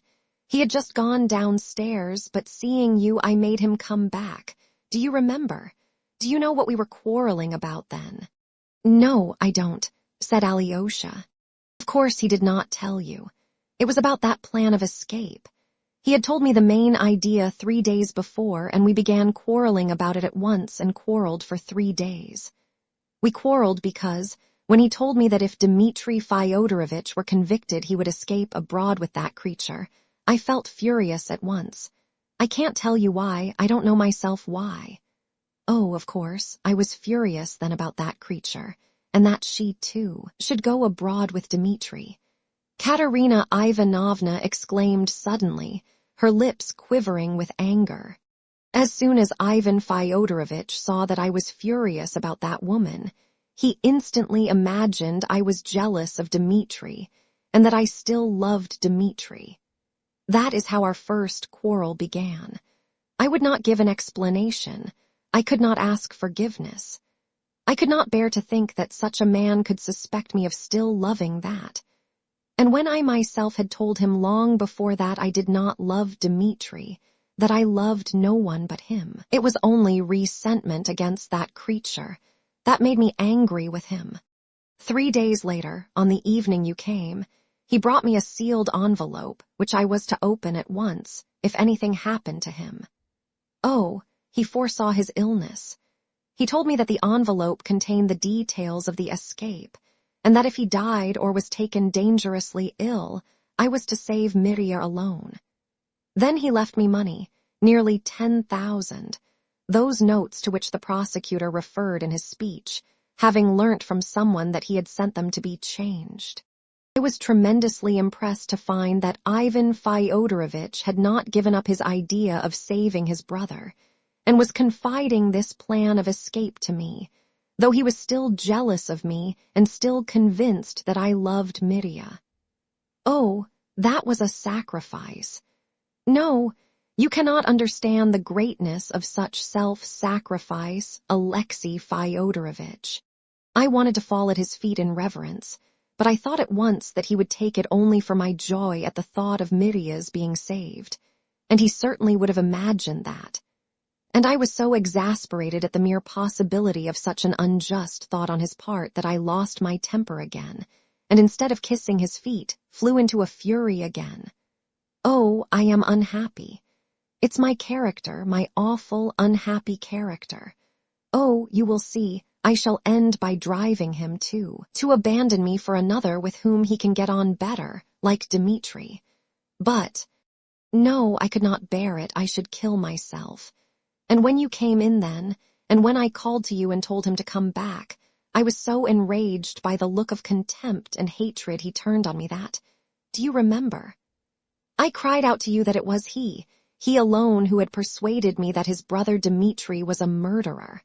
I said that malicious thing on purpose to wound him again. He had never persuaded me that his brother was a murderer. On the contrary, it was I who persuaded him. Oh, my vile temper was the cause of everything. I paved the way to that hideous scene at the trial. He wanted to show me that he was an honorable man, and that, even if I loved his brother, he would not ruin him for revenge or jealousy. So he came to the court. I am the cause of it all. I alone am to blame. Katya never had made such confessions to Alyosha before, and he felt that she was now at that stage of unbearable suffering, when even the proudest heart painfully crushes its pride and falls vanquished by grief. Oh, Alyosha knew another terrible reason of her present misery, though she had carefully concealed it from him during those days since the trial. But it would have been for some reason too painful to him if she had been brought so low as to speak to him now about that. She was suffering for her treachery at the trial, and Alyosha felt that her conscience was impelling her to confess it to him, Alyosha, with tears and cries and hysterical writhings on the floor. But he dreaded that moment and longed to spare her. It made the commission on which he had come even more difficult. He spoke of Mirya again. It's all right, don't be anxious about him. She began again, sharply and stubbornly. All that is only momentary, I know him, I know his heart only too well. You may be sure he will consent to escape. It's not as though it would be immediately, he will have time to make up his mind to it. Ivan Fyodorovich will be well by that time and will manage it all himself so that I shall have nothing to do with it. Don't be anxious. He will consent to run away. He has agreed already. Do you suppose he would give up that creature? And they won't let her go to him, so he is bound to escape. It's you he's most afraid of. He is afraid you won't approve of his escape on moral grounds. But you must generously allow it if your sanction is so necessary, Katya added viciously. She paused and smiled. He talks about some hymn. She went on again. Some cross he has to bear, some duty. I remember Ivan Fyodorovich told me a great deal about it, and if you knew how he talked. Katya cried suddenly with feelings she could not repress. If you knew how he loved that wretched man at the moment he told me, and how he hated him, perhaps, at the same moment. And I heard his story and his tears with sneering disdain. Brute. Yes, I am a brute. I am responsible for his fever. But that man in prison is incapable of suffering, Katya concluded irritably. Can such a man suffer? Men like him never suffer. There was a note of hatred and contemptuous repulsion in her words, and yet it was she who had betrayed him.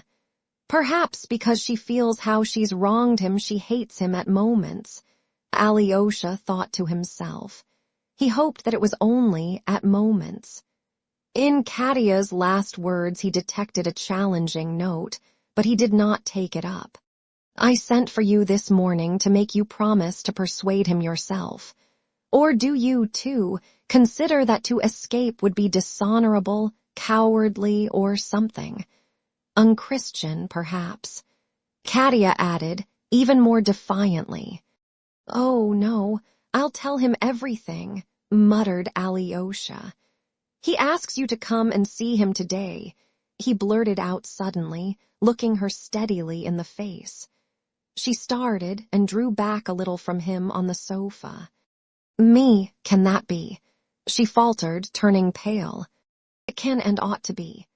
Alyosha began emphatically, growing more animated. He needs you particularly just now. I would not have opened the subject and worried you if it were not necessary. He is ill. He is beside himself. He keeps asking for you. It is not to be reconciled with you that he wants you, but only that you would go and show yourself at his door. So much has happened to him since that day. He realizes that he has injured you beyond all reckoning. He does not ask your forgiveness. It's impossible to forgive me, he says himself, but only that you would show yourself in his doorway. It's so sudden, faltered Katya. I've had a presentiment all these days that you would come with that message. I knew he would ask me to come. It's impossible. Let it be impossible, but do it. Only think, he realizes for the first time how he has wounded you, the first time in his life. He had never grasped it before so fully. He said, if she refuses to come, I shall be unhappy all my life. Do you hear? Though he is condemned to penal servitude for 20 years, he is still planning to be happy. Is not that piteous? Think, you must visit him. Though he is ruined, he is innocent. Broke like a challenge from Alyosha. His hands are clean. There is no blood on them. For the sake of his infinite sufferings in the future, visit him now. Go, greet him on his way into the darkness. Stand at his door, that is all. You ought to do it, you ought to. Alyosha concluded, laying immense stress on the word ought. I ought to, but I cannot. Katya moaned. He will look at me. I can't. Your eyes ought to meet. How will you live all your life if you don't make up your mind to do it now? Better suffer all my life. You ought to go. You ought to go. Alyosha repeated with merciless emphasis. But why today? Why at once? I can't leave our patient. You can for a moment. It will only be a moment. If you don't come, he will be in delirium by tonight. I would not tell you a lie. Have pity on him. Have pity on me, Katya said with bitter reproach, and she burst into tears. Then you will come, said Alyosha firmly, seeing her tears. I'll go and tell him you will come directly." "No, don't tell him so on any account," cried Katya in alarm. "I will come, but don't tell him beforehand, for perhaps I may go but not go in. I don't know yet." Her voice failed her. She gasped for breath. Alyosha got up to go. "And what if I meet anyone?" she said suddenly, in a low voice, turning white again. "That's just why you must go now, to avoid meeting anyone. There will be no one there, I can tell you that for certain. We will expect you," he concluded emphatically, and went out of the room. Chapter 2. For a moment the lie becomes truth. He hurried to the hospital where Mirya was lying now. The day after his fate was determined, Mirya had fallen ill with nervous fever and was sent to the prison division of the town hospital. But at the request of several persons, Alyosha, Madame Holikov, Lies, etc., Dr. Varvinsky had put Mirya not with other prisoners, but in a separate little room, the one where Smerdyakov had been. It is true that there was a sentinel at the other end of the corridor, and there was a grating over the window, so that Varvinsky could be at ease about the indulgence he had shown, which was not quite legal indeed. But he was a kind-hearted and compassionate young man. He knew how hard it would be for a man like Mirya to pass at once so suddenly into the society of robbers and murderers, and that he must get used to it by degrees. The visits of relations and friends were informally sanctioned by the doctor and overseer, and even by the police captain. But only Alyosha and Grushenka had visited Mirya. Rakitin had tried to force his way in twice, but Mirya persistently begged Varvinsky not to admit him. Alyosha found him sitting on his bed in a hospital dressing gown, rather feverish, with a towel, soaked in vinegar and water, on his head. He looked at Alyosha as he came in with an undefined expression, but there was a shade of something like dread discernible in it. He had become terribly preoccupied since the trial. Sometimes he would be silent for half an hour together, and seemed to be pondering something heavily and painfully, oblivious of everything about him. If he roused himself from his brooding and began to talk, he always spoke with a kind of abruptness, and never of what he really wanted to say. He looked sometimes with a face of suffering at his brother. He seemed to be more at ease with Grushenka than with Alyosha. It is true, he scarcely spoke to her at all, but as soon as she came in, his whole face lighted up with joy. Alyosha sat down beside him on the bed in silence. This time Mirya was waiting for Alyosha in suspense, but he did not dare ask him a question. He felt it almost unthinkable that Katya would consent to come, and at the same time he felt that if she did not come, something inconceivable would happen. Alyosha understood his feelings. Trifon Borisovich, Mirya began nervously, has pulled his hole into pieces, I am told. He's taken up the flooring, pulled apart the planks, split up all the gallery, I am told. He is seeking treasure all the time, the 1,500 rubles which the prosecutor said I'd hidden there. He began playing these tricks, they say, as soon as he got home. Serve him right, the swindler. The guard here told me yesterday. He comes from there. Listen, began Alyosha. She will come, but I don't know when. Perhaps today, perhaps in a few days, that I can't tell. But she will come, she will, that's certain. Mirya started, would have said something, but was silent. The news had a tremendous effect on him. It was evident that he would have liked terribly to know what had been said, but he was again afraid to ask. Something cruel and contemptuous from Katya would have cut him like a knife at that moment. This was what she said among other things, that I must be sure to set your conscience at rest about escaping. If Ivan is not well by then, she will see to it all herself. You've spoken of that already, Mirya observed musingly. And you have repeated it to Grusha. observed Alyosha. Yes, Mirya admitted. She won't come this morning. He looked timidly at his brother. She won't come till the evening. When I told her yesterday that Katya was taking measures, she was silent, but she set her mouth. She only whispered, let her. She understood that it was important. I did not dare to try her further. She understands now, I think, that Katya no longer cares for me, but loves Ivan. Does she? Broke from Alyosha. Perhaps she does not. Only she is not coming this morning. Mirya hastened to explain again. I asked her to do something for me. You know, Ivan is superior to all of us. He ought to live, not us. He will recover. Would you believe it? Though Katya is alarmed about him, she scarcely doubts of his recovery, said Alyosha. That means that she is convinced he will die. It's because she is frightened. She's so sure he will get well.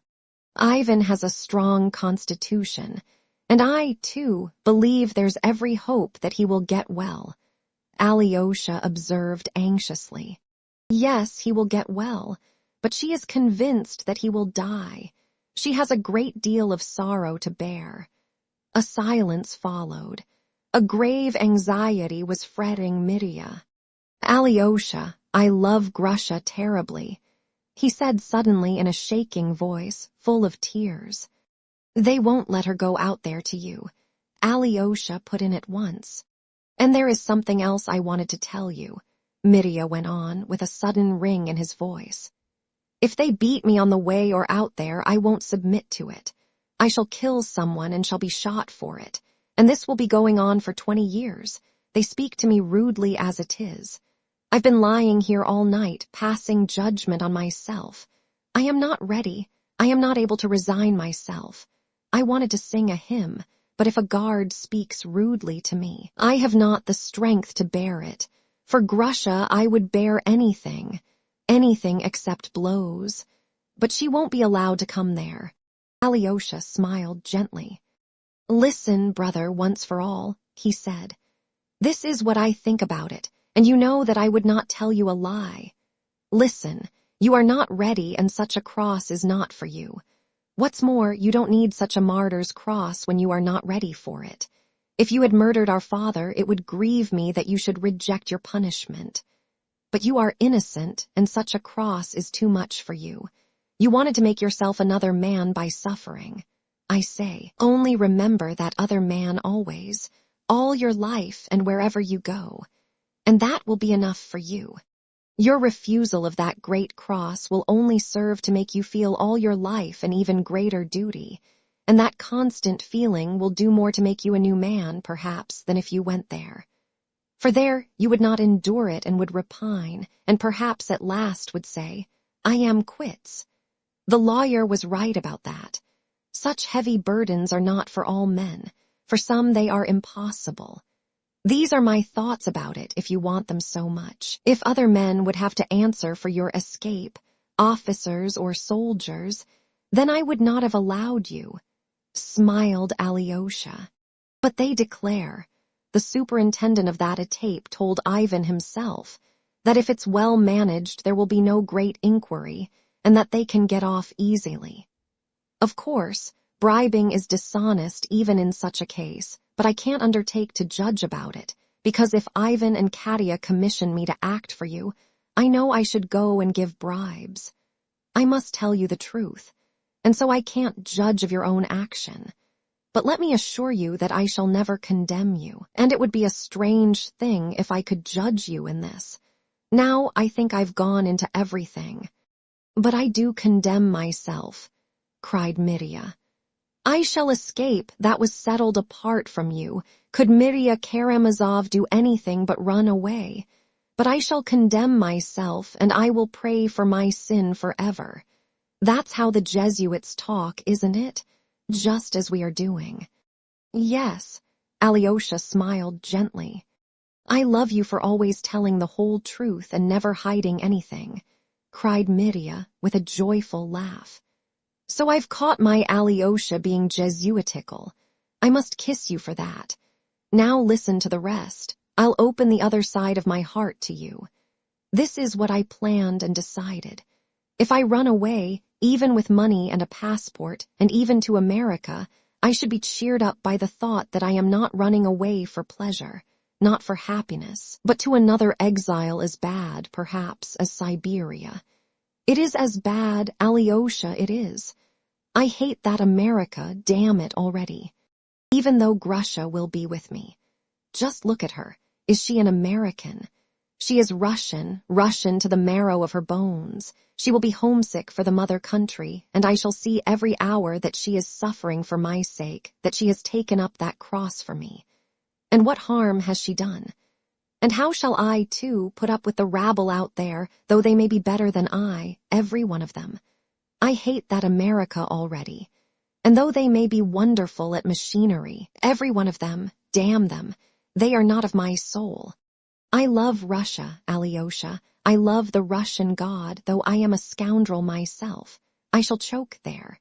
He exclaimed, his eyes suddenly flashing. His voice was trembling with tears. So this is what I've decided, Alyosha, listen. He began again, mastering his emotion. As soon as I arrive there with Grusha, we will set to work at once on the land in solitude, somewhere very remote with wild bears. There must be some remote parts even there. I am told there are still redskins there, somewhere, on the edge of the horizon. So to the country of the last of the Mohicans, and there we'll tackle the grammar at once, Grusha and I. Work and grammar, that's how we'll spend 3 years. And by that time we shall speak English like any Englishman. And as soon as we've learnt it, goodbye to America. We'll run here to Russia as American citizens. Don't be uneasy, we would not come to this little town. We'd hide somewhere, a long way off, in the north or in the south. I shall be changed by that time, and she will too, in America. The doctors shall make me some sort of wart on my face. What's the use of their being so mechanical? Or else I'll put out one eye, let my beard grow a yard, and I shall turn gray, fretting for Russia. I dare say they won't recognize us. And if they do, let them send us to Siberia. I don't care. It will show it's our fate. We'll work on the land here, too, somewhere in the wilds, and I'll make up as an American all my life. But we shall die on our own soil. That's my plan, and it shan't be altered. Do you approve? Yes, said Alyosha, not wanting to contradict him. Mirya paused for a minute and said suddenly, And how they worked it up at the trial. Didn't they work it up? If they had not, you would have been convicted just the same, said Alyosha with a sigh. Yes, people are sick of me here. God bless them, but it's hard. Mirya moaned miserably. Again there was silence for a minute. Alyosha, put me out of my misery at once, he exclaimed suddenly. Tell me, is she coming now or not? Tell me. What did she say? How did she say it? She said she would come, but I don't know whether she will come today. It's hard for her, you know. Alyosha looked timidly at his brother. I should think it is hard for her. Alyosha, it will drive me out of my mind. Grusha keeps looking at me. She understands. My God, calm my heart. What is it I want? I want Katya. Do I understand what I want? It's the headstrong, evil Karamazov spirit. No, I am not fit for suffering. I am a scoundrel, that's all one can say. Here she is, cried Alyosha. At that instant, Katya appeared in the doorway. For a moment she stood still, gazing at Mirya with a dazed expression. He leapt impulsively to his feet, and a scared look came into his face. He turned pale, but a timid, pleading smile appeared on his lips at once, and with an irresistible impulse he held out both hands to Katya. Seeing it, she flew impetuously to him.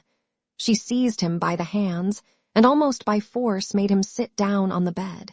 She sat down beside him, and still keeping his hands, pressed them violently. Several times they both strove to speak, but stopped short and again gazed speechless with a strange smile, their eyes fastened on one another. So passed 2 minutes. Have you forgiven me? Mirya faltered at last. and at the same moment turning to Alyosha, his face working with joy, he cried, "Do you hear what I am asking, do you hear? That's what I loved you for, that you are generous at heart," broke from Katya. "My forgiveness is no good to you, nor yours to me. Whether you forgive me or not, you will always be a sore place in my heart, and I in yours, so it must be." She stopped to take breath. "What have I come for?" She began again with nervous haste. "To embrace your feet, to press your hands like this till it hurts. You remember how in Moscow I used to squeeze them. To tell you again that you are my God, my joy, to tell you that I love you madly." She moaned in anguish and suddenly pressed his hand greedily to her lips. Tears streamed from her eyes. Alyosha stood speechless and confounded. He had never expected what he was seeing. "Love is over, Mirya," Katya began again, "but the past is painfully dear to me. Know that you will always be so. But now let what might have been come true for 1 minute." She faltered with a drawn smile, looking into his face joyfully again. "You love another woman and I love another man, and yet I shall love you forever and you will love me, do you know that? Do you hear? Love me all your life," she cried, with a quiver almost of menace in her voice.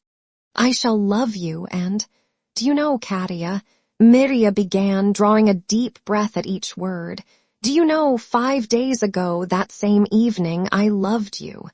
When you fell down and were carried out. All my life. So it will be, so it will always be." So they murmured to one another frantic words, almost meaningless, perhaps not even true. But at that moment it was all true, and they both believed what they said implicitly. "Katya," cried Mirya suddenly, "do you believe I murdered him? I know you don't believe it now, but then, when you gave evidence, surely you did not believe it." "I did not believe it even then. I've never believed it. I hated you, and for a moment I persuaded myself. While I was giving evidence, I persuaded myself and believed it, but when I'd finished speaking, I left off believing it at once. Don't doubt that. I have forgotten that I came here to punish myself," she said, with a new expression in her voice, quite unlike the loving tones of a moment before. "Woman, yours is a heavy burden," broke, as it were, involuntarily from Mirya. "Let me go," she whispered. "I'll come again, it's more than I can bear now." She was getting up from her place, but suddenly uttered a loud scream and staggered back. Grushenka walked suddenly and noiselessly into the room. No one had expected her. Katya moved swiftly to the door, but when she reached Grushenka, she stopped suddenly, turned as white as chalk and moaned softly, almost in a whisper, "Forgive me." Grushenka stared at her and, pausing for an instant, in a vindictive, venomous voice, answered, "We are full of hatred, my girl, you and I. We are both full of hatred, as though we could forgive one another. Save him, and I'll worship you all my life." "You won't forgive her," cried Mirya with frantic reproach. "Don't be anxious. I'll save him for you," Katya whispered rapidly, and she ran out of the room. "And you could refuse to forgive her when she begged your forgiveness herself," Mirya exclaimed bitterly again. "Mirya, don't dare to blame her. You have no right to," Alyosha cried hotly. Her proud lips spoke, not her heart. Grushenka brought out in a tone of disgust, "If she saves you, I'll forgive her everything." She stopped speaking, as though suppressing something. She could not yet recover herself. She had come in, as appeared afterwards, accidentally, with no suspicion of what she would meet. "Alyosha, run after her," Mirya cried to his brother. "Tell her. I don't know. Don't let her go away like this." "I'll come to you again at nightfall," said Alyosha, and he ran after Katya. He overtook her outside the hospital grounds. She was walking fast, but as soon as Alyosha caught her up, she said quickly, No, before that woman I can't punish myself. I asked her forgiveness because I wanted to punish myself to the bitter end. She would not forgive me. I like her for that." She added, in an unnatural voice, and her eyes flashed with fierce resentment. "My brother did not expect this in the least," muttered Alyosha. He was sure she would not come. "No doubt. Let us leave that," she snapped. "Listen, I can't go with you to the funeral now. I've sent them flowers. I think they still have money. If necessary, tell them I'll never abandon them. Now leave me, please. You are late as it is. The bells are ringing for the service. Leave me, please." Chapter 3. Alyosha's funeral. The speech at the stone. He really was late. They had waited for him and had already decided to bear the pretty flower-decked little coffin to the church without him. It was the coffin of poor little Alyosha.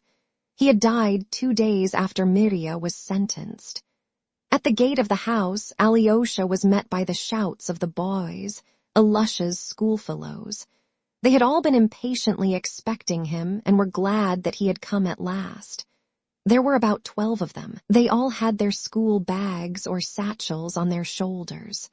"Father will cry, be with father," Alyosha had told them as he lay dying, and the boys remembered it. Kolya Krasitkin was the foremost of them. "How glad I am you've come, Karamazov," he cried, holding out his hand to Alyosha. "It's awful here. It's really horrible to see it. Snegiryov is not drunk. We know for a fact he's had nothing to drink today, but he seems as if he were drunk. I am always manly, but this is awful. Karamazov, if I am not keeping you, one question before you go in." "What is it, Kolya?" said Alyosha. "Is your brother innocent or guilty? Was it he killed your father, or was it the valet? As you say, so it will be. I haven't slept for the last 4 nights for thinking of it." "The valet killed him. My brother is innocent," answered Alyosha. "That's what I said," cried Smurov. "So he will perish an innocent victim," exclaimed Kolya. "Though he is ruined, he is happy. I could envy him." "What do you mean? How can you? Why?" cried Alyosha, surprised. "Oh, if I, too, could sacrifice myself some day for truth," said Kolya with enthusiasm. "But not in such a cause, not with such disgrace and such horror," said Alyosha. "Of course, I should like to die for all humanity, and as for disgrace, I don't care about that. Our names may perish. I respect your brother." "And so do I." The boy, who had once declared that he knew who had founded Troy, cried suddenly and unexpectedly, and he blushed up to his ears like a peony as he had done on that occasion. Alyosha went into the room.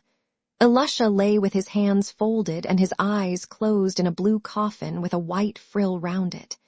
His thin face was hardly changed at all, and strange to say there was no smell of decay from the corpse. The expression of his face was serious and, as it were, thoughtful. His hands, crossed over his breast, looked particularly beautiful, as though chiseled in marble.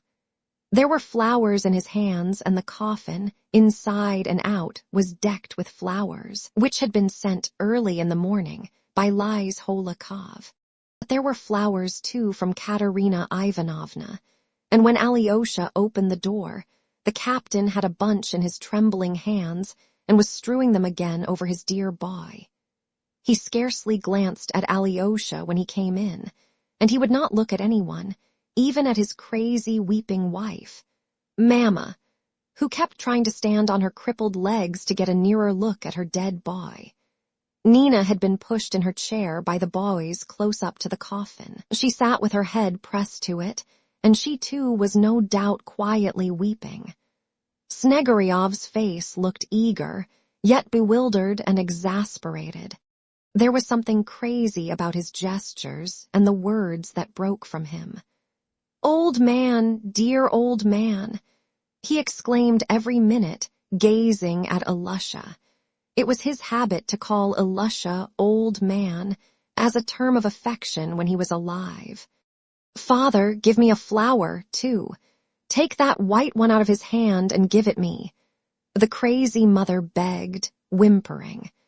Either because the little white rose in Elisha's hand had caught her fancy, or that she wanted one from his hand to keep in memory of him, she moved restlessly, stretching out her hands for the flower. "I won't give it to anyone, I won't give you anything," Snegiryov cried callously. "They are his flowers, not yours.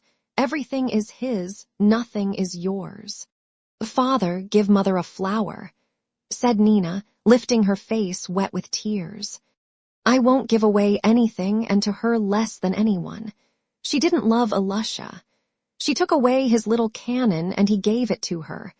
The captain broke into loud sobs at the thought of how Elisha had given up his cannon to his mother.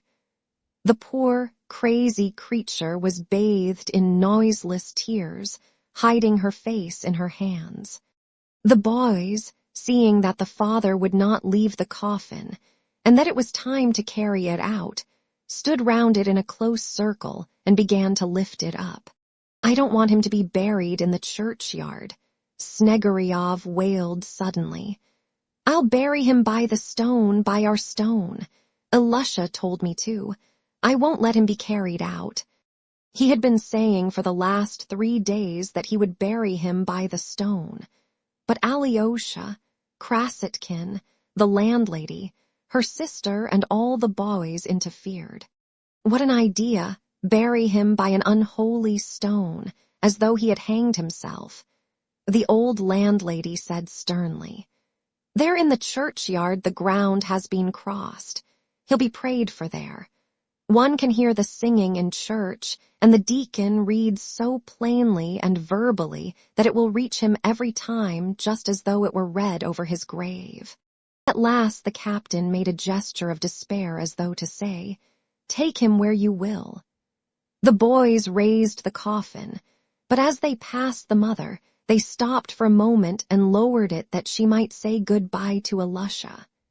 But on seeing that precious little face, which for the last 3 days she had only looked at from a distance, she trembled all over and her gray head began twitching spasmodically over the coffin. "Mother, make the sign of the cross over him. Give him your blessing, kiss him," Nina cried to her. But her head still twitched like an automaton, and with a face contorted with bitter grief she began, without a word, beating her breast with her fist. They carried the coffin past her. Nina pressed her lips to her brother's for the last time as they bore the coffin by her. As Alyosha went out of the house, he begged the landlady to look after those who were left behind, but she interrupted him before he had finished. "To be sure, I'll stay with them. We are Christians, too." The old woman wept as she said it. They had not far to carry the coffin to the church, not more than 300 paces. It was a still, clear day with a slight frost. The church bells were still ringing. Snegiryov ran fussing and distracted after the coffin, in his short old summer overcoat, with his head bare and his soft, old, wide-brimmed hat in his hand. He seemed in a state of bewildered anxiety.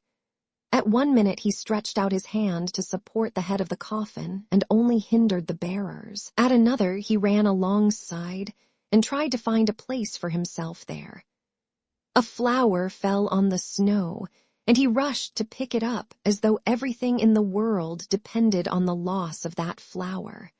"And the crust of bread, we've forgotten the crust," he cried suddenly in dismay.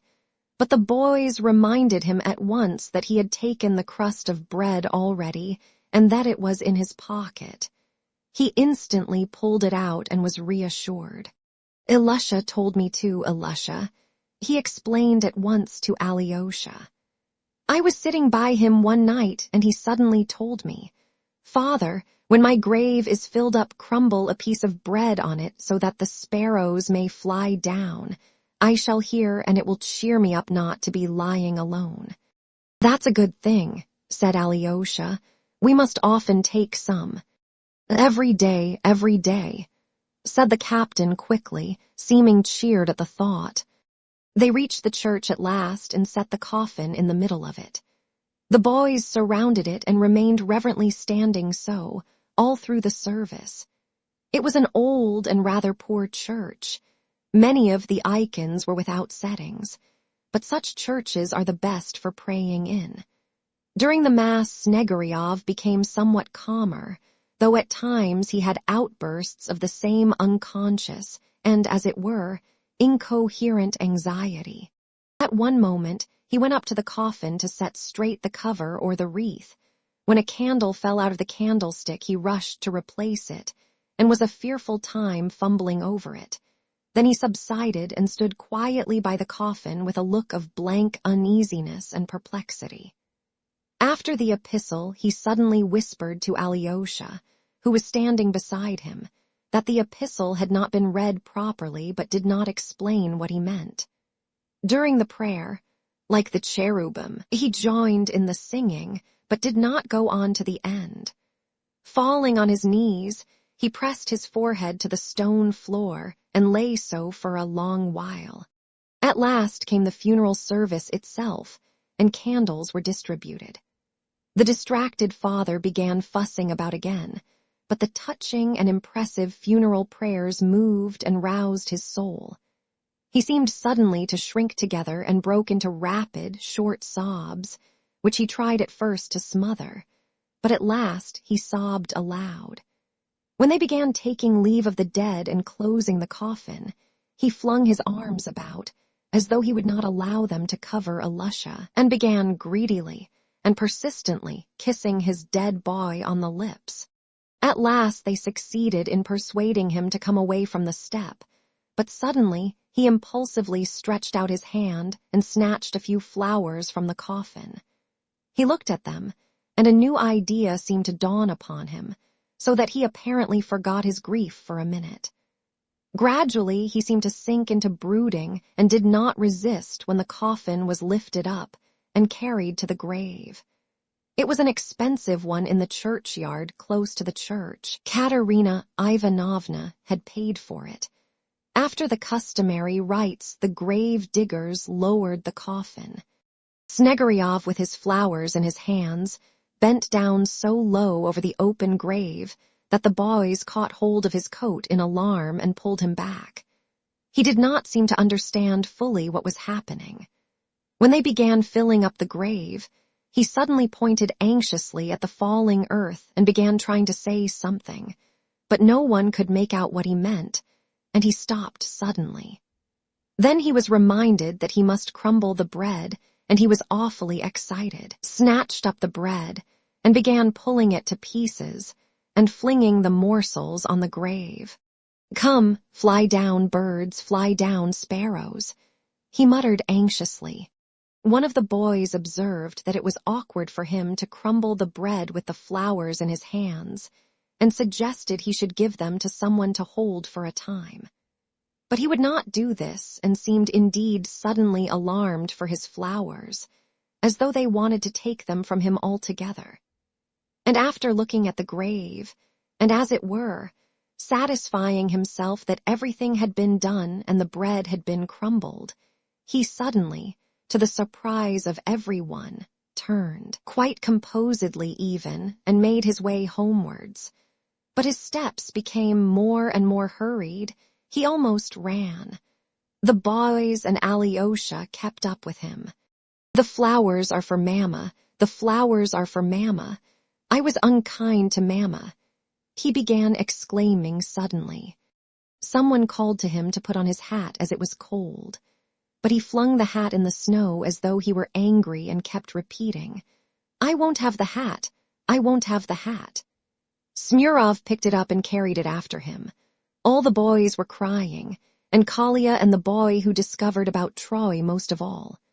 Though Smurov, with the captain's hat in his hand, was crying bitterly too, he managed, as he ran, to snatch up a piece of red brick that lay on the snow of the path, to fling it at the flock of sparrows that was flying by. He missed them, of course, and went on crying as he ran. Halfway, Snegiryov suddenly stopped, stood still for half a minute, as though struck by something, and suddenly turning back to the church, ran towards the deserted grave.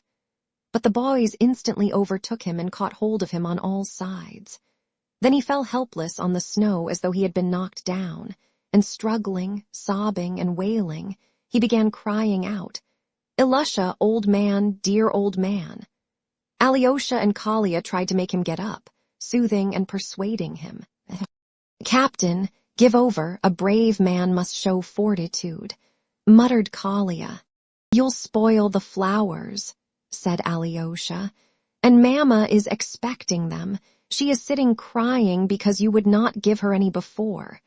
Ilusha's little bed is still there." "Yes, yes, Mama." Snegiryov suddenly recollected.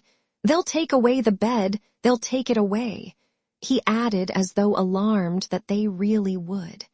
He jumped up and ran homewards again, but it was not far off and they all arrived together.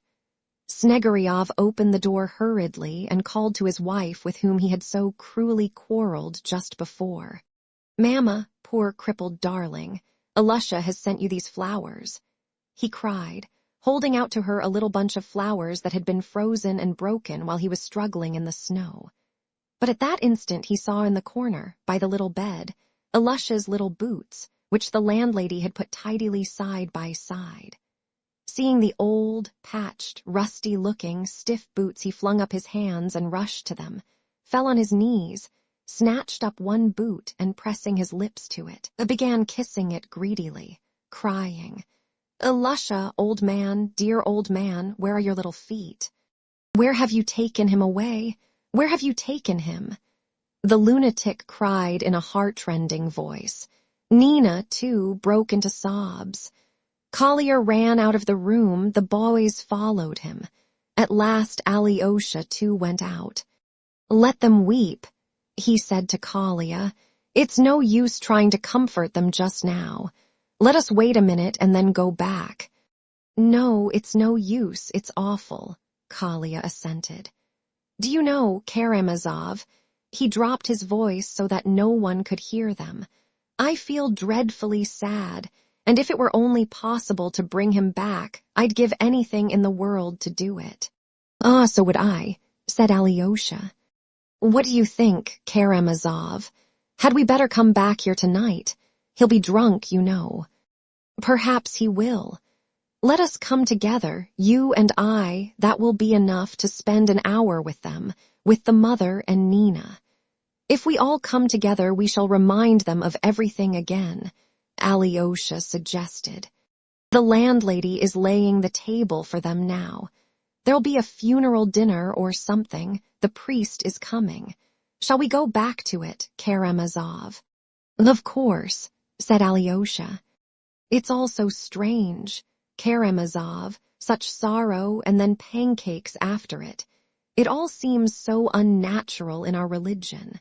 They are going to have salmon, too," the boy who had discovered about Troy observed in a loud voice.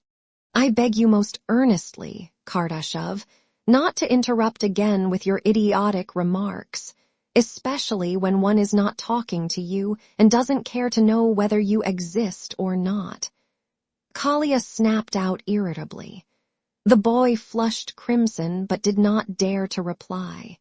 Meantime they were strolling slowly along the path, and suddenly Smurov exclaimed, "There's Ilusha's stone, under which they wanted to bury him." They all stood still by the big stone. Alyosha looked, and the whole picture of what Snegiryov had described to him that day, how Ilusha, weeping and hugging his father, had cried, "Father, father, how he insulted you," rose at once before his imagination. A sudden impulse seemed to come into his soul. With a serious and earnest expression, he looked from one to another of the bright, pleasant faces of Ilusha's schoolfellows, and suddenly said to them, "Boys, I should like to say one word to you, here at this place." The boys stood round him, and at once bent attentive and expectant eyes upon him. "Boys, we shall soon part. I shall be for some time with my 2 brothers, of whom one is going to Siberia and the other is lying at death's door. But soon I shall leave this town, perhaps for a long time, so we shall part. Let us make a compact here, at Alusha's stone, that we will never forget Alusha and one another. And whatever happens to us later in life, if we don't meet for 20 years afterwards, let us always remember how we buried the poor boy at whom we once threw stones. Do you remember, by the bridge? And afterwards we all grew so fond of him. He was a fine boy, a kind-hearted, brave boy. He felt for his father's honor and resented the cruel insult to him and stood up for him. And so in the first place, we will remember him, boys, all our lives. And even if we are occupied with most important things, if we attain to honor or fall into great misfortune, still let us remember how good it was once here, when we were all together, united by a good and kind feeling which made us, for the time we were loving that poor boy, better perhaps than we are. My little doves, let me call you so, for you are very like them, those pretty blue birds, at this minute as I look at your good dear faces. My dear children, perhaps you won't understand what I am saying to you, because I often speak very unintelligibly, but you'll remember it all the same and will agree with my words sometime. You must know that there is nothing higher and stronger and more wholesome and good for life in the future than some good memory, especially a memory of childhood, of home. People talk to you a great deal about your education, but some good, sacred memory, preserved from childhood, is perhaps the best education. If a man carries many such memories with him into life, he is safe to the end of his days. And if one has only one good memory left in one's heart, even that may sometime be the means of saving us. Perhaps we may even grow wicked later on, may be unable to refrain from a bad action, may laugh at men's tears, and at those people who say, as Kalia did just now, I want to suffer for all men, and may even jeer spitefully at such people. But however bad we may become, which God forbid, yet when we recall how we buried Alusha, how we loved him in his last days, and how we have been talking like friends all together, at this stone, the cruelest and most mocking of us, if we do become so, will not dare to laugh inwardly at having been kind and good at this moment. What's more, perhaps, that one memory may keep him from great evil, and he will reflect and say, yes, I was good and brave and honest then. Let him laugh to himself, that's no matter. A man often laughs at what's good and kind. That's only from thoughtlessness. But I assure you, boys, that as he laughs he will say at once in his heart, no, I do wrong to laugh, for that's not a thing to laugh at. That will be so. I understand you, Karamazov, cried Kalia with flashing eyes. The boys were excited, and they, too, wanted to say something, but they restrained themselves, looking with intentness and emotion at the speaker. I say this in case we become bad. Alyosha went on, but there's no reason why we should become bad, is there, boys? Let us be, first and above all, kind, then honest, and then let us never forget each other. I say that again. I give you my word for my part that I'll never forget one of you. Every face looking at me now I shall remember even for 30 years. Just now Kalia said to Kardashev that we did not care to know whether he exists or not. But I cannot forget that Kardashev exists, and that he is not blushing now as he did when he discovered the founders of Troy, but is looking at me with his jolly, kind, dear little eyes. Boys, my dear boys, let us all be generous and brave like Alusha, clever, brave, and generous like Kalia, though he will be ever so much cleverer when he is grown up. And let us all be as modest, as clever and sweet as Kardashev. But why am I talking about those two? You are all dear to me, boys, from this day forth. I have a place in my heart for you all, and I beg you to keep a place in your hearts for me. Well, and who has united us in this kind, good feeling which we shall remember and intend to remember all our lives? Who, if not Alusha, the good boy, the dear boy, precious to us forever? Let us never forget him. May his memory live forever in our hearts from this time forth. Yes, yes, forever, forever. The boys cried in their ringing voices, with softened faces. Let us remember his face and his clothes and his poor little boots, his coffin and his unhappy, sinful father, and how boldly he stood up for him alone against the whole school. We will remember, cried the boys. He was brave, he was good. Ah, how I loved him, exclaimed Kalia. Ah, children, ah, dear friends, don't be afraid of life. How good life is when one does something good and just. Yes, yes, the boys repeated enthusiastically. Karamazov, we love you. A voice, probably Kardashev's, cried impulsively. We love you, we love you. They all caught it up. There were tears in the eyes of many of them. Hurrah for Karamazov! Kalia shouted ecstatically. And may the dead boy's memory live forever. Alyosha added again with feeling. Forever, the boys chimed in again. Karamazov, cried Kalia, can it be true what's taught us in religion, that we shall all rise again from the dead and shall live and see each other again, all, Alusha too? Certainly we shall all rise again. Certainly we shall see each other and shall tell each other with joy and gladness all that has happened. Alyosha answered, half laughing, half enthusiastic. Ah, how splendid it will be, broke from Kalia. Well, now we will finish talking and go to his funeral dinner.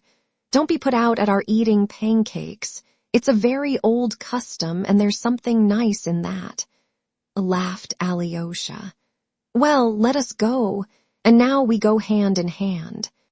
And always so, all our lives hand in hand. Hurrah for Karamazov! Kalia cried once more rapturously, and once more the boys took up his exclamation. Hurrah for Karamazov! The end.